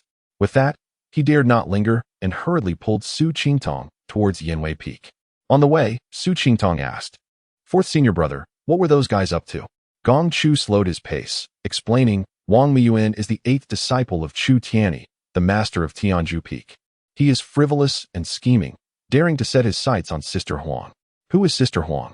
Su Qingtong inquired. Gong Chu's face flushed red as he stammered, Sister Huang is Huang Yiqing from Lingyin Peak. She is gentle, understanding, and has always been close to me. We entered the sect together, sharing a bond since childhood. All right, fourth senior brother, I understand. Gong Chu was taken aback. You already know? Su Qingtong glanced at Gong Chu and urged, fourth senior brother, let us hurry. We shouldn't linger in case they gather reinforcements. Gong Chu quickened his pace to catch up with Su Qingtong, and they proceeded side by side towards Yanwei Peak. Upon returning to Yanwei Peak, Gong Chu felt a weight lift off his shoulders. Grabbing Su Qingtong, he said, little junior brother, I owe you one today, otherwise, I would have faced some serious hardships. By the way, where did you acquire your talismans? Their power is impressive. Su Qingtong smiled, I crafted them myself. If you like, fourth senior brother, I can make some for you later. Gong Chu's eyes widened in disbelief. You can create talismans? Su Qingtong blushed. I learned a bit at the Yuchuan Merchant Association before joining the sect. It's nothing impressive, please don't mock me. Gong Chu felt like slapping Su Qingtong for his modesty. What do you mean nothing impressive? If you could truly showcase your skills, wouldn't you obliterate someone? He patted Su Qingtong on the shoulder, declaring, no more words, you're a true brother. I, Gong Chu, will remember this. From now on, I'll rely on you for talismans. If you can make more, even better, I'll gift them to Sister Huang, and she'll surely be delighted. Su Qingtong's expression darkened at the thought. As Su Qingtong prepared to leave, Gong Chu seemed to recall something and quickly called out, "Little junior brother, when you take on tasks, never go alone. It's best to bring third senior sister with you. With her protection, you'll be safe." With a wink, he implied, "You understand." Bidding farewell to the loquacious fourth senior brother, Su Qingtong returned to his own cave dwelling. He had to submit 50 Peiyuan pills within a month, so he needed to prepare diligently. Upon entering his cave, Su Qingtong went straight to the alchemy room. Sitting cross-legged before the stove, he closed his eyes in contemplation. The previous recipe for the Biden pill required only 2 herbs, while the Peiyuan pill demanded 5. The difficulty of crafting it was more than double that of the former. Although he had practiced countless times in the Naiwan Palace, the actual process might differ from his expectations. Chapter 59. Task assignment in accordance with his cautious nature. Su Qingtong pondered meticulously before commencing the refinement of the Peiyuan Dan, ensuring that all necessary preparations were thoroughly completed. He opted not to utilize the alchemical furnace bestowed by his master, as his practice in the Mud Pill Palace had been conducted using an inferior-grade furnace. To err on the side of caution, he chose instead the inferior-grade furnace provided by his fourth senior brother. Everything proceeded as it had during his rehearsals, and Su Qingtong diligently engaged in the refinement process. When the ground fire extinguished, he lifted the furnace lid and beheld 5 pills within. He exhaled a sigh of relief. However, upon examining the 5 pills in hand, he discovered that none were of the medium grade. All were of the inferior grade. A wry smile crossed his face as he reflected on how his practice sessions had yielded predominantly medium-grade pills, yet in actual operation, he had produced only inferior-grade ones. After stowing away the pills, Su Qingtong proceeded to commence the second batch of refinement. As he engaged in the process of herb extraction and purification, a thought struck him. Would increasing the heat enhance the purity of the medicinal liquid? With this notion in mind, he inadvertently intensified the flames. Suddenly, a plume of green smoke erupted from the furnace, and the spiritual energy within began to churn violently. Realizing the potential calamity, Su Qingtong instinctively reached to extinguish the ground fire. However, before he could act, a resounding explosion erupted as the furnace shattered, sending a violent shockwave that hurled him a considerable distance, with fragments of the furnace striking him heavily. Fortunately, having cultivated his heavenly fire body refinement technique to the second level, he emerged from the explosion relatively unscathed. Nonetheless, the experience left him drenched in cold sweat. He could not help but lament the perilous nature of alchemy. He had not only squandered a portion of precious materials but also lost a furnace. Given his already limited resources, this misfortune felt like a bitter blow. After tidying the alchemical chamber, Su Qingtong refrained from further attempts at alchemy, opting instead to reflect upon his failures. It was only through such contemplation that he could transcend his limitations and achieve greater heights. He retrieved his master's jade slip and diligently studied it anew, cross-referencing it with his own methods, which led to fresh insights. Having learned from his previous mishap, Su Qingtong decided against using his master's furnace and instead employed the medium-grade furnace he had acquired from the 100 Refinements Pavilion. After setting up the furnace and igniting the ground fire, he focused his spiritual awareness to keenly perceive the changes within the furnace. Moments later, he embarked on yet another round of refinement. This time, he successfully produced 7 pills, 3 inferior grade and 4 medium grade. As expected, the medium grade furnace significantly outperformed the inferior grade furnace, not only improving the yield, but also enhancing the quality of the pills. Seizing the momentum, he refined 2 additional batches without any errors, resulting in a total of 16 pills. Having refined consecutively for 3 batches, Su Qingtong felt a sense of fatigue wash over him. His mind had been in a heightened state of alertness, and the consumption of his magical energy had been substantial. Exiting the alchemical chamber and returning to his meditation room, he was about to settle down for a period of rest when he heard the voice of his third senior sister outside. "Little junior brother, are you there?" Quickly rising, Su Qingtong stepped outside and clasped his hands in greeting, saying, "I was unaware of your esteemed presence, third senior sister. Please come in." Du Siwen entered without hesitation, sauntering into Su Qingtong's dwelling, before seating herself casually upon a stone bench, crossing her legs and gazing at him. "Little junior brother, I heard from Xiao Chuzi that you had a skirmish at the commuting hall a few days ago." "Third senior sister, it was like this. Su Qingtong detailed the sequence of events to Du Siwen. Upon hearing his account, her eyes widened as she exclaimed angrily, "That Xiao Chuzi, always attracting trouble, dragging you into his mess. Just wait until I tear his face to shreds." After her outburst, she turned to Su Qingtong and added, "Little junior brother, remember to include me next time you accept a task. I've been utterly bored lately. It's driving me to madness." Su Qingtong mused to himself about how his third senior sister was indeed a rather unrefined character, as the absence of conflict for just a few days seemed to nearly drive her insane. It appeared he had inadvertently acquired a free bodyguard. "By the way, little junior brother, I heard from Xiao Chuzi that you possess some unique talismans. Would you show them to your senior sister?" she remarked, adopting a somewhat coy demeanor. Su Qingtong felt a shiver run down his spine. Accustomed to her boisterous nature, he found himself momentarily disoriented by this sudden display of girlishness. He hastily retrieved a stack of talismans from his storage pouch and handed them to Du Siwen. After examining them, she remarked, "These talismans are indeed remarkable. This should be a low-grade fireball talisman, yet you have refined it into a medium-grade one, and a superior quality at that. I suspect its power may exceed that of the fire rain technique." After placing the talismans away, her gaze fixated on Su Qingtong's storage pouch. "Are there any more?" she inquired. Su Qingtong had no choice but to produce another stack, which he handed over to his third senior sister. Du Siwen accepted them with a nod. Expressing her gratitude, "Thank you. Farewell." She tossed her head back and elegantly departed. After sending off his third senior sister, Su Qingtong engaged in meditation to recuperate while contemplating his alchemical practices. Unbeknownst to him, 5 hours had slipped by. Fully revitalized, he re-entered the alchemical chamber once more. Utilizing the same medium-grade furnace and employing the same refining techniques, he now harnessed nearly all of his spiritual awareness into the process. With the remaining 5 portions of medicinal materials, he did experience another failed batch. However, the other 4 rounds of refinement met his expectations in both yield and quality. The successful 4 batches yielded a total of 36 pills, with only 3 being of inferior grade, while the rest were medium grade. Su Qingtong assessed his results. From 10 portions of materials, he had 2 failures but achieved success in 8 batches, resulting in a total of 64 pills. Among these, there were 47 medium-grade pills and 17 inferior-grade pills. Having completed the task in less than 5 days, he felt a lack of challenge. He extracted the storage pouch designated for task submission and placed the 17 inferior-grade pills and 33 medium-grade Peiyuan Dan inside before exiting the cave. Remembering the advice of his third senior sister, he first made his way to her dwelling. At the entrance, Su Qingtong called out, "Is third senior sister here?" "Little junior brother Su Qingtong seeks an audience."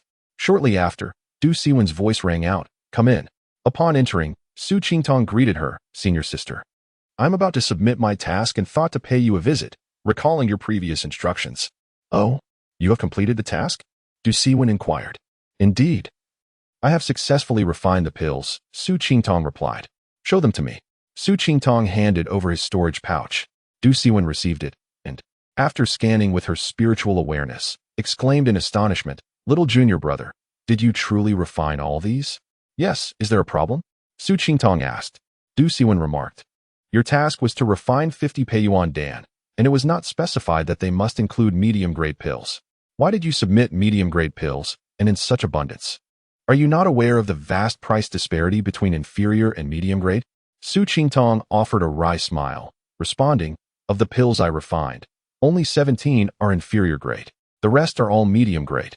I did not intend to submit medium grade pills, but it was beyond my control." Du Siwen's eyes lit up. "Do not fret. I shall assist you with this matter." Saying this, she retrieved 33 inferior grade Peiyuan Dan from her own storage pouch and placed them into Su Qingtong's pouch, while returning the medium grade pills to her own. "See, this issue is resolved. Now let us go submit your task," Du Siwen declared with a triumphant expression. Chapter 60. Du Siwen takes action. Su Qingtong followed Du Siwen, strolling leisurely as if waiting for someone deliberately. However, upon their arrival at the commuting hall, they found no one in sight. Su Qingtong retrieved his storage bag and handed it to Elder Duan, who was stationed behind the counter. Elder Duan accepted the bag, briefly scanning its contents with his spiritual sense. 50 cultivation-enhancing pills, all accounted for. "Please present your identity token," Elder Duan instructed. Su Qingtong promptly handed over his token. Elder Duan produced a pen-like artifact and tapped it against the token. After a moment, he retrieved the pen and returned the token to Su Qingtong. Su Qingtong examined the token with his spiritual sense. Name: Su Qingtong. Location: Yanwei Peak. Contribution: 5 points. Elder Duan, I wish to undertake more alchemy tasks. If possible. Su Qingtong found it cumbersome to manage 50 pills at a time, so he sought to accept more tasks instead. Elder Duan cast a sidelong glance at him and spoke slowly. Your alchemical skills are average. You may accept a maximum of 300 tasks. Hearing this, Su Qingtong quickly extracted 5 mid-grade cultivation-enhancing pills from his storage bag and presented them to Elder Duan. Elder Duan, these 5 mid-grade pills were crafted by me. A gift for your esteemed self. I kindly ask you to evaluate them. Elder Duan took the pills, scrutinizing them closely. After some time, he remarked, if you truly did create these, they are passable. With that, he permitted Su Qingtong to accept 500 tasks. Su Qingtong collected the materials and exited the commuting hall. Pulling along his senior sister, Du Siwen suddenly recalled something and released Su Qingtong's hand. Junior brother, you go ahead. I shall follow at a distance to ensure I don't lose you. With that, she pushed Su Qingtong forward, turning back to glance at his third senior sister. Su Qingtong felt a sense of unease as he continued onward. Du Siwen, growing impatient, waved him off with a dismissive gesture, urging him to hurry. After a while, her figure gradually faded from his sight.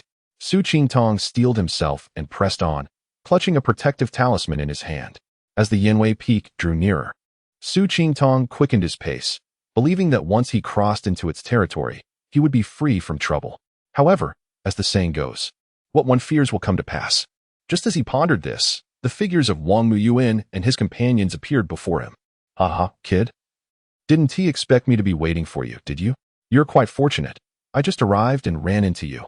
Wang Muyuan sneered. Su Qingtong chose not to engage and abruptly activated his protective talisman, dashing toward Yanwei Peak.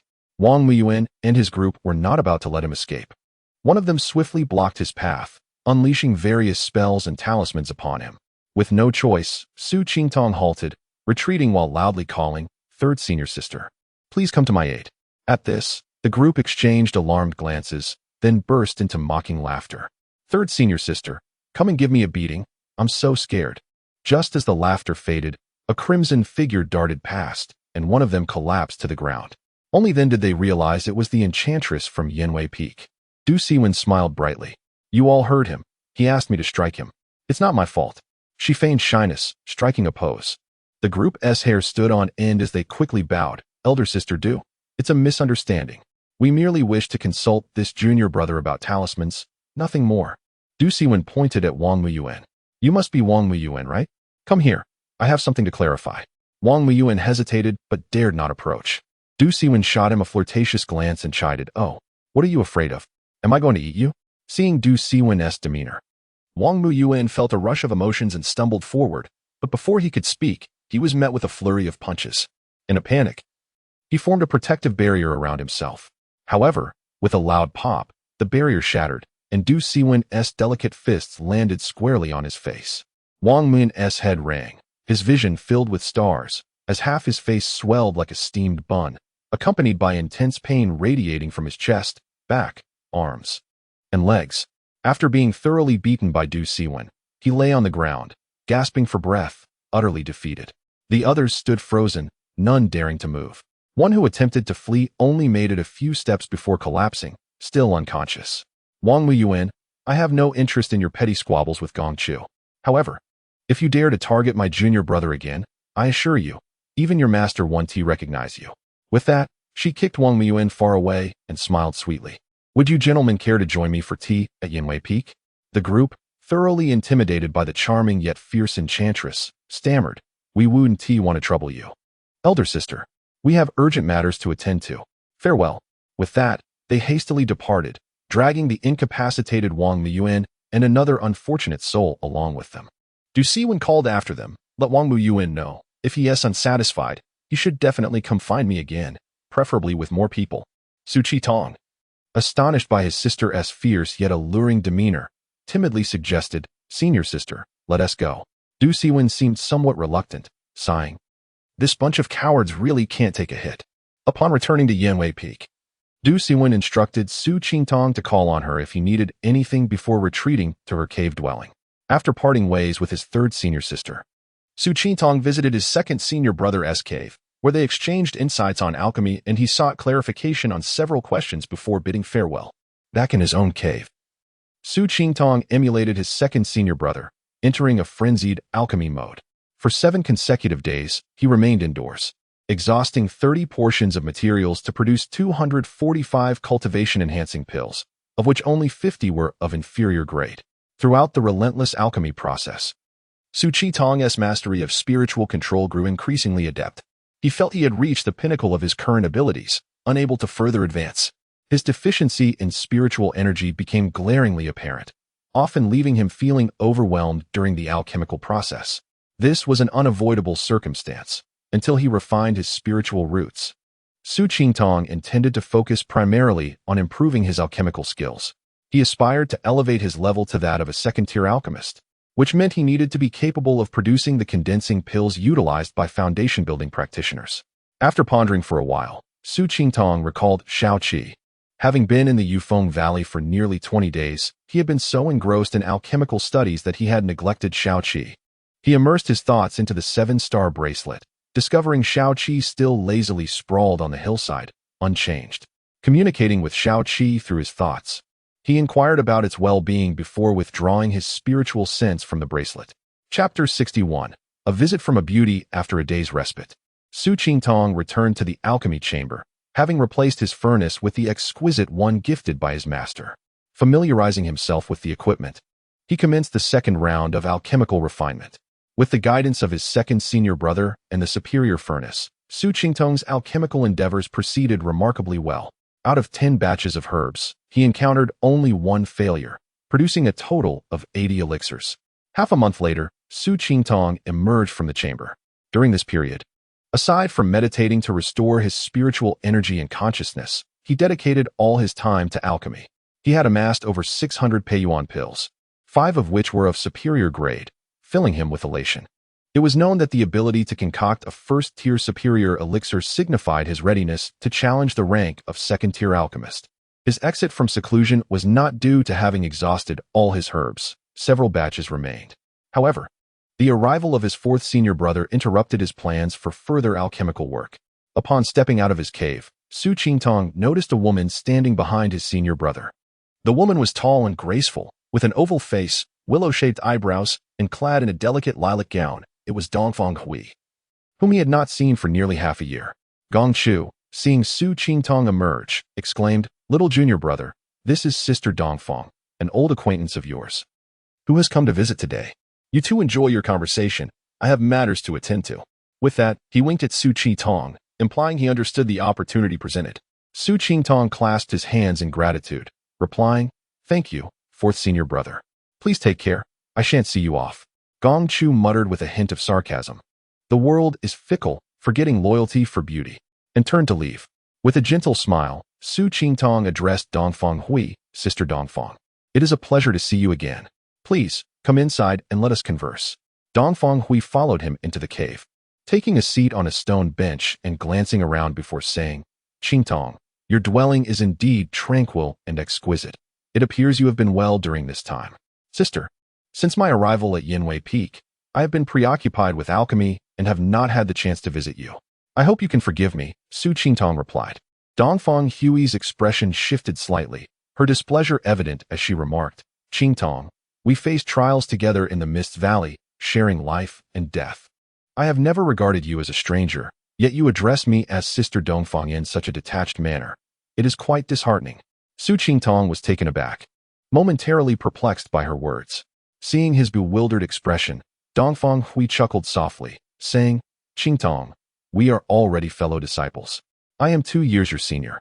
If you do not mind, calling me sister would suffice. Or perhaps, you may simply call me Huier." The last part of her sentence fell to a near whisper.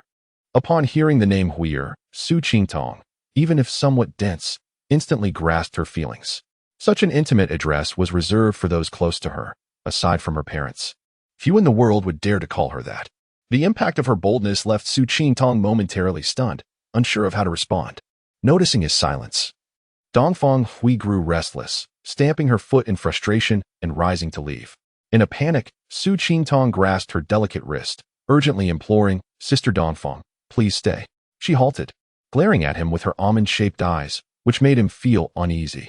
After a moment's pause, he quickly amended, "Sister, please sit. Since we parted, I have missed you dearly. I intended to visit, but the Mist Valley is not a place one can easily enter." Dongfang Hui's expression softened at his change of address, and she shot him a playful glare, saying, "Flattery flows like honey, but who knows what truly lies in your heart?" Su Qingtong, blushing, inquired, "Sister, how have you fared these days?" She replied, "The elder Dongfang is a revered ancestor in my clan, treating me very well. I am now his disciple, and technically, you ought to address me as aunt." Her petite face broke into two charming dimples as she spoke.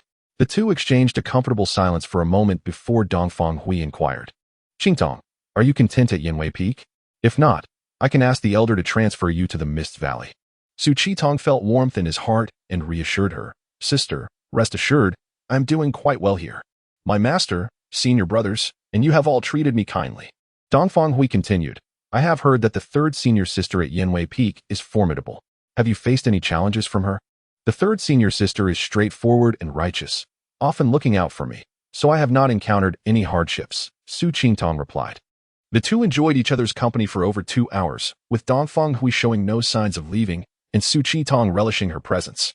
As evening approached, Dongfang Hui finally rose, stating, "Qingtong, it is getting late. I cannot linger. Here is my communication talisman. Remember to contact me if needed."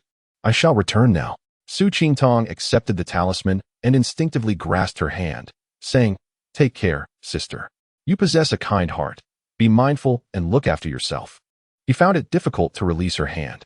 After a moment, recalling something, he reluctantly let go and retrieved a porcelain vial from his storage bag, presenting it to her. "Sister, these are the Peiyuan pills I recently refined, 5 superior and 30 medium grade. Use them, and when you need more, come find me. Next month, I will be able to refine Xiang pills. Should you wish to break through your realm, remember to come for the finest Xiang pills." Dongfang Hui beamed, taking the vial, and with a swift peck on his forehead, she dashed away. Su Qingtong stood there, stunned, as the warmth of her lips lingered on his forehead. Returning to the alchemy chamber, he sat before the furnace, eager to continue his work, yet his mind remained unsettled. Memories of their time together in the Mist Valley flooded his thoughts, their shared trials, the 20 days spent in the cave, and the tender moments they had shared. At the threshold of young love, Su Qingtong was acutely aware of Dongfang Hui's affections. With his parents gone, aside from his uncle's family, she was the only one he felt close to in this world, resolving to protect them both for a lifetime. He set aside his distractions and focused entirely on his alchemical pursuits, achieving clarity of mind. This diligence bore fruit, resulting in the successful refinement of 2 batches of superior Peiyuan pills. A day later, Su Qingtong completed his sect's alchemical tasks, reaping significant rewards. In addition to nearly 800 elixirs, his skills had notably improved. Especially with Dongfang Hui's visit, his resolve was cemented, leading him to consistently produce superior-grade elixirs. It seemed that the beauty of love indeed has the power to inspire progress in the human spirit. Chapter 62. The Art of Fire Control. Su Qingtong calculated the time. There were merely 2 days left before he had to submit his task to the sect. He resolved to pay a visit to his master. Firstly, it was to extend his respects, and secondly, he had several inquiries that he wished to have clarified. Upon arriving at his master's cave, he called out, "Master, your disciple Qingtong seeks an audience." After a prolonged silence, he hesitated to disturb his master further and chose to wait patiently. After about 15 minutes, the voice of Yu Tianqing resonated from within. "Is it Qingtong? Come in."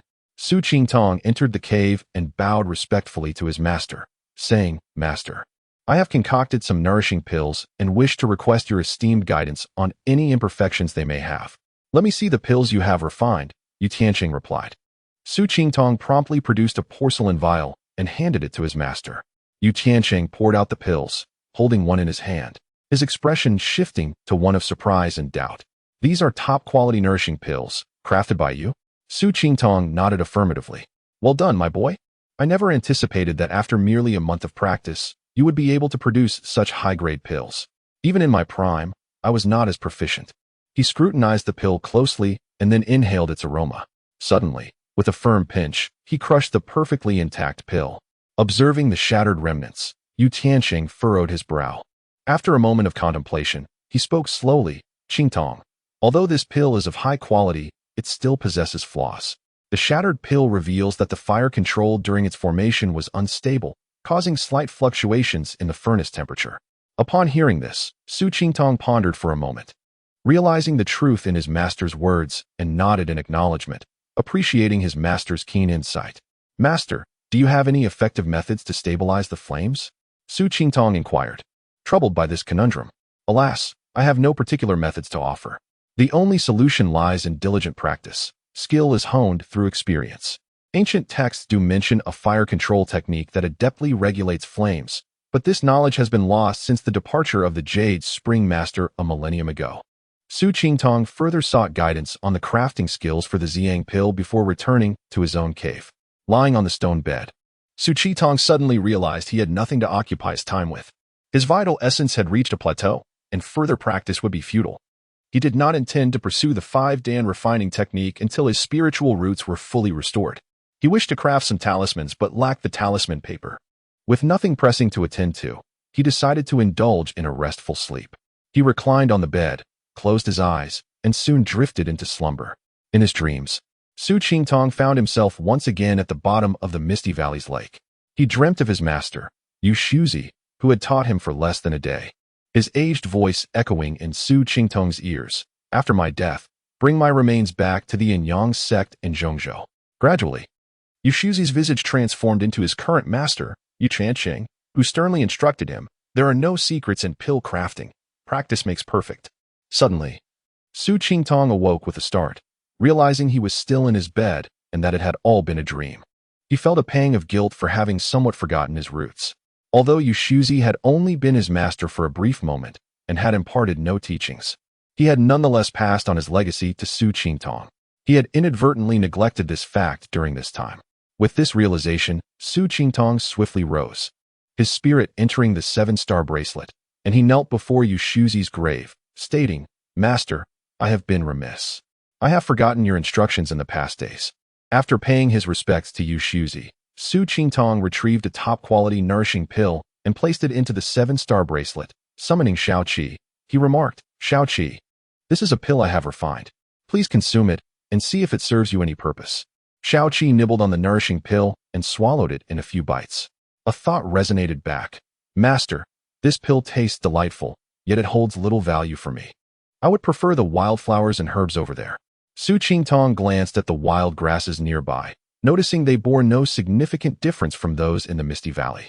He noted this down for future reference, intending to explore it later. His spirit withdrew from the 7-star bracelet and returned to his mind palace. Su Qingtong lay on his bed, reflecting on the dream he had just experienced. Suddenly, an idea struck him, and he sat up abruptly. His consciousness entered the 7-star bracelet, quickly locating a jade slip. This slip had been among Yu Shuzi's belongings, mistaken for a technique during his earlier inspection. As Su Qingtong focused on the jade slip, the words "the art of fire control" vividly imprinted themselves in his mind. Could this be the long-lost fire control technique his master had spoken of? However, the name seemed inconsistent. Regardless, he dismissed the nomenclature and decided to study it. After all, he had little else to occupy his time. Upon further examination, Su Qingtong was elated. Indeed, it was a method for controlling flames. He yearned to rush and share this revelation with his master, yet he quickly tempered his excitement. The words of Yu Shuzi echoed in his mind. It was not that he was unwilling to trust others, but the matter was of significant importance. Whether or not this technique was truly the fire control method was secondary. What mattered was its efficacy as a fire manipulation technique. From his master's words, Su Qingtong deduced that currently, none of the 3 major sects possessed any fire control techniques. With this realization, he stifled his impulsive emotions. It seemed he would have to cultivate his skills cautiously. He meticulously studied the art of fire control, profoundly admiring the ingenuity of its creator. This technique was conceived by an ancient adept who, inspired by the performances of common folk around volcanic fire displays, achieved enlightenment and established this art. If he could master the art of fire control to its fullest extent, he would be able to manipulate flames into various forms, even utilizing them as offensive means. This would greatly enhance his ability to control flames when refining pills, ensuring even heat distribution and preventing the degradation of pill quality. Su Qingtong was nearly overwhelmed with joy. If he could successfully cultivate the art of fire control, it would undoubtedly elevate his alchemical abilities significantly. However, he did not allow excitement to cloud his judgment. He steadied his mind and returned the jade slip of the art of fire control to the 7-star bracelet. With a task submission ahead of him, it was not the time to delve into new techniques. He retrieved his task submission pouch, checked the pills within, and confirmed everything was in order before retiring for the night. The next morning, Su Qingtong awoke from his slumber. Rising, he tidied himself up briefly before heading to the cave of his third senior sister. Third senior sister, this is Qingtong. Are you in? Su Qingtong called out at the entrance of the cave. After a moment, Du Siwen, clad in a form-fitting crimson outfit, appeared at the door. Her hair was elegantly tied up, exuding confidence and vitality. Junior brother, what brings you here? Du Siwen inquired. Su Qingtong quickly cupped his hands in greeting and replied. Third senior sister, I am to submit my task today. I wonder if you would accompany me? Upon hearing this, Du Siwen's face lit up with delight. Junior brother, have you completed all your pills? Bring them forth for me to see. Su Qingtong handed over his storage pouch. Du Siwen accepted it, exchanging the inferior nourishing pills she had on her for the mid-grade ones, then returned the pouch to him, her expression tinged with regret.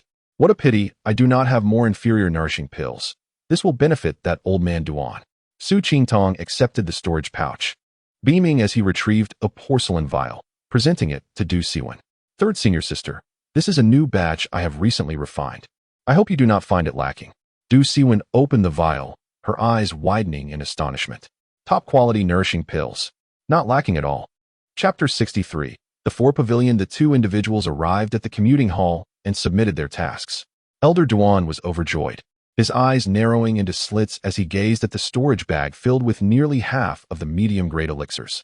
He allocated 50 contribution points to Su Qingtong and presented him with materials for 50 Xiang Dan before smilingly sending the two on their way. Upon exiting the commuting hall, Su Qingtong inquired of Du Siwen, third senior sister, is there a place within the sect to purchase medicinal herbs and talisman paper? Du Siwen replied, indeed. I will take you there. Following Du Siwen through a labyrinth of paths, they arrived at a modest 2-story building, 10 zhang wide, with a plaque above the central entrance inscribed with 2 prominent characters, for pavilion. As they entered the 4 Pavilion, Su Qingtong surveyed the spacious interior. A large, L-shaped counter divided the room into 2 sections. Behind the counter stood rows of cabinets filled with an array of items. 2 young outer disciples were listlessly tidying up. A sense of familiarity washed over Su Qingtong. Having spent over 3 years within the Yuyuan chamber, he had grown accustomed to such an environment. Noticing their entrance, one outer disciple approached and asked, what can I assist you with, brothers and sister? Su Qingtong inquired, do you have talisman paper here? The disciple nodded and led Su Qingtong to a counter, retrieving a stack of talisman paper from a cabinet behind. Su Qingtong accepted it and was taken aback. The talisman paper in the 4 Pavilion differed significantly from that which he had used at the Yuan chamber. This paper was soft yet resilient, imbued with a faint wave of spiritual energy. What type of talisman paper is this? Su Qingtong questioned, perplexed. It is crafted from the hide of a first-tier demonic beast, the white-tailed deer. Did you not know, brother? The disciple replied with curiosity. I was indeed unaware. The talisman paper I previously used was made from spiritual herbs. The outer disciple appeared enlightened and turned to retrieve another stack of talisman paper, placing it on the counter. Is this the type you mentioned? Su Qingtong examined it closely and affirmed, exactly. This type of paper is used for crafting low-tier talismans. Utilizing it for medium-tier talismans significantly reduces the success rate. Su Qingtong considered that while he could forge medium-tier fireball talismans, they did not conform to traditional definitions of medium-tier talismans. Rather, they merely exhibited the appearance and power of medium-tier. He lacked the methods to create genuine medium-tier talismans, such as Fire Rain, Thunderstrike, and Ice Spike. Thus, the beast-hide talisman paper was not what he required. He lifted the paper in his hand and said, I only intend to practice talisman crafting, so this will suffice. How much do you sell it for? 1 contribution point for 100 sheets, the outer disciple replied. His enthusiasm waning upon realizing Su Qingtong had no intention of purchasing the beast-hide paper. Su Qingtong was momentarily taken aback and asked, is this talisman paper not purchased with spirit stones? The outer disciple looked at Su Qingtong as if he were an oddity. Du Siwen, unable to watch any longer, interjected. My junior brother is a recent initiate and is unfamiliar with the rules here. Could you not take a moment to explain? The outer disciple, suddenly recalling someone, quickly apologized. Please, sister, do not be angry. It was my junior brother's oversight. He clasped his hands in a gesture of respect towards Su Qingtong, his face filled with contrition. I was unaware you were new, and I hope you will not hold it against me. All items within the 4 pavilion can only be exchanged for contribution points and cannot be traded for spirit stones. Su Qingtong reassured him, no offense taken. You need not concern yourself. He then continued, by the way, do you have Sambai Chow, Hema Jin, Shigan Chow, and Jingxianding? He recalled several ingredients required for the muscle-strengthening pill. The outer disciple pondered for a moment and replied, we have all the other herbs, but unfortunately, we do not possess Hema General. How many contribution points do the other herbs require? Su Qingtong inquired, wary of his contribution balance and wanting to avoid any awkwardness later. After a brief contemplation, the outer disciple said, the total for the herbs you mentioned comes to 42 contribution points. Would you like to proceed with the purchase? Without hesitation, Su Qingtong replied, please fetch them for me, and also bring me 1,000 sheets of low-tier talisman paper.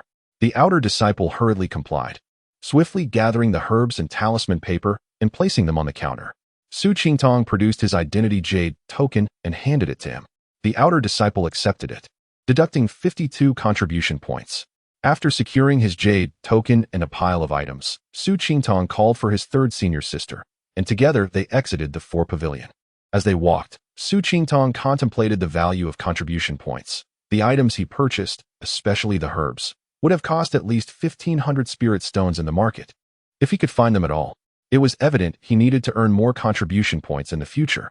He had initially intended to purchase more beast-hide talisman paper and medium-tier talisman diagrams, but lacking sufficient contribution points forced him to defer his plans until he could earn more. On their way back, Su Qingtong reflected on his alchemical skills, which had nearly reached the level of a second-tier alchemist.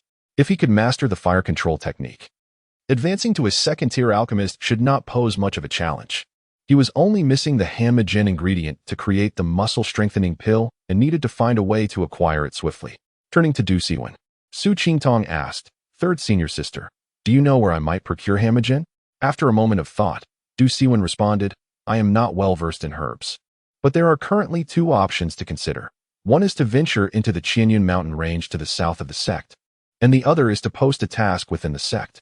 However, the Qianyun mountain range spans thousands of miles, and entering it poses great dangers. Even Foundation establishment cultivators may perish there. Posting a sect task requires contribution points, and Hema Jin is likely a rare herb, probably costing at least 100 contribution points. With no guarantee anyone will take the task. Su Qingtong then inquired about the origin of the numerous items within the 4 pavilion.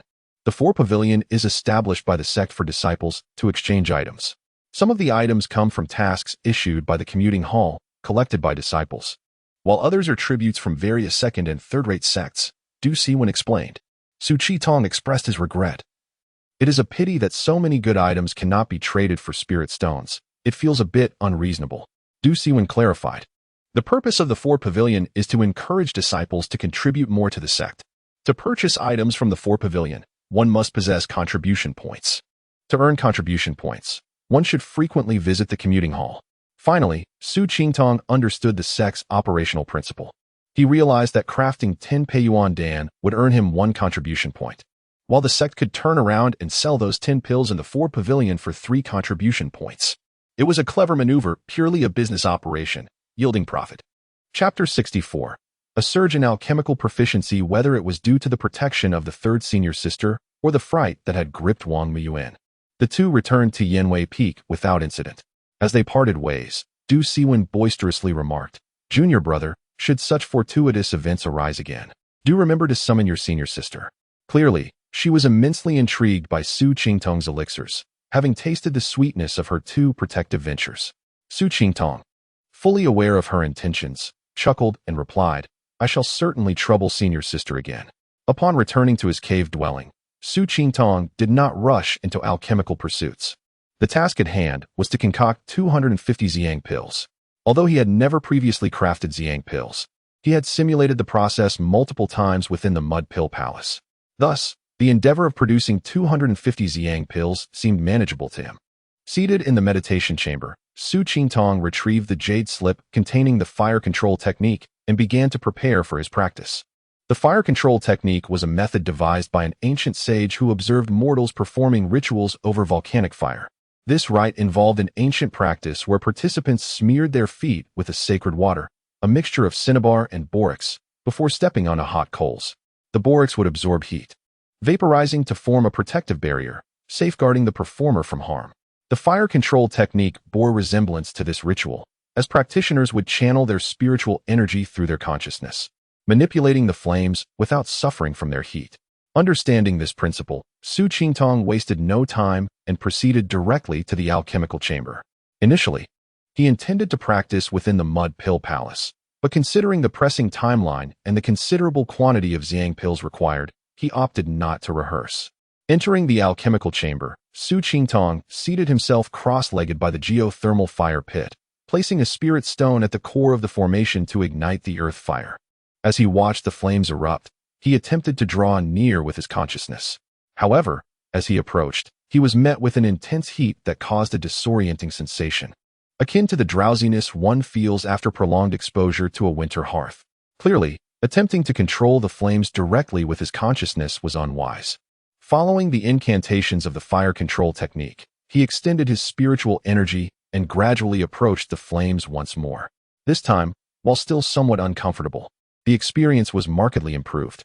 Su Qingtong diligently practiced the fire control technique, repeating the process time and again, once, twice, thrice. A day passed, and the spirit stone at the core began to lose its luster, the earth fire extinguishing. He retrieved another spirit stone, reigniting the flames.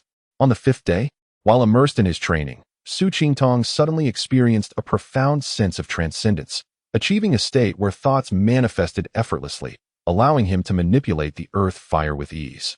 After 5 days of relentless practice, he had finally mastered the fire control technique. His thoughts seamlessly guided the flames, which danced at his command, swirling and dispersing at will. A wave of unparalleled relief washed over him, akin to the euphoric release after prolonged discomfort. Exhausted, Su Qingtong slumped beside the geothermal fire pit, succumbing to a deep slumber. He slept soundly for 2 days and nights before rousing. Upon awakening, he felt a rumbling in his stomach and noticed the sky still shrouded in darkness. He procured a fasting pill from his storage bag, swallowing it to quell his hunger. Settling back into a meditative posture, he inspected his internal state with his consciousness. Finding everything normal aside from his yet-to-recover spiritual energy, he sighed inwardly, acknowledging that the path of cultivation was indeed arduous. Uncertain of how long he had slumbered, perhaps 2 or 3 days, combined with the 5 spent mastering the fire control technique, he realized his time for alchemical work was limited. He took no chances, retrieving a spirit stone to meditate and consolidate his newfound mastery. At dawn, Su Qingtong felt rejuvenated and commenced the crafting of Xiang pills. With the fire control technique at his disposal, his alchemical endeavors became remarkably fluid. On his first attempt at crafting Xiang pills, he successfully produced 9 mid-grade pills. Much to his delight, with the enhancement provided by the fire control technique, both the speed and quality of his alchemical processes improved significantly. By the 7th day, he had utilized 30 sets of medicinal materials. Aside from 2 missteps, every attempt had succeeded, each batch yielding 9 pills. Having completed his sex task ahead of schedule, he found himself with 20 sets of materials remaining. Gazing at the 252 pills in his storage bag, he felt a wave of relief wash over him. He could now experiment freely with the leftover materials. After a brief respite, Su Qingtong began to reflect on the past 7 days of alchemical work. He had gained both experience and lessons, particularly regarding the operation of the fire control technique, which he sensed still held room for refinement. Meditating for an hour, he conducted a thorough review of his alchemical process, his stamina fully restored, and thus began his second round of pill crafting. With the completion of his initial task, pressure no longer loomed over him, allowing him the freedom to explore his remaining 20 sets of materials. New and innovative ideas surged forth, emboldening him to experiment fearlessly. Over the next 5 days, Su Qingtong depleted the remaining materials. However, this time luck did not favor him, resulting in 7 failures against 13 successful attempts. Despite the setbacks, Su Qingtong felt elated, for his theories had been tested and validated, revealing both correct and erroneous conclusions. The pills from the second round proved to be of higher value than those from the first. Notably, he had concocted 5 batches of superior-grade Xiang pills. The worth of these 45 superior-grade pills equaled that of the prior 200 mid-grade pills. Yet, the final batch left him perplexed. He sensed it should be superior-grade, yet it differed from the others. While the latter gleamed brilliantly with a smooth texture, this batch lacked luster and bore faint, indistinct patterns. Pondering the anomaly, Su Qingtong remained unable to decipher the peculiarities of this final batch. It seemed he would have to consult his master. He organized his thoughts, placed the few imperfect pills into a porcelain vial, and exited his cave dwelling. Arriving at his master's door, he had scarcely begun to speak before Master Yu Tianqing's voice resonated from within. "Is that Qingtong outside? Come in." Following his master's invitation, Su Qingtong entered the chamber, approached Yu Tianqing, bowed respectfully, and said, "Master, I have just crafted a batch of pills that appear rather unusual, and I seek your guidance." "Oh, what seems unusual?" Su Qingtong produced the porcelain vial and explained, "This batch of Xiang pills feels superior grade, yet they lack the typical sheen associated with such pills, and they bear strange patterns." With that, he handed the vial to Yu Tianqing, who took it, extracted a pill, and examined it closely in the palm of his hand. Chapter 65. The Golden Dan Ancestors Discourse. Yu Tianqing gazed at the pill in his hand, his eyes narrowing instantly, and his brows furrowing. After a considerable time, he regained his composure, lifted his head, and exhaled deeply, saying, "Qingtong, your alchemical skills have progressed so rapidly that they exceed my expectations. It will not be long before your proficiency surpasses mine. Once I report to the ancestor and convey the second-tier formulas of our valley to you, if you succeed, you shall become the youngest second-tier alchemist in Yufeng Valley. Perhaps, in the near future, our valley will witness the emergence of a third-tier alchemist." "Master, what is the nature of this pill?" Su Qingtong inquired, puzzled. Yu Tianqing replied, "This pill is of superior quality. However, it differs from ordinary superior pills, for it is imbued with Danwen, or pill patterns." Su Qingtong further asked, "What are Danwen?" Danwen, also known as Danhua, is a unique pattern formed when a pill is refined to a certain degree of purity, crystallizing into a distinctive design. After a brief contemplation, Yu Tianqing added, "Qingtong, you should return to your cave dwelling while I go to see the ancestor." Without waiting for Su Qingtong's response, he mounted his flying sword and departed. Su Qingtong had no choice but to return to his cave dwelling, awaiting news from his master. Meanwhile, Yu Tianqing hurriedly arrived at the entrance of Yufeng Valley, where 2 disciples stationed there blocked his path. With a fierce glare, Yu Tianqing bellowed, "What is the meaning of this?" Startled, the 2 disciples stammered, "The ancestor has issued an order. No one may enter the valley without his permission." Fuming, Yu Tianqing retorted, "How audacious! Did the ancestor not inform you? This command does not apply to me, Yu Tianqing." At that moment, a voice emanated from within the valley. "Let him enter." Hastily, the 2 disciples stepped aside, allowing him passage. Without further ado, Yu Tianqing strode into the valley, heading directly toward the cave dwelling of Dongfang Jin, who was in seclusion.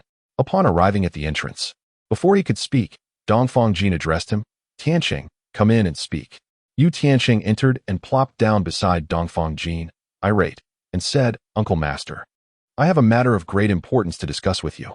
Dongfang Jin smiled slightly and asked, "What is it?" "Half a year ago, our sect accepted a disciple from the Mists Valley trial, a lad at the 4th layer of Qi refinement. No other peaks wanted him, and ultimately, I took him in. To my astonishment, this boy is a genius in alchemy. Within 6 months, he has managed to produce first-tier superior pills.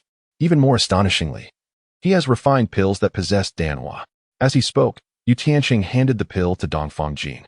Dongfang Jin received it, scrutinizing it closely while nodding in acknowledgement. "Tianqing, can you produce such a pill?" he inquired. Yu Tianqing's face flushed with embarrassment. "I cannot. If you cannot, then it is likely that no one in Yufeng Valley can produce such a pill either," Dongfang Jin remarked. "Go fetch that lad. I wish to speak with him." After Yu Tianqing departed, Dongfang Jin fell into deep contemplation. At 16 years old, having entered the sect for only half a year and already producing Danhua, could there be something peculiar about this? In a short while, Yu Tianqing returned with Su Qingtong to Yufeng Valley and entered Dongfang Jin's cave dwelling. Su Qingtong, having previously met Dongfang Jin during the Mist Valley trial, recognized the Golden Dan ancestor. He quickly knelt, offering a deep bow, and proclaimed, Disciple Su Qitong pays his respects to the ancestor. Rise. You are the Su Qingtong who entered the valley 6 months ago? Dongfang Jin asked, his expression impassive. Indeed, it is I, Su Qingtong replied. I have heard from your master that you are capable of producing first-tier superior pills. Is that true? Reporting to the ancestor, I have recently succeeded in this endeavor. Su Qingtong stated, promptly producing a vial of pills and presenting it to Dongfang Jin. Please examine, ancestor. Dongfang Jin opened the vial to reveal over 30 superior Xiang pills. He nodded slightly, then capped the vial and returned it to Su Qingtong. I have heard from Huier about you. She mentioned you hail from Qingshi town. Where is your home, and how did you come to learn the ways of cultivation? Dongfang Jin inquired. Understanding that he was being questioned, Su Qingtong succinctly recounted his circumstances. My home is in Sunyang village, Qingshi town. After a family misfortune, I sought refuge with my uncle in Bingzhou. There, I discovered an ancestral medical book, and by following its teachings, I cultivated spiritual energy. Later, Elder Sun Biao of Yuling Mountain investigated the death of a disciple from the Bailuo sect and found me. Discovering my spiritual root, he brought me to the Bailuo sect's market. I worked at the Yuling Chamber of Commerce for 3 years, learning the art of talisman crafting. Subsequently, I participated in the Qingying Assembly, earning my place in the Mist Valley trial. During the trial, I shared life and death with senior sister Dongfang, and together we entered the sect. She is aware of these experiences. Having succinctly shared his background, Su Qingtong bowed his head and stood quietly to the side. Dongfang Jin listened intently to Su Qingtong's account, remaining silent for a long while. Finally, he asked, what connection do you have with the death of the Bailuo sect disciple? Su Qingtong responded, the disciple had a confrontation with some beast and was gravely poisoned, collapsing at my doorstep. My father assisted him into our home, but both succumbed to the poison. In despair, my mother and I sought refuge with my uncle. Suddenly, Dongfang Jin's brow furrowed as he looked at Su Qingtong, asking, why did your uncle's family possess cultivation texts? What method of cultivation do you practice? Feeling the intensity of Dongfang Jin's gaze, Su Qingtong replied without hesitation. My uncle's ancestors included an immortal who left behind a cultivation method known as the 5-Dan refining yuan technique. That is what I practice. Oh, do you have the original text of the 5-Dan refining yuan technique with you? May I see it? Dongfang Jin inquired amiably. Su Qingtong pondered briefly before responding. The original text is kept at my uncle's home, but I can transcribe its contents for the ancestor. Then, he added somewhat bashfully, does the ancestor have paper and ink? Dongfang Jin smiled gently, producing a jade slip and tossing it to Su Qingtong. You may imprint your consciousness upon this jade slip. Su Qingtong accepted the slip and placed it against his forehead. As his consciousness permeated the slip, he began to inscribe the simplified version of the 5-Dan refining yuan technique left by Chen Yuanhua. He contemplated that rather than conceal it, it would be better to make it public. After all, the authentic version of the 5-Dan refining yuan technique was in his 7-star bracelet, unseen by anyone. And the simplified version, which only contained the qi refinement stage methods, would likely not attract interest for cultivation. As Su Qingtong inscribed the jade slip, he suddenly sensed a faint consciousness scanning over him. He understood that the ancestor was cautious and probing him with his spiritual sense, pretending to remain oblivious. He continued his work on the slip. After a while, he handed the completed jade slip back to Dongfang Jin. Dongfang Jin received the slip and, with a sweep of his spiritual sense, confirmed it contained a legitimate cultivation method. With his late-stage golden Dan cultivation, he could discern the intricacies of the technique. After a moment of reflection, he remarked, this method is indeed unique. It lays a solid foundation for cultivation. However, it may lead to slow progress and hinder your training. Furthermore, it lacks subsequent techniques, making it impossible to cultivate after the foundation establishment stage. Dongfang Jin returned the jade slip to Su Qingtong and added, very well. You may return now. I have matters to discuss with your master. Chapter 66. The Search for Hemp Root. Su Qingtong accepted the jade slip, bowed respectfully, and then exited the cave dwelling. Once he left, Dongfang Jin spoke slowly. What this young man claims is likely mostly true. I have investigated him as well and found nothing amiss. However, there is something peculiar about his spirit, which may explain his rapid advancement in alchemy. After a pause, he continued, I shall have Tianqi arrange for a capable individual to visit Qingzhou and Bingzhou. If what this young man says holds true, we at Yufeng Valley will certainly prioritize his cultivation. With that, he took out a talisman, muttered a few incantations, and tossed it into the air, where it vanished in an instant. Yu Tianqing inquired, "Master, can we pass the second-tier pill formulas to this young man?" Dongfang Jin replied, "Let us hold off for now until Tianqi's investigation results come in." Upon hearing this, Yu Tianqing's face twisted with indignation. Tianqi may not genuinely investigate. He nearly drove Su away before. If it weren't for Tian Yu's persuasion, Qingtong might have already turned to another sect. Dongfang Jin sighed, "Tianqing, I understand your dissatisfaction with Tianqi. Before my elder brother passed, he mentioned that you should inherit this position as the Valley Master. Your cultivation and alchemical skills surpass Tianqi's. Yet you struggle with interpersonal affairs, which makes managing the sect's matters more challenging for you than it is for Tianqi. You relinquished the position willingly. Why hold on to such grievances? Set aside vanity and devote yourself to cultivation. In time, you will surely achieve the golden core." Yu Tianqing, slightly embarrassed, responded, "Master, it's not that I care for such titles. I simply cannot stand the arrogant demeanor of Tianqi. He makes me want to strike him." Dongfang Jin smiled faintly. "Return for now. Within 7 days, I shall provide you with an answer. If that Su shows no issues, Yufeng Valley will certainly nurture him diligently."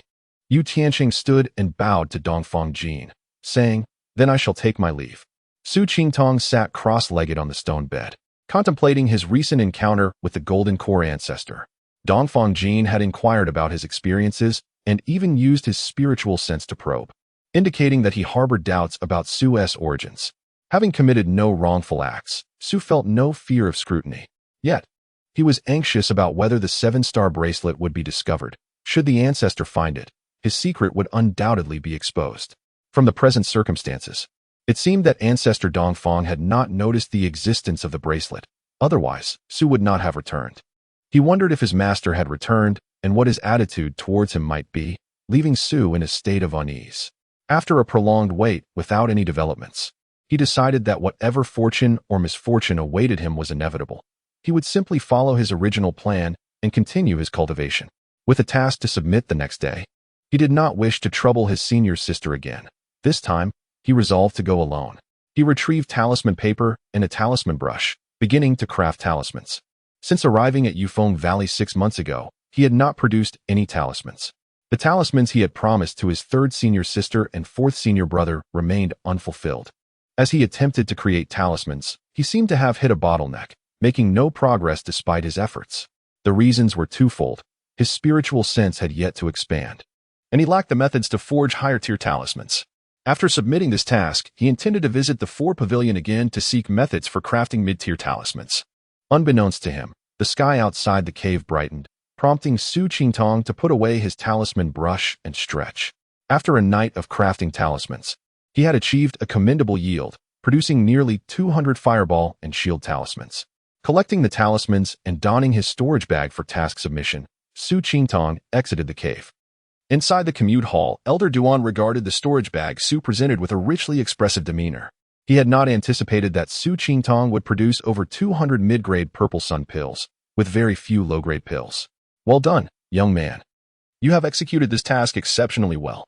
Elder Duan praised Su Qingtong with a beaming smile.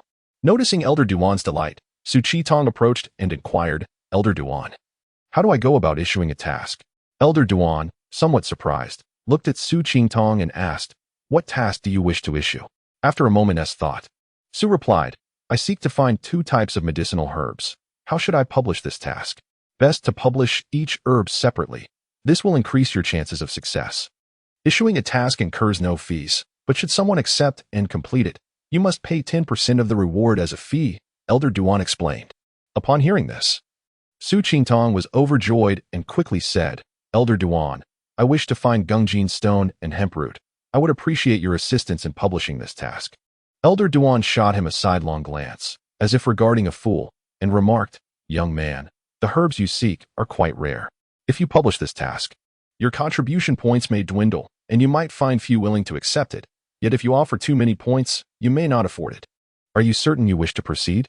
How many contribution points are required?" Su Qingtong asked. "The Gungjin stone requires at least 500 contribution points, while the hemproot demands a minimum of 300. This is my conservative estimate. Whether anyone accepts remains uncertain," Elder Duan replied. Su Qingtong calculated in his mind. Previously, when he purchased talisman paper at the 4 Pavilion, One contribution point could be exchanged for 100 sheets, equating to approximately 10 spirit stones. When he bought Gingjin's stone at the 100 Refinements Pavilion, he spent 8,000 spirit stones. Thus, it appeared he would still profit by exchanging contribution points within the sect. Concerned about failing to produce the items in one attempt, he intended to prepare an additional portion. However, it seemed this plan might be difficult to realize. Observing Su Qingtong's hesitation, Elder Duan chuckled. If you have surplus pills, you can exchange them here for contribution points. The task reward is 10 pills for 1 contribution point. But if you exchange with me, it only takes 8 pills for 1 contribution point. What do you say? Will you exchange? Having spent 3 years at the Yuling Chamber, Su Qingtong had developed an eye for discerning people's motives. Sensing the merchant-like demeanor of Elder Duan, he mused, this old fellow must see a profit. Otherwise, why would he be so generous in helping me exchange for points? Knowing it was a trap, he nonetheless had to take the plunge. Quietly, he produced his surplus purple sun pills and handed them to Elder Duan. From this task, Su Qingtong earned 31 contribution points. Although he initially planned to visit the 4 Pavilion, he hesitated and ultimately decided against it. He needed to accumulate the necessary contribution points for the hemp root quickly to refine the muscle-strengthening pill. The contribution points in his possession were insufficient for publishing the task, falling short by nearly 1 point. With no other choice, he resolved to continue laboring, assisting the commute hall with pill refinement. Elder Duan had also recognized Su Qingtong's alchemical skills, providing him with 200 portions of materials, 100 for the Peiyuan pill and another 100 for the purple sun pill. Simultaneously, he published Su's task for the hemp root, 1 portion, aged 100 years, with a deadline of 3 months, offering a reward of 300 contribution points. Returning to his cave dwelling, aside from eating and resting, Su Qingtong dedicated all his time to alchemy. Chapter 67. Second grade alchemist. A month later, the 4th senior brother, Gong Chu, arrived. According to him, their master was seeking him. Su Qingtong's heart stirred with anticipation. Could it be that there was news from the Eastern ancestor? Since his return from the Ghost Wind Valley, his master had not summoned him, leaving him anxious. Upon entering Yu Tianqing's cave, Su Qingtong paid his respects and stood to the side, inquiring, Master, have you summoned me for a specific purpose? Yu Tianqing replied, Qingtong, I have discussed with Uncle Eastern, who is quite pleased with your alchemical talents. Here's the 2nd grade alchemical formula of our sect, which I now bestow upon you. You must vow to keep it secret and not divulge it to outsiders. With diligent practice, should you succeed in refining 2nd grade elixirs, the sect will grant you the title of 2nd grade alchemist. With that, he produced a jade slip and handed it to Su Qingtong. Su Qingtong accepted the jade slip and solemnly swore the vow, standing in place, awaiting his master's instructions. After a moment of silence, Yu Tianqing seemed to recall something.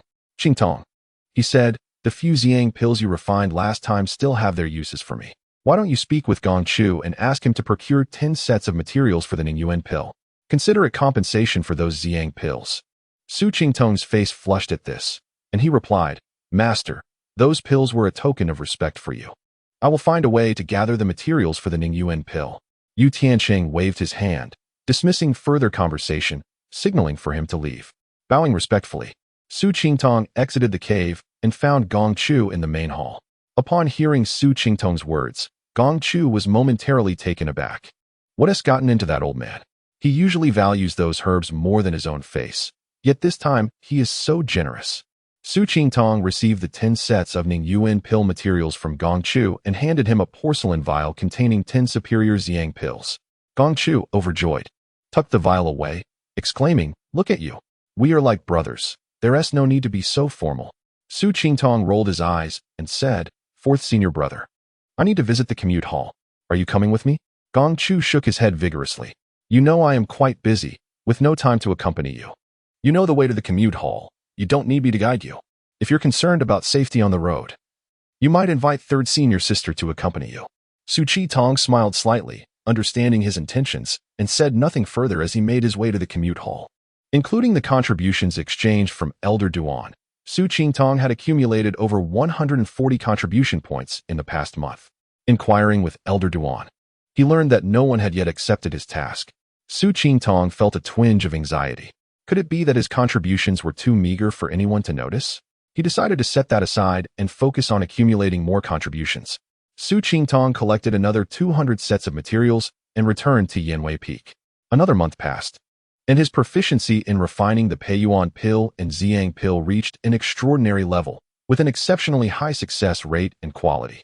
His mastery of the fire control technique became increasingly adept.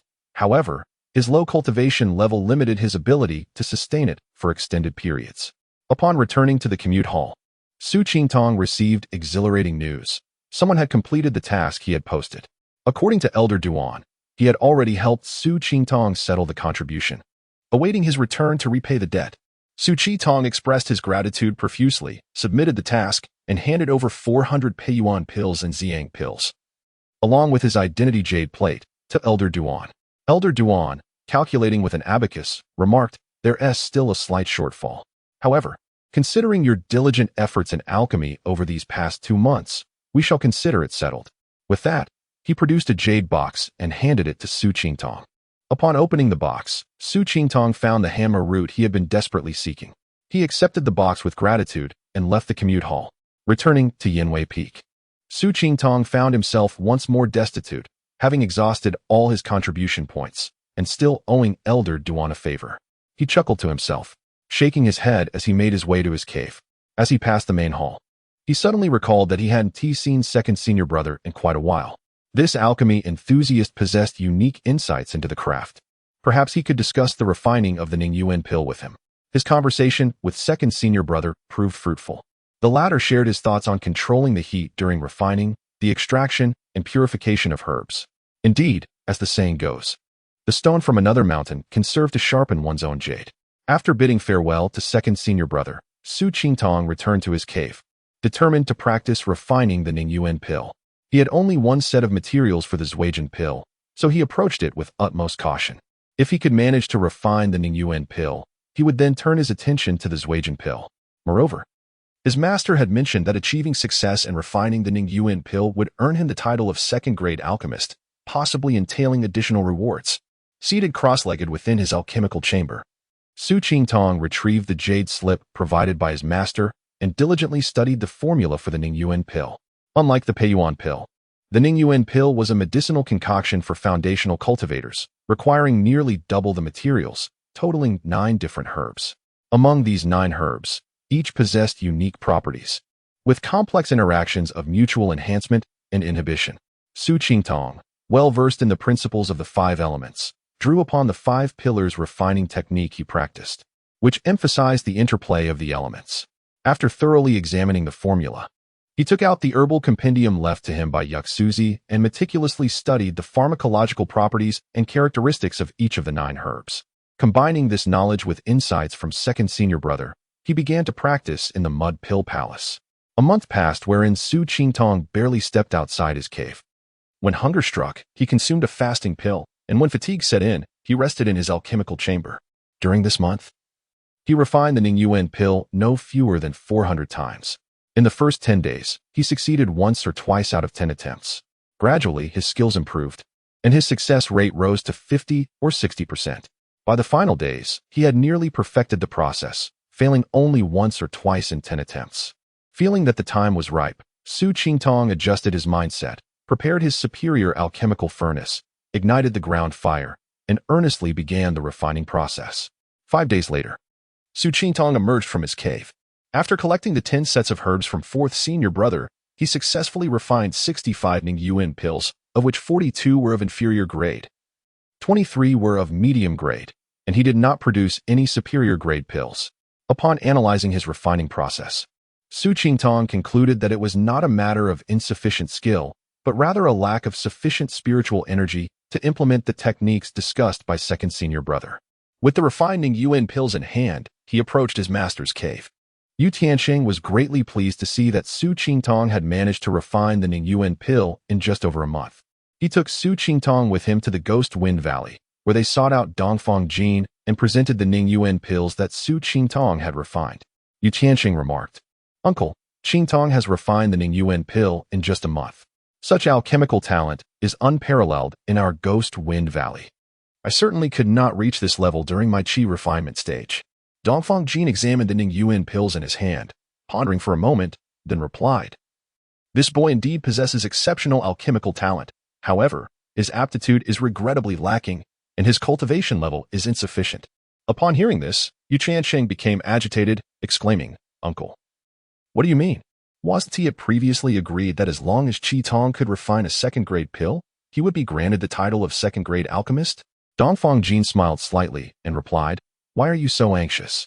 Did I say I wouldn't grant him the title of second-grade alchemist? I was merely contemplating what reward to bestow upon him." Chapter 68. The crafting of the muscle-building pill. Upon hearing of a reward, Su Qingtong's eyes sparkled with excitement. He thought to seize this opportunity to request a piece of Gung Gold stone for future needs. However, he quickly abandoned this notion, fearing that if the ancestor inquired about his intended use for the stone, he would be unable to provide an answer. Dongfang Jin regarded Su Qingtong and said, "Qingtong, here is your token as a second-rank alchemist. Keep it well. Your master will explain its significance to you. According to the sect's regulations, you are entitled to a reward for your promotion to second-rank alchemist. Speak freely of your desires, so I may consider them." After some contemplation, Su Qingtong realized he lacked a decent magical artifact, feeling somewhat embarrassed when engaging in contests of magic. Thus, he replied, "Respected ancestor, I still do not possess a suitable magical artifact. Therefore, I wish to acquire one." Dongfang Jin responded, "That is easily arranged. You may visit the Armory Pavilion or the 4th Hall shortly and select a superior magical artifact." Su Qingtong promptly bowed in gratitude, thanking the ancestor. "If there are no other matters, you may return," Dongfang Jin concluded. With that, Yu Qiansheng led Su Qingtong away from the Yufeng Valley. As they walked and conversed, Su Qingtong asked, "Master, what is the purpose of the second-rank alchemist token? You will be able to receive a certain amount of medicinal materials each month without expending any contributions, and you can access the library freely," Yu Tianxing explained. "Furthermore, as a second-rank alchemist, you are considered a core disciple within the sect, and you will receive a monthly stipend without needing to engage in any tasks." Su Qingtong was overjoyed upon hearing this. No wonder his master had gone to such lengths to secure him the title of second-rank alchemist. He quietly expressed his gratitude. "Thank you, master." Yu Tianxing glanced at him and said, "I shall return now. You may choose your magical artifact at the Armory Pavilion or the 4th Hall." Without waiting for Su Qingtong's response, he took flight on his sword. Holding the token of second-rank alchemist, Su Qingtong hesitated momentarily before deciding to first visit the 4th Hall. If he found nothing satisfactory, he would then proceed to the Armory Pavilion. Upon entering the 4th Hall, he noticed that the staff had changed, but their discerning eyes remained sharp. Spotting Su Qingtong in the attire of an inner disciple, a clerk rushed over with a smile, inquiring, "Senior brother, what can I assist you with today?" Su Qingtong unabashedly replied, "Do you have any fine superior magical artifacts? Bring them for me to examine." The clerk immediately turned and scurried back to the counter, retrieving several magical artifacts and placing them before Su Qingtong. With a sweeping glance, Su Qingtong observed the displayed items: flying swords, blades, spears, and other common magical artifacts, each radiating a faint aura of spiritual light, indicating their superior quality. "What are the characteristics of these artifacts? Please elaborate," Su Qingtong requested. The clerk picked up a flying sword and explained, "This is a superior-grade flying sword made of exquisite gold, exceptionally sharp, with formidable penetrating power." He meticulously described the features of each artifact in detail. After listening to the clerk's explanations, Su Qingtong began to formulate a plan. Although the flying sword was remarkably sharp, it was of the gold element, which did not suit him. He also had no particular fondness for bladed artifacts, ultimately focusing his attention on a spear. "What are the attributes of this spear? I would appreciate a detailed description," Su Qingtong inquired. The clerk lifted the spear and stated, "This spear is named the Soul-Chasing Spear, crafted from dark gold and soul-locking fire jade. It possesses not only substantial offensive capabilities, but also has the ability to injure the soul, proving effective against certain spectral entities. It is a rare and exceptional magical artifact, available for 450 contribution points." Su Qingtong took the soul-chasing spear, inspecting it thoroughly and growing increasingly satisfied.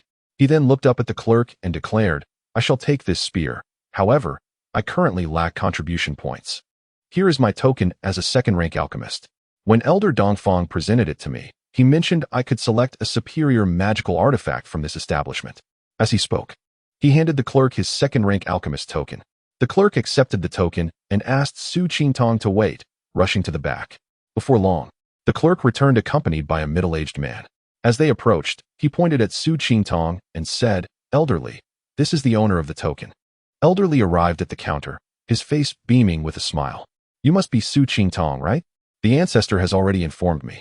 You may freely choose any superior magical artifact within the hall. Do you see anything to your liking?" Su Qingtong quickly clasped his hands in respect and replied, "Disciple Su Qingtong greets Elderly. I find this soul-chasing spear quite appealing. May I keep it?" "Certainly.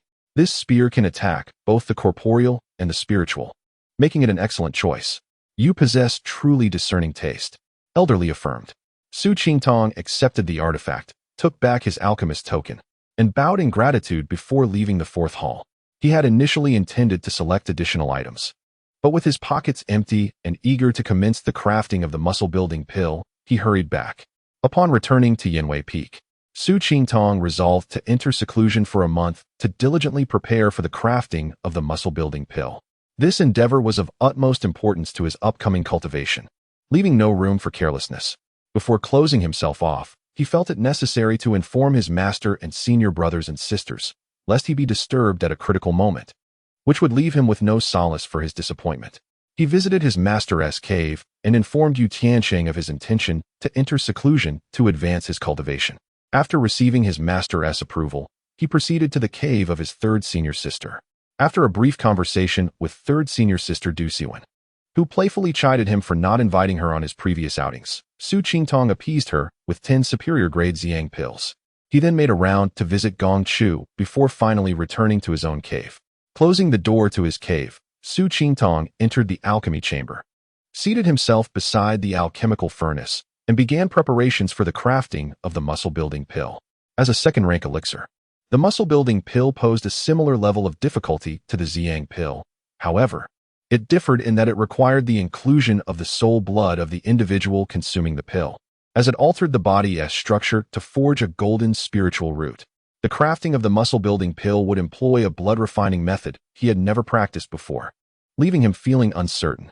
Su Qingtong retrieved the black jade slip containing the 5 elixirs refining method, reading it thoroughly from beginning to end. He particularly focused on the section regarding the muscle-building pill, ensuring he overlooked nothing. After reviewing it multiple times, he finally put away the jade slip. With his mindset stabilized and his thoughts calm, he began to mentally rehearse the crafting process. Once he had formulated a plan, he immersed his entire consciousness into the Niwen Palace, initiating the primordial spirit's alchemical mode. For an entire month, Su Qingtong simulated the crafting of the muscle-building pill within the Niwen Palace. He practiced no less than 300 times, yet still felt a sense of unease.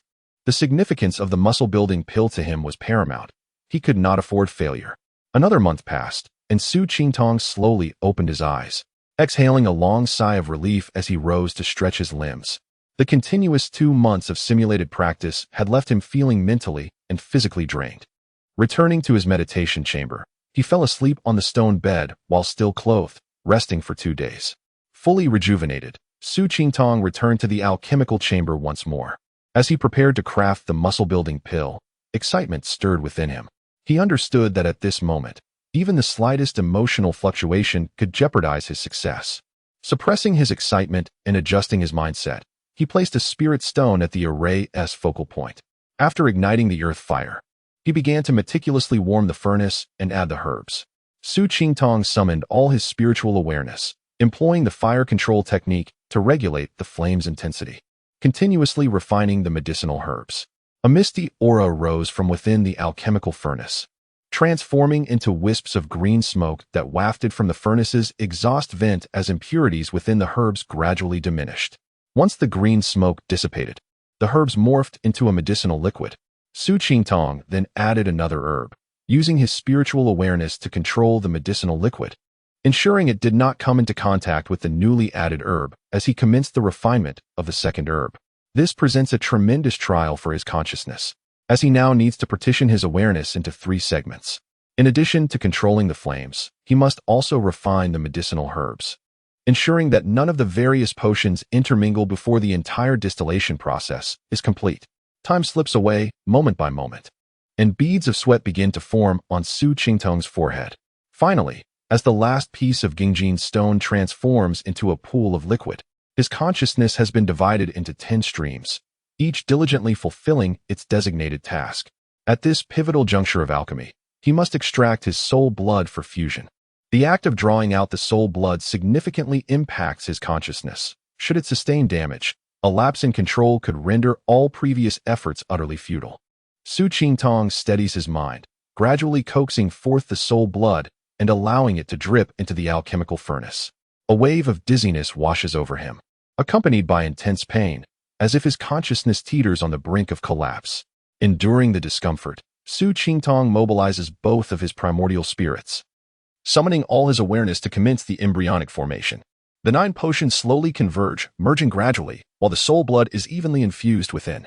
Gradually, all the potions, intertwined with the soul blood, coalesce into a singular mass.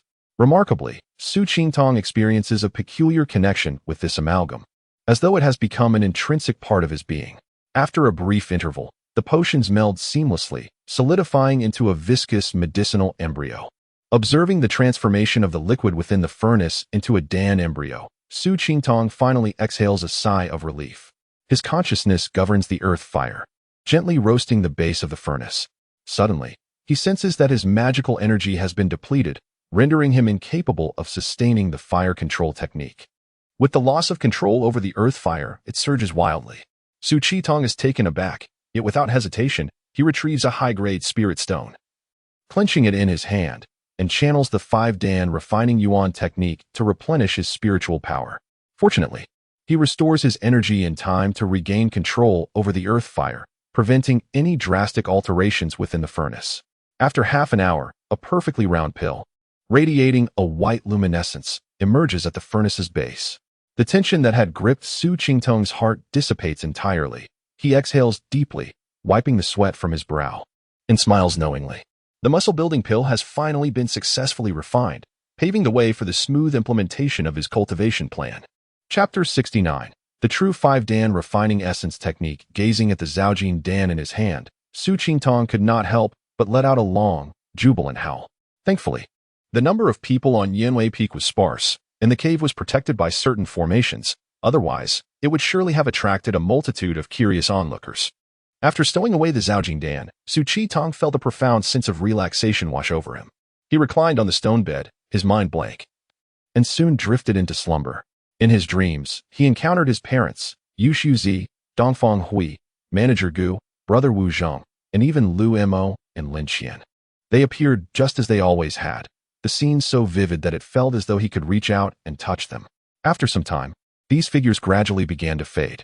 He then dreamt of Guo Tianyu, Yu Tiansheng, his third senior sister, Dongfang Jin, and Fang Tianqi, each wearing expressions unique to them. 3 days later, Su Qingtong awoke from his slumber, stretching lazily as he sat up. Recalling the dream's vivid imagery, he sat there in a daze. He remembered the moment of enlightenment he had experienced at his parents' graves, reflecting on his original intent in cultivation. Unbeknownst to him, he had already stepped into the realm of immortality for 6 years. In that span, apart from crafting talismans and refining pills, he had scarcely dedicated time to actual cultivation. Although his endeavors in alchemy and talisman crafting had amassed him considerable spirit stones, granting him a foothold in the world of immortals, becoming an alchemist or talisman master was never his ultimate objective. It was merely a means for his growth. Previously, his slow progress in cultivation stemmed from his subpar aptitude and lack of resources. Now, however, with the Zhaojin Dan in hand, he could replenish his spiritual roots and practice the extraordinary 5-Dan refining essence technique. His master, Yu Shuzi, had remarked that the 5-Dan refining essence technique was tailored specifically for those with 5 spiritual roots. Not only would the cultivation progress be comparable to that of a single spiritual root practitioner, but the potency of the resulting magical power would also surpass that of a single-rooted individual. Now that he was fully prepared, all that remained was to consume the Zhaojin Dan and transform his body to begin practicing the wondrous technique. With this thought, he retrieved the Zhaojin Dan and examined it closely. Moments later, without further hesitation, he swallowed it whole.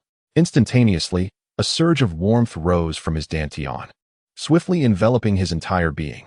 He summoned his consciousness to guide the medicinal energy throughout his body. Gradually, a tingling sensation began to manifest, evolving into sharp, piercing pain, akin to 1,000 ants gnawing at his heart. This agony, reminiscent of the heavenly fire body refinement technique, swept through him once more.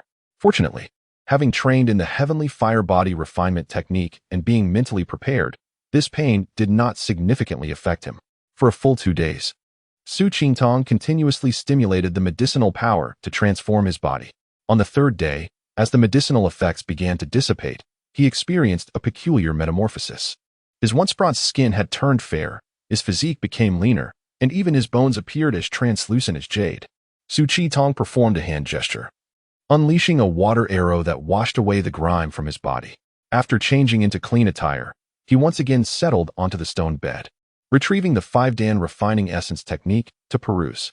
As he read, he also turned his gaze inward, examining his body.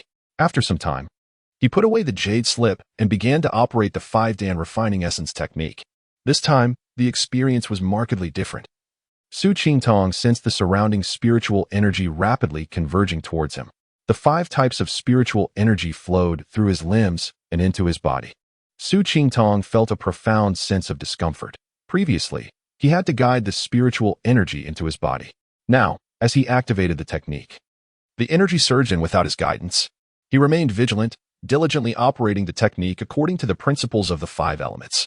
Under the impetus of the technique, the 5 types of spiritual power coursed through his meridians, circulating throughout his body. Gradually, the 5 types of spiritual energy coalesced within his dantian, swirling around a small luminous point, forming a vibrant, multicolored orb. This orb revolved around the central point, gradually merging with it, causing the luminous point to expand significantly. After inspecting his dantian, Su Qingtong was bewildered by this strange phenomenon, unable to comprehend why it diverged from the descriptions in the 5-Dan refining essence technique. Dismissing his confusion, he continued to operate the technique, absorbing the surrounding spiritual energy. He felt as though he were a perpetually hungry child, overwhelmed by an insatiable hunger. Yet he knew he was not genuinely famished, having consumed a fasting pill before his cultivation. He realized that the surrounding spiritual energy was insufficient to keep pace with his absorption rate. He halted the operation of the technique, and the feeling of hunger vanished instantly. After a moment of contemplation, he retrieved Dongfang Hui's communication talisman, infused it with his consciousness, and sent it forth. Seated cross-legged on the stone bed, he waited for approximately half an hour before hearing a familiar voice outside the cave. "Qingtong, I've arrived. Please open the door." The visitor was none other than Dongfang Hui, clad in her elegant lavender gown, exuding grace and poise.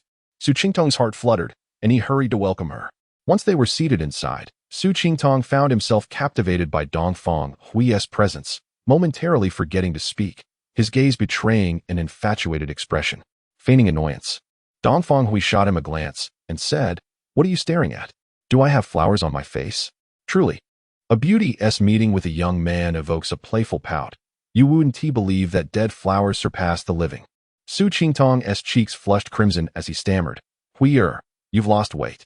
Hearing Su Qingtong finally address her as Hui'er, Dongfang Hui's face flushed to her collarbone. She lowered her head and replied, "Where have I lost weight? It's just that I've been practicing a bit more lately and am a tad weary." "Oh, have you reached the 6th layer of qi refinement?" Su Qingtong finally noticed Dongfang Hui's cultivation level. Having been in the Yufeng Valley for a year, with the careful guidance of the ancestor, and with those pills you provided, I've only just broken through to the 6th layer. "Qingtong, the superior Peiyuan Dan you gave me was incredibly effective. I only took 2 and broke through to the 6th layer." Su Qingtong smiled slightly, knowing he could provide her with more whenever she desired. After half a year of separation, they both longed for each other, and their reunion naturally led to sweet exchanges and heartfelt confessions. Before they knew it, they had spent over half an hour in conversation. Eventually, Su Qingtong recalled the matter at hand. "Hui'er, while I was cultivating, I sensed that the surrounding spiritual energy couldn't keep pace with my technique. I remember seeing in a jade slip that there exists a formation capable of gathering spiritual energy. Do you happen to know about it?" Dongfang Hui smiled sweetly and replied, "You've come to the right person. This formation is called the Gathering Spirit Formation, and nearly every cave dwelling of foundation building practitioners has one. However, their gathering spirit formations are often ineffective. Do you recall the fishing song of the misty waves that you gave me? It contains a gathering spirit formation. This particular formation is far superior to others. It can gather a single type of spiritual energy or amalgamate various types.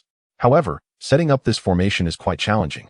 It requires calculations based on the size of the space and the types of spiritual energy to determine the positioning of the formation flags. Su Qingtong rejoiced and urged, "Then please help me set one up in this room." Chapter 70. The spirit gathering array. Dongfang Hui cast a large, exaggerated eye at him and remarked, "I thought you summoned me for something worthwhile. Turns out you merely want me to toil." Su Qingtong scratched the back of his head, grinning sheepishly as he replied, Well, I promise to bring you benefits." "Who needs your benefits? I'm more than happy to lend my strength. Why should you concern yourself with me?" With that, Dongfang Hui wandered around the room, surveying her surroundings before inquiring, "What kind of spiritual energy do you wish to gather?" "All 5 types of spiritual energy."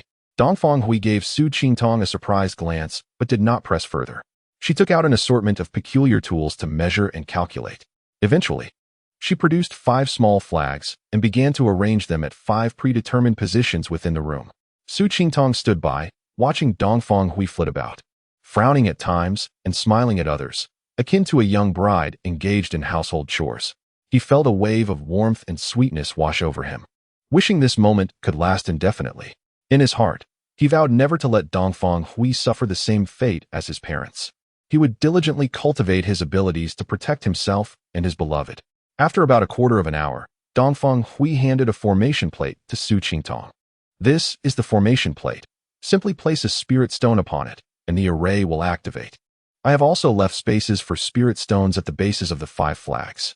If you find the spiritual energy insufficient, you can place spirit stones of the 5 attributes in those slots, which will significantly enhance the energy."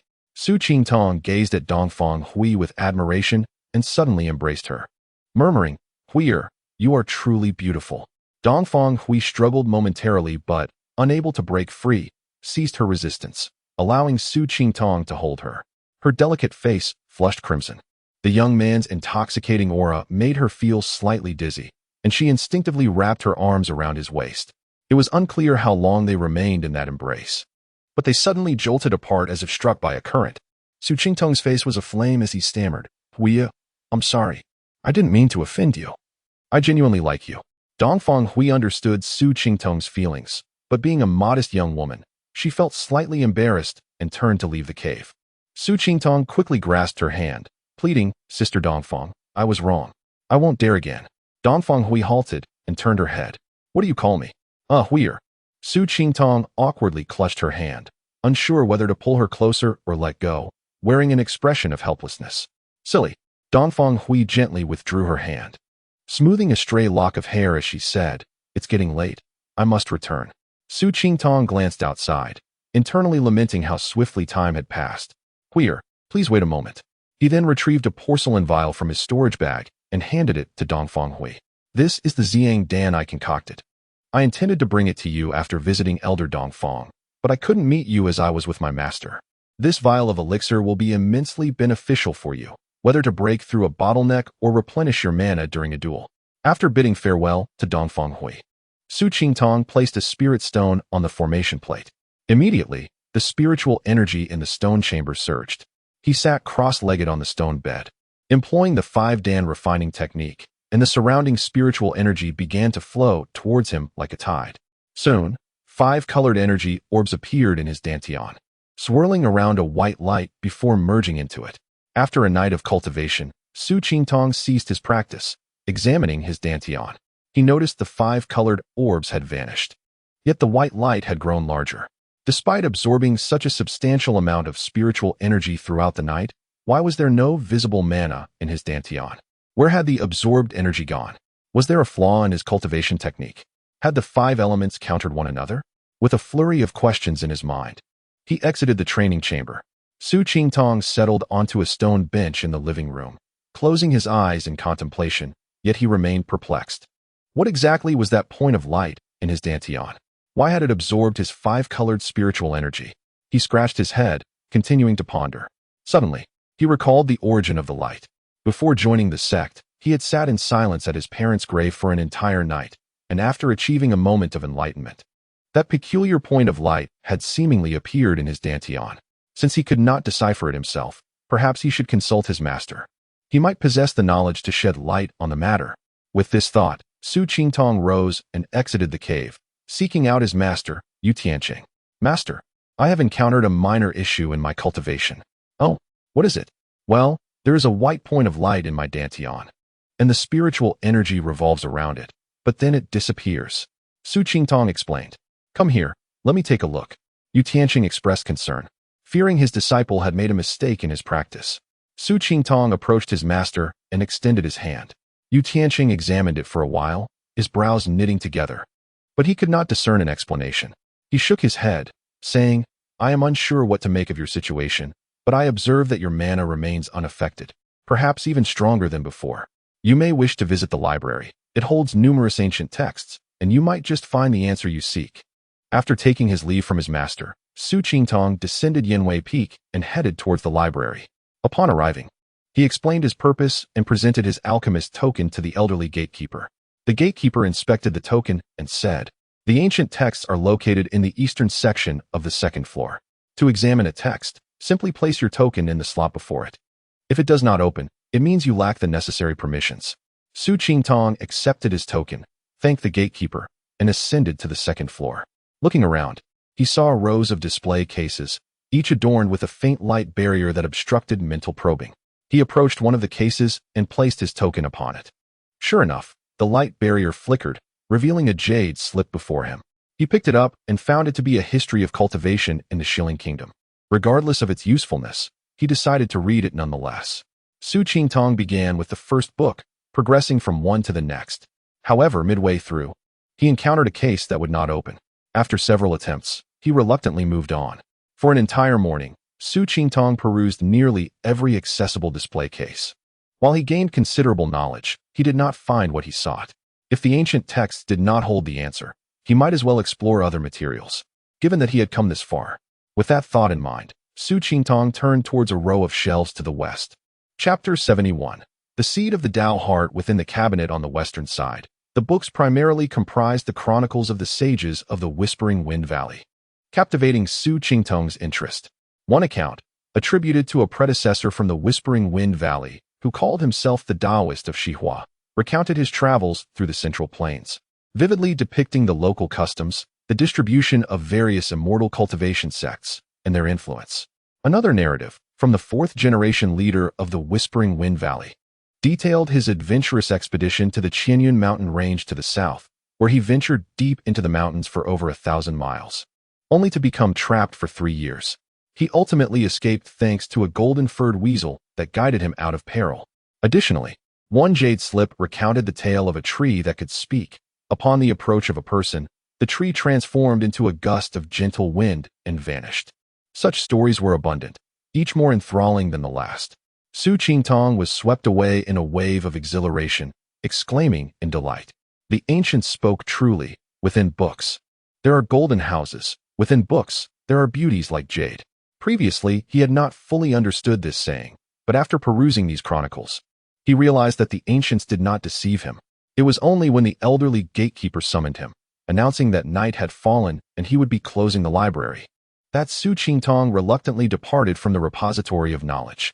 For the following 3 days, he arrived at the library each morning, returning to Yanwei Peak only as darkness descended. On the 4th day, he visited the library once more. He had nearly exhausted the collection on the 2nd floor, with only a few tomes in the corners left unread.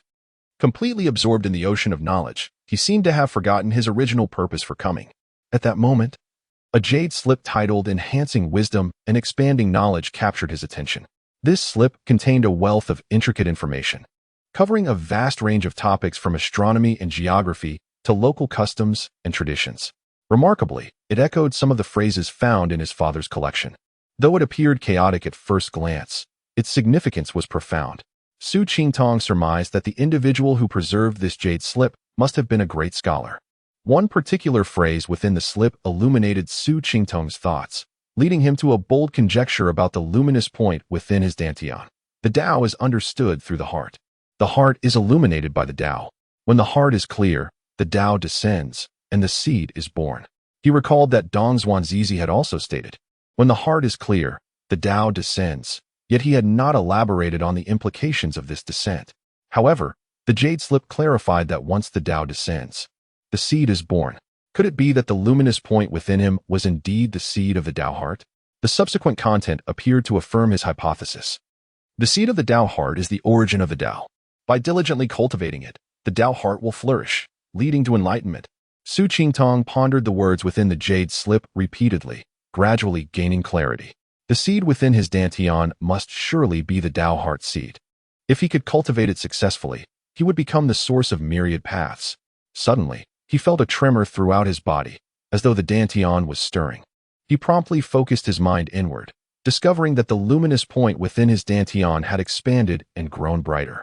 A knowing smile spread across his face as he finally comprehended the significance of the luminous point within him, alleviating the anxiety that had weighed upon him.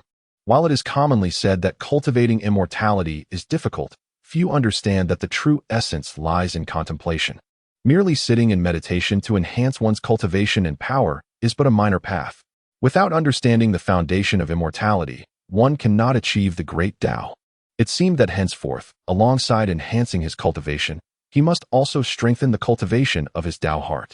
Bidding farewell to the elderly gatekeeper, Su Qingtong returned to his cave dwelling, filled with satisfaction. Knowing that the existence of the Tao heart seed within his dantian would be beneficial to his cultivation, he felt emboldened to practice the 5 elixirs refining yuan technique without reservation. He retrieved a spirit stone, placed it upon the formation plate, and activated the spirit gathering array. In an instant, vibrant 5-colored spiritual energy began to converge into the array. Su Qingtong, unwilling to be idle, settled into a meditative posture and commenced the 5 elixirs refining yuan technique, absorbing the spiritual energy.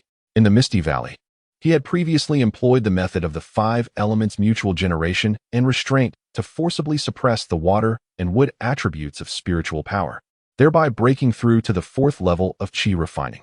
However, as he practiced the authentic 5 elixirs refining yuan technique, he realized how foolish his prior actions had been. The forced elevation he had sought now served as a hindrance.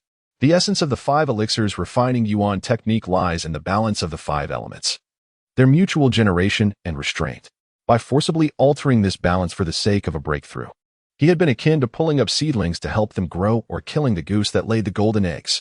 As the spiritual energy continued to flow in, the 5-colored energy mass within Su Qingtong's dantian gradually enlarged, slowly rotating around the Tao heart seed before ultimately merging with it. After a day's practice, he finally stabilized his 4th level of qi refining, gradually resolving the drawbacks from his earlier forced breakthrough and truly achieving the desired 4th level of qi refining. With a wave of his hand, he unleashed a water arrow technique, which struck the stone wall of the room, creating a hole. Su Qingtong felt a marked increase in the depth of his magical power. Ordinarily, this water arrow technique would leave only a shallow dent in the wall. With the Tao heart seed, his magical power had become more solid and formidable. Su Qingtong grew increasingly satisfied with his Tao heart seed, further solidifying his confidence and determination in cultivating it. As half a month passed, Su Qingtong noticed that his cultivation seemed to have reached an impasse. Although he could still absorb spiritual energy through the 5 elixirs refining yuan technique, no changes occurred within him. He ceased his cultivation, closed his eyes in contemplation, and retrieved a yuan cultivation pill, placing it in his mouth. The moment the pill entered, it transformed into a torrent of spiritual power. Su Qingtong activated the 5 elixirs refining yuan technique, continuously refining the medicinal power as a steady stream of spiritual energy surged into his dantian, causing the 5-colored energy mass to reappear after a long absence. Without hesitation, he urged his technique, refining the medicinal power as the energy mass began to rotate slowly, gradually merging with the Tao heart seed. Time slipped by, and eventually, the medicinal power of the yuan cultivation pill was completely expended. Su Qingtong sensed that he had seemingly brushed against the bottleneck of the 4th level of qi refining. He then produced a purple sun pill and swallowed it. The effects of the purple sun pill were indeed extraordinary. As soon as it entered his mouth, a surge of powerful spiritual energy surged from within him. Su Qingtong silently activated his technique, guiding the spiritual energy toward his dantian. In the blink of an eye, a day had passed, and the Tao heart seed within Su Qingtong became even brighter and more substantial. Suddenly, the Tao heart seed began to spin rapidly, and a torrent of spiritual energy surged like a broken dam, wildly rushing into his dantian and meridians. Waves of pressure and pain coursed through his body. Yet Su Qingtong steadied his mind, sitting in focused meditation, enduring the onslaught of spiritual energy. With a resounding crash, the pressure receded like a tide, causing his meridians and dantian to expand significantly. What followed was a profound sense of emptiness as the immense spiritual energy gradually flowed back into his dantian, reintegrating with the Tao heart seed. He had finally broken through to the 5th level of qi refining. Feeling the transformation within him, a smile graced Su Qingtong's face. His dantian and meridians had expanded considerably compared to before, and although he had not made any progress in his spiritual awareness for some time, there had been significant improvement. Chapter 72. Outing. Su Qingtong rose from his seat, briefly sorting out his body after the breakthrough. After taking a stroll around the training room, he returned to the stone bed. He replaced the used spirit stone and reactivated the spirit gathering formation, as he needed to solidify his cultivation at the 5th layer of qi refinement. A month passed, and Su Qingtong's cultivation was thoroughly stabilized. He concluded his training. It was not that he lacked the desire to continue, but he sadly realized that his spirit stones had been depleted. Calculating the time, he had been in the Ghost Wind Valley for over a year, during which he had engaged solely in alchemy and cultivation, without stepping outside, even once. Moreover, the Ghost Wind Valley lacked a source for spirit stones, as all transactions were conducted using contribution points. Although his 7 stars bracelet contained over 1,000 high-grade spirit stones, he could not utilize them for cultivation. Firstly, there was no necessity, as he was still merely at the 5th layer of qi refinement. Secondly, high-grade spirit stones were rare, and it was unlikely that the prominent figures in Ghost Wind Valley possessed many. Given that he could not activate the spirit gathering formation for the time being, he decided to refine the soul-pursuing spear instead. Su Qingtong took the spear in hand, admiring its craftsmanship. The dark golden shaft exuded a sense of solidity and weightiness. The silver spearhead glimmered with a faint, chilling light, capable of piercing the heart and soul. As he wielded it, a sound of air being sliced filled the room, evoking thoughts of unparalleled supremacy. The more he examined it, the more he appreciated it, yet he pondered its true power. According to Elder Li of the 4th Pavilion, he needed to pierce the tip of his finger to draw forth a drop of blood, which he would then drip onto the spear, allowing his formidable consciousness to permeate it. Gradually, a wondrous connection formed between the soul-pursuing spear and his mind. Holding the spear in his grasp, he felt an extraordinary sense of control, as if it were an extension of his very being. With a mere thought, the spear flew from his hand with a whoosh, embedding itself into the stone wall as effortlessly as if it were piercing through tofu. Another thought summoned it back to his grasp. Su Qingtong was greatly pleased. The spear's sheer offensive power was astonishing, not to mention its capability to harm the spirit. Lacking a target for experimentation, he could only anticipate the thrill of combat in the future. This was the first genuine magical artifact Su Qingtong had acquired since embarking on his cultivation journey. Previously, he possessed a Qiyang sword and a broken seal. While the Qiyang sword was indeed sharp, it remained a low-grade artifact, far inferior to the soul-pursuing spear. The broken seal was even less significant, merely a damaged relic. According to the shopkeeper Gu, it had an extraordinary origin, yet thus far, he had failed to discern any remarkable qualities about it. He intended to further study the broken seal, but his plans were interrupted. Is the little junior brother here? Oh, it's 4th senior brother. Please come in. Su Qingtong opened the cave door to find 4th senior brother Gong Chu standing outside. What wind brings you here, 4th senior brother? Su Qingtong teased. Alas, little junior brother, I mean no offense, but this simply won't do. Cultivation requires balance, a blend of effort and relaxation. You have been in seclusion for 2 to 3 months, and I've nearly missed you to death. Gong Chu maintained his usual charming demeanor. 4th senior brother, speak plainly. What brings you to seek me out? Su Qingtong decided to cut through the banter. Gong Chu widened his eyes indignantly, saying, What do you mean, little junior brother? I have not seen you in ages and have missed you dearly. Today, I came to visit, yet you greet me with such indifference. How disheartening. Su Qingtong recognized the jest and played along. Oh dear, I have been remiss in my manners. I apologize. Come in quickly, for I have much to share with 4th senior brother. Gong Chu was momentarily taken aback, realizing he had inadvertently dug his own grave. His master had instructed him to leave the valley to attend to some matters in the market, leaving little time for idle chit-chat with his junior brother. Noticing Gong Chu's reluctance to enter, Su Qingtong grasped that he had something important to discuss and playfully pulled him inside. 4th senior brother. I have been in the sect for a year now, and both the master and the senior brothers and sisters have taken great care of me. I was just thinking. Little junior brother, let's not reminisce today. I have come for a specific matter to discuss. Without allowing him to finish, Su Qingtong interjected. Fourth senior brother, surely you jest. Since you are here, let us first enjoy a cup of tea and cherish our brotherly bond. Is that not delightful? Gong Chu, unable to withstand Su Qingtong's insistence on tea, finally confessed, it was Elder Yu who sent me down the mountain to attend to some business in the sect's market. I thought it would be dull to go alone, so I wanted to see if you were free. Oh, if it is the master's arrangement. Why did you not say so earlier? Delaying his affairs could lead to trouble. Then I shall not keep you. You must hurry. Little junior brother, won't you come along? Gong Chu stammered, having been flustered by Su Qingtong's teasing. Seeing that he had sufficiently teased Gong Chu, Su Qingtong finally replied. Since fourth senior brother has invited me, how could I refuse? Very well, I shall accompany you. In truth, Su Qingtong had been contemplating an outing, and Gong Chu's arrival was fortuitously timed. His spirit stones had run dry, leaving him with only 1,000 mid-grade talismans and the spoils from Misty Valley. He had long wished to part with those spoils, but lacked a suitable opportunity. Since little junior brother is willing to accompany me, let us not delay further. Let us set off. Su Qingtong had assumed they were headed to the market he had previously visited, but to his surprise, after leaving the mountain gate, Gong Chu led him northeast. Fourth senior brother, did you not say we were going to the market? Where are we headed? Su Qingtong inquired with curiosity. This is indeed the direction of the market. What, did you not know? The market is located to the south of the Bailuo sect. We should be heading northwest. Gong Chu burst into laughter. That market belongs to the Bailuo sect. Although we have a shop there, it is not our territory. We are going to the market established by Ghost Wind Valley.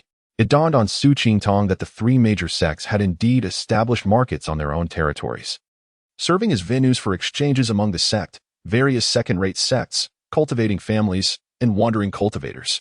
After flying for 2 hours, they arrived at the Ghost Wind Valley market. This market was similar to that of the Bailuo sect, bustling with various shops, signs, and awnings adorning every corner. Upon entering the market, Gong Chu led Su Qingtong directly to the grandest establishment, Fenggu Hall. Upon arrival, he presented a storage bag to the shopkeeper, stating, "This is from my master for you." The shopkeeper accepted it, glanced inside, and promptly stored it away. He then produced another storage bag and handed it to Gong Chu. As they exited Fenggu Hall, Gong Chu conspiratorially remarked, "Little junior brother, let me show you something extraordinary. Let us go to Zui Chunlu for some music." Chapter 73. The unraveling. Su Qingtong observed Gong Chu's smug expression and, upon learning that his destination was the Drunken Spring Pavilion, presumed it was not a respectable place. He shook his head and declined. "Fourth senior brother, you go on your own. I have yet to explore this marketplace and wish to wander about." Gong Chu, with a face full of regret, departed while muttering, "Foolish lad, unaware of the pleasures of life and romance, what is the point of cultivating immortality?" After bidding farewell to Gong Chu, Su Qingtong stood on the bustling street, deep in thought. Aside from his talismans and elixirs, the only valuable items he possessed were the storage bags belonging to the robust members of the Zonghai sect and Lin Qian, which contained a few magical artifacts, albeit of little worth. Even if there were more valuable items, he dared not use them recklessly, not to mention the Zonghai sect's member. Even Lin Qian's flying sword was something he could not wield without attracting undue attention and trouble. With his plans set, Su Qingtong began to scrutinize the shops lining the street. He refrained from entering larger establishments, preferring to seek out smaller shops where even lower prices would be preferable to carrying excess weight on his person. After some time, he stumbled upon a shop named Shang Yixian, slightly off the beaten path. The sign suggested it specialized in magical artifacts. Upon entering, he was greeted by a young attendant of about 17 or 18. "Esteemed guest, what can I assist you with today?" Having once held a similar position, Su Qingtong found it somewhat odd to be addressed as a guest. He gazed at the attendant, feeling an inexplicable sense of familiarity. "Does your establishment purchase magical artifacts?" he inquired. "Our shop primarily deals in magical artifacts, both selling and purchasing." "What sort of artifact does the esteemed guest wish to sell?" Su Qingtong produced a wolf-tooth club and handed it to the attendant. The young man examined it, stating, "This is a mid-grade magical artifact, valued at 600 spirit stones. What do you think?" Su Qingtong nodded. Having dealt with numerous magical artifacts at the Yuchuan Merchant Association, he recognized that this price was reasonable and accepted it. He then presented 6 more artifacts on the counter. Among these, some belonged to disciples of the Bailuo sect, others to Encheng Bao and Qin Xinghan, and one was Lin Xian's. The latter's flying sword was the finest among them, classified as a superior grade artifact. Initially, Su Qingtong had intended to keep it for personal use, but fearing exposure, he decided to sell it instead. The attendant, taken aback by the sudden display of artifacts, regarded Su Qingtong with renewed interest, pondering how many lives must have been taken to acquire such a collection. Upon seeing the superior flying sword, his expression shifted dramatically, his mouth opened in shock, and he struggled to find words. Su Qingtong, noticing the attendant's reaction, frowned. Is there a problem with these artifacts? The attendant quickly regained his composure, smiling as he replied. No issue at all. It's just that this flying sword is of exceptionally high quality, and I cannot appraise it immediately. Please wait a moment while I fetch the shopkeeper. As the attendant turned to leave, Su Qingtong felt an unsettling sensation, sensing something amiss yet unable to articulate why. In the back room, the attendant lowered his head and informed a middle-aged man, "Shopkeeper, the young master's flying sword has appeared in the shop. The one selling it is a young man who brought several other artifacts. I fear the young master may have fallen victim to this person." Upon hearing this, the middle-aged man sprang to his feet, glaring at the attendant. "Did you see clearly?" The attendant hesitated slightly. "I have seen the young master's sword during my time in the family. It bears a strong resemblance, though I cannot be certain, which is why I sought your judgment." The middle-aged man sat back down, furrowing his brow. After a moment, he stood and declared, "I shall go take a look. Inform Lin Hufei to wait here." With that, he strode toward the front of the shop. Su Qingtong, feeling increasingly agitated, considered retracting his artifacts and leaving. Just then, a middle-aged man entered through the back door. "Esteemed guest, I apologize for the wait," he said with a polite bow. "No need for such formality, shopkeeper," Su Qingtong replied graciously. "I understand you wish to sell some magical artifacts. You have come to the right place. Although our shop may be modest, we have been a reputable establishment for a century. Allow me to appraise your items," the shopkeeper said with a beaming smile. The shopkeeper picked up an artifact from the counter, evaluated it, and offered a price. Eventually, he reached Lin Xian's flying sword. This flying sword is indeed a rare artifact, imbued with spirit and possessing a sharp blade. "Excellent. May I ask where this sword originated?" The shopkeeper seemed to inquire casually. Su Qingtong's heart sank. He realized the inquiry was far from innocent. Having been a shopkeeper himself for 3 years, he recognized the probing nature of the question. "Does your establishment require provenance for all artifacts purchased?" Su Qingtong retorted, adopting an imposing demeanor. "Not at all, merely a casual inquiry. Please do not take offense." The shopkeeper, sensing his misstep, hurried to clarify. "I acquired this sword while hunting beasts in a secret realm. If not for pressing circumstances, I would not part with it." Su Qingtong replied, half-truthfully. At that moment, the attendant from earlier returned through the back door. Seeing him, Su Qingtong's heart raced. Logically, the attendant should have returned with the shopkeeper. Why was he arriving alone now? He observed the attendant closely, noting a brief exchange of glances between him and the shopkeeper. Su Qingtong surmised they must have discovered something. The shopkeeper, feigning casual interest, examined the flying sword before finally stating, "This indeed is a remarkable artifact. I shall offer you 1,600 spirit stones. How does that sound?" Not wishing to linger any longer, Su Qingtong nodded in agreement. "Including this sword, I will accept 4,500 spirit stones for all 7 artifacts." Agreed. Su Qingtong mentally calculated the sum and concurred. The attendant hurriedly gathered a pile of spirit stones and handed them to Su Qingtong. Once he confirmed the amount, he took the stones, bowed respectfully, and exited the shop. As Su Qingtong stepped outside, the shopkeeper turned to the attendant. Noticing the attendant nodding, the shopkeeper swiftly returned to the back room. Unbeknownst to them, even though Su Qingtong had left the shop, his consciousness remained fixed upon them. Observing their furtive behavior, he smirked coldly and walked away. While wandering earlier, he had spotted a shop selling talismans and resolved to check it out. After navigating a few turns, he arrived at a store named Tian Shige. Approaching the counter, he found a young attendant dozing off. He gently tapped the counter, startling the sleeping attendant awake. Chapter 74. Under surveillance, the waiter stood up with a bewildered expression, drool still lingering at the corners of his mouth as he stared blankly at Su Qingtong. After a moment, he regained his composure and said, "I apologize, esteemed guest. What may I get for you? Does your esteemed establishment sell jade slips for mid-tier talismans?" "Yes, we do. May I inquire which type you desire? Upon hearing this, Su Qingtong's interest was piqued.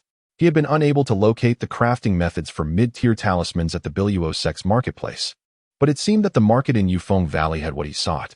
As previously mentioned, the region surrounding Yufeng Valley boasted a climate exceptionally conducive to the growth of spiritual flora, with the expansive and sparsely populated terrain south of the Qianyan mountain range teeming with demonic beasts. As such, the resources for crafting talismans and alchemical materials were abundant, and numerous sects in the vicinity engaged in these practices. What types of mid-tier talismans do you have? Please enlighten me, Su Qingtong inquired. For fire attributes, we have the Fire Rain Talisman and the Scarlet Flame Talisman. For water attributes, the Ice Blade Talisman and the Water Burst Talisman. For wood attributes, the Giant Tree Talisman. For metal attributes, the Armor Breaking Talisman. And for earth attributes, the Divine Shield Talisman. What are the prices? Each jade slip for the talismans is 200 spirit stones. If you wish to purchase them all, I can offer a discount. Do you have high-quality talisman brushes? Su Qingtong asked further. Indeed, but they are somewhat pricier. A high-quality talisman brush costs 1,800 spirit stones, the waiter replied. After a moment of calculation, Su Qingtong said, I do not possess that many spirit stones. Could you possibly lower the price for the high-quality brush? Esteemed guest, if you are merely crafting second-tier talismans, a medium-quality brush will suffice. Priced at only 800 spirit stones, the waiter suggested. Very well, then I shall take one medium-quality brush, all the mid-tier talisman jade slips, and 500 sheets of second-tier talisman paper, as well as some beast blood. Could you calculate the total cost for me? The waiter calculated for a moment and replied, Esteemed guest, the total comes to 2,700 spirit stones. With a discount, I can offer it for 2,500 spirit stones. Would that be acceptable? Su Qingtong nodded, retrieved the spirit stones, and accepted the large bundle of items handed to him by the waiter, stowing them in his storage bag before departing from the Tianshi Pavilion. Upon exiting the Tianshi Pavilion, Su Qingtong sensed something amiss. It felt as though a pair of eyes was fixated upon him. While feigning nonchalance as he strolled down the street, he gradually extended his spiritual awareness to encompass his surroundings. Suddenly, a figure clad in black appeared within his perception. Su Qingtong promptly locked onto this individual with his awareness and took several turns to test the situation. To his dismay, the black-clad figure trailed closely behind him, maintaining a delicate distance, neither too close nor too far. Undoubtedly, this person harbored ill intentions, likely dispatched by the Shangjixuan to monitor him. A sense of unease gripped Su Qingtong, and he felt an inexplicable fluttering in his heart. He realized he must urgently locate his fourth senior brother and depart from this place post-haste. After a considerable search, he finally found the Zuichuan Tower. Upon reaching the base of the tower, he confirmed his earlier suspicions. It was indeed a den of pleasures. Two heavily made-up women stood at the entrance, one partially obscuring her face with a fan, while the other waved a silk handkerchief in the breeze. Young sir, why not take a moment to relax inside? A night of revelry and passion awaits. How delightful it would be. Su Qingtong's face darkened. I am merely here to find someone. Noticing his bashful demeanor, one of the ladies assumed he was a novice and reached out to pull him inside. Su Qingtong startled, resembling a frightened rabbit, and quickly dodged, bouncing into the Zuichuan Tower. He cast his awareness outside and observed that the black-clad figure had not followed him in, instead lurking behind a shop's wall. Peering in his direction, ignoring this individual, Su Qingtong began to survey the interior of the Zuichuan Tower. The first-floor hall was spacious, featuring a courtyard-style architecture. The second and third floors formed a circular arrangement, allowing those on the first floor to observe individuals coming and going on the upper levels. Dozens of tables filled the first-floor hall, where a sparse number of patrons sipped tea while watching a performer on stage. The music was unrefined, reminiscent of an amateur struggling to play the eru, sending shivers down the spine of those who listened. Su Qingtong mused that these performers were merely selling their bodies, and the onlookers were likely waiting for any available spots above. The performance on stage was of little concern to anyone. After searching for some time without locating Gong Chu, Su Qingtong grew anxious. Could his fourth senior brother have gone to the second floor? Reluctantly, he settled at a table in the first-floor hall, enduring the torment of the stage performance. After half an hour, his patience waned. Something felt off about his fourth senior brother. Surely after such a long wait, he would have returned by now. Glancing at the sky outside, he realized he could wait no longer and needed to leave swiftly. However, when he scanned the exterior with his awareness, he discovered that the black-clad figure still remained. He hesitated, knowing that exiting now would likely result in pursuit the moment he left the marketplace. He considered reporting the matter to the sect's local authority, but he had no evidence of being followed, nor did he know who managed this area or where they were located. After a lengthy deliberation, he finally devised a plan. He approached the matron, expressing his desire to find a companion for the evening. "Young sir, the ladies on the second floor are 10 spirit stones for the night, while those on the third floor are 20 spirit stones. Which floor would you prefer?" Su Qingtong thought to himself that opting for a third-floor companion would cost him 20 spirit stones, and considering he might have to jump down, he could very well end up injured. Thus, seeking a second-floor companion seemed the more prudent choice. I shall choose a lady from the second floor." "Very well. The second-floor lady Cui Huan is available." With a flushed face, Su Qingtong steeled himself and ascended to the second floor, guided by the matron to a room. After pushing open the door and ushering him inside, she closed it behind him, standing awkwardly in the room. Su Qingtong pondered his next move when a lovely woman emerged from within. "My lord, would you care for a drink first?" she asked, approaching him with a wine jug in hand. Utilizing his ability to perceive aura, Su Qingtong discovered that this Zuowan lady was, in fact, a cultivator at the second layer of qi refining, which surprised him. Little did he know, many of the women in such establishments either possessed poor aptitude and lacked resources for cultivation or were coerced into this line of work. If there were any alternative, who would choose this path? As Zuowan approached, Su Qingtong suddenly unleashed a mental strike aimed at her forehead, deftly catching the wine jug that slipped from her grasp while supporting her. He knew her cultivation was limited, so he exercised restraint with his mental attack. Otherwise, she might have suffered grave consequences. Gently laying the young woman on the bed, he opened the rear window to survey the surroundings, but found nothing amiss. Still feeling uneasy, he swept his awareness around once more, confirming no one was nearby before leaping from the second floor and swiftly making his way toward the exit of the marketplace. Chapter 75. Fierce battle with the man in black. Upon exiting the market, Su Qingtong mounted his flying sword and hastened southwest. As he soared through the air, he extended his consciousness, attentive to any movements behind him. Suddenly, he came to an abrupt halt, nearly losing his balance on the sword. There, 200 paces ahead, stood the very figure who had been shadowing him in the market, the man in black. Fortuitously, his keen eyesight had allowed him to spot the individual in time. Su Qingtong's mind raced. Since he was now under the scrutiny of the Shangyi Pavilion, returning to the market was no longer an option. The route back to his sect was obstructed by the man in black. Heading north would only lead him further from his sect. While to the south lay the sprawling Qianyan mountain range, stretching for thousands of miles. He suddenly recalled having recently read about the fourth-generation Valley Master's adventures in the Qianyan mountain range, giving him some understanding of the area. Taking a risk seemed prudent. Perhaps he could lose his pursuer in the mountains.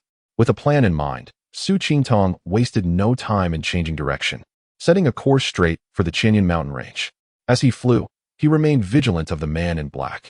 It wasn't long before the man in black noticed Su Qingtong's change of course and took to his own flying sword in pursuit. Feeling the pressure of the chase, Su Qingtong pushed his flying sword to its limits, racing southward. However, his sword was of inferior quality, unable to match the speed of the man in black's superior weapon. In a short time, the gap between them had diminished to a mere 100 paces. Glancing back, Su Qingtong saw that the man in black was closing in, causing a surge of panic. He poured all his energy into the flying sword. In a moment of desperation, he retrieved a Ziyang pill and swallowed it. With a sudden boost in power, his speed increased slightly, just enough to keep pace with his pursuer. They raced onward for about 15 minutes, the trees gradually thickening around them, while the market faded from sight. Su Qingtong's energy was waning, having consumed more than half of his reserves, prompting him to consume another Ziyang pill. Meanwhile, the man in black was equally vexed. After such a prolonged chase, his own energy was running low. Yet the young man ahead appeared unfazed, continuing to sprint as if nothing were amiss. After chasing for a while longer, the man in black grew anxious. He could see a mere 20 to 30 paces ahead, yet he could not close the gap. They were now over 100 miles from the market, rendering any call for assistance futile. He had anticipated that a mere fifth-layer qi cultivator would be easy prey, yet the situation proved far more troublesome than expected. After a moment's hesitation, he bit his tongue, letting a stream of blood spatter on his flying sword. The sword surged forward with newfound speed, quickly closing the distance to Su Qingtong. Just as Su Qingtong was about to take another pill, he suddenly realized the man in black had nearly reached him. Alarmed, he swiftly produced several fireball talismans and hurled them backward. The man in black deftly maneuvered his sword, avoiding the fireballs, yet he remained hot on Su Qingtong's heels. Su Qingtong's mind raced. What to do? A direct confrontation was futile. The opponent was likely at least an 8th-layer Qi cultivator, if not at the peak of Qi refinement. Escape was impossible. The enemy was already within striking distance. At that moment, they entered the outskirts of the Qianyan mountain range, where the trees grew denser and the sky darkened. Su Qingtong produced several more fireball talismans, directing them toward different angles. The man in black had no choice but to unleash a beam of sword light, slicing through the fireballs. This brief delay allowed Su Qingtong to gain a slight distance. With the trees thickening, Su Qingtong decided to stow his flying sword and navigate through the forest, occasionally casting a fireball talisman to hinder the man in black. However, running in the woods was vastly different from the open ground, and soon Su Qingtong found himself out of breath. As he continued, he spotted a tall cliff ahead, with an open area between him and the cliff. Since he was running from north to south, this area was shaded from the cliff, devoid of trees, which was unfortunate. Realizing further flight would be futile, Su Qingtong halted, consuming a Xiang pill to replenish his waning energy. He then drew the soul-chasing spear, gripping it firmly, while raising a shield talisman to protect himself. The man in black was also feeling the strain. After nearly an hour of pursuit, he lacked the rapid recovery afforded by Xiang pills, leaving him with less than half of his energy. Seeing Su Qingtong stop, the man in black coldly remarked, "Why have you ceased your flight, brat? To dare slay a member of the Lin family, you possess remarkable audacity. Even if you are from one of the 3 major sects, today I shall slay you to avenge my nephew." Su Qingtong thought to himself that Lin Qian's flying sword had truly brought trouble, and it seemed this matter would not end peacefully. Consequently, he saw no reason for courtesy. Raising his hand, he sent out 3 fireball talismans while simultaneously launching the soul-chasing spear toward the man in black. The man in black quickly formed hand seals, sending 3 water arrows to strike the fireballs, instantly shattering them. Su Qingtong had not anticipated that the fireballs would harm his adversary. His focus lay on the soul-chasing spear. Anticipating Su Qingtong's attack, the man in black directed his flying sword to intercept. He believed that after pursuing a 5th-layer Qi cultivator for so long, the young man's energy must be nearly expended. Although his own energy was also low, the friliest of camels is still larger than a horse. He believed his strike might shatter the young man's weapon. However, to his surprise, not only did he fail to disarm Su Qingtong, but he also nearly breached the latter's defenses. Su Qingtong, seeking to gauge the man in black's strength, realized after their initial exchange that his opponent was nearing exhaustion, which brought him some relief. He manipulated the soul-chasing spear to continue its assault. The man in black, unaware of Su Qingtong's formidable abilities honed through the 5-Dan refinement technique in the presence of a Dao heart seed, found himself evenly matched against Su Qingtong, who was bolstered by the Xiang pill. As the gleaming spear tip approached perilously close to his face, the man in black was forced to deflect again. With a clang, the flying sword was deflected, startling the man in black, who hastily summoned a small golden shield to protect himself. Having tested the waters, Su Qingtong had a clearer understanding of the man in black's capabilities, instilling him with newfound confidence as he contemplated his next move. Suddenly, he remembered Lin Qian. This man was likely Lin Qian's uncle, intent on avenging him. In that case, why not let this uncle and nephew meet the same fate and reunite sooner? With this thought, Su Qingtong immersed a strand of his consciousness into the 7-star bracelet, summoning Little Seven, and discreetly released it into the night. The man in black noticed a chicken flapping away from behind Su Qingtong, thinking it merely a startled wild fowl, and paid it little heed. Seeing Little Seven prepared, Su Qingtong suddenly intensified his assault, unleashing both the soul-chasing spear and the Qiang sword. With 1 spear and 1 sword, he launched a fierce offensive against the man in black. Unprepared for such an onslaught, the man in black found himself struggling against the simultaneous attacks from 2 powerful artifacts. While he managed to channel energy into the golden shield to block the spear, his other hand was occupied fending off Su Qingtong's Qiang sword. Chapter 76. Escape into the Qianyan mountain range. Su Qingtong realized that the golden light shield wielded by the man in black possessed formidable defensive capabilities, rendering his soul-chasing spear utterly ineffective. He decided to test the spear's soul-chasing effect. With a quick flash of inspiration, he devised a plan. Su Qingtong maneuvered the spear towards the forehead of the man in black, who summoned the golden light shield to block the attack. Just as the spear collided with the shield, Su Qingtong unleashed the spear's soul attack, sending an invisible spear shadow directly at the man's forehead. The man in black was caught off guard. He had not anticipated such a tactic. It was only when he felt a sharp pain in his mind that he realized he had been outmaneuvered. However, what surprised him even more was that Su Qingtong's concentrated mental assault swiftly penetrated his mind, causing his already dizzy head to go blank. He could not believe that someone of lesser cultivation dared to launch a soul attack against him. In that moment of disorientation, a shadow darted swiftly behind him. When he felt a sudden pain at the back of his head, he lost consciousness and collapsed to the ground. Shao Qi succeeded. Su Qingtong breathed a sigh of relief.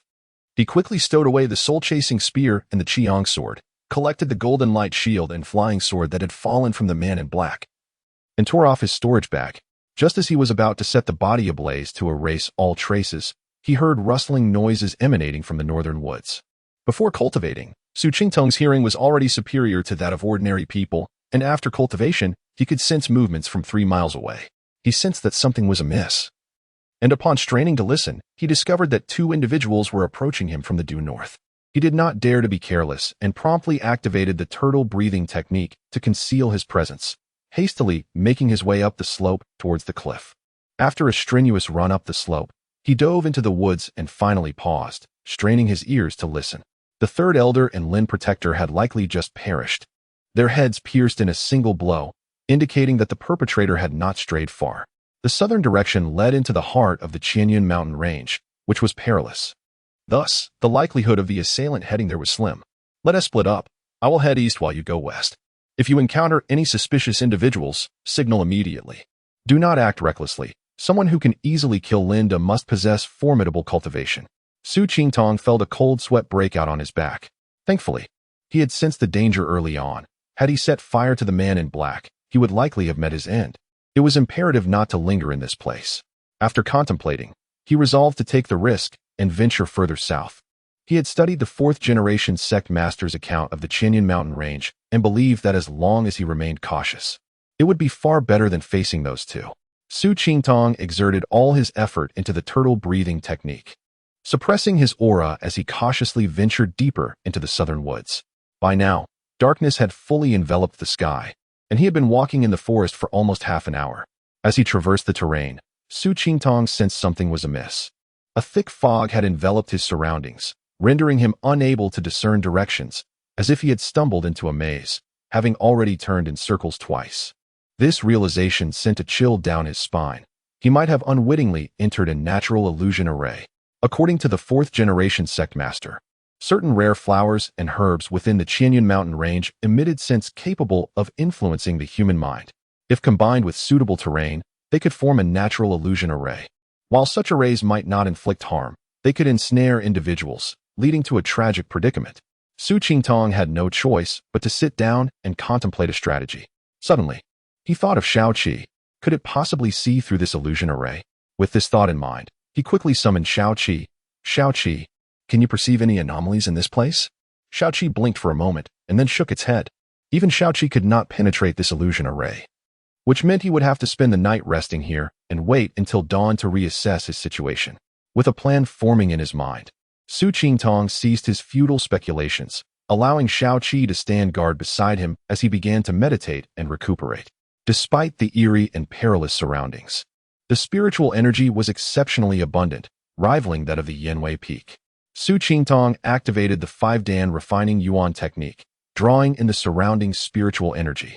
With Shao Qi as protection, Su Qingtong could meditate and cultivate with peace of mind, greedily absorbing the ambient spiritual energy. This sensation of merging with nature, losing himself in the moment, was immensely pleasurable, and before he realized it, half the night had passed. Suddenly, a voice echoed in his mind. "Master, danger approaches." Su Qingtong was startled, hastily halting his cultivation and extending his senses outward. However, in his perception, there was nothing but an endless void. He could sense nothing at all. Just as he was about to inquire further of Shao Qi, he saw it dart off toward his left front, followed by a series of eerie screeches. Su Qingtong squinted to see, but could only discern Shao Qi. its claws pressed to the ground, poised to take flight. Upon further probing with his senses, he finally detected something unusual. Beneath Xiaoqi's claws lay a dark gray mass struggling helplessly. In the darkness, his eyes could scarcely make it out. The gray shadow writhed beneath Xiaoqi's grip, which held it firmly while it occasionally pecked at it with its sharp beak. After a brief struggle, the gray mass ceased its movements, lying still on the ground, allowing Xiaoqi to leisurely consume it. Su Qitong watched in astonishment. What on earth was that? How could Xiaoqi be so engrossed in its meal? As Xiaoqi finished devouring the gray mass, Su Qitong finally snapped back to reality and asked, Xiaoqi, what was that? Why did you eat it? Xiaoqi patted its belly with its wing, responding contentedly, just a wandering soul, attempting to siphon off your yang energy. It deserved to be devoured by me. Oh, you can actually consume souls. Xiaoqi replied proudly, I am of the Choming clan. Naturally a nemesis to all spirits and specters. This little soul was merely a light snack. Su Qingtong recalled some ancient texts that indeed mentioned that placing carved wood and metal at doorways would naturally repel spirits and demons. It seemed Xiaoqi's abilities were quite formidable. Xiaoqi, after consuming that wandering soul, how did it taste? He inquired. Master, the soul had a pleasant flavor, but it was far too small. Not to worry. Once we exit this illusion array, we will search for more, and you can indulge yourself. At the thought of the illusion array, Su Qingtong felt a twinge of anxiety. Would he truly be able to escape? If only Hui'er were here. Perhaps she could decipher its secrets. If he remained trapped here, would Hui'er come searching for him? If she knew, she would undoubtedly come. But the issue was that she was unaware of his predicament. If he truly could not escape this illusion, Hui'er would be heartbroken. If someone were to bully her, who would protect her? Ah, but she has her ancestor. As thoughts of Dongfeng Hui flooded his mind, Su Qingtong felt a chaotic whirlwind in his head. Unable to calm himself, with nearly 2 hours until dawn, he could not afford to remain in this state. He forcefully cast aside his jumbled thoughts, striving to find tranquility. Yet, he found it impossible to settle his mind. In desperation, he decided to lie down fully clothed, preparing to get some rest. As he drifted in and out of consciousness, Su Qingtong suddenly felt a sharp pain coursing through his body, jolting him awake with a shiver. Chapter 77. The cold iron ant. Su Qingtong felt a sudden sting on his body, jolting him awake from his slumber. He quickly glanced around, adopting a defensive posture. The surroundings were already bright, yet the mist lingered. Upon noticing that Xiaoqi was still by his side, vigilantly scanning the area, he felt a sense of confusion. There was no threat. So what was causing the sting? He lifted his garment to inspect the source of the discomfort, only to discover a cold iron ant clinging to his abdomen. Su Qitong gently flicked the ant away and brushed off his clothing, preparing to rise. Suddenly, he observed a multitude of cold iron ants on the ground, forming a long procession, busily scurrying back and forth. As he beheld the lengthy line of ants, a glimmer of joy flashed in Su Qingtong's eyes. He understood that such small creatures often relied on scent for navigation. These cold iron ants had made their way here. Perhaps by following them, he could find a way out of this illusionary maze. Calling out to Xiaoqi, he began to follow the trail of the cold iron ants, gradually venturing deeper into the mist. Keeping his gaze fixed on the ants, he extended his spiritual sense outward. However, as soon as his spiritual awareness ventured a mere yard from his body, it encountered an impenetrable barrier. Su Qitong had been trailing these little creatures for over half an hour, yet the end remained elusive. Doubt began to creep in. Could these cold iron ants be part of the illusion as well? Fortunately, his resolve was strong, and he was not one to abandon a determined pursuit easily. After another half hour, the surrounding fog began to thin. Su Qingtong channeled his spiritual sense forward, and his face lit up with excitement as he quickened his pace. Haha, I've finally made it out. Su Qingtong laughed heartily, feeling an immense sense of relief. His successful escape from the illusion was entirely thanks to the guidance of these cold iron ants. Had they stumbled upon him by chance? Or had they sought him out specifically? If possible, he wished to express his gratitude to these little beings. With such thoughts in mind, he continued to follow the ants, eager to uncover their destination and intentions. After a brief while, Su Qingtong spotted a dark entrance in the hillside not far ahead, with the cold iron ants continuously entering and exiting. Approaching the entrance, he peered inside, only to be met by a flurry of cold iron ants raising their iron jaws in a threatening manner. I mean no harm. I merely wish to see if there is anything I can assist you with, Su Qingtong muttered while cautiously retreating. The cold iron ants, seemingly oblivious to his words, continued to advance slowly toward him. As he backed away, he pondered the reason behind these ants traveling such a distance to find him. Unless, of course, there was something on him that piqued their interest. He rummaged through his storage pouch and produced a Peiyuan Dan, waving it in front of the ants. When they showed no reaction, he switched to a Xiang Dan. Yet still, the ants remained unmoved. Su Qingtong found himself bewildered. Aside from these two types of pills, there seemed to be nothing else on him that could attract the ants. Suddenly, a realization struck him. He focused his spiritual sense into the 7-star bracelet, summoning a rabbit into his hand. Upon seeing the rabbit, the cold iron ants sprang to life, swarming around him, startling Su Qingtong. He quickly extended his hand, holding the rabbit out. Dozens of cold iron ants overwhelmed the rabbit, their strong jaws clamping down tightly.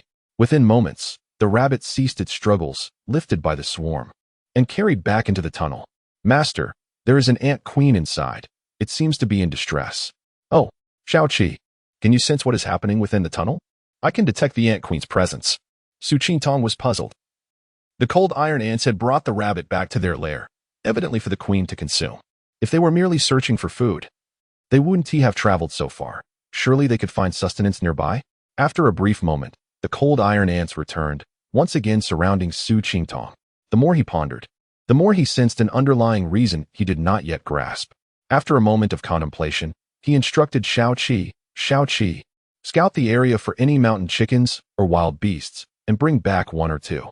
Obeying, Xiaoqi flapped its wings and took to the air. It wasn't long before it returned, clutching a mountain chicken in one claw and a plump mouse in the other. Su Qingtong accepted them, focusing his spiritual energy to render both creatures unconscious with 2 precise strikes, casually tossing them to the cold iron ants. However, the ants showed no interest in the small animals, continuing to circle around him. It appeared that these ants were far more intrigued by the rabbit from his 7-star bracelet. He reached into the bracelet once more, producing another mountain chicken and tossing it to the ants. As anticipated, they swarmed over it, carrying it back into the tunnel. He finally understood why the cold iron ants had traveled so far to find him. They were attracted to the unique essence of the creatures within his 7-star bracelet. But wait, the rabbit and the mountain chicken were merely ordinary beasts he had captured in the Misty Valley, kept in the 7-star bracelet for a short time. Suddenly, a crucial realization dawned upon him. The animals housed within the 7-star bracelet must have undergone some transformation during their time there. He recalled Xiaoqi mentioning that he bore a scent familiar to it when it first accompanied him. That's it. The cold iron ants were not after the beasts themselves. They sought the essence contained within the 7-star bracelet. With this revelation, Su Qingtong retrieved a spirit flower from the bracelet and tossed it to the ants. As expected, they rushed en masse to claim it. Xiaoqi, can you communicate with the ant queen? I can bring it into my 7-star bracelet to help resolve its issues. I will give it a try. After a brief period, Xiaoqi conveyed a thought. Master, it has agreed. However, it is concerned about its safety and wishes us to enter its lair. It will instruct the other ants to block the entrance, allowing us to leave only once it is secure. Su Qingtong contemplated this. If the ant queen was worried about its safety, should he not be concerned about his as well? If he healed its ailment, what guarantee did he have that it would allow him to depart? He shared his thoughts with Xiaoqi, who reassured him, Master need not worry, even at its prime. That little ant would not be my match, especially now that it is in a weakened state. Very well, let us assist it, as a token of gratitude for guiding us. With that, Su Qingtong, accompanied by Xiaoqi, entered the tunnel. Upon their arrival, the ants parted, allowing passage. The path was winding but unobstructed. After navigating several twists and turns for quite some time, they finally reached their destination. There lay a plump, pale ant queen, resting on the ground, surrounded by a throng of cold iron ants. Chapter 78. Frost Spirit Mushroom and Stardust Soil. Upon encountering Su Qingtong, the ant queen exhibited little reaction. Yet her body involuntarily trembled upon seeing Xiaoqi. Su Qingtong attempted to communicate with her through his spiritual sense, but to no avail. Xiaoqi, convey to her that I merely wish to assist, with no ulterior motives. If she is unwilling, we shall return at once. After a brief moment, Xiaoqi's spiritual message arrived. Master, it is all right. She will not resist. You may confine her within the 7-star bracelet. Heeding her words, Su Qingtong acted without hesitation, and the ant queen was swiftly drawn into the bracelet. Subsequently, he immersed his consciousness within. Inside the bracelet, The Ant Queen initially rotated her eyes, surveying her surroundings. Upon encountering the chaotic energy within, she appeared invigorated, moving her plump body towards the central slope. Seeing that the Ant Queen displayed no unusual reactions and merely reclined on the slope like Shao-Chi, Su Qingtong withdrew his consciousness and began to examine the conditions within the ant nest. The frost iron ants surrounding the queen seemed to have received her command, remaining motionless. The chamber within the queen's lair was quite spacious, capable of accommodating over 100 individuals. Near the cave walls, a collection of leaves, dry twigs, and various spiritual herbs lay piled, although most had already withered. Among the dried grass, there were also several umbrella-shaped entities. Ah, what is this? Frost spirit mushroom. Good heavens! So many frost spirit mushrooms. Su Qingtong became quite agitated. In addition to the frost spirit mushrooms, there was also a type of spiritual fungus known as chicken pine.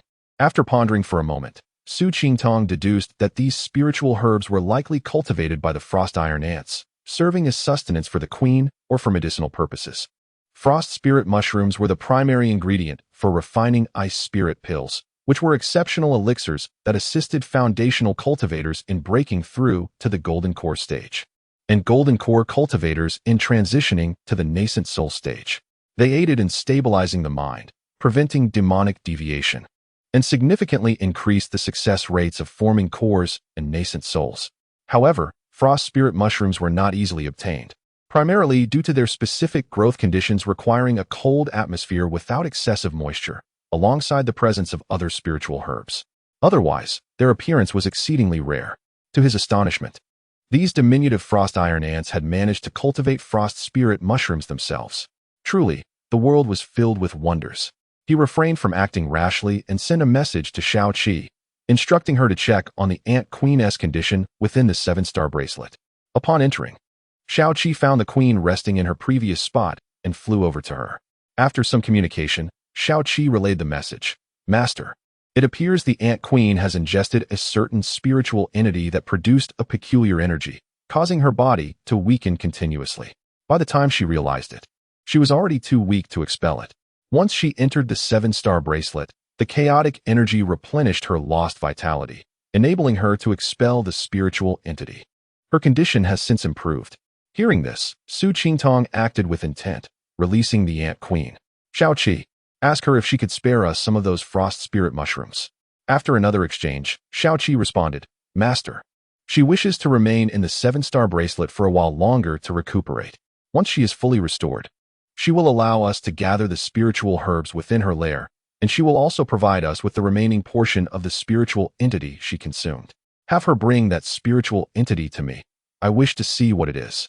Upon hearing Shao-Chi's request, the Ant Queen maneuvered her body back towards her nest.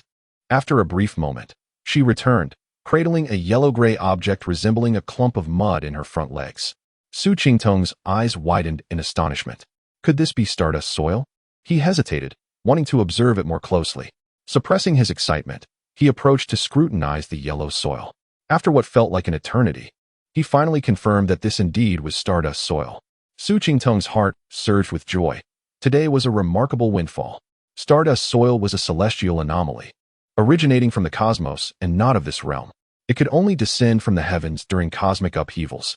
This material was exceedingly rare, and when incorporated into the crafting of magical artifacts, it would bestow additional unique properties. For instance, when creating a flying sword, adding Stardust soil would enhance its sharpness.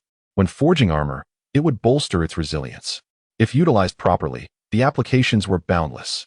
With such a discovery, hesitation was unwarranted. With a focused thought, he once again confined the Ant Queen within the 7-star bracelet. Su Qingtong sat cross-legged, patiently awaiting the Queen's recovery, while Shao-Chi curiously explored her surroundings, hoping for further discoveries. An hour passed, and Su Qingtong instructed Shao-Chi to check on the Queen's condition once more. Entering the 7-star bracelet, Shao-Chi observed the Ant Queen, now vibrant and crawling about, her body appearing even more resplendent than before.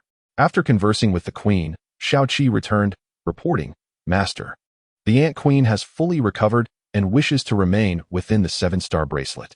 I did not dare decide on my own and came to consult you. Su Qingtong pondered briefly, considering that the frost iron ants had mediocre offensive and defensive capabilities. Aside from cultivating frost spirit mushrooms, they seemed of little utility. Moreover, space within the 7-star bracelet was limited. Introducing another colony of ants might jeopardize the integrity of that space. He shook his head and conveyed to Xiaoqi, "Inform her that we cannot take her with us. This is her home. If she departs, what will become of her offspring?" Xiaoqi relayed Su Qingtong's sentiments to the Ant Queen, who reluctantly emerged, upholding their prior agreement. Su Qingtong collected the stardust soil and thoroughly harvested the frost spirit mushrooms and chicken pines from the nest, departing with satisfaction as he bid farewell to the Ant Queen, who followed him to the entrance, loath to return. Su Qingtong understood her sentiments, but could not take her along, guided by the frost iron ants.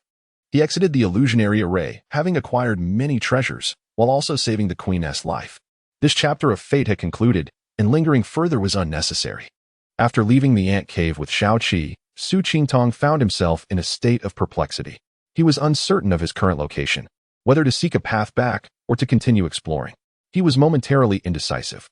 Just then, Xiaoqi emitted a sharp cry and darted towards a valley below, disappearing in the blink of an eye. Su Qingtong was taken aback, pondering the situation. Had Xiaoqi discovered some imminent danger? He attempted to connect with her through his spiritual sense, but there was no response. Not daring to delay, he hurriedly pursued the direction in which Xiaoqi had flown. In a short span, he reached the valley's depths, only to find a desolate ruin before him, with no sign of Xiaoqi. Panic surged within Su Qingtong. Where could Xiaoqi have gone? Chapter 79. The Wraith of the Ruins. Su Qingtong was deeply concerned for Xiaoqi's safety, yet he hesitated to recklessly venture into the ruins. He extended his spiritual sense and once again tried to connect with Xiaoqi. An anxious voice reached him. "Master, I am inside this dilapidated house." Following the sound of Xiaoqi, Su Qingtong quickly made his way into the ruins. Upon entering a crumbling abode, he finally spotted Xiaoqi, who was engaged in a fierce battle. Upon closer inspection, he saw 2 blood-red bats flapping their wings and attacking Xiaoqi. Each bat measured about 3 feet in length, covered in fine crimson fur, with protruding fangs and glimmering green eyes that shone with a menacing light. In addition to the 2 bats, a dark gray wraith was slowly approaching Xiaoqi from the shadows. Su Qingtong summoned the Soul Chaser Spear, which shot forth with a swift whoosh towards the wraith. At the same time, he raised his hand, sending 2 fireball talismans flying towards the blood-red bats. Startled by the sudden appearance of the fireballs, the bats displayed a clear fear of the flames, flapping their wings to evade. One bat, however, was a fraction too slow and was struck in the wing by a fireball, emitting a charred odor. Meanwhile, the Soul Chaser Spear struck true, piercing the wraith. Yet, the wraith seemed unfazed, drifting towards Su Qingtong as if nothing had happened. "Xiaoqi, you deal with the wraith, and I shall handle the 2 bats." Upon hearing Su Qingtong's command, Xiaoqi darted towards the wraith. Having sensed the presence of the wraith while on the hillside, it had hurried here, unaware that 2 blood-red bats were also lurking in the vicinity. Su Qingtong summoned back the Soul Chaser Spear and, channeling his mana, directed it towards the injured bat. The wounded bat, seeing the spear approaching, flapped its wings to dodge. Just as it was about to evade the Soul Chaser Spear, Su Qingtong concentrated his thoughts, and a transparent shadow shot forth from the spear's tip, piercing directly into the bat's head. The bat fell to the ground like a kite severed from its string. Guiding the Soul Chaser Spear, Su Qingtong pivoted and passed through the falling bat's body, creating a spray of crimson mist.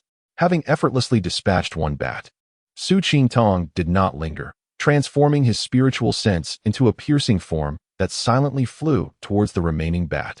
The second bat, witnessing its companion perish in an instant, was gripped by fear and did not anticipate its own demise. It was struck by the spiritual dart, losing control and plummeting to the ground, where it was torn apart by the Soul Chaser Spear. With the 2 bats swiftly vanquished, Xiaoqi had also concluded its battle. Being a natural adversary to wraiths and ghosts, and with the wraith lacking significant intelligence and merely acting on instinct, Xiaoqi quickly gained the upper hand. Within a few exchanges, it seized the wraith's vital point and pinned it to the ground, voraciously devouring it. In mere moments, Xiaoqi consumed the wraith entirely and, shaking its wings, flew to perch upon Su Qingtong's shoulder. "Master, the taste of this wraith is exquisite. Let us seek more." "Very well. We shall spend the night in these ruins," Su Qingtong replied, noting Xiaoqi's enthusiasm for wraiths. He planned to explore further, hoping that if Xiaoqi could capture enough wraiths, it might enhance its cultivation level, providing greater assistance to him. As they walked along a stone path through the ruins, Su Chi-tong expanded his spiritual sense, scanning the surroundings. Master, to the right. There's a cave, and inside, there are wraiths. Turning to the right, Su Chi-tong indeed spotted a pitch-black cave about 200 to 300 feet away. He and Xiao Qi approached the cave cautiously. Upon reaching the entrance, Su Chi-tong sent his spiritual sense into the cave. Suddenly, he was struck by a wave of dizziness, nearly collapsing. Quickly retracting his spiritual sense, he shook his head to regain clarity.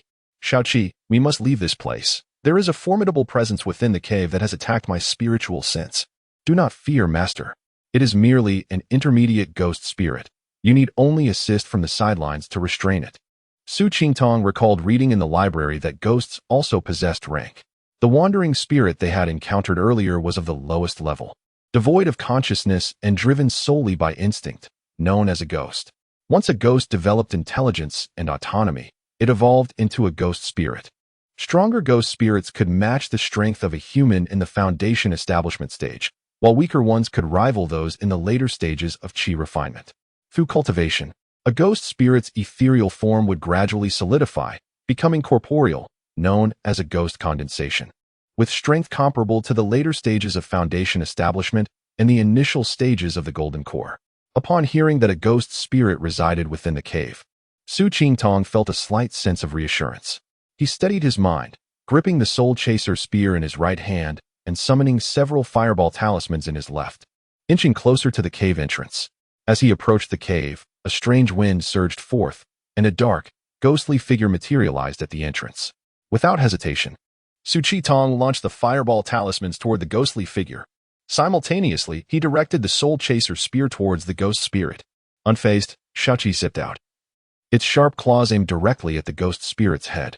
The ghost spirit, however, swiftly evaded, conjuring a gust of wind that sent the 3 fireballs flying far away, creating a large crater upon impact with the ground. It also manifested a hand, seizing the spear as shadow and crushing it into nothingness. Despite Su Chi-tong's previous successes with the soul chaser spear, it was easily detected by the ghost spirit. While Su Chi-tong's efforts proved futile, Xiao Qi had already reached the ghost spirit, its claws lunging toward the spirit's head. In a surprising turn, the ghost spirit manifested another hand, capturing Xiao Qi in its grasp. Alarmed, Su Chi-tong thrust the soul chaser spear towards the ghost spirit once more. At the same time, he concentrated, forming a spiritual dart aimed at the spirit. Noticing Su Chi-tong's renewed attack, the ghost spirit was compelled to divide its focus to defend itself. Although Xiao Qi was ensnared, it did not remain idle. Observing the ghost spirit's momentary distraction, Xiao Qi's eyes emitted 2 beams of light that struck the ghost spirit, causing it to shriek in agony as a portion of its essence melted away. At that moment, Su Chi-tong's spiritual dart found its mark, striking the ghost spirit as it howled, causing its movements to freeze. Seizing the opportunity, Xiao Qi broke free from the ghost spirit's grip, plunged a claw into its head, and extracted a spherical object. With a swift motion, it extended its neck and devoured the orb. With the loss of the orb, the ghost spirit immediately weakened, collapsing limply to the ground. Xiao Qi, undeterred, consumed the orb and proceeded to feast upon the ghost spirit's body. In a brief span, the ghost spirit was thoroughly obliterated. Su Chi-tong pondered what other secrets lay within the depths of the ghost spirit's cave, for his earlier investigation had revealed little. Chapter 80. The Ruins of the Su-in-Q Sect. Su Chi-tong, accompanied by Xiao Qi, cautiously approached the entrance of the cave, gradually making his way inside. The cave was enveloped in darkness, rendering it impossible to see even one's own hand. A realization dawned upon Su Chi-tong. It was common for spectral entities to harbor an aversion or even fear towards light. Consequently, this ghostly cave would naturally lack illumination. In desperation, he scavenged some wood from the ruins and brought it back into the cave. With a deft gesture of his right hand, a fireball materialized at his fingertips. He flicked his wrist, and the fireball landed upon the wood, illuminating the cave instantly. As Su Chi-tong looked around, he perceived the cave as resembling a reclining bottle. The entrance was modest, yet the interior was expansive. Scanning the surroundings, he found nothing but a pile of crystals in one corner. Approaching the pile, he picked up a piece and examined it closely. It bore some resemblance to spirit stones, yet was distinctly different, exuding waves of chilling energy. Adhering to the principle of better to have too much than too little, he decided to collect it without further inquiry. Xiaoqi, stay guard at the entrance while I refine some magical artifacts. Since slaying the man in black, Su Qingtong had been in a state of constant urgency. Now, he finally found the opportunity to settle down and address the spoils of his victory. He retrieved the golden shield from the man in black and studied it intently, enveloping it with his consciousness. After a brief moment, he retracted his awareness and forced a drop of his blood into the shield, initiating the refinement process. After a while, Su Qingtong completed the refinement of the golden shield. Holding it in his hands, he felt a surge of joy. It was a superior magical artifact, purely defensive in nature, and its protective capabilities greatly pleased him. Following this, he also refined the flying sword belonging to the man in black, named Star Plucking. While it did not compare to Lin Qian's sword, it was nonetheless a quality artifact. He stored away various other miscellaneous items from his pouch that failed to catch his interest. After thoroughly searching the cave once more and ensuring he left nothing behind, he departed from the ghostly dwelling. Upon encountering a grand hall ahead, Su Qingtong paused, a sense of familiarity washing over him. Since entering this desolate ruin, he had felt a sense of déjà vu. Now, gazing at the imposing hall before him, the realization struck him. It resembled Waichu in Mountain. Indeed, the architectural style of Waichu in Mountain bore a striking resemblance to that of this place. A wave of confusion washed over him. This ruin appeared to be over a millennium old, yet Waichu in Mountain was situated 1,000 miles away. How could they share such similarities? Furthermore, it was evident that this site had suffered human destruction. Who had wrought such devastation? Why had Waichu in Mountain remained intact? A cascade of questions filled Su Qingtong's mind, leaving him momentarily perplexed. He and Xiaoqi cautiously approached the entrance of the grand hall.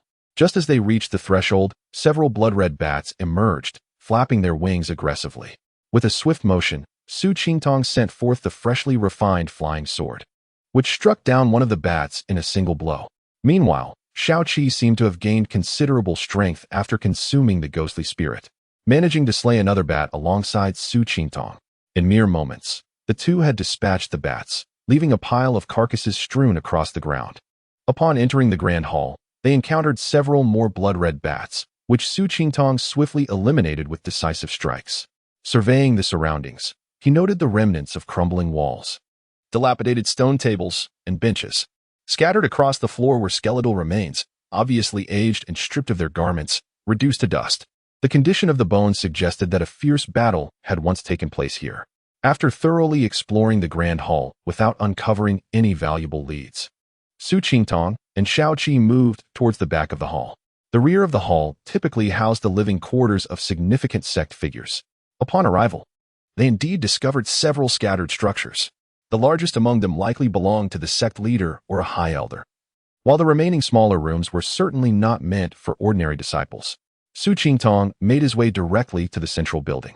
Inside, the space was still largely intact, with minimal damage to the furnishings. Using his consciousness, he scanned the room and found no anomalies, leading him to step inside.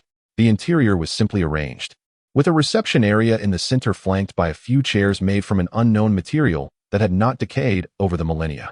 Against the back wall stood a stone table adorned with a jade pot and several jade tea bowls. At the center of the table was a 2-foot-tall statue depicting a middle-aged man, with one hand resting behind him and the other stroking his beard, his features distinctly lifelike. The base of the statue bore an inscription obscured by thick dust, rendering it illegible. Su Qingtong gently wiped away the dust, revealing the words, "Founder of the Su NQ sect." This was the first useful clue he had uncovered upon arriving at this ruin. It was indeed the remnants of the Su NQ sect. The name struck a chord of familiarity within him. After a moment of reflection, he recalled having seen mention of this sect in the sect's library. According to the records, the Su NQ sect was a sect from a millennium ago, specializing in unique crafting techniques that produced exceptionally powerful magical artifacts. However, this sect was notoriously secretive, seldom interacting with the outside world, and its location remained a mystery. Su Qingtong scratched the back of his head, feeling somewhat dumbfounded. To have stumbled upon such a mysterious sect, only to find it was one that had been annihilated, was perplexing. The statue before him, with one hand stroking its beard and the other behind its back, radiated an air of tranquility and detachment. As Su Qingtong gazed at the statue, an absurd thought crossed his mind. Could there be something hidden in the hand that was concealed behind its back? Intrigued by this notion, he attempted to maneuver around the statue for a better view. However, the statue was positioned too close to the wall, obstructing his line of sight. Su Qingtong resorted to gently shifting the statue in hopes of turning it. Suddenly, a series of creaking sounds erupted, and he felt the ground beneath him give way, sending him plummeting downward. Shao Qi! Su Qingtong called out in panic as he fell. Shao Qi, with a swift leap, rushed to his side and grasped his shoulder tightly. Nevertheless, given Su Qingtong's weight, Shao Qi was unable to fully support him. With a thud, both he and the beast landed heavily on the ground. Glancing upward, he saw a heavy stone slab slowly closing above him. Su Qingtong was momentarily dazed. He had previously used his consciousness to probe this area and had not detected any formations or traps. To his surprise, this was merely a mechanism set by mortals, devoid of any spiritual energy fluctuations. Hence, he had failed to discern the underlying clues during his initial examination. Had it not been for his curiosity in turning the statue, he would never have discovered the hidden secrets within this room. Chapter 81. Treasure Hunt in the Secret Chamber. Su Qingtong summoned the golden light shield to protect his body as he began to survey his surroundings. He found himself in an underground corridor, positioned at its entrance, descending via a series of stone steps. Looking upward, he noticed a stone slab sealing the opening through which he had fallen. With determination, Su Qingtong drew the star-picking sword and struck the slab several times, sending sparks flying. Yet the stone showed no signs of damage. He then attempted to pierce it with the soul-chasing spear, but to no avail. Reluctantly, he shifted his focus to the corridor below. Seeing no immediate danger, Su Qingtong cautiously descended the steps. After a brief period, he finally reached the bottom, where a spacious stone hall lay before him. At the ceiling's apex, a longevity lamp hung, while not far from him stood an open stone chamber. Inside the chamber, a stone platform bore a skeleton, surrounded by several tightly shut stone doors. With great care, Su Qingtong approached, scanning the skeleton with his spiritual awareness. He discovered that the right hand of the skull grasped a jade slip, while a ring adorned the middle finger of its left hand. A jade pendant hung around its neck, indicating that this individual likely held a significant status, demonstrated by the presence of a storage ring. Intrigued, Su Qingtong dared not draw too close, halting Tu Zhang away from the skeleton. Employing his telekinetic abilities, he managed to retrieve the storage ring from afar. Finding nothing amiss, he ventured to probe inside the ring with his spiritual awareness. The space within the storage ring was quite expansive, affirming his earlier assumptions about its owner's notable identity. However, to his surprise, the contents were scarce. Aside from a few garments, he discovered an assortment of jade boxes and several jade slips. He opened the jade boxes one by one, revealing a variety of materials for refining, including ores, beast hides, turtle shells, and various wood-based resources such as Tianyin bamboo and Millennium Qidao wood. Su Qingtong collected the jade boxes and examined the jade slips, one of which contained the regulations of the Xuanqi sect, while two others detailed the refining techniques of Xianyang refining art and Xianyin refining art. Additionally, there was a slip pertaining to formations, while the remaining slips included minor spells and insights into refining. Among them, one slip titled Fire Control Technique bore a striking resemblance to his own fire manipulation technique, likely the long-lost method mentioned by Yu Chancheng. After reviewing the storage ring's contents, Su Qingtong's attention shifted to the jade pendant around the skeleton's neck. With a flick of his hand, the pendant flew into his grasp. At first glance, it was evident that this jade pendant was extraordinary, its vibrant green hue glistening. The front was intricately engraved with peculiar patterns, while the back bore the characters Soul Suppression. As he cautiously probed into the pendant with his spiritual awareness, a radiant light suddenly erupted from it, illuminating the space. Su Qingtong was taken aback, instinctively retracting his consciousness, but was astonished to find a message materializing within his mind. After silently absorbing the message, he felt a surge of excitement.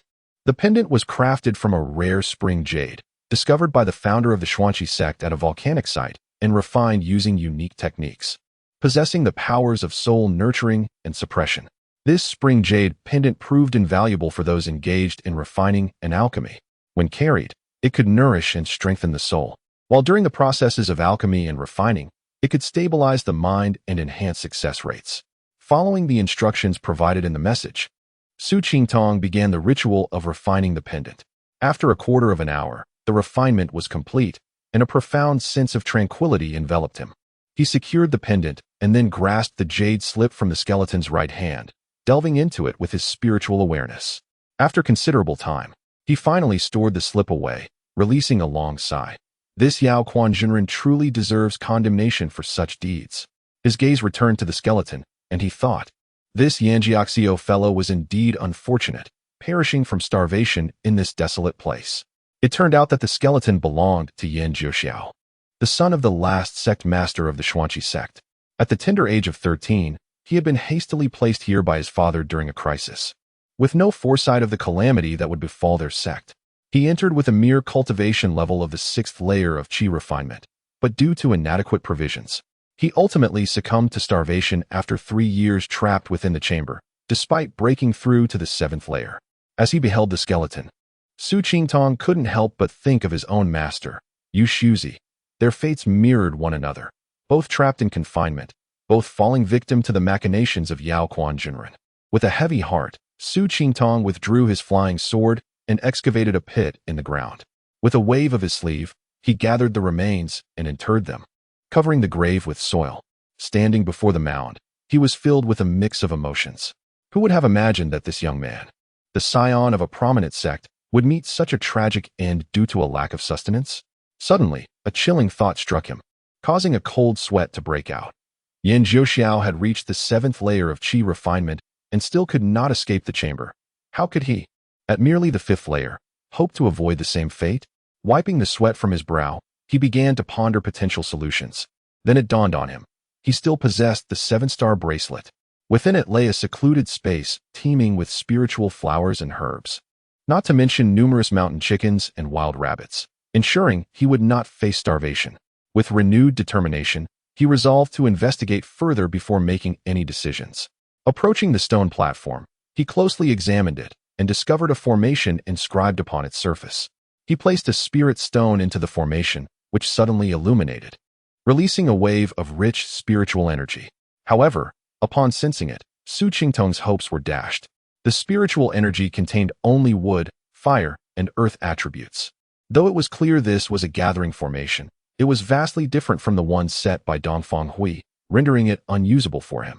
He descended from the stone platform and exited the chamber, casting his gaze around until it settled on the other 3 stone doors. Su Qingtong approached the nearest door, which was slightly ajar, and pushed it open with a creak. Inside, he found a staggering number of jade boxes, stacked high, at least several hundred. He lifted one box and opened it, revealing a 3-core lotus within. Another box contained a golden red vine. As he continued to open more boxes, he found an array of spiritual herbs. Among the empty boxes, he speculated that they might have once housed edible herbs, devoured by the starving Yan Jiuxiao. After leaving the chamber filled with herbs, he proceeded to the next one. Pushing the door open, he discovered yet another collection of jade boxes, filled with various refining materials. Though he was not an expert in refining, he could tell that these materials were far from ordinary. Having spent 3 years at the Yujing Chamber of Commerce, he recognized many common refining materials, yet a considerable number among this collection were unfamiliar to him. Finally, Su Qingtong arrived at the last chamber. Upon opening the door, a look of astonishment crossed his face. Chapter 82. Seeking an escape in this stone chamber, there was not a single jade box. However, at its center stood a diminutive golden tripod. Yet, the tripod was not the source of his excitement. Rather, it was the fiery opening beneath it. With this source of fire, he could refine elixirs. Moreover, if he were to be trapped for an extended period, he could also learn the art of crafting artifacts here. In essence, he would not perish from the pangs of hunger like Yan Jiuxiao. This fiery opening had not been used for thousands of years. Would it even ignite? With this thought, Su Qingtong felt a surge of anxiety. He hurriedly approached the tripod and examined the formation around the fiery opening. It appeared to pose no issues. He had to test this fire. Failure would spell disaster. He retrieved a piece of spirit stone and placed it at the formation's core. With a whoosh, flames erupted forth. Su Qingtong was elated. With this fire, even if he were trapped for years, he would not meet the same fate as Yan Jiuxiao. After thoroughly exploring every corner of the secret chamber, he returned to the exit of the tunnel. He wished to attempt once more, to see if he could unseal the exit. However, after a series of efforts, Su Qingtong returned to the chamber in disappointment. Yan Jiuxiao, who was 2 levels above him, had failed to open the tunnel. Though his own magical prowess exceeded that of ordinary cultivators, it was unlikely to surpass that of Yan Jiuxiao, who was at the 7th layer of qi refinement. Once back in the chamber, Su Qingtong sat in contemplation upon the stone platform, pondering his future plans. He took out Yan Jiuxiao's jade slip, probing into its contents, seeking any clues. According to Yan Jiuxiao, when his father had sent him into the secret chamber, he had uttered but a single phrase: "The sect is in turmoil. Elder Yuchuan has betrayed the sect." Elder Yuchuan had joined the Xuanqi sect 3 years prior as a loose cultivator, assuming the role of elder. Upon his arrival, he was already at the late Golden Core stage. Merely 3 years later, he had turned traitor. With a late Golden Core cultivation, he could easily annihilate the entire Xuanqi sect. Either Elder Yuchuan had concealed his true strength, or the sect lacked any experts above the mid-Golden Core stage. Su Qingtong analyzed this in his mind. What cultivation level did the sect master possess? What kind of attacks could this secret chamber withstand? Surely, the sect master must at least be at the early Golden Core level. In light of this, even if I were to cultivate to the foundation establishment stage, I might not be able to breach this chamber. Contemplating this, Su Qingtong felt as deflated as a punctured balloon, devoid of any energy. After sitting in silence for a considerable time, his resolve began to solidify. Compared to my current situation, I am considerably stronger than Yan Jiuxiao. At the very least, I still possess the means to survive and the conditions to cultivate. As long as I do not surrender, there will always be hope for escape. I must first learn the basics of formations to modify the Gathering Spirit Array. With the Gathering Spirit Array, my cultivation could accelerate. Perhaps, before I succumb to despair, I will manage to unlock the tunnel and escape. Having outlined his next steps, Su Qingtong hesitated no longer. He took out the jade slip of the Song of the Fisherman on the Misty Waves and began to study it meticulously. According to Huir, this text contained the method for arranging the Gathering Spirit Array. Initially, he held no interest in formations. The intricate calculations seemed daunting. Yet, given the lack of alternatives, he had no choice but to learn. Fortunately, endowed with 2 primordial spirits, his consciousness surpassed that of ordinary individuals, and he quickly grasped some of the subtleties of formations. After more than half a month of study, Su Qingtong finally comprehended the Gathering Spirit Array. He entered Yan Jiuxiao's stone chamber, approached the stone platform, and prepared to modify the Gathering Spirit Array. However, upon examining the array before him, he was utterly bewildered. The Gathering Spirit Array within the chamber was an entirely different formation from what he had studied, rendering any modifications impossible. 2 paths lay before him. Either he could reconfigure a new array based on his knowledge, or he could delve deeper into the Gathering Spirit Array present on the stone platform. The latter was likely set by the sect master of Xuanqi sect, and he might not be able to decipher it thoroughly. Should he choose to lay out a new array, he would need array flags and discs. What to do? Su Qingtong pondered for a while, unable to reach a definitive decision. Ultimately, he resolved to pursue both avenues. First, he would check if Yan Jiuxiao's jade slip contained the method for arranging the Gathering Spirit Array. If it did, he would study it carefully to modify the existing array. If not, he would learn the basics of artifact crafting, creating the necessary flags and discs, which should not be overly difficult.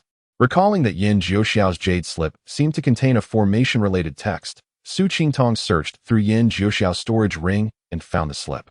Delving into its contents, he discovered that it indeed contained a description of the Gathering Spirit Array. After reviewing the slip, he could not help but shake his head and chuckle bitterly. The explanation within was exceedingly simplistic, detailing a rather rudimentary Gathering Spirit Array, and he feared he would be unable to complete the modification. He had no choice but to abandon that route and resolve to forge his own array flags and discs. Su Qingtong then retrieved the Xianyang and Xianying artifact crafting techniques and examined them one by one. The Xianyang technique employed pure yang fire for crafting, typically utilizing ground fire, while Dan fire could be used post-Golden Core formation. The Xianying technique, however, was far more peculiar, employing Yin fire for crafting. Yin fire was rare, with only the 9 Nether Ghost fire and the Yellow Springs ground fire known to exist. Yet, the Xianying technique also included a cruel method known as blood refining, which treated the human body as a furnace, using human blood essence as auxiliary material. This method often led to the creation of an artifact on the very day the person perished. Su Qingtong was horrified. He had never imagined such a malicious crafting technique existed in the world. No wonder the artifacts of the Xuanqi sect possessed such formidable power, and why this sect had little interaction with others. Within the Xianong technique, however, there were methods for crafting ordinary array discs and flags. These were typically used by beginners to hone their skills, and they scarcely qualified as magical artifacts. Su Qingtong meticulously studied the crafting methods for the array flags and discs, mentally rehearsing the processes. After a full 7 days, he felt he had become quite familiar with the techniques, and with a bit of preparation, he could attempt to put them into practice. He took out Yin Jiuxiao's notes on artifact crafting, reviewed the contents, and cross-referenced them with his own understanding, discovering some discrepancies. After several rounds of contemplation, Su Qingtong resolved to begin his practical work. Entering the fire chamber, he performed a ritual on the golden tripod. To his astonishment, he found that the tripod could not be refined, leaving him momentarily perplexed. Su Qingtong retrieved the black iron stone from Yin Jiuxiao's storage ring, placing it beside him as the primary material for crafting the array flags. He then took a spirit stone and set it upon the core of the fiery array to ignite the flames. Channeling the fire control technique, he directed the flames to lick the base of the tripod. Before long, the temperature of the crafting tripod reached the required level for smelting. Although crafting elixirs differed from artifact forging, one truth remained. Both required a mastery of fire. Chapter 83, Refinement of Tools and Formation. Indeed, whether it be alchemy or tool refinement, the initial step remains the same, the elimination of impurities from the materials, though the methods and terminologies may differ. Before long, the temperature of the golden cauldron escalated, its base glowing a fiery red. Su Qingtong cast the black iron into the cauldron, his consciousness keenly observing as the iron gradually melted, initiating the process of material refinement. As time elapsed, the impurities within the black iron transformed into azure smoke, while the iron itself metamorphosed into a brilliant molten state. Once the black iron ceased to emit smoke, the refining process was deemed complete.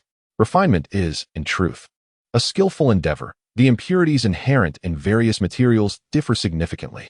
Some can be effortlessly eliminated, whilst others prove exceedingly stubborn. Take for instance the black iron ore, which contains low-melting impurities that vaporize before the iron itself can turn to liquid. However, with higher-grade materials, the challenge intensifies remarkably. For example, when Su Qingtong previously crafted the muscle-strengthening pill using the Gungjin stone, the refinement was fraught with difficulty. The primary material possessed a low melting point, whereas the impurities had a higher one. Before the main material could vaporize, it would dissipate into smoke. In such scenarios, a filtering method must be employed, melting the primary material first, then extracting the impurities, which are subsequently heated separately to vaporize. This operation necessitates a potent consciousness and adept fire control. Fortunately, these requirements posed no significant challenge to Su Qingtong. He meticulously regulated the flames, gradually lowering the temperature within the cauldron. Observing the once lively molten iron becoming increasingly viscous, he summoned his formidable consciousness to commence the shaping process as dictated by the jade slip. In no time, a diminutive flag materialized within the cauldron, perfectly resembling the one depicted on the jade slip. The final stage involved etching the formation. Prior to completing the magical tool, it was essential to inscribe a formation within it to bestow specific functionalities. Otherwise, what difference would there be from ordinary blacksmithing? For Su Qingtong, the process of inscribing the formation was not overly arduous. The real challenge lay in his comprehension and application of the formation. With his experience in talisman crafting, he found that inscribing formations was quite similar. One utilizes consciousness for etching, while the other employs a talisman brush for depiction. Thankfully, the formation inscribed on the flag was quite simple, allowing Su Qingtong to complete the task with relative ease. After inscribing the formation, he gradually regulated the flames, lowering the temperature within the cauldron to finalize the magical tool's shape. Su Qingtong gazed at the formation flag in his hand, a subtle smile gracing his lips as he mused. Tool refinement is merely a matter of skill. Mastering alchemy naturally leads to proficiency in tool refinement. Subsequently, he crafted 4 more formation flags. When combined with the previous one, they were perfectly sufficient for establishing a spirit-gathering formation. Having fashioned the formation flags, he proceeded to create the formation disc. The formation disc serves as the central nervous system of the entire formation, governing its operations. In the case of the spirit-gathering formation, over 90% of the formation's runes reside on the disc. However, when it came to refining the formation disc, Su Qingtong found little to smile about. The processes of smelting and shaping posed no challenge. Yet inscribing the formation led to repeated failures. After an indeterminate number of setbacks, Su Qingtong finally paused his efforts. Fortunately, as he was refining the formation disc, he required only one type of material, allowing him to reuse it upon failure. Had he been crafting another magical tool that required multiple materials, failure would have rendered all components unusable. After ceasing his crafting, Su Qingtong took a moment to center himself, then began etching the formation within the Mud Pill Palace. With his eyes closed, he summoned all his concentration, rehearsing the process repeatedly. After 2 continuous days of practice, he opened his eyes and reignited the earth fire. This time, he executed each step with serene composure, his expression devoid of joy or sorrow. Reaching the stage of inscribing the formation, Su Qingtong closed his eyes once more, immersing his entire consciousness within the cauldron. In the span of a single incense stick's burning, Su Qingtong abruptly opened his eyes. He had succeeded in inscribing the formation. He deftly manipulated the flames, gradually cooling the temperature within the cauldron, revealing a pentagonal formation disc. Su Qingtong held the formation disc and flags in his hands, scrutinizing them closely. After a moment, he raised his hand and cast the disc and flags back into the cauldron. As they were not forged from the same cauldron, achieving perfect harmony was impossible. Rather than compromise, it was better to refine anew. 3 days later, Su Qingtong grasped the formation disc and flags, a knowing smile illuminating his face. At last, these were the formation disc and flags he had envisioned. With his newly crafted formation disc and flags in hand, he entered the central stone chamber. Since the original formation was of no use to him, he deemed it best to dismantle it and establish a new one. Su Qingtong contemplated this as he summoned a flying sword, swiftly dismantling the original spirit-gathering formation. He recalled how Huier meticulously measured several times during the last formation setup, ultimately determining the positions of the flags. Su Qingtong endeavored to recollect the scene of Dongfang Hui arranging the formation, yet without measuring instruments. He could not accurately ascertain the flag placements. Suddenly, Su Qingtong recalled the 5-dan refinement method he had practiced, a realization dawning upon him, though not fully comprehended. What if the spirit-gathering formation were arranged according to the positions dictated by the 5 elements? With this thought, he pressed forward without hesitation, following the records in the 5-dan refinement method to arrange the formation. In no time, a spirit-gathering formation was fully established. Su Qingtong stepped into the formation, producing a spirit stone and placing it upon the formation disc, activating the formation. Instantly, a torrent of abundant spiritual energy surged into the formation. The spiritual energy was remarkably dense. Whether it was due to the natural richness of the area or his adeptness in arranging the formation, Su Qingtong felt that his spirit-gathering formation far surpassed the one Dongfang Hui had previously configured. Next, I must seize the opportunity to cultivate diligently, striving for an early breakthrough, so I may depart from here. Su Qingtong settled cross-legged within the formation, employing the 5-dan refinement method as he began his meditative practice. Dividing his focus, he both cultivated and studied the art of tool refinement. Before he realized it, Su Qingtong had spent half a year in the hidden chamber. The dense spiritual energy here allowed his cultivation to progress at a pace rivaling that of Yanwei Peak. In just 6 months, his cultivation had ascended to the pinnacle of the Qi refinement 5th layer. Su Qingtong ceased his cultivation, rising to his feet and exiting the meditation chamber. 6 months of relentless practice had left him feeling both physically and mentally drained. During this time, not only had he reached the peak of the Qi refinement 5th layer, but he had also thoroughly explored the fundamentals of tool refinement. The techniques of the Su NQ sect in tool refinement indeed possessed remarkable qualities. Many methods were ones he had encountered for the first time. The signature skill of Wai Chu In Mountain is tool refinement. Could it possibly have originated from the Su NQ sect? Moreover, it was plausible that the tool refinement techniques of the Bi-Lu sect also stemmed from the Su NQ sect. Su Qingtong pondered. Wai Chu Jinren had spent 3 years within the Su NQ sect. For reasons unknown, he had annihilated the sect. Subsequently, he established his own faction, giving rise to the lineage of Wai Chu In Mountain. Su Qingtong surmised that he likely coveted the tool refinement techniques of the Su NQ sect, desiring to claim them for himself. While studying the Su New York Ing tool refinement art, Su Qingtong unearthed something he recognized all too well. Chapter 84, The 5 Elements Divine Seal, the Seal of Jumon. within the profound art of crafting artifacts known as the Xianyang artifact refining technique. There exists a method entitled the Five Elements Divine Seal. This divine seal is categorized into 5 distinct types: the wood god Jumong, the fire god Zhurong, the metal god Rushu, the water god Xianming, and the earth god Hutu. Each seal possesses unique functions, and when utilized in conjunction, they can unleash formidable power. For instance, the Jumong seal in his possession harbors a special ability that allows its wielder to ensnare adversaries through entanglement. The Zhurong and Rushu seals are primarily offensive, while the Hutu seal boasts unparalleled defensive capabilities.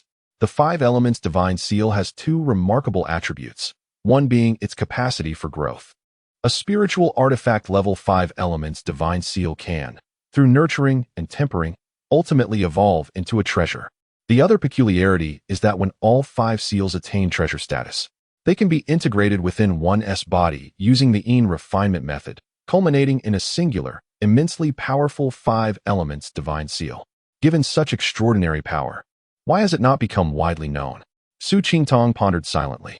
The Xuanqi sect is shrouded in mystery, with little known to outsiders, and the method of crafting the 5 Elements Divine Seal remains obscure to those uninitiated. Moreover, the seals can only achieve their full potential when harmoniously combined, adhering to the principle of the 5 elements generating one another. However, to wield all 5 seals simultaneously, one must possess 5 distinct spiritual roots. Such individuals are not merely rare, but exceedingly scarce. Furthermore, how many among those with 5 spiritual roots have successfully cultivated to the level necessary to utilize spiritual artifacts? It seems that Master Yuqian is not among those with 5 spiritual roots. Otherwise, why would he solely refine the Jumong seal? Additionally, the Jumong seal he crafted diverges in certain aspects from the description in the Xianyang artifact refining technique. Could it be that he has never truly mastered the authentic Xianyang artifact refining technique? Through his analysis, Su Qingtong was nearing the truth of the matter. He resolved to learn the Xianyang artifact refining technique, aspiring to create a genuine 5 Elements Divine Seal. This would afford him additional means when confronting foes. After a period of contemplation, Su Qingtong devised a plan. He wandered about the stone hall to stretch his limbs, then summoned Xiaoqi, who swiftly captured a mountain chicken. Emerging from the 7-star bracelet, over the past 6 months, he had consumed over a dozen fasting pills without an opportunity to indulge in a feast. Though some fasting pills remained, they needed to be conserved, lest he follow in Yin Jiaxiao's footsteps. After sharing a meal with Xiaoqi, Su Qingtong returned to his cultivation room. His cultivation had reached a bottleneck. He merely needed to find an opportune moment for a breakthrough. Thus, his focus shifted to the Xianyang artifact refining technique. Over the past 6 months, he had thoroughly studied the foundational knowledge of artifact crafting, yet he still lacked sufficient practice in the engraving process, which required long-term training. He retrieved a jade slip, placing it against his forehead as he meticulously pondered the method of crafting the 5 Elements Divine Seal. After half a day, Su Qingtong exited the cultivation room and rummaged through the stone chamber where the crafting materials were stored, gathering a collection of jade boxes before entering the artifact refining room. According to the Xianyang artifact refining technique, the lowest grade of the 5 Elements Divine Seal is a spiritual artifact. Su Qingtong had yet to successfully craft a proper magical tool, making the endeavor of creating a spiritual artifact daunting. Despite his familiarity with artifact crafting, the gap between theory and practice was vast. He hesitated to attempt crafting directly and instead decided to repair the Jumong seal. Su Qingtong ignited the earth fire and cast the Jumong seal into the golden cauldron. While controlling the temperature within the cauldron, he concentrated his mind, observing the changes in the Jumong seal. Before long, he discerned a problem. According to Manager Gu, this Jumong seal had previously been damaged during an internal conflict within the sect and had been poorly repaired by a craftsman from Inquan Mountain. It was evident that the repair methods had been subpar, akin to a dog's tail being attached to a weasel. Not only was the material used inferior, but the crafting technique also fell drastically short, failing to integrate with the original Jumong seal. More crucially, the formation within had been utterly distorted. Su Qingtong retrieved a piece of 1,000-year-old Qitao wood and added it to the cauldron, carefully refining it. It took a full hour before he successfully mended the Jumong seal. Next, he needed to re-engrave the formation within the seal. The formation of the Jumong seal was exceedingly intricate. He decided to rehearse it within his mind palace before proceeding with the engraving. True to his cautious nature, he did not rush into action. After practicing the formation repeatedly and feeling confident, he finally commenced the repair of the formation. However, there is often a chasm between imagination and reality. Despite his rehearsals, once he began, he discovered the difficulty was unprecedented. Another hour passed, and beads of sweat formed on Su Qingtong's forehead as he furrowed his brows. His gaze fixated on the Jumong seal within the cauldron. All of his spirit and magical energy concentrated within the cauldron, painstakingly etching the formation. Suddenly, the Jumong seal within the cauldron exploded, releasing a plume of green smoke, with a heap of black residue appearing at the bottom. Su Qingtong stared blankly at the residue, an indescribable feeling welling up within him. This Jumong seal was the first magical tool of his life. Although it had achieved little, it held special significance. After a moment of stupor, he began to analyze the cause of the failure. Alas, it was still due to insufficient magical power and spirit. After repairing the damage, he ought to take a brief respite. Perhaps that would lead to success. Reflecting on his missteps, Su Qingtong resolved to craft his own Jumong seal. He retrieved another piece of 1,000-year-old Qitao wood and placed it into the cauldron, initiating the refining process to eliminate impurities. Following the steps outlined in the Xianyang artifact refining technique, he gradually added the remaining materials and continued the smelting and forging process. Half an hour elapsed, and all materials had been added to the cauldron, fully integrated and ready for shaping. After a brief period of contemplation, a square little seal emerged within the golden cauldron. Atop the seal stood a man with wings, robust and powerful, gripping the seal tightly with his eagle-like claws. Observing the small seal that perfectly mirrored the description in the Xianyang artifact refining technique, Su Qingtong beamed with satisfaction. He divided a portion of his focus to control the earth fire, maintaining the temperature within the cauldron, while he sat cross-legged to restore his magical power and spirit. Once his energy and spirit were restored to their peak, Su Qingtong manipulated the earth fire, intensifying the flames in preparation for engraving the formation. However, tragedy struck once more as he was only halfway through the formation when a misstep caused the energies to spiral out of control. With a thunderous boom, the freshly formed Jumong seal dissolved into green smoke yet again. Su Qingtong despondently slumped to the ground, rubbing the back of his head. His expression one of disappointment and helplessness. He could not afford to attempt further crafting. The 1,000-year-old Qitao wood was a rare find, and should he fail again, he feared he would have no materials left to craft the Jumong seal. Reluctantly, he rose and returned to the cultivation room. Upon reaching the cultivation room, he sat quietly on the stone platform, contemplating how to unravel the predicament before him. As he pondered, a smile crept across Su Qingtong's face. His venture into artifact crafting was initially intended as a means of respite, to recalibrate his state of mind in preparation for breaking through to the 6th level of Qi refinement. The 2 failed attempts had led him astray, causing him to forget his original intention. He steadied his thoughts, and a resolution took shape within him. Chapter 85. The Zhurong Seal preparing to challenge the 6th layer of Qi refinement. Su Qingtong hoped that a successful breakthrough might facilitate the effortless crafting of the 5 elements divine seal. Without hesitation, he settled into a meditative position, activated the spirit gathering array, and consumed a Xiang pill. The medicinal power dispersed, and an immense surge of spiritual energy rapidly spread throughout his body. With the spirit gathering array externally and the Xiang pill internally, he diligently operated the 5-Dan refining method. 7 days elapsed, during which Su Qingtong ingested 5 Xiang pills.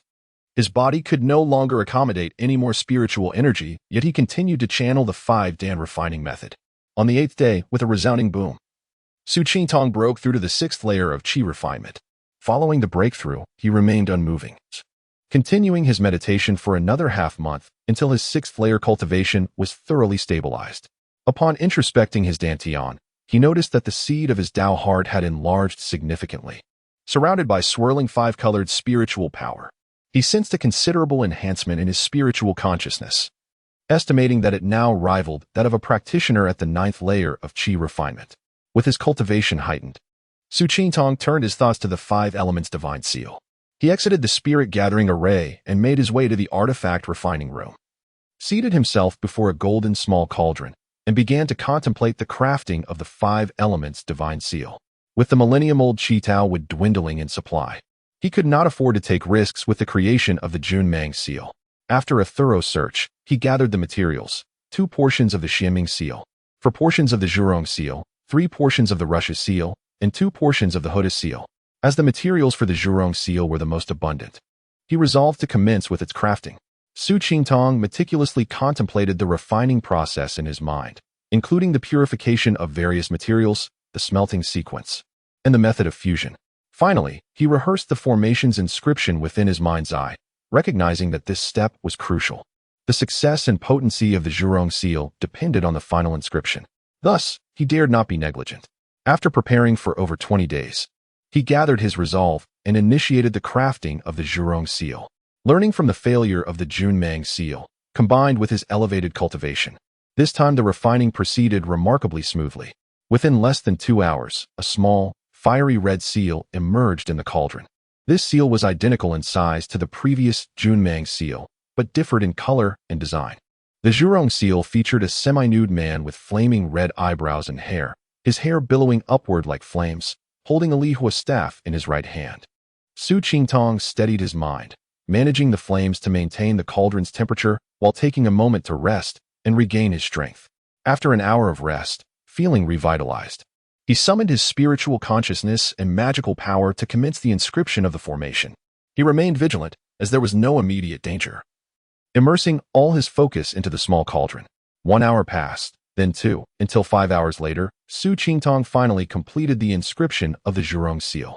With a triumphant roar, the pent-up emotions within him surged forth. Subsequently, he controlled the flames, gradually lowering the cauldron's temperature to finalize the shape. Gazing at the Zhurong seal in his hand, a wave of pride washed over him. He had successfully crafted the Zhurong seal, a true spiritual artifact. Reflecting on the past 6 months since he had fled to the Qianyun Mountains, Su Qingtong was overwhelmed with feelings. During this time, not only had he broken through to the 6th layer of qi refinement, but he had also learned the art of artifact refining. What a twist of fate. Had it not been for the guidance of the cold iron ant, he might still be trapped in an illusion, awaiting death. Suddenly, he recalled an item. In the cold iron ant's cave, he had come across a piece of star soil. This star soil was an invaluable material for artifact refining, offering unexpected benefits in enhancing the power of magical tools. With this thought, Su Qingtong retrieved the star soil, examining it closely. Finally, with determination, he sliced off a small piece of the star soil and, along with the Zhurong seal, cast it into the cauldron. He aimed to integrate the star soil into the Zhurong seal and discover its effects. Carefully manipulating the flames, Su Qingtong gradually melted the star soil, allowing it to blend into the Zhurong seal. With a sizzling sound, the Zhurong seal vanished. Su Qingtong stood frozen, staring blankly at the golden cauldron in disbelief. Why? Why had it failed to merge? This Zhurong seal, which had consumed so much of his effort, had disappeared before he could even recognize its master. He lamented internally, wishing he could at least test its power. He refused to give up so easily. Failure was not to be feared. What was truly frightening was the refusal to try again. Su Qingtong resolved to prepare for a second attempt at crafting. He connected all his knowledge about star soil, meticulously analyzing and researching it. Ultimately, he boldly conjectured that the star soil should be integrated before shaping, and the amount used should not be excessive. After a brief period of rest, Su Qingtong followed his established plan and resumed crafting the Zhurong seal. This time, he absorbed the lessons from his previous failure, proceeding in an orderly manner. Only when the shaping was complete did he finally breathe a sigh of relief. However, he remained cautious, knowing that the most critical stage, the inscription, was still to come. In the end, Su Qingtong successfully completed the inscription once again, and the Zhurong seal was finally solidified. This was a spiritual artifact. Moreover, it was a spiritual artifact that he had crafted with his own hands. The excitement within Su Qingtong was beyond words. He now possessed a spiritual artifact. Due to the differences in refining materials and formations, the power of spiritual artifacts far surpassed that of magical tools. Furthermore, spiritual artifacts could be stored in one's dantian for nurturing, enhancing their might even further. Most spiritual artifacts bore additional special effects, much like his soul-chasing spear, which not only boasted sharpness, but also possessed the ability to harm one's spirit. Yet, the soul-chasing spear was merely a slightly stronger magical tool. Its power could not compare to that of a spiritual artifact. First, he would conduct a ritual to test its capabilities. Unlike magical tools, each spiritual artifact had its unique method of ritualization. These methods varied among different artifacts. artifact refiners, according to their preferences, sometimes inscribe the ritualization method within the spiritual artifact itself, allowing the user to discern how to perform the ritual with a mere sweep of their spiritual consciousness. Others recorded the methods separately on jade slips, which were then passed along with the artifact to the user. Su Qingtong did not intend to relinquish the 5 elements divine seal to another, so he refrained from inscribing the ritualization method within the seal itself. Instead, he committed it to his own sea of consciousness. Even if someone were to seize his spiritual artifact, they would be unable to perform the ritual. He squeezed out a drop of his essence blood and let it fall upon the Zhurong seal. As his spiritual consciousness permeated the seal, he executed a series of hand seals, swiftly completing the ritual. Instantly, an indescribable sensation enveloped him as a close connection formed between Su Qingtong and the Zhurong seal. Their minds intertwined as though they were extensions of one another. With a single hand gesture, he pointed at the Zhurong seal, channeling a surge of spiritual power into it. The Zhurong seal shot forth from the artifact refining room, hurtling towards the wall of the stone hall. Chapter 86. A significant advancement in cultivation with a resounding crash. The Zhurong seal struck the stone wall. It remained uncertain whether the unique quality of the wall or some other factor was at play, but the seal only left a small indentation about an inch deep. Su Qingtong was taken aback, not by the sheer power of the Zhurong seal, but rather by the considerable consumption of spiritual energy it demanded. This single blow nearly depleted 1/3 of his spiritual energy. It appeared that activating a spiritual weapon required significantly more energy than a magical tool. The fact that such a substantial amount of power resulted merely in a shallow pit did little to elevate his spirits. Emerging from the forging chamber, Su Qingtong entered the stone hall and summoned the soul-chasing spear, aiming it at the wall. With a clang, the spear was rebounded. Upon inspecting the wall, he noted that it had merely left a mark, scarcely the depth of a single chive leaf. Without comparison, one cannot gauge the true extent of one's abilities. In juxtaposition with the Zhurong seal, the soul-chasing spear's inferiority was immediately apparent. However, the Zhurong seal indeed consumed far too much spiritual energy. After testing the offensive capabilities of the Zhurong seal, he infused it once more with spiritual energy, activating the incantation contained within it. The seal harbored a fire-type spell known as the Crimson Flame Dragon. Under Su Qingtong's guidance, a vibrant red dragon emerged from the Zhurong seal, writhing and flicking its tail, appearing remarkably lifelike. With a flick of his thoughts, the fire dragon soared towards the stone wall. With a loud bang, the dragon collided with the wall, instantly scorching its surface. Having completed his examination of the Zhurong seal, Su Qingtong felt a surge of satisfaction. With the spiritual weapon in his possession, he had acquired a powerful advantage. Successfully forging the Zhurong seal bolstered his confidence and deepened his comprehension of the elemental fire. He resolved to continue his efforts and forge the remaining elemental seals. 6 months later, Su Qingtong emerged from the forging chamber, holding 5 small seals, each representing the elemental seals he had crafted over the past half-year. Returning to his cultivation room, he meticulously refined each of the elemental seals before storing them in his dantian for gradual nurturing. During these 6 months, Su Qingtong had tirelessly forged various tools, depleting his spiritual energy and consciousness repeatedly, thereby subjecting his meridians and dantian to intense training. Most importantly, through the crafting of the elemental seals, he gained profound insights into the elemental forces. Having been confined in the secret chamber for over a year, despite his many achievements, the inability to leave weighed heavily on his heart. He couldn't help but wonder about Hui'er. Was she being mistreated? A vision of Dongfang Hui flickered in his mind. The mere thought of her unsettled him. I must attempt to reach the passageway once more. Su Qingtong ascended the steps to the tunnel entrance, hastening towards the spot where he had fallen. Raising his head, he observed the thick stone slab sealing the entrance and summoned the collection seal. Infusing it with spiritual energy, he tossed it upward, and it rapidly enlarged, crashing against the overhead stone slab. With a thunderous impact, the collection seal rebounded. Su Qingtong looked up to find a small indentation about an inch deep in the slab. The material of this slab was identical to that of the chamber below, far from ordinary stone. Resolved, he muttered, "Fine, I shall return to my training. Sooner or later, I will shatter you." Back in the secret chamber, Su Qingtong assessed his resources. He had only 2 bottles of the spirit restraining pill left, enough to last 6 more months at most. After that, he would have to rely on the wild game from the 7-star bracelet to sustain himself. The spiritual stones he had exchanged before his arrival numbered 2,000. but half had already been consumed over the year. It seemed he must forge more spirit-restraining pills. Contemplating his options, Su Qingtong resolved to prepare for an extended stay. Fortunately, he still had some Sichuan rhizome and Huangjing in his storage bag. Otherwise, he would truly be at a loss. He proceeded to forge 5 batches of spirit-restraining pills before returning to his cultivation room, activating the spirit-gathering array, and settling into a meditative state. Having devoted the last 6 months to crafting the elemental seals, his understanding of the elements had deepened significantly. As he resumed the 5 pillars of refining essence technique, he felt an unusual sensation.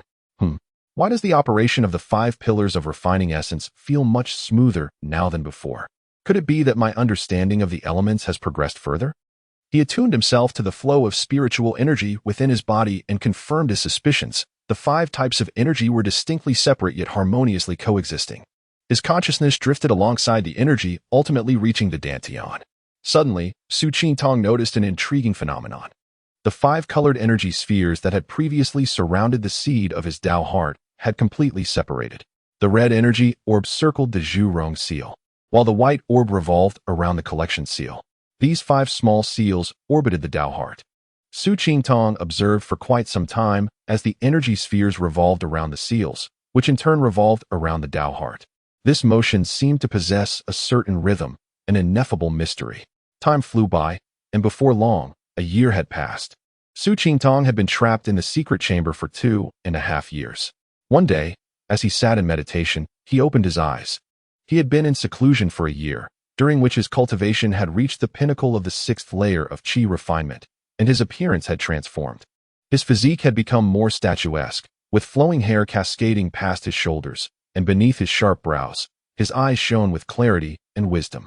His facial features had become more defined, exuding an air of steadfast determination. Su Qingtong summoned Xiao Qi, engaging in playful antics before preparing some wild game to enhance his meals. Returning to the cultivation room, he once again entered seclusion, preparing to break through to the 7th layer of qi refinement. The qi refinement stage consists of 9 layers. Entering the 7th layer signifies entering the later stages of qi refinement. Achieving this stage would result in a substantial increase in both spiritual energy and consciousness, surpassing the growth experienced between the 5th and 6th layers, marking a pivotal moment in the qi refinement journey. With only a few purple yang pills remaining and no herbs to refine more, Su Qingtong opted not to rush into consuming pills to augment his spiritual energy. Instead, he chose to proceed gradually, allowing progress to unfold naturally. 3 months later, a loud bang resonated from the cultivation room as Su Qingtong's garments disintegrated into tatters. Following this, a triumphant roar escaped his lips as he rose to his feet. That seemed a bit uncouth. He donned a new robe and resumed his seated meditation. After replacing the spiritual stones in the formation plate, he reactivated the spirit-gathering array to solidify his newly attained status. After nearly a year and a half of effort, he had finally broken through to the 7th layer of qi refinement, entering the later stages. Subsequently, Su Qingtong devoted another half-month to stabilizing his cultivation. Summoning the collection seal, which had been nurtured within him for over a year, he felt its vitality. Infusing it with spiritual energy, he struck it against the stone wall. With a resounding thud, the collection seal collided with the stone wall. Su Qingtong stepped out of the cultivation room and walked calmly to the impact site. Retrieving the collection seal. Upon examining the point of contact, he furrowed his brow, pondering for a moment before turning towards the tunnel entrance. Chapter 87. Escape. After Su Qingtong ascended to the 7th level of qi refinement, his strength surged remarkably. Just moments ago, a single strike with the Rusho seal had created a deep pit over 3 inches in depth. It had been nearly 3 years since I was ensnared in this place. It is high time for me to depart. As he ascended the stone steps, he pondered. Upon reaching beneath the stone slab, Su Qingtong examined it once more. He was aware that this slab must be connected to some mechanism, yet despite countless searches, he had been unable to uncover the means to activate it. In desperation, he resorted to the most rudimentary approach. Raising his hand, he summoned the Rusho seal, channeling his magical energy, and struck rapidly against the stone slab. With a resounding crash, fragments of stone cascaded down. Su Qingtong inspected the area where the Rusho seal had struck. As he had anticipated, the blow had created a pit approximately 3 inches deep. Without further hesitation, he directed the Rusho seal to incessantly assault the slab. After a brief period, he ceased his onslaught, having exhausted his magical energy. The offensive power of spiritual artifacts surpasses that of ordinary magical tools, yet their energy consumption is excessively high. Su Qitong muttered to himself as he retraced his steps down the stone staircase back to the meditation chamber. After a half-day's rest, he returned beneath the stone slab, unleashing a barrage of strikes until his energy was depleted once more, before retreating to meditate and recuperate. Day by day, he returned to unleash a flurry of blows, rotating through 5 divine seals, each having the opportunity to shine. Meanwhile, Su Qitong also familiarized himself with the utility of each of the 5 elemental seals. On the 10th day, with one final thunderous impact, the stone slab was finally breached, revealing a hole. Su Qitong beheld the light streaming through the opening, a smile blossoming on his face. It was time to leave. He turned back to the secret chamber, intending to tidy up and bid farewell to Yan Jiuxiao. Within the chamber, he gathered a multitude of spiritual herbs and refining materials into the 7 stars bracelet, and then retrieved the golden cauldron from the refining room. After surveying his surroundings to ensure nothing was amiss, he approached Yan Jiuxiao's grave. "Brother, I have kept you company for 3 years, and today I must take my leave. The treasures you left me, I shall not refuse. Rest assured, I will not take your belongings in vain. I swear, I will avenge you." In truth, even without the matter concerning Yan Jiuxiao, Su Qitong would not have let things rest with Master Yu Quan, for his master, Yu Shuzi, had been harmed by this very individual. After bidding farewell to Yan Jiuxiao, Su Qitong summoned Shao Qi and proceeded towards the passageway. The pair soared out of the cave entrance and arrived at the patriarch's cave dwelling. Su Qitong grasped the golden light shield in his left hand while wielding the star-plucking sword of the black-cloaked figure in his right. He expanded his consciousness, probing the surroundings. "Shao Qi, do you detect anything?" "Master, in the southwestern corner, there are likely a few lingering souls in those houses. Otherwise, there are no further discoveries." "Very well. Let us proceed there. After dealing with those souls, we shall depart from this place." Under Shao Qi's guidance, Su Qitong made his way directly to a dilapidated section of houses in the southwest. "Master, there are 2 lingering souls in this room ahead. You hold one, and I will handle the other," Shao Qi instructed. "Understood." As Su Qitong stepped into the room, a gray shadow lunged toward him. With a thought, the Xianming seal materialized before him. Channeling his magical energy, the seal glimmered, and a beam of white light transformed into an ice wall, freezing the gray shadow in place. Meanwhile, Shao Qi had already pounced upon another gray shadow, its claws gripping the creature's vital spots. With a sharp peck from its beak, the gray shadow let out a wail, struggling to escape. Shao Qi was unwilling to let such a nourishing opportunity slip away, relentlessly pecking at the shadow. In no time, the gray shadow gradually diminished, eventually vanishing entirely. Su Qitong watched Shao Qi's actions with calm detachment, not in a hurry, merely manipulating the Xianming seal to securely contain the gray shadow until Shao Qi concluded its battle, at which point he retracted the ice wall. With a flap of its wings, Shao Qi leapt toward the shadow Su Qitong had subdued, swiftly concluding the skirmish. Though Su Qitong was inexperienced in using the 5 elemental divine seals against foes, he managed to navigate the encounter successfully, effortlessly completing his first battle after breaking free. "Shao Qi, having consumed 2 wandering souls in succession, how do you feel now?" "Master, I feel as though I am on the brink of reaching the 2nd tier. With just a few more souls, I shall ascend." Su Qitong was elated at this news. If Shao Qi could advance, its unique abilities would prove even more beneficial to him. "Let us search this area further. We may yet encounter more wandering souls." The duo began to search through the ruins of the Xianyuan sect. Bones lay scattered throughout, some intact, others fragmented, a testament to the ruthlessness of Yu Quan. He had not left a single soul alive, mercilessly slaying any who crossed his path. Su Qitong and Shao Qi scoured the entire Xianyuan sect, but found no further traces and were thus compelled to leave the ruins in disappointment. He gazed up at the sky, orienting himself before taking flight on his sword, heading northward. After 2 days of travel, Su Qitong still had not exited the Qinyan mountain range. It was not due to a lack of speed, but rather his caution. He was uncertain of the dangers that lay ahead and deemed it wiser to proceed with care. Along the way, they encountered several first-tier magical beasts, all of which fell to Shao Qi's decisive blows, never requiring Su Qitong to intervene. The righteous Ming bird was naturally a nemesis to such specters, and having consumed a ghostly spirit in the Xianyuan sect ruins, Shao Qi's strength had grown, making short work of first-tier beasts. On the third day, however, they encountered a significant predicament. As they traversed a valley, Su Qingtong, noting the encroaching darkness, sought a place to rest for the night. To his fortune, he discovered a cave at the valley's base and planned to spend the night within. Little did he know, the cave already had an occupant.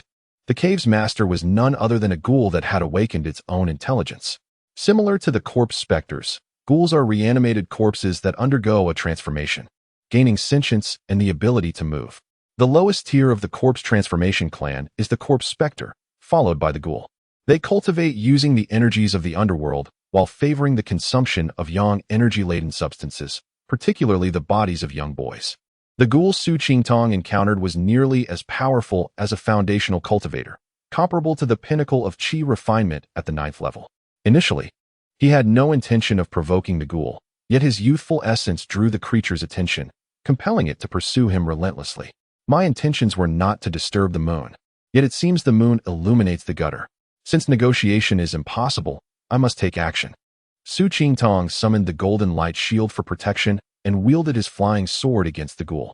Despite the ghoul's cultivation being nearly equal to that of an advanced qi refinement practitioner, its skin was exceptionally tough. Su Qingtong's sword struck, producing only a shower of sparks, failing to inflict any damage. Conversely, Su Qingtong found himself in peril as the ghoul's palm struck the golden light shield, dimming its glow and nearly breaching his defenses. Su Qingtong's expression shifted as he quickly retreated. Chapter 88. The Corpse Enchantress. After withdrawing, Su Qingtong flung several fireball talismans at the Corpse Enchantress, which ignited upon contact, releasing a charred aroma. A patch of the Enchantress's white fur was singed, revealing the dark green skin beneath. Shaking off the flames, the Corpse Enchantress continued its advance towards Su Qingtong, seemingly unperturbed. Though it appeared to move slowly, its pace was deceptive, and in mere moments, it was upon Su Qingtong. Raising a hand to strike, Su Qingtong, not daring to hesitate, raised his golden shield in defense, while simultaneously drifting to the side. With a resounding thud, the Enchantress's palm crashed against the shield, sending a tremor through Su Qingtong's body as a tremendous force surged forth. The brilliance of the golden shield dimmed, and fissures began to mar its surface. Observing the now compromised shield, Su Qingtong had no choice but to retract it, summoning the earthly seal above his head. He infused it with mana, forming a circle of earthy light around him while contemplating a strategy against the Enchantress. While the Enchantress's offensive capabilities were manageable, its defense was astonishing. Sword strikes were ineffective, and flames failed to incinerate it. What to do? Su Qingtong pondered, momentarily stumped. The Enchantress exhibited limited intelligence. Why not target its soul?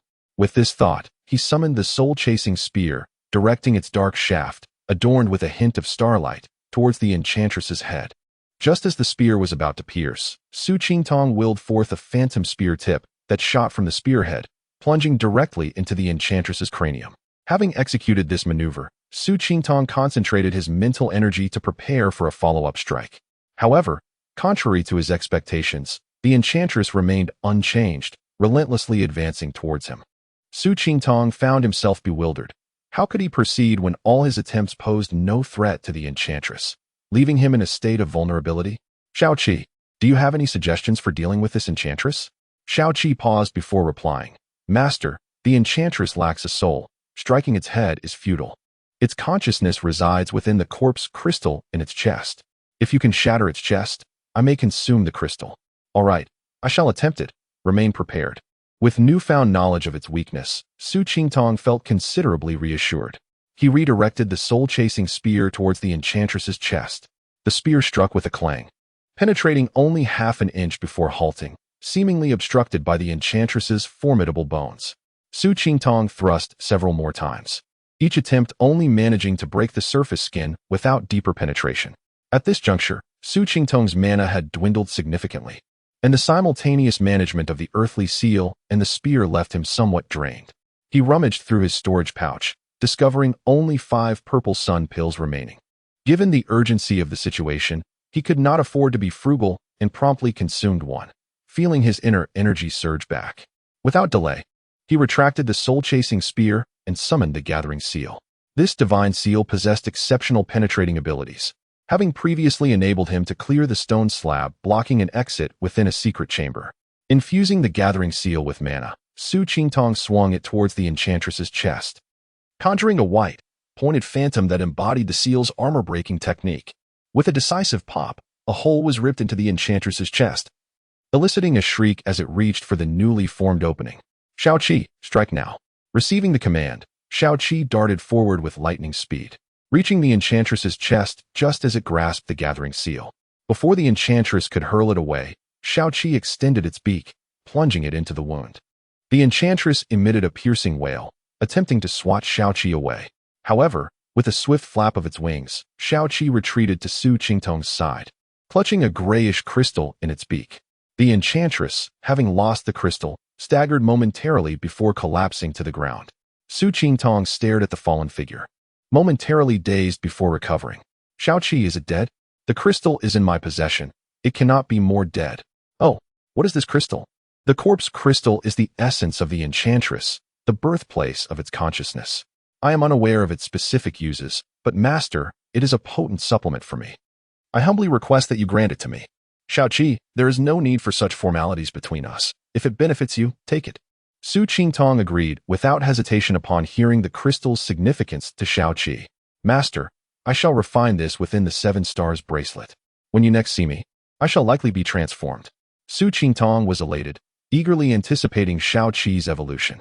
Please wait a moment. Let us first investigate the enchantress's lair. If there are no further dangers, you may then commence your breakthrough. Shao-Chi acquiesced and followed Su Qingtong into the lair. Despite the enchantress's limited intellect, its territorial instincts were strong, ensuring that other corpses or specters would not intrude upon its domain. Upon entering the lair, Su Qingtong found it devoid of threats. As he surveyed the surroundings, he discovered an unknown spiritual flower thriving within, appearing to be at least a century old and radiating abundant spiritual energy. Master, this is the ghost lantern flower. It greatly benefits the cultivation of ghostly beings, suitable for direct consumption or for absorbing energy nearby. Oh, is it advantageous for your cultivation? Indeed, though its effects are not overwhelmingly potent. Then let us store it within the 7 stars bracelet for future use. Su Qingtong carefully extracted the ghost lantern flower and placed it in the bracelet. Shao-Chi, once you enter the bracelet, ensure it is properly planted to prevent it from withering. Having secured the flower, Su Qingtong continued his search within the lair. What is this? He exclaimed, noticing a slender crack in the stone wall, from which a drop of dark green liquid slowly trickled down. At the bottom of the fissure lay a small pit, already half filled with the verdant liquid. Instinctively, Su Qingtong sensed this was no ordinary water, as an unusual energy pulsed within the small bowl of liquid. Shao-Chi, having heard Su Qingtong's exclamation, flitted to his shoulder before zipping down to the pit to take a sip.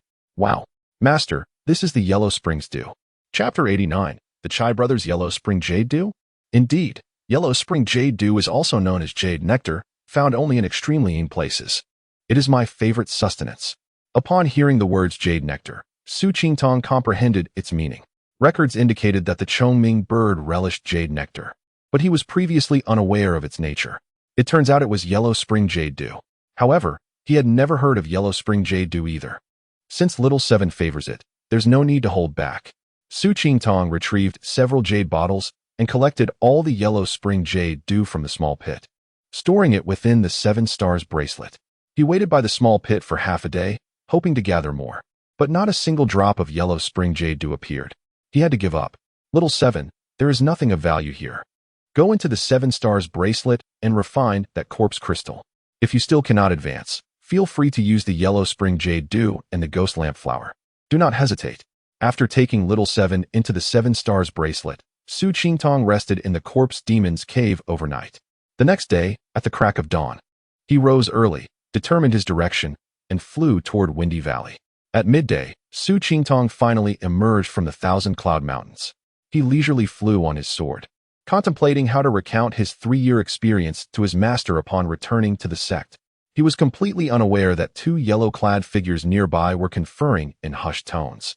Elder brother, look at that young man. Did he just come out of the Thousand Cloud Mountains? It seems he has returned from an expedition to the Thousand Cloud Mountains. What are you thinking, third brother? Heh, he's alone, and his cultivation is only at the 7th level of chi refining.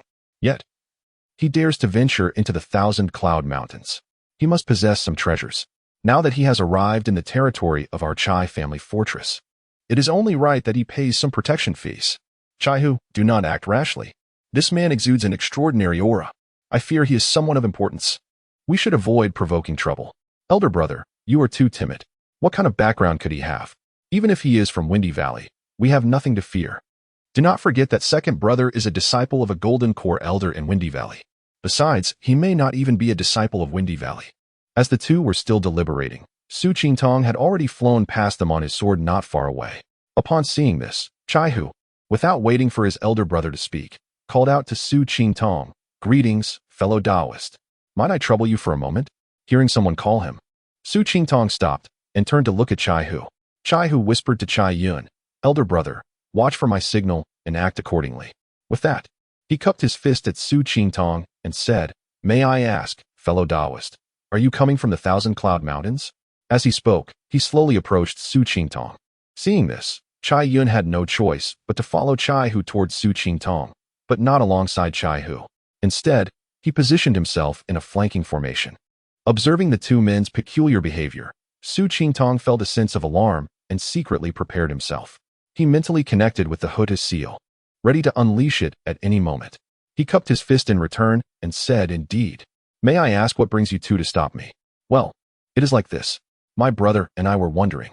As Chai-Hu spoke, he had already approached within 2 zhang of Su Qingtong. He suddenly stopped talking and subtly flicked his finger.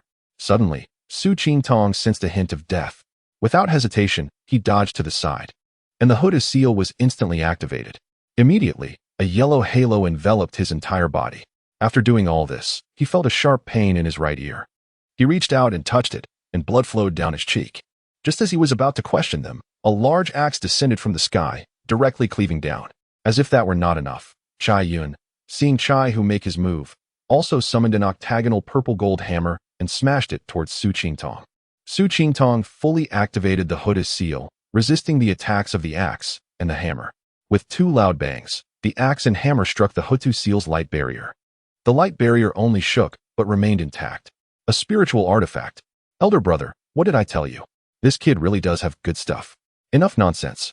Let's subdue this kid first. The 2 men controlled their magical artifacts, launching a fierce assault, giving Su Qingtong no chance to retaliate. Su Qingtong poured spiritual power into the Huta seal while keeping a close watch on his surroundings. He had not seen what had launched the sneak attack earlier, so he felt uneasy. Gradually, Su Qingtong adapted to the 2 men's attacks. With the Huta seal's powerful defensive capabilities, he estimated that even if the 2 men attacked for another half an hour, they would not be able to pose any threat to him. Seeing the defensive power of Su Qingtong's spiritual artifact, the Chai brothers became even more envious and eager to seize it. "Elder brother, what are you waiting for? Quickly use that treasure." Chai-Yun's expression changed several times before he finally hardened his heart and said, "I can use it, but after we kill this man. That small seal is mine." "All right, no problem. You stall him for a moment. I need time to activate the treasure."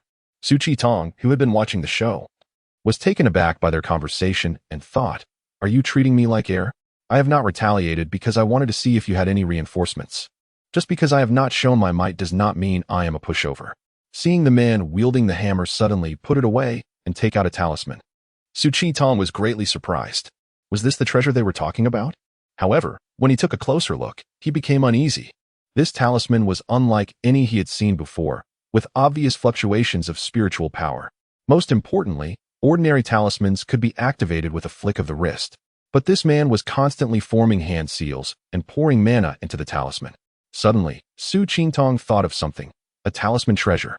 Cold sweat instantly broke out on his forehead. He could not let that man activate the talisman treasure, or his life would be in danger. With this thought, Su Qingtong's mind raced, and the Gomang seal suddenly flew out, heading straight for Chai-Yun, who was preparing to activate the talisman treasure. He did not notice or expect that Su Qingtong could still spare a hand to launch a sudden attack on him. Seeing another spiritual artifact seal flying toward him, Chai-Yun had no choice but to stop activating the talisman treasure and raise his octagonal purple-gold hammer to meet the small seal. With a clang, Chai-Yun was staggered by the impact of the small seal.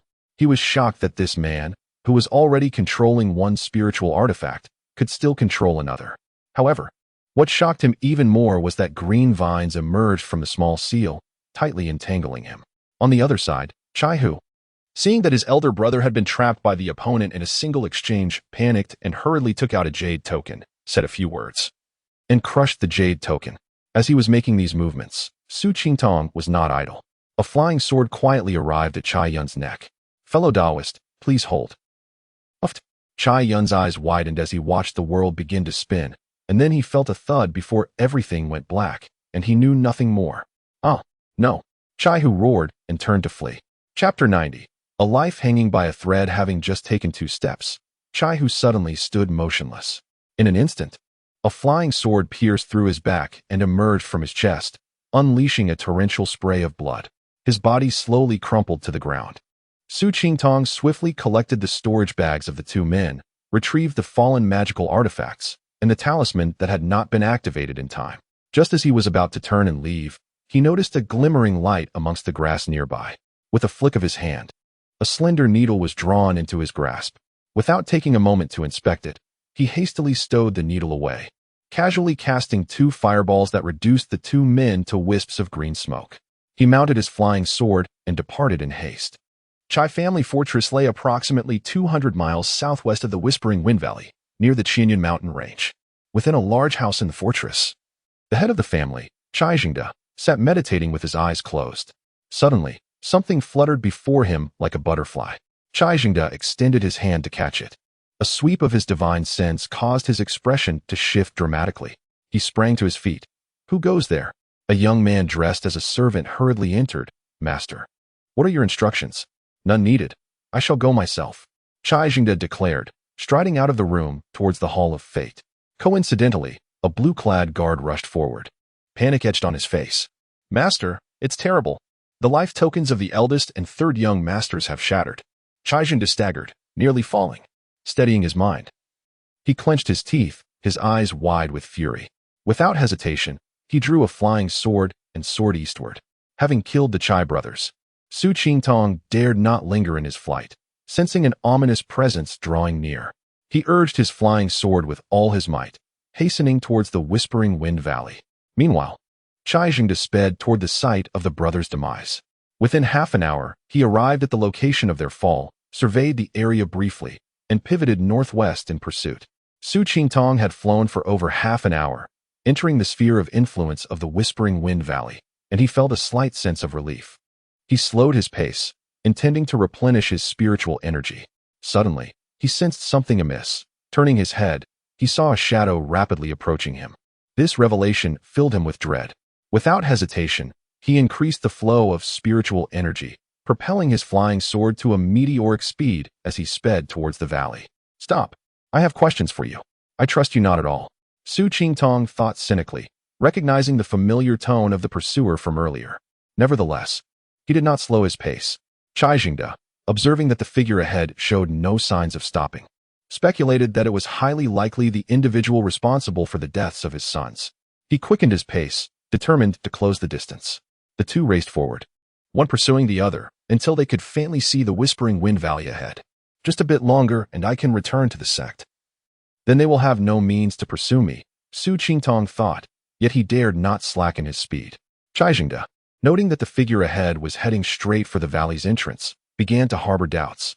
Could this person be a disciple of the Whispering Wind Valley? Surely my son wouldn't be foolish enough to provoke a disciple. Regardless of the stranger's affiliation, he could not allow them to reach the valley. Otherwise, it would become increasingly difficult to take action. With this in mind, Chai Jingde urged his flying sword, accelerating to narrow the gap between them. In the blink of an eye, he closed to within 100 feet. Su Qingtong could now distinctly feel the looming threat behind him. It was a Foundation establishment cultivator. Cold sweat broke out across him as he glanced back, noting he was still 4 or 5 miles from the mountain gate. Gritting his teeth, he spat a mouthful of essence blood, further enhancing the speed of his flying sword. 3 miles, 2 miles. Suddenly, Su Qingtong sensed a flying sword hurtling toward his back. His mind raced, and he summoned the earthly seal to shield himself. A loud clang resounded as the sword struck the seal. Su Qingtong coughed up blood, his body pitching forward uncontrollably. The pursuer, a Foundation establishment cultivator wielding a powerful sword, easily overwhelmed him.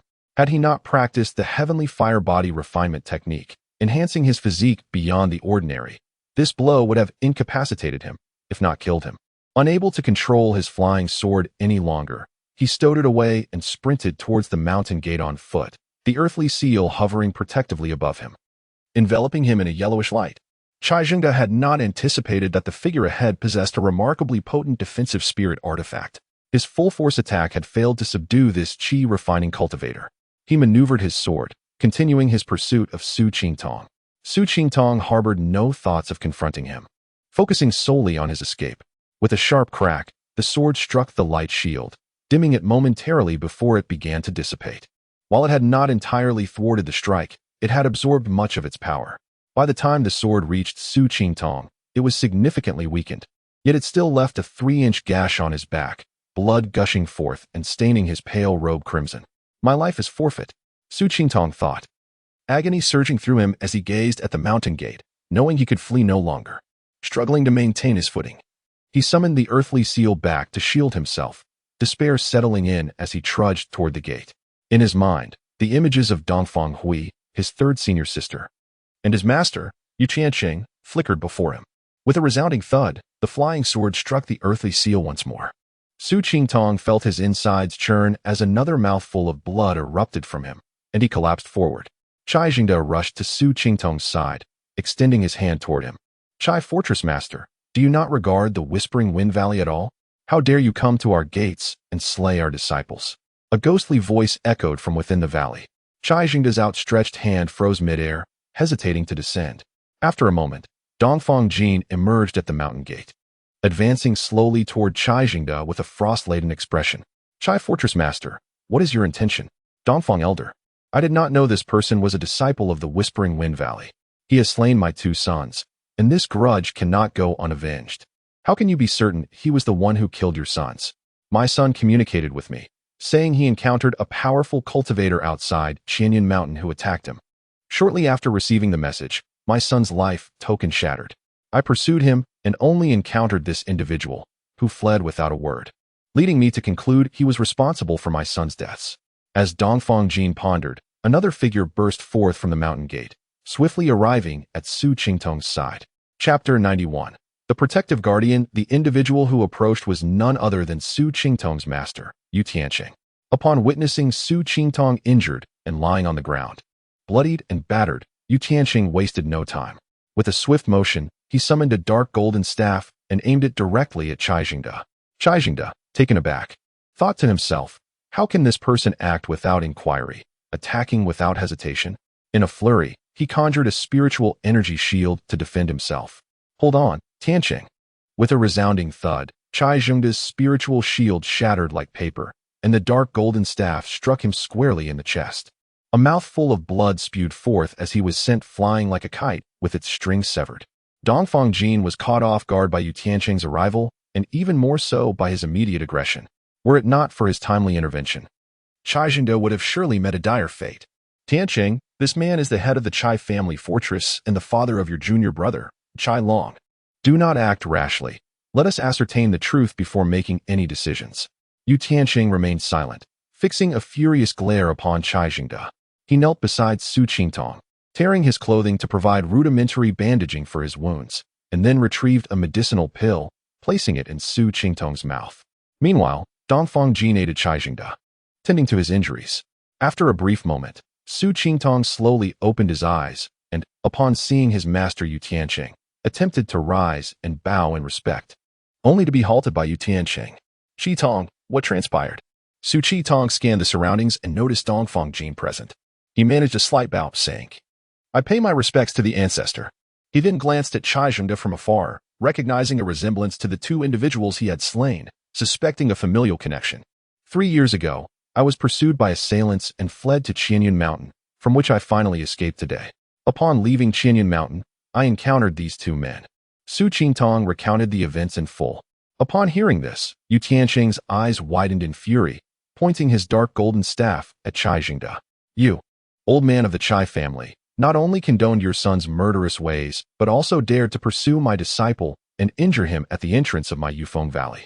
If you do not provide me with a satisfactory explanation today, I shall not only disregard Chai Long's plea but also, for the sake of the ancestor, I will raise your Chai family fortress and sever ties with Yufeng Valley. Hearing his master's words, Su Qingtong felt warmth in his heart despite the pain in his body. Dongfang Jin, feeling somewhat awkward, cleared his throat, recognizing the predicament of his disciple. Yu Tianqing's master had been the former Valley Lord, contributing greatly to Yufeng Valley. Originally, the position of Valley Lord should have been Yu Tianqing's, but he had relinquished it to his disciple, Fang Tianqi. Tianqing, take Qingtong back to tend to his wounds. I will handle matters here. Yu Tianqing shot Cai Jingde a resentful glance before escorting Su Qingtong back to Yanwei Peak. Observing Yu Tianqing's departure, Dongfang Jin turned to Cai Jingde. Chai Fortress Master, you are now aware of the situation. How do you propose we address this matter? Esteemed Elder Dongfang. While my son has erred, his transgressions do not warrant death. A slight punishment would suffice. To have him killed is utterly unacceptable. Cai Jingde hesitated to argue further, aware that it was indeed his son who had instigated the violence. One must not harbor the intent to harm a tiger, lest the tiger turns to harm them. Under such circumstances, had Qingtong not slain your son, he would have surely fallen victim to him. Cai Jingde grasped Dongfang Jin's implication. After some contemplation, he realized he had no choice but to swallow his pride, stating, I leave everything to your discretion, esteemed Elder Dongfang. Dongfang Jin pondered for a moment before replying. Let us conclude this matter here. I will clarify things with Tianqing. Additionally, Yufeng Valley will offer you some compensation as a form of consolation. Does that sound acceptable? Cai Jingde dared not object, feeling relieved that he would not need to compensate Su Qingtong and would receive compensation from Yufeng Valley instead. With Yu Tianqing's support, Su Qingtong returned to Yanwei Peak. He wished to share his experiences of the past few years with his master, but Yu Tianqing waved his hand, saying, No need for words. Focus on healing first. I will seek justice for you. Understanding his master's concern, Su Qingtong felt a surge of warmth and quietly returned to his dwelling. 3 days later, Yu Tianqing visited Su Qingtong's cave once more, bringing with him a storage bag. Qingtong, the matter with the Chai family ends here. This is your compensation. Moving forward, you must keep an eye on someone named Chai Long, the second disciple of Elder Dongfang and the second son of the Chai family. He possesses formidable foundational cultivation and deep magical prowess. He is not to be underestimated. Su Qingtong then realized that the individual mentioned by Manager Gu was indeed a brother to the two he had slain, complicating matters further. Where have you been for the past 3 years? Yu Tianqing inquired, noticing Su Qingtong's recovery. 3 years ago, I went to the market with senior brother Gongqiu. Later, I was targeted by members of Shang Yishuan. Upon leaving the market, I was ambushed and, out of desperation, fled to Qianyun Mountain, where I remained trapped for 3 years. Why did Shang Yishuan pursue you? Su Qingtong recounted the events surrounding Lin Qian, omitting the fact that he had killed Lin Qian, instead claiming he had stumbled upon the flying sword inadvertently. Yu Tianqing nodded, refraining from further comments as he rose to leave. Just before reaching the door, he paused and turned back, saying, When you have a moment, take your alchemist token to the 4 pavilion and collect your alchemist offerings for the past 3 years. Su Qingtong nodded in agreement and accompanied his master to the door. Unbeknownst to him, after leaving, Yu Tianqing headed to the Lin family. With a powerful strike, he shattered the Lin family's gate, leaving behind a warning. I do not intervene in the conflicts of the younger generation. However, should you resort to underhanded tactics against the weak, I will not hesitate to eradicate the Lin family. Seated within his cave, Su Qingtong examined the storage bag gifted by his master and was taken aback. Inside were a staggering 100,000 low-grade spiritual stones. He pondered how his master had managed to extract such a substantial compensation from the Chai family, leaving him both impressed and perplexed. Little did Su Qingtong know, the 100,000 spiritual stones were entirely covered by the Chai family, with Yu Tianqing unaware that it was Dongfang Jin who orchestrated the arrangement, skillfully navigating the situation to appease both parties. Otherwise, given Yu Tianqing's temperament, he might have truly annihilated the Chai family. As Su Qingtong sat in his cave, contemplating his future plans, he realized that the spiritual stones at his disposal were sufficient for him to cultivate to the foundational level without concern for resources. He also had his alchemist offerings awaiting retrieval from the 4 pavilion in a couple of days. Once he acquired the herbs and refined some elixirs, he could enter seclusion and strive to reach the foundational level as soon as possible. Just as he was mulling over his future, a melodious voice called out from outside. Qingtong, are you there? Chapter 92. The most difficult affection of a beauty. Upon hearing the sound, Su Qingtong swiftly got up and hurried to the door. Senior sister, please come in. The visitor was Du Siwen, adorned with her signature high ponytail, a vibrant crimson long shirt, pale moon-colored pants, and black boots. A yellow silk ribbon accentuated her alluring figure, exuding an air of confidence and elegance. With her hands clasped behind her back, Du Siwen sauntered in, tilting her head to observe Su Qingtong. Oh, junior brother, it's been years, and you've grown. Once inside, she made no move to sit, instead placing one foot on a stone bench while her large eyes appraised Su Qingtong from head to toe. After a moment, she raised her right hand and beckoned him closer. Come here, let senior sister have a look. With a face full of doubt, Su Qingtong approached. But as he drew near, she unexpectedly delivered a playful punch to his shoulder. You little rascal, off gallivanting without me. Su Qingtong winced as the pain radiated from his wound, hissing in response. Du Siwen furrowed her brow and glared at him. What's wrong? Are you hurt? Yes. A few days ago, I returned only to be struck by a sword from a Foundation establishment cultivator. It nearly cost me my life. Ah, a Foundation establishment cultivator? Didn't they finish you off? Senior sister, how can you say that? Are you disappointed I'm still alive? Du Siwen realized her words were perhaps a bit thoughtless and sheepishly stuck out her tongue. In an instant, she resumed her serious demeanor. Come, let me see where you're hurt. Su Qingtong felt a flush of embarrassment as he replied. Senior sister, there's no need to look. It's on my back. What are you afraid of? Do you have a guilty conscience? I'm more concerned that you might have one. Su Qingtong thought to himself, but dared not voice it. He then turned around, presenting his back to Du Siwen. With careful hands, she lifted his garment to reveal the wound, which was wrapped in blood-soaked cloth. Who wrapped this mess for you?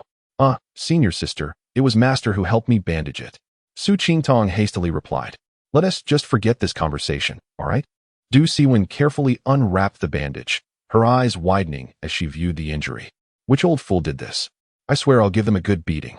Not wanting to worry his senior sister further, Su Qingtong murmured, There's no need for concern. Master has already taken care of it. Du Siwen said nothing more, but seized Su Qingtong's garment, tearing off a strip of cloth to re-wrap his injury. As she pressed the bandage gently onto his wound, she noticed her position was awkward, prompting her to move in front of him. Su Qingtong felt a rush of warmth wash over him as her form nearly brushed against his face. A delicate fragrance wafted into his nostrils, and he felt himself growing dizzy. Embarrassed, he quickly closed his eyes and turned his head away. Suddenly, a voice from outside exclaimed, startling Su Qingtong into opening his eyes. He beheld a young woman in a soft lavender dress standing at the door, her hands covering her face. Recognizing her instantly, he realized that it was the one whom he had longed for, Dongfang Hui. Upon seeing her, Su Qingtong became quite flustered, attempting to rise. Du Siwen also noticed the commotion outside, and, upon recognizing Dongfang Hui, exclaimed, it's junior sister Dongfang. I'm just helping junior brother with his bandaging. You've arrived at the perfect moment. I'll leave this to you. Though Du Siwen spoke casually, a hint of crimson graced her cheeks. As she passed by Dongfang Hui, the latter made a half-fist gesture, greeting her with utmost respect. Safe travels, senior sister Du. Du Siwen waved dismissively. I'm off. You two enjoy your conversation. With that, she ambled away, hands clasped behind her back. Su Qingtong watched her retreating figure, noting that her gait seemed unusually restrained today. Typically, she would leave in a whirlwind, in accordance with her spirited nature. Why, he wondered, was she so composed today? Keep staring, and your eyes might fall out. Dongfang Hui scolded him with a hint of jealousy as Du Siwen disappeared from view. Feeling awkward, Su Qingtong scratched his head, suddenly reminded of his bare torso. He hastily attempted to don his clothing, but Dongfang Hui stopped him. What? Others can see, but I cannot? Left in a state of confusion, Su Qingtong sat there like a lamb awaiting slaughter. Dongfang Hui shot him a disapproving glance before stepping closer, tending to the wound that Du Siwen had left unattended. Is it necessary to tear your clothes just to bandage a wound? Noticing the underlying jealousy in her tone, Su Qingtong grasped her hand, diverting the subject. So Huier, how have you fared these past few years? Hearing his concern, Dongfang Hui's mood lifted significantly. In the last 3 years, I cannot count how many times I have visited Yanwei Peak, yet I had no news of you.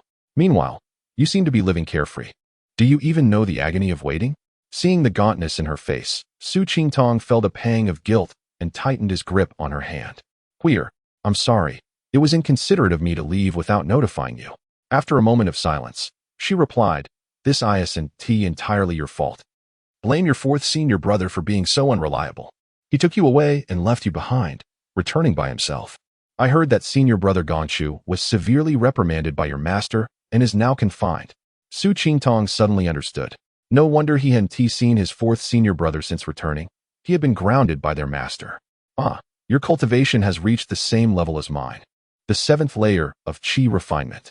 Dongfang Hui exclaimed, as if discovering a new realm of possibility. Indeed, I spent 3 years in Qinyan Mountain, encountering some fortuitous events that allowed me to attain the 7th layer of qi refinement. Su Qingtong, tell me all about your experiences in Qinyan Mountain over these past 3 years.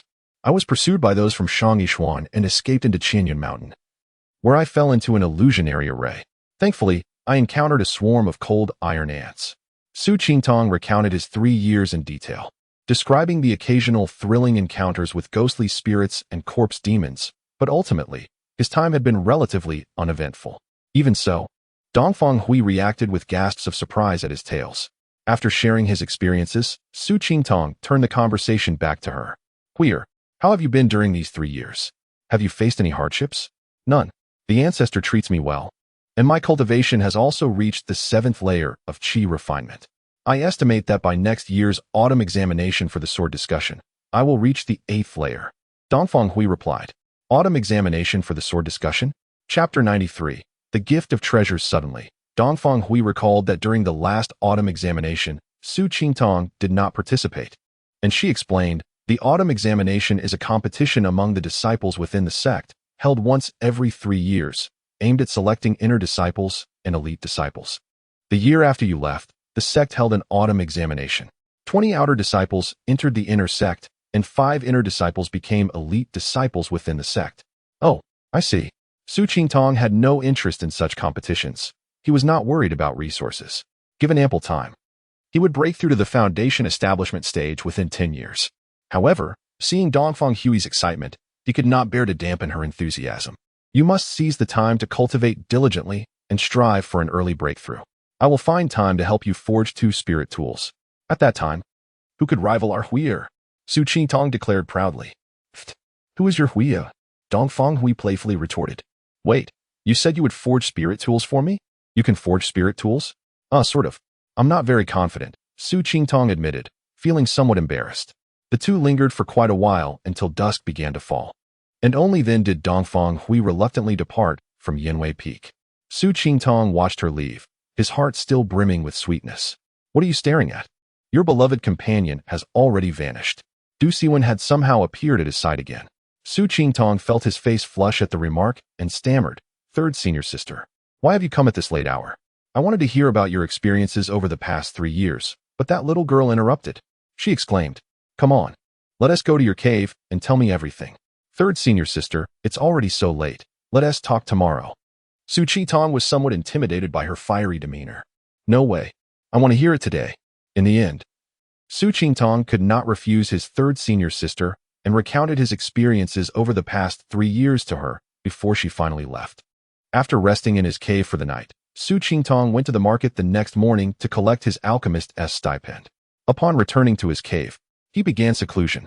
He utilized half a month to transform the stipend into commonly used pills like the Xiang pill, and then began practicing the forging of magical tools. Su Qingtong spent another half-month crafting some small magical tools to refine his skills and familiarize himself with the techniques of forging, as his expertise in forging did not match that in alchemy. Having regained the sensation of forging the 5 elements divine seal, he took out the hide of the 2nd-tier demon snake he had slain in the Misty Valley. The snake measured over 2 zhang in length, and aside from a bite mark on its head from Shao Qi, the rest of its body was intact. Su Qingtong planned to use it to forge a piece of armor as a gift for Dongfang Hui. He also intended to transform the 2 fangs into a pair of hairpins that could serve as both adornments and lethal weapons in combat. At the beginning of the forging process, everything went remarkably smoothly. 1 piece of snake hide surprisingly yielded 2 sets of spiritual armor. Originally, he intended to gift one to Dongfang Hui and keep one for himself, but unexpectedly, he inadvertently crafted 2 sets of women's armor during the forging process. This extra piece of spiritual armor is unsuitable for me. I suppose it will have to go to 3rd senior sister, he mused to himself, while forging the hairpins. An unexpected complication arose. He was overly ambitious, aiming to enhance both defensive capabilities and add a poisonous attribute, along with an invisibility function. Consequently, when the fangs fused with the stardust, it inevitably failed. During the second attempt, he learned from his mistakes and refrained from pursuing excessive functionalities, retaining only the piercing capability. Ultimately, he successfully forged a hairpin with remarkably strong attack power. Although this hairpin possessed a singular function, its simplicity rendered it all the more potent.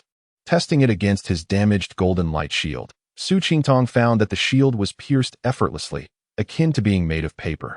With these two magical tools, Su Qingtong estimated that Dongfang Hui would undoubtedly be invincible in the upcoming autumn examination. When Dongfang Hui received the two magical tools, her excitement was overwhelming, and she spontaneously embraced Su Qingtong, leaving a firm kiss on his azure birthmark. Su Qingtong was left dazed, unable to regain his senses for quite some time. As they said their goodbyes, Su Qingtong also gifted Dongfang Hui 5 bottles of Xiang pills, urging her to cultivate diligently and to reach out to him if she needed anything. After watching her depart, Su Qingtong made his way to third senior sister's cave. When he handed the spiritual armor to Du Siwen, this boisterous third senior sister was equally astonished, her jaw dropping in disbelief.